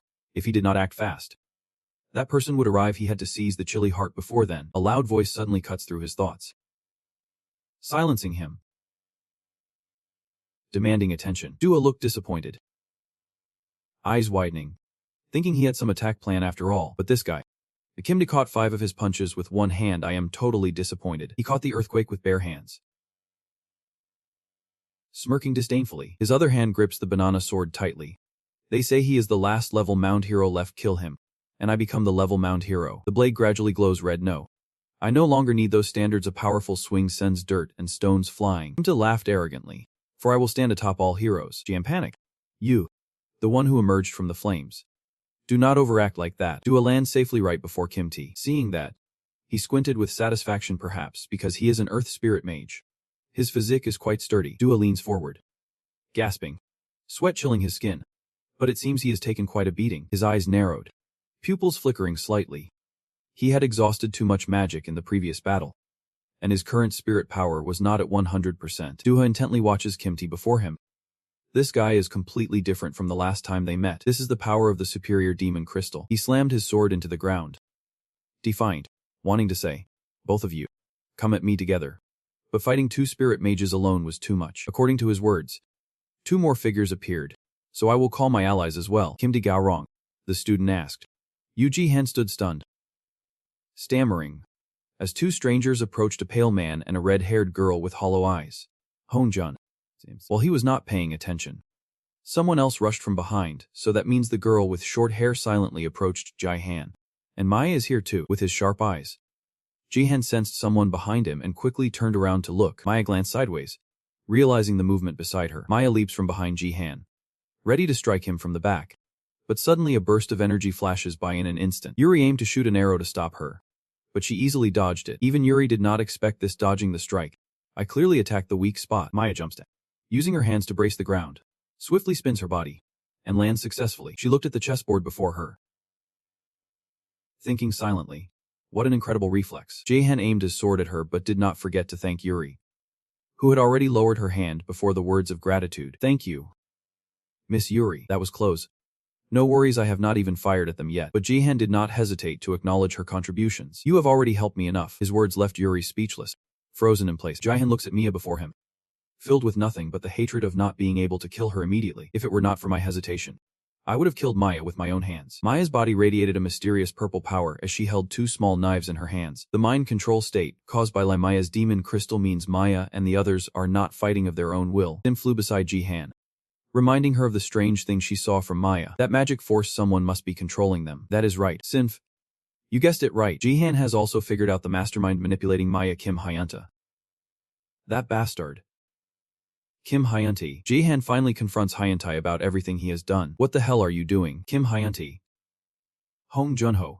Seems like Maya. They are all your teammates. His accusations only made Han burst into mocking laughter. Haha. So what? How to use teammates is the captain's right. Hyunta used his power to control others to do Han's bidding and did not hide it. He revealed it openly. Just give the order, and they will be loyal puppets, unafraid of death. Now that is an ideal teammate. Maya is still being controlled by him. This purple energy belongs to him. Hyunta wants to use his teammates to force Jihan's morality. What are you going to do now? Can you kill your former teammate? He never expected him to use such a ruthless trick. Cowardly name. Junho's silhouette is rushing toward Jihan. He is trying to seize the chance to sneak up on you. He turned just in time to catch this moment. Chila swiftly dashes forward, leaping toward Junho. Chit stands before Jihan, ready to face Junho to protect him. Chila, Chit, and you grip their bows, readying the Denon Kung. She told him, just leave it to us. Min Yui. Like these people. Yui Dung Kung raised his bow, aiming at the group of Hyunta she hinted at. I have heard the situation and have a rough understanding. They are all being controlled. Right. She shoots the arrow straight at Maya, who is rushing forward, but the arrows vanished the moment they struck her, seemingly having no effect at all. Lightning began to crackle around Yui, and in her heart, she wondered, Libuch, isn't she supposed to be a corpse? Maya used the lightning strike to counter Yui's attack at this moment. A massive lightning strike hits right where Yui stands, sending her flying backward. So Xizun was the one behind casting that spell. And there is another sorcerer too. She once used this moment to prepare for a new challenge. Countless spells appeared above her head, but on Jihan's side, there is Siu, the sorceress who stands against her. Leave it to me. The two sides' spells collide, unleashing a colossal force. Maya grabbed Xizun and quickly ran out of the flames. Both sides now stand in a balance of power. Sihu and Yui stood ready for battle. Dung Siup watched the fight outside, furious, cursing Hyunta. Kim Hyun, by now, I have already told you to avoid combat. He glanced sideways, silently calculating in his mind. He has gone mad. In this situation, our only option is to use information to join their ranks. Suddenly, the boulders began rolling toward him. Dung Seep's planned route was blocked by someone using stones. Where are you rushing off to? Doa stands tall and proud, hands in pocket, beside Lachula. We still have so much to talk about. Hyant, seeing Doa appear, seemed unprepared as the veins on his neck began to bulge. Dung Siup pulls a compass from his sleeve, his face dark as he looks at Doha. You are such a burden. Hyant, seeing the person approach, rubbed his head helplessly. This is not the script I was hoping for. I want to see you fall in the heat of battle. Jahan stared him down, striking at the weak spot in his heart. You just do not get it. You have never fought for anyone's faith before. He raised his sword before me, his sharp gaze declaring to him, you will fail, and I will save them all. Jihan's words sounded like a cruel joke to Hyant. He smiled mockingly, questioning him. Save them all? Yeah. Have you ever thought about the worst case scenario? He also raised his pain, ready to attack you as you lost both old and new comrades. The worst possible ending. Jian slashes his sword fiercely towards him. He states it with absolute certainty. That is not going to happen. Hyant was no less skilled. He struck back fiercely at him. Then I will show you right now. The clash of those thy son's swords creates a scene full of drama. Hyant delivers a series of relentless slashes. His slashes came at Jihan in rapid succession, making it hard for him to anticipate. His swords reach moves with terrifying speed. They remain unpredictable, ruthless attacks. On this side, Hyant is provoking him to force him to unleash his full power. He is hiding his true power. Are you going to keep playing defense forever? Jian now moves to break every strike he just unleashed. One of his eyes now flickered with a wild light. Heine charged forward with his sword, ready to strike Jihan unexpectedly. Sim stands by his side, reminding him, loving Jihan right now.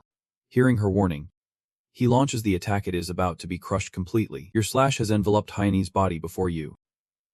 Sword style. He fought with all his might against Jihan's sword strike, but Jihan's blows felt like ant bites to him. He leaps high, gathering power in his blade, ready to strike down. This letter still holds my heart. Jihan's sharp gaze lifted skyward, thoughts stirring deep within him. His spirit magic only made the fiery surface stronger. Hyant is very precious right now. His strike is coming down fast. It is love. Jihan. His slash struck the ground below, igniting a blazing fire instantly. Meteor strike incoming. With a single strike, he engulfed this place in flames. The ground cracked with molten lava. Right now, only Hyant's silhouette remains beyond the hazy smoke. His dark face stared intently straight ahead. Hyant smiled with a confident, victorious grin. Ha. Yep. I won. Love. Jihan. In the end, you could not protect anything at all. But then, the sword in Hyant's hand suddenly dripped with blood. He saw with his own eyes his blade explode right before him. A surge of blue energy spread out before him. All right. Are you done talking yet? Jihan appeared somewhere, his face unchanging. If it is done, then he has channeled his power into the sword, ready to strike Hyant. Now it is the ship's turn. Remember, swing the sword straight at him without mercy. A blue light radiates everywhere. Jihan kept staring intently at him. Jihan's strike nearly reached Hyant's face. Even now, he still does not understand. Wow. He opened his eyes wide in astonishment, looking at him with deep curiosity. A guy like you, kicked out of the team. He truly can't accept being defeated by you, let alone being beaten by me. The power of Jihan has consumed the bodies of both within it. In a forest where the sky begins to pour rain, monsters emerge from the shadows. I once dreamed of becoming a great hero. The silhouette of a young man charged forward to battle the monster. But unfortunately, the young man's hand was bitten by a monster. The young man used his own sword to slay the monster. The young man, full of passion, was Hyant. After battling the monsters, he sat on the ground, gasping for breath. As if realizing something, he immediately fixed his sharp gaze ahead. Damn it. Countless giant spider monsters emerged, surrounding Hyant far more than I expected. He looked at the arm wounded by the monster's bite earlier, and thought to himself, they even know how to use paralyzing poison. And then a beam of light appeared above his head. Those spider monsters leapt up, ready to attack him. Is that all you have got? At that moment, a voice echoed, urging Hyant on. Don't give up. Kim Hyant. A man appeared before Hyant, swiftly taking down the monsters they had just faced. Hyant arrived just in time to save her son, the father, a level 1 hero and leader of the Infer Guild. Kim Hyant. He turned back to question his son. Where are your team members? If it were them, they would be done for. Hyant's teammates were surrounded by spider monsters elsewhere. Trapped by the Red Weavers in the heart of the forest, they are probably all dead by now. Hyant glances at his son, wiping his face. You pathetic fool. He is the one who revealed the essence of being a hero. Remember this. Kim Hyant. A hero draws their sword not for themselves, but for others. Hyant also showed Hyant what needed to be done. Those who abandon their comrades do not deserve to be top-tier heroes. As soon as he finished speaking, he immediately fled the scene. Hyant could only call out bitterly, Father, you are a man of integrity, and people follow you because of that. Hyant's teammates are still trapped inside. Everyone followed their father. Hyant's group stared ahead fiercely, as if they would just discovered something there. Over there. So Hyant went inside to rescue all her son's comrades. The guild leader survived and returned. The whole team made it. How did they pull it off? Hyant, seeing his father save his comrades, felt joy. He was everything I aspired to be. I dreamed of becoming a top-tier hero, just like him. On a rainy evening, Hyant stood silently under the downpour, his face somber, while others in black stood behind him in quiet remembrance. In that portrait was Hyant's father, who has since passed away. He fought those giant monsters alone, charging into a level 1 demon cave to save trapped comrades. He got them out, but could not return himself. Hyant just bowed his head, silently gazing at his father's portrait, exactly the choice his father would have made. He always said, heroes exist to help others. With a dazed look, he stared silently at the portrait. Tell me, did he die a foolish death? The crowd below kept whispering among themselves during Hyant's funeral. I heard you stayed in the ghost cave just to save a comrade. We lost a first-class hero because of an incompetent man. They used cruel words to criticize Hyant, feigning pity for him, while he could only grit his teeth and endure the insults. What a foolish way to die. Now he leaves his son fatherless. At that moment, every part of me screamed to protect him. Hyant grips his sword tightly, wanting to prove to Hyant that my father was right, that he is the strongest hero I have ever known. With his fiercest eyes, he raised his fiery sword to strike down. But they were not wrong. What they said was the truth. Hyant decisively slashes the fiery sword down to the ground. Everyone attending the ceremony now could only clutch their heads and crouch down before him. Hyant, what are you doing? You are suddenly his son, and you act like this. Hyant, his face veined with blood vessels, tears streaming uncontrollably. Father was wrong. I am not like Min. The entire house was now engulfed in flames as he declared.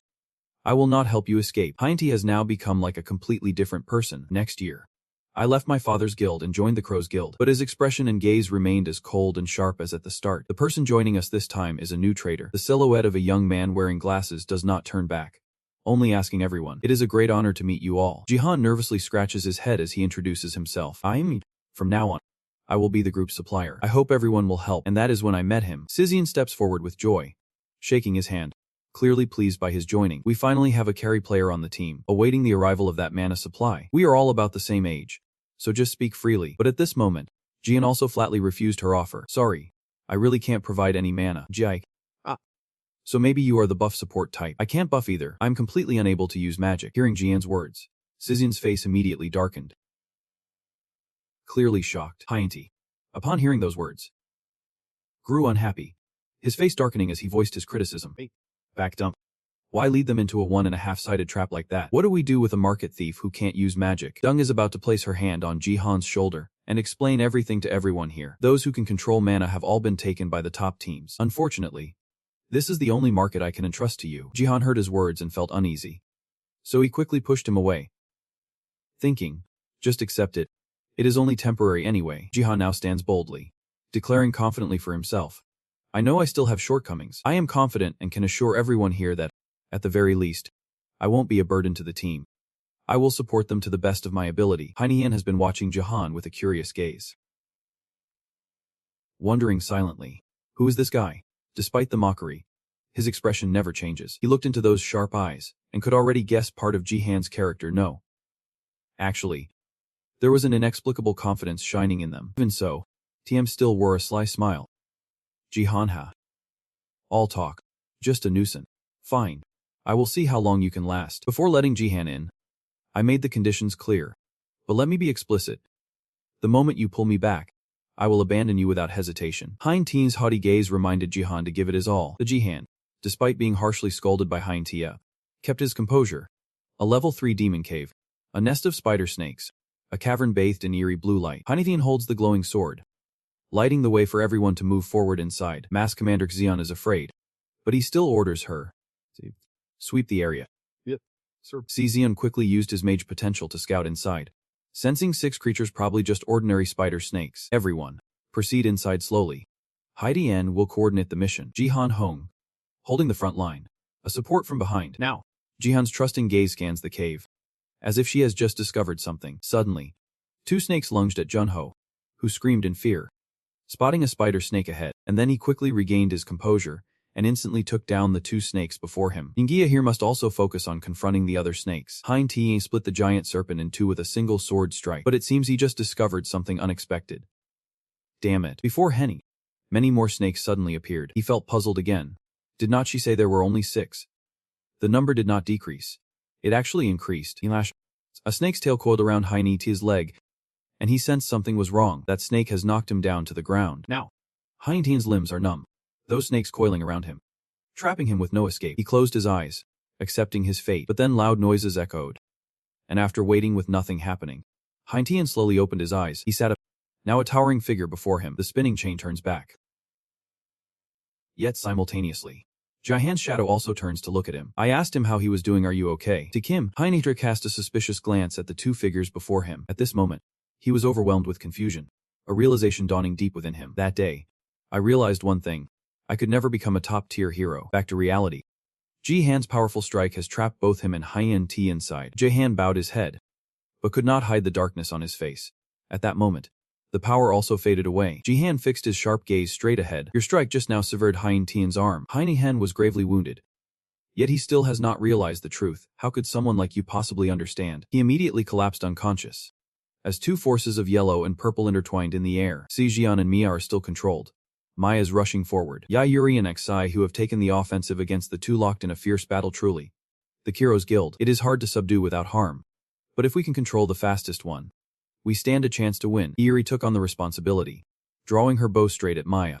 If it is about control, leave it to me. That arrow was shot by Yayuri towards the charging Maya,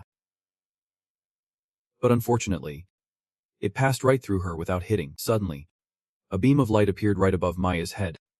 Typical. The power of Yayuri has always been unleashed. Breaking through, after shooting that arrow, Yuri was sure. All right, with this shot, I have at least subdued her, but Yuri miscalculated. Maya's strength was greater than she thought. Breaking through the charge and leaving Yuri stunned, Maya placed it right in front of Yuri. Leaving her stunned, how did she survive that explosion? Now Mia stands face to face with Yuri. Seeing her face, Yuri's expression is puzzled. Why me? Of all people. Maya still pointed towards Yuri. But now she questioned herself, why was I even fighting from the start? The mind control. It has been broken. See who is so hard to read. Looking down, Sikshin is trembling in fear. Biting her nails finally. Atin woke up. Sitting up right in front of Chila. I am still alive. Dung Siat fights here. Then turns to Hinatis. Realizing the mind control over them has been broken, meaning Kim Hanifin has. Suddenly, a voice cut through his thoughts. Why are you so distracted? Dung Siat quickly regained his composure and swiftly used his technique to rush towards Duha. Dung Siat channels his power through the compass in his hand. Impressive. That treasure is truly unique. Duha calmly slips his hand into his pocket. Having already guessed Dung Siat's move, a power that separates the user from the flow of time, drastically accelerating their speed. Dung Siat, his face dark and brooding, clutched his chest. Duha quickly noticed. Sensing the heavy pressure weighing on his heart. Damn it. He has realized it. The massive stones move once again. Duha used his power to control the red rocks, turning them into a giant monster. His defeat is inevitable. Surrender now. Jihan grips the sword tightly, slowly advancing toward Hyunta. Hyunta slaps his forehead repeatedly, laughing out loud. Haha. Jihan stared at him, laughing maniacally on the ground, and immediately demanded, what are you laughing at? Maybe Hyunta hides his feelings behind his eyes. Look, it is ridiculous. Is not? He pulled his finger away from his eye, revealing a pair of furious orange eyes. My father died protecting his comrades until the very end. And I swore I would never do anything that foolish. He never expected to fall into the very fate he despised most. Yet in the end, the one who saved me, the one who stopped me, was someone walking that same path. He still placed his hand on his forehead, confessing to Jihan, the truth is, I have always known you have something I do not. Maybe Hyunta acknowledges it, but he just forces himself not to show it. Here he also wants to confess to Jihan that he is also a beast like himself. I just did not want to admit it. I was afraid. After a long pause, Jihan finally spoke up as he listened to him explain. Kim Hyunta, do you remember? Once again, memories flood back. The day of that conflict replays vividly in his mind. The day I got kicked out of the group. I told you, you would never become a top-tier hero. At that moment, Jihan shed tears and turned his head to look back. At that moment, I had already admitted to Hyunta it was a lie, and my words left him speechless. Jihan exposed his selfishness. You are stronger than anyone, but you never let anyone stay by your side. Jihan boldly exposed Hyunta's weakness without hiding it. You never learned to fight alongside them. To trust someone you refused to understand that until the very end. He looked at him lying on the ground with unwavering eyes, firmly declaring, you have what it takes to become a first-class hero. Your words were like a verdict against him, but you chose to walk away from that path yourself. Jihan reached out his hand to help Hyunta up. It is not too late yet. Hyunta's stunned gaze held back hunger. He never expected him to think that way. You can still start over. Jihan's outstretched hand reminded him of his father's words. A true hero is the one who reaches out first to anyone. Perhaps only now does he realize his father's advice from before. Now he understands. Father. Finally Hyunta reaches out his hand to Jihan. Jihan slowly pulls Hyunta up, embodying the meaning of becoming one. A hero, as his father said. Jihan still looks at Hyunta with that gentle gaze, despite all the trouble he has caused. Right in front of the child. Suddenly, someone appears out of nowhere. And we just sigh, oh, how utterly boring. The red power surged around Hyunta. Jihan's eyes widened in shock. Why do humans always choose this script? Jerry appeared behind Hyunta, his innocent face revealing everything: atonement, regret, tears. Truly, it was all so hollow. She pointed the pain in her hand at Hyunta and declared, from now on, Jerry will make everything more exciting. Jihan quickly released Hyunta's hand, drawing his sword to prepare for battle with her. Hyunta reaches out to him, hoping he will live well. Love. Jihan. Countless sword strikes rained down on Hyunta, each one driving pain deeper into him. Seeing Hyunta get slashed right before his eyes, Jihan immediately shouted his name. Kim Hyunta. Jihan kneels before Hyunta, who has collapsed on the ground. Jerry here smiles wryly, showing sympathy for his enemy. You are weaker than I thought. Jerry seductively licks the blood stains on her pain bar with his tongue. Darling. Jihan glared at her with furious eyes. Jerry. Hyunta lay collapsed on Jihan, a purple energy radiating throughout his body. Only now does he truly feel guilty towards Jihan and his comrades. Until the very last moment, I tried to express my apologies for everything. Hyunta's body slowly vanished into thin air. Jihan's hand could no longer hold on to anything. I love it. He bowed his head, lips pressed tight. His face shadowed with sorrow as he witnessed Hyenta slip away in his arms. Kim Hyenta. Jerry keeps rambling on over here. Looks like she is still trying to brainwash him. Why are you so soft-hearted? You are nothing like him. I told you. Did not. Her eyes revealed death and danger. With that defeated look. Only death awaits, does not it? Jihan holds the sword threateningly. Say one more word and I will slit your throat right now. He pointed the sword straight at Jerry, declaring she would soon become nothing but trash. Just that. Jerry is thrilled to witness Jihan's outburst. Yep. That is exactly it. Her face flushed pink with embarrassment. Yet she shamelessly stands here flirting with Jihan. That face, where sorrow, fury, and defiance intertwine. Just seeing you makes my heart skip a beat. Jihan did not want to hear Jerry jump again, so he lunged forward, ready to attack her. With a sharp gaze, he swings his sword straight ahead. Jihan, with his burning blue eyes, stared ahead and then realized Jerry had vanished from his sight, concealing her presence with mana. Suddenly, Jerry appears unexpectedly right behind Jihan, with those cold eyes fixed straight ahead, fighting in a chaotic frenzy. At that moment, Jihan glanced over his shoulder and spotted Jerry. Now, I have seen through you. He quickly turned around, narrowly dodging the attacker's strike. Jihan raises his sword high, gathering energy to unleash the next strike. Accelerating, he swung his sword, unleashing a stream of blue light that appeared alongside it. Jerry, caught off guard, fell victim to Jihan's spell. Doubt stirs within me now.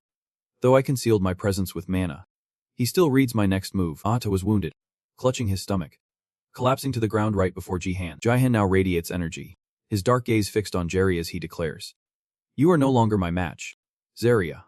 He has grown much stronger. Now, he no longer hesitates to expose Jerry's true intentions in coming to him. "No, you are working with Gale Norkim.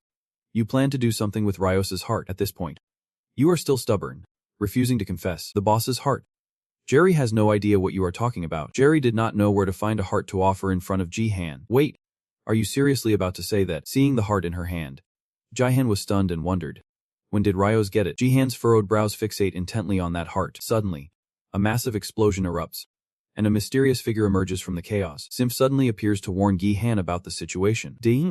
Sorry for the sudden intrusion, but danger is approaching. Hearing this news, he still praised it, saying, "Good decision, Sinf." Seeing the figure before him, also grew suspicious. "That guy. You have fought him before, have not you?" "Yeah, I think so." Jihan has also uncovered the true identity of the mysterious figure before him. He is one of the enhanced humans created by Y. See, let that hero die. But when I saw the mysterious Jihan, as if recalling something from before. Wait, I was sure I had defeated him earlier. So how is he still alive? But then he stopped caring about that. Remembering the urgent mission at hand, he had to find Jerry and reclaim Rios's heart. The figure suddenly spoke up. "Surprised you are not supposed to be like this. Enhanced humans can be cloned whenever we want." Minsu smiled openly and greeted Jihan. "Long time no see."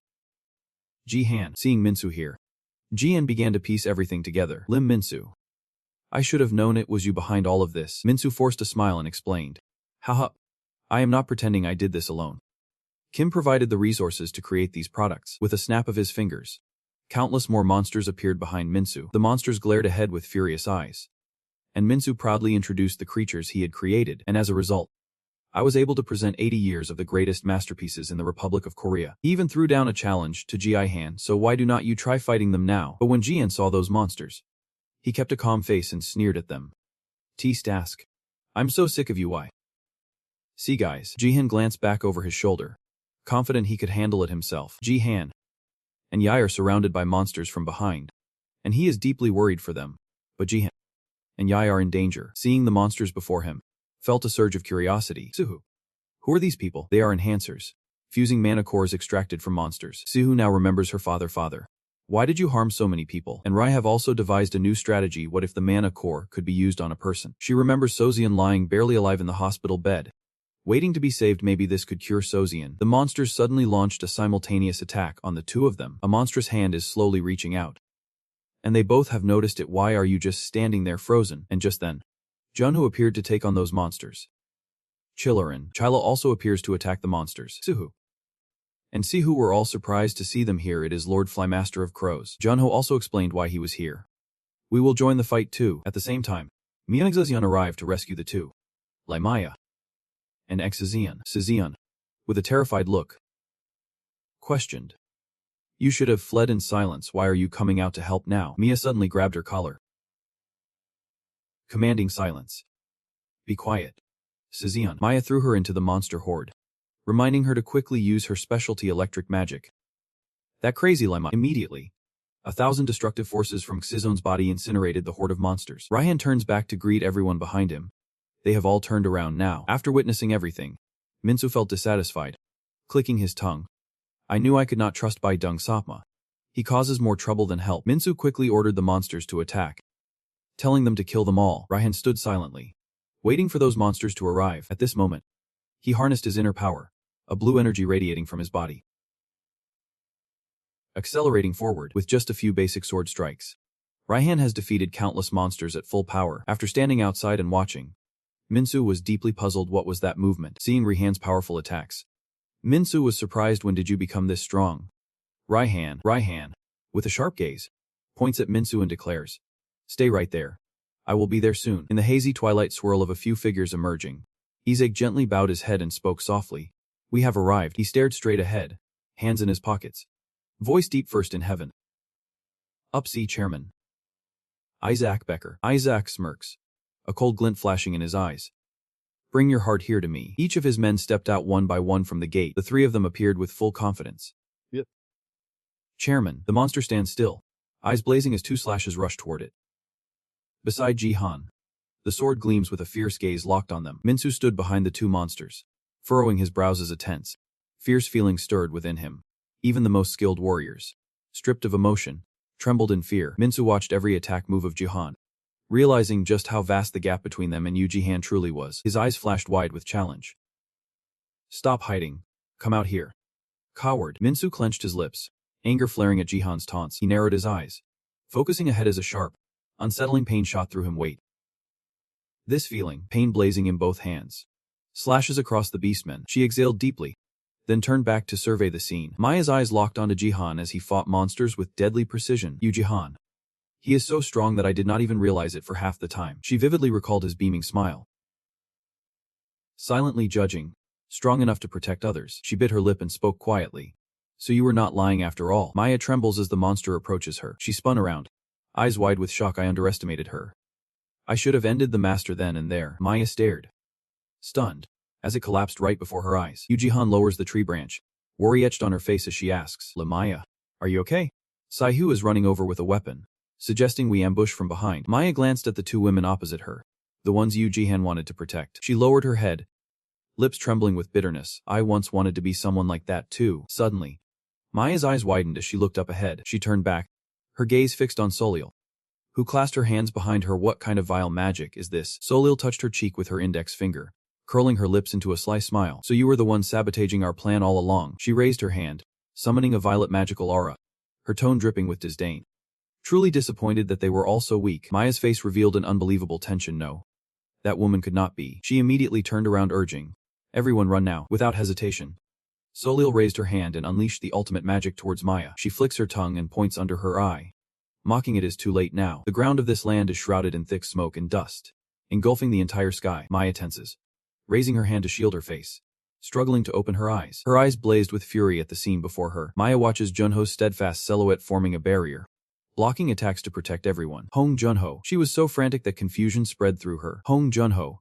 That woman, he gasped, sweating. I know who she is. Junho, watching Soliel, stands proudly opposite, revealing the information of the former top-tier British hero.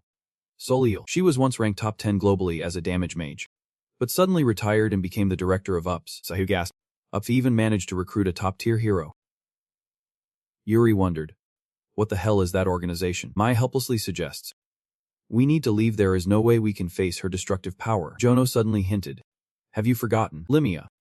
He glanced back with a proud smile. We have someone just as strong, a sorcerer with destructive power unmatched. Junho shouts, Yimsu, are you ready? Saikshan, face fierce, clasped his hands, summoning a surge of magical electricity. Do not provoke me. She grips the staff tightly as a fierce surge of electricity erupts. I will unleash my strongest magic. Saikshan thrusts his hand forward, casting a spell straight at Axel Good. She unleashed a powerful electric current, light blazing fiercely, tearing through the very fabric of space. Soliel spreads his arms, casting magic, his voice filled with delight.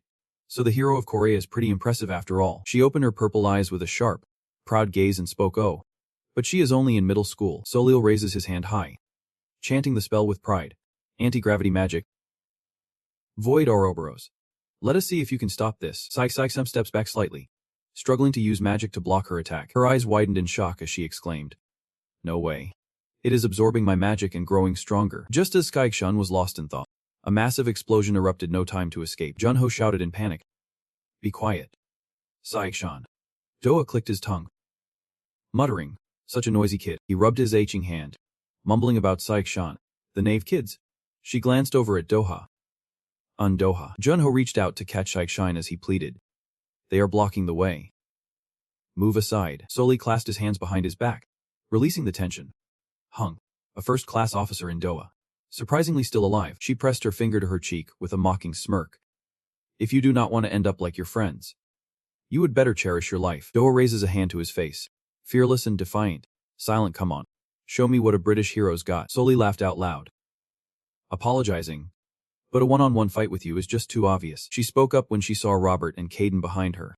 "So I brought a few friends along." He coldly denied our connection, saying, "I do not consider us friends." Robert, former UPS director and level 1 hero. Caden raised his hand to touch the collar, forehead furrowed, and spoke, "I am tired of waiting." Director UPS, former level 1 hero. Caden. Junho.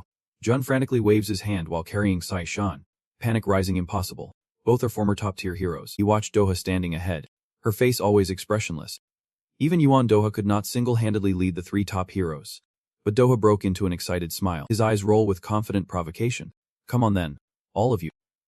You trash." On the other side, Jihan rushed to attack the monster, glancing at the 3 remaining before him, thinking, "Just 3 more to go." Jihan slashes the sword imbued with magic straight ahead. It is over. Lim. Isaac slowly closed his eyes behind dark glasses, then widened them in surprise. "So you are the one called Yu Jihan." In an instant, he gripped Jihan's sword tightly. Isaac shot a sharp glance at the man nearby and asked, "Where is your heart?" Jihan stays still, watching Isaac hold his sword. He raises an eyebrow, wondering, "Is he?" Isaac narrowed his eyes, drawing his sword with a steady hand. Bold. Indeed. No wonder he managed to defeat the awakened glance. He spread his arms wide and introduced himself. "I'm Isaac Baker, chairman of UP." Jihan's eyes widened in astonishment. Chairman Isaac narrowed his eyes, gazing deeply into him. Yet he felt no heartbeat from the man before him. Sinf panicked. "You be careful." Jihan swiftly dodges Isaac's sudden attack. He held his hand wide in delight. A voice rang out. "You dodged her. Impressive. Youth truly makes a difference." He leans in slightly, eyes fixed on Isaac.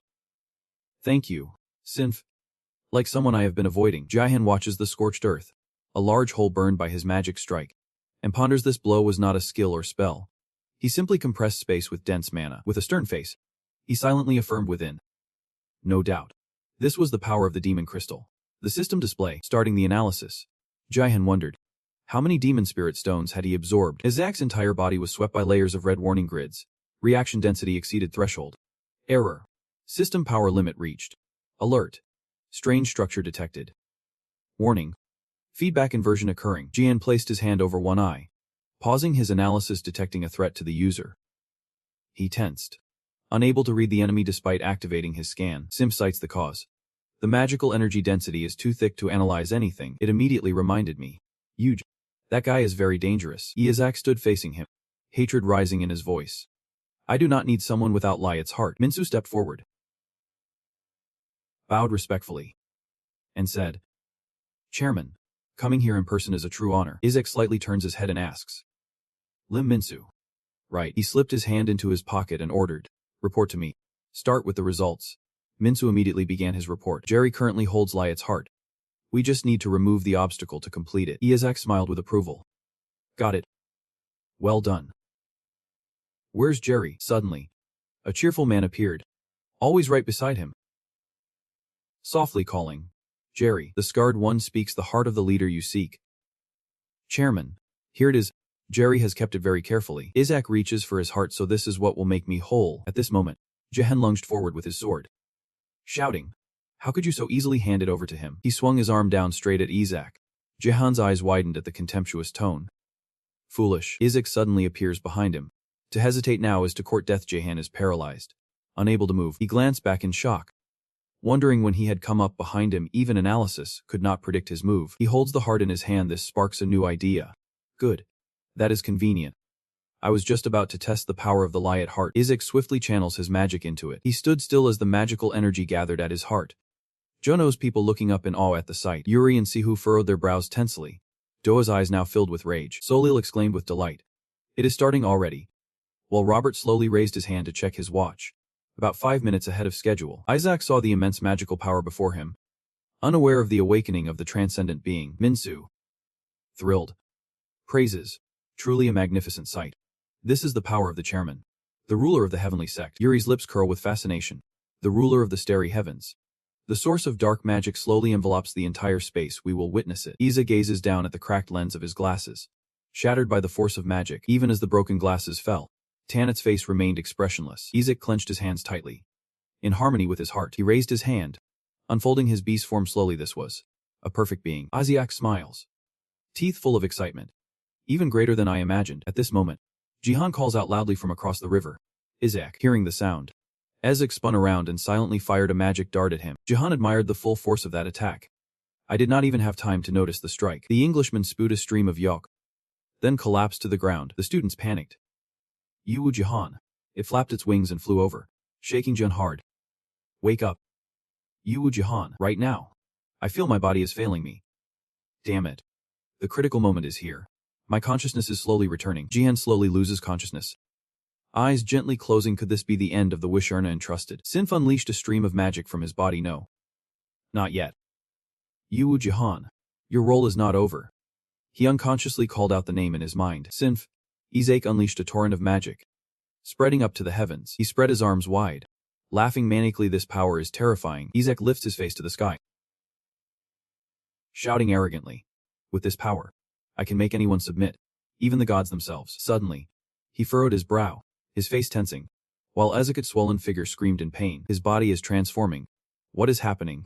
The cells are going into chaos again. Jihano. Seeing Isaac's troubled state. I warned you, do not overuse the power my research can't support. He walked out from the space gate, hands deep in his pockets. The power of Ajasia is not something you can easily absorb and control. It requires a suitable host to contain it. Jihan stared straight at Isaac and spoke. In the end, he chose the path of self-destruction. Isaac.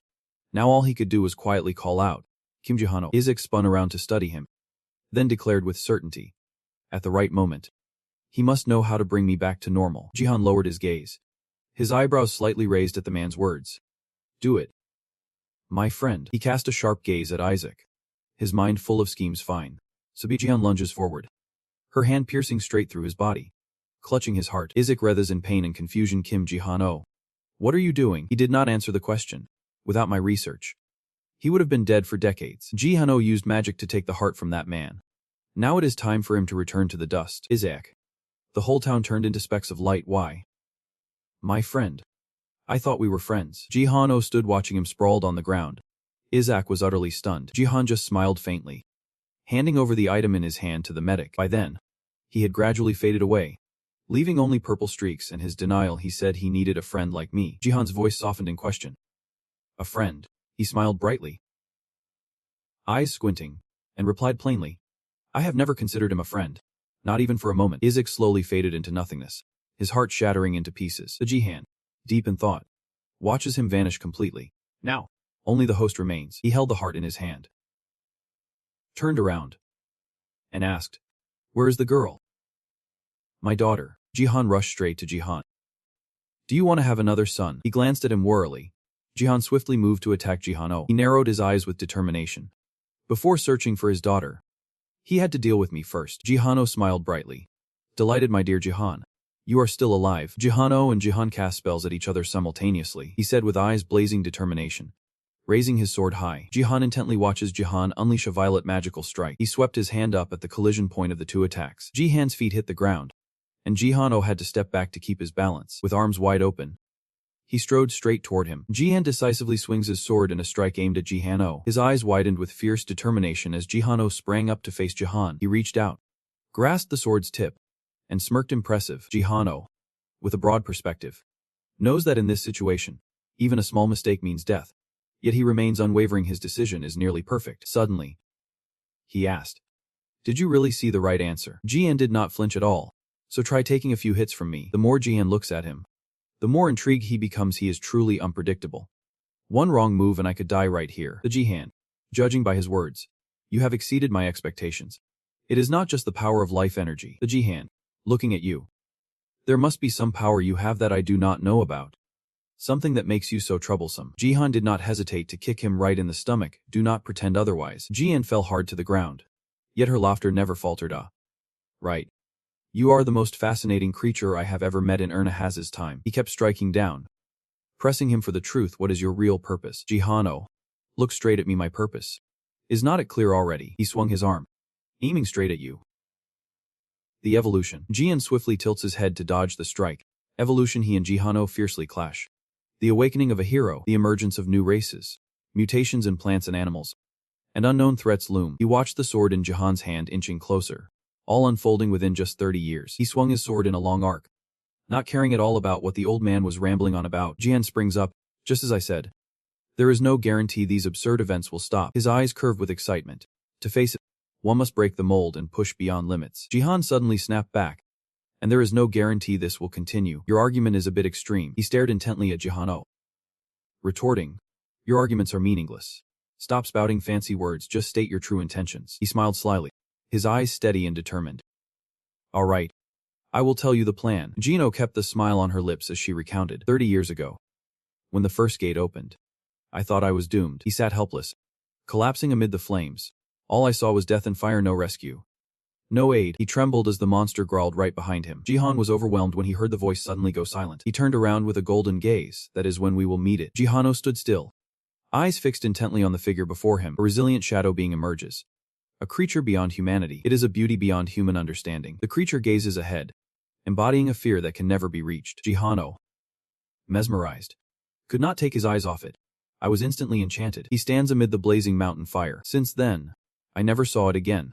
And no one else ever did either. Jihano raises her hand to her face, wondering, what is it? Our enemy. Can it be called an existence? He covered his entire face, revealing only one determined eye. I must discover humanity's limits and how to reach them. Jihano, you raised the question.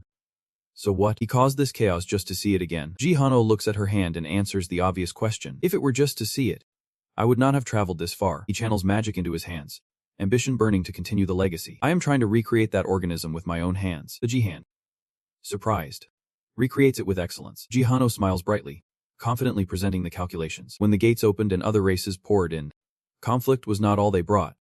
They also carried knowledge. The book he envisioned appeared, a magical tome from another world, containing an entirely different kind of logic. Two spirits stand back to back, merging opposing forces. A gateway will open in the void. Jihano recalls reading in books that after countless experiments, it is believed that the gate leads to the realm of that creature. Jihan suspects his plan. He intends to use Lyoth and Erna's daughter, Kim Suhu, as hosts, and Jihano does not deny it, stating it outright. Exactly. He raised both hands wide. Fury and peace, destruction and harmony, as two opposing forces balanced within one body. Then Jihano clasped his hands and declared, the being beyond humanity will be reborn here. He turns to Jihan, curious. What is the plan? Love. The Jihan, are not you even a little curious? Straight men usually say, no way. Jihano still insists on imposing alone. No. You definitely felt it already. Jihan walks alone on the deserted road, silently carrying her bag. A fleeting sense of helplessness in the human life. The limits. The insignificance. He looks up, embracing each raindrop, feeling it more deeply than anyone else. Jihano watches as Jihan spreads wide with manipulation. We deserve to break free from those chains. For we are the ones worthy to lead the heavenly order like the supreme beings. He smiled warmly, eyes narrowed with kindness, reaching out to you. My daughter, Kim Suhu, will be the vessel for that blessing, and you will be the key that unlocks the gate. Sihu lowered his head, muttering, are you done talking? Jihano stared in shock. He was suddenly struck by multiple rows of magical spells to his back. Sihu conjures a magic circle, relentlessly striking Jihano. It is unbearable to hear any more. Truly disgusting. Jihan called back. Miss Suhu. Her eyes welled up, voice choked with sorrow as she cried out, Father, you truly are a monster. Jihan leans forward, hiding his face behind the dust and smoke. Kim Suhu. He smiled dangerously, tracing each word on his hand. You are truly a disappointing son. Jihan and Sihu stand still, watching. Jihano, deeply worried, asks Han, how are you? Are you okay? Sihu firmly replied, this matter has already made me realize. She watched Jihano radiate magic all over his body, Then raise his hand to his face. He is not my father. He is a monster. He quietly commands. Kim Soo-hoo. I do not want to hurt you. Just obey and become a vessel. Sihu points the scepter at Ji-han-oh and commands firmly. Be silent.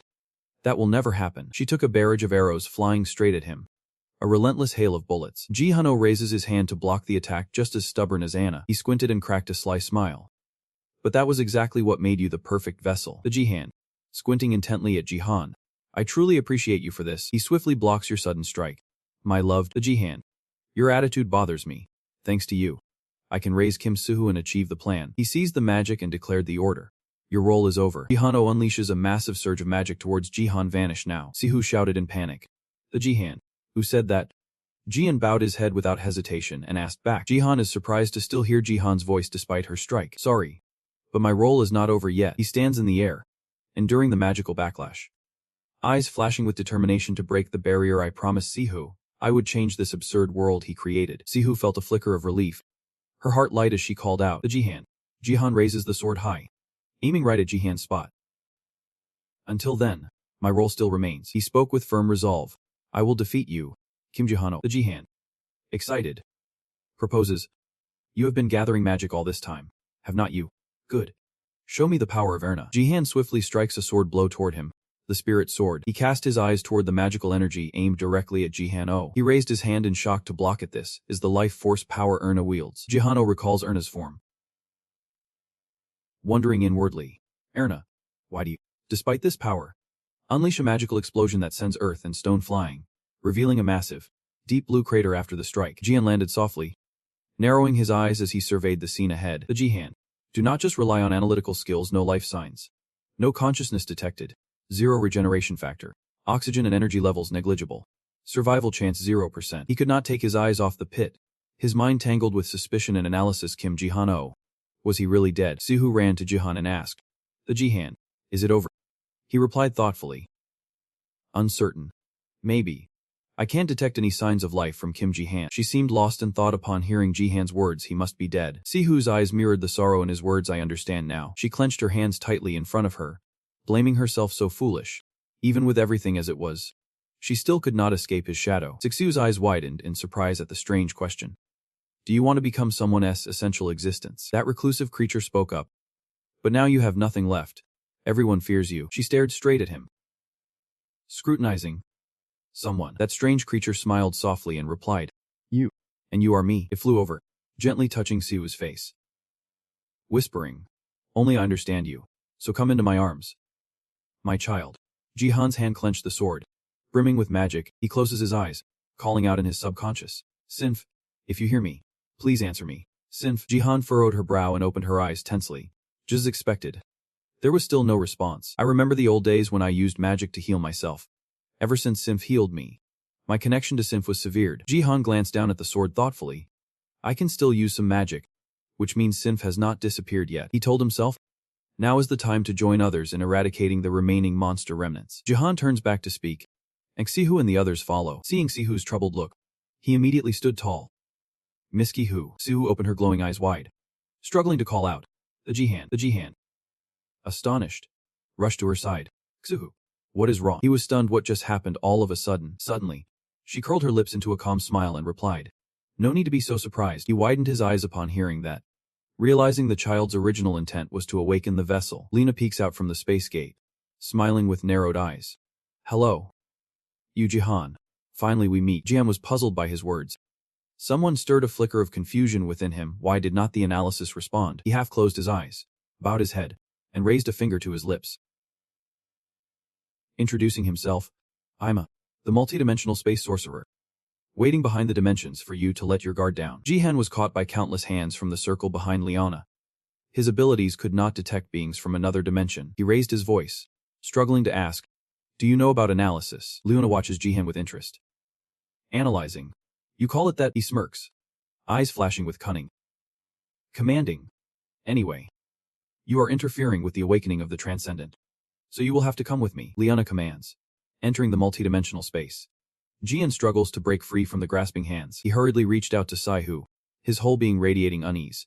He could not leave Saihu alone there. Black void engulfs the space, and the gateway to another dimension appears. The Ji-han, holding a heart, steps behind Suhu with a sly smile. In the end, it is just the two of us. Father and daughter. He solemnly raised his arm, holding the heart high. Jahan pressed his heart against hers, praising her with pride. Saihu spat out a stream of red liquid, her eyes wide open. Saihu's eyes widened in terror.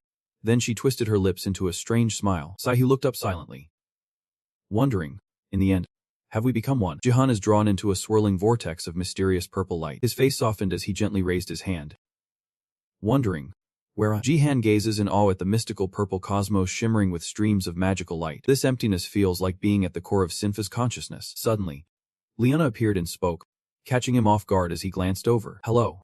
The Jihan. He smiled with narrowed eyes, one hand in his pocket, the other waving warmly. You have arrived at a place beyond space. A place created just for you. Jahan is shaken by the person before him. Renard. Lena narrowed her eyes, a cold gleam flashing with countless hidden schemes. Sorry for dragging you here so suddenly, but this is the only way we can have a proper conversation. He anticipated Jihan's move, swiftly leaning back to dodge the slash. You are really quite disappointed after everything. His face flashed with anger, his hand gripping the sword tightly as he ordered without hesitation. Take me back right now. Leona barely paid attention to Jihan's words, bowing her head and quietly lifting a foot. I have said you are not very patient, and it seems that is true. But if I were you, I would not waste my energy rushing like that. He reached out, grasping Jihan's sword tip, calmly voicing his suspicion. Now, perhaps the Supreme Being has manifested through that woman's body. He silently deduced Leona's secret love, and now he wants me to stay still as I hear it. He arrogantly insists you can't stop it if you keep going like this. Luna smiled coldly, a bead of sweat slowly trickling down her determined face. Then why do not you just be quiet and listen to what I have to say? After all, I carry Ernest will just like you do. Jihan frowned, her eyes flashing with suspicion. What are you talking about? How did you come to know Ernest sings? Suddenly, Kankan appears behind him, demanding, put the sword down. The Jihan. He spoke with firm conviction. He is not our enemy, no way. Hearing that familiar voice, Jihan turned around in shock. That voice. Kankan flashed a mischievous V sign beneath, teasing with a playful glint in his eyes. Is there a problem? Why are you looking at me like you have seen a ghost? And Bing Hong recognized the person standing before him. Gangqian. Jihan stands still before the green square grids, activating the analysis magic. Sampling. I used the scanning device on Kangchan to check him. The probability that the person in front of us is Gangqian Bake is 100%. Jahan briefly showed a hint of confusion. That person truly is Gangqian. Kangchan, stop pretending to be sad. I can't believe you did not recognize me. This really hurts. And I thought we had built respect fighting side by side. The prince could not help but blurt out. What is happening? When I used the sample, it said you no longer have a chance to survive. Leona calmly raised her hands and naturally began to explain, clearing up Jihan's confusion. Of course, since Gangqian has been trapped in this space-time rift all along, his abilities do not work here, so he could not detect anything. Kangchan assures you. The Jihan. You actually read it perfectly. He looked down with a flicker of tender love in his eyes. I was no longer considered alive. Kangchan clasped his hands, conjuring a magic sphere. My plan had self-destructed through that black hole, dragging Jihan down with it. His mouth dripped with yolk, yet he resolutely unleashed the black hole. Gradually, the magic swelled fiercely, as if tearing the very fabric of space apart. The glowing orb devours each stream of energy. Kangchan gazed into the distance before being pulled into the black hole. Escape was impossible once crossed. Everything was drawn into the void. He closed his eyes helplessly, silently apologizing. Sorry. The Jihan. It seems I could not keep my promise. Leonid peeks out from the gateway opposite Kangchan. I guess he is not ready to give up yet. He suddenly reached out and grabbed Kangchan's wrist. Nice to meet you. Gangxi on the back of Redorn. Just so you know, you are not dead yet. He slowly moves one hand, explaining to Jihan. Without him, I would be trapped forever between life and death. His face broke into a cold sweat as he glanced suspiciously at Leonid Renad. Who are you really? I think you are with the enemy. He curled his lips calmly and said, it seems you have finally agreed to hear me out. In that case, allow me to reintroduce myself. Leonid returns in sullen attire, revealing his identity. For 30 years, I have carried out Erna Hat's legacy. He faced Jahan directly and said, my only goal is to stop Gale Hawkham's plan, and I will do whatever it takes. Gale Hawkham stood behind, watching Sihu slowly transform the transcendent being destined for this world. He raised his eyebrows slightly, his voice trembling with overwhelming joy. Finally, Gale Hawkham smiled excitedly. After all, I get to be with you once again. The transcendent being gazed at his hand, silently awakening. The royal elven blood had been flowing as mana since birth. Don't stay still. Feel your whole body surrounded by dark magic. There is no mistake. This is the body that carries Erna's bloodline. Of all the bodies I have inhabited, this one fits me best. The transcendent being turned back his finger to examine. So, you are the one who put me into this body. Juno slammed his hand against the wind, firmly declaring, yep, it is I who brought you into this world. He bowed his head and continued, We have met before. Do you remember? Juno recalls a creature standing tall before him amidst the raging flames. 30 years ago. On the day the first gate opened, you saved me amidst all that chaos. His face showed no emotion. But that brief encounter changed my life forever. Juno raised his arm, expressing with his words, I have given up everything, honor, humanity, even my normal life. The transcendent being looked away, not rushing to answer his question. Right now, I have only one question. Why did he choose to save me that day? Juno, full of ambition, raises his hands proudly and argues. Is there something about me that is worthy? Perhaps I was chosen because I am different. Because I have something others do not. His mouth opened wide into a big, pleading smile. I had spent all my time waiting for this moment, please. Tell me the truth. The transcendent being beneath the surface fell silent for a moment, then coldly asked Juno, who are you? His face stiffened at the disdain from the exalted one. You are always deceived. Weak enough to believe that a single chance meeting with a higher being means destiny. The transcendent being stepped closer to Juno, his cold voice echoing. But that day, I did not even notice him. He was just one among many in the crowd. He was stunned, unable to believe what he had just heard. It was impossible, you know. I had to go very far to awaken you. The transcendent being embraced Juno tightly. Truly pitiful, she whispered with aching sorrow beside his hand. The man who spent all those years believing she was someone special. From the corner of Juno's eye, 2 helpless tears fell. He must have lived fully with that belief. But do not worry too much. From this moment on, you will become what you truly desire, something truly extraordinary. The transcendent being smiled, his face brightening. You shall become a part of me. Eternal. Unyielding. Never forgotten. On the other side, Jian stared intently at Liana's weapon. Was this intentional? Did he really let him bring that thing into our world? He did not hide it. He confessed the truth, yes. That is the only way to stop it. This is part of Erna's plan set in motion 30 years ago. On the other side, Sahu tightly embraced Juno, preparing for a transformation. The name of the supreme being is Eater. Liana squinted and revealed the truth. They were the ones who destroyed planet Azisha, responsible for opening the gate on Earth 30 years ago. He spoke solemnly, revealing that Eater's ultimate target was you, Jihan, to absorb your sampling ability. Jihan silently uses his magic to test and analyze. The transcendent being gently touched Juno's cheek, tender yet tinged with irony. Sleep well, you foolish mortal. Her eyes sparkled as a wide smile spread across her lips, watching him slowly being consumed by her. Now it is time to meet dear Jahan.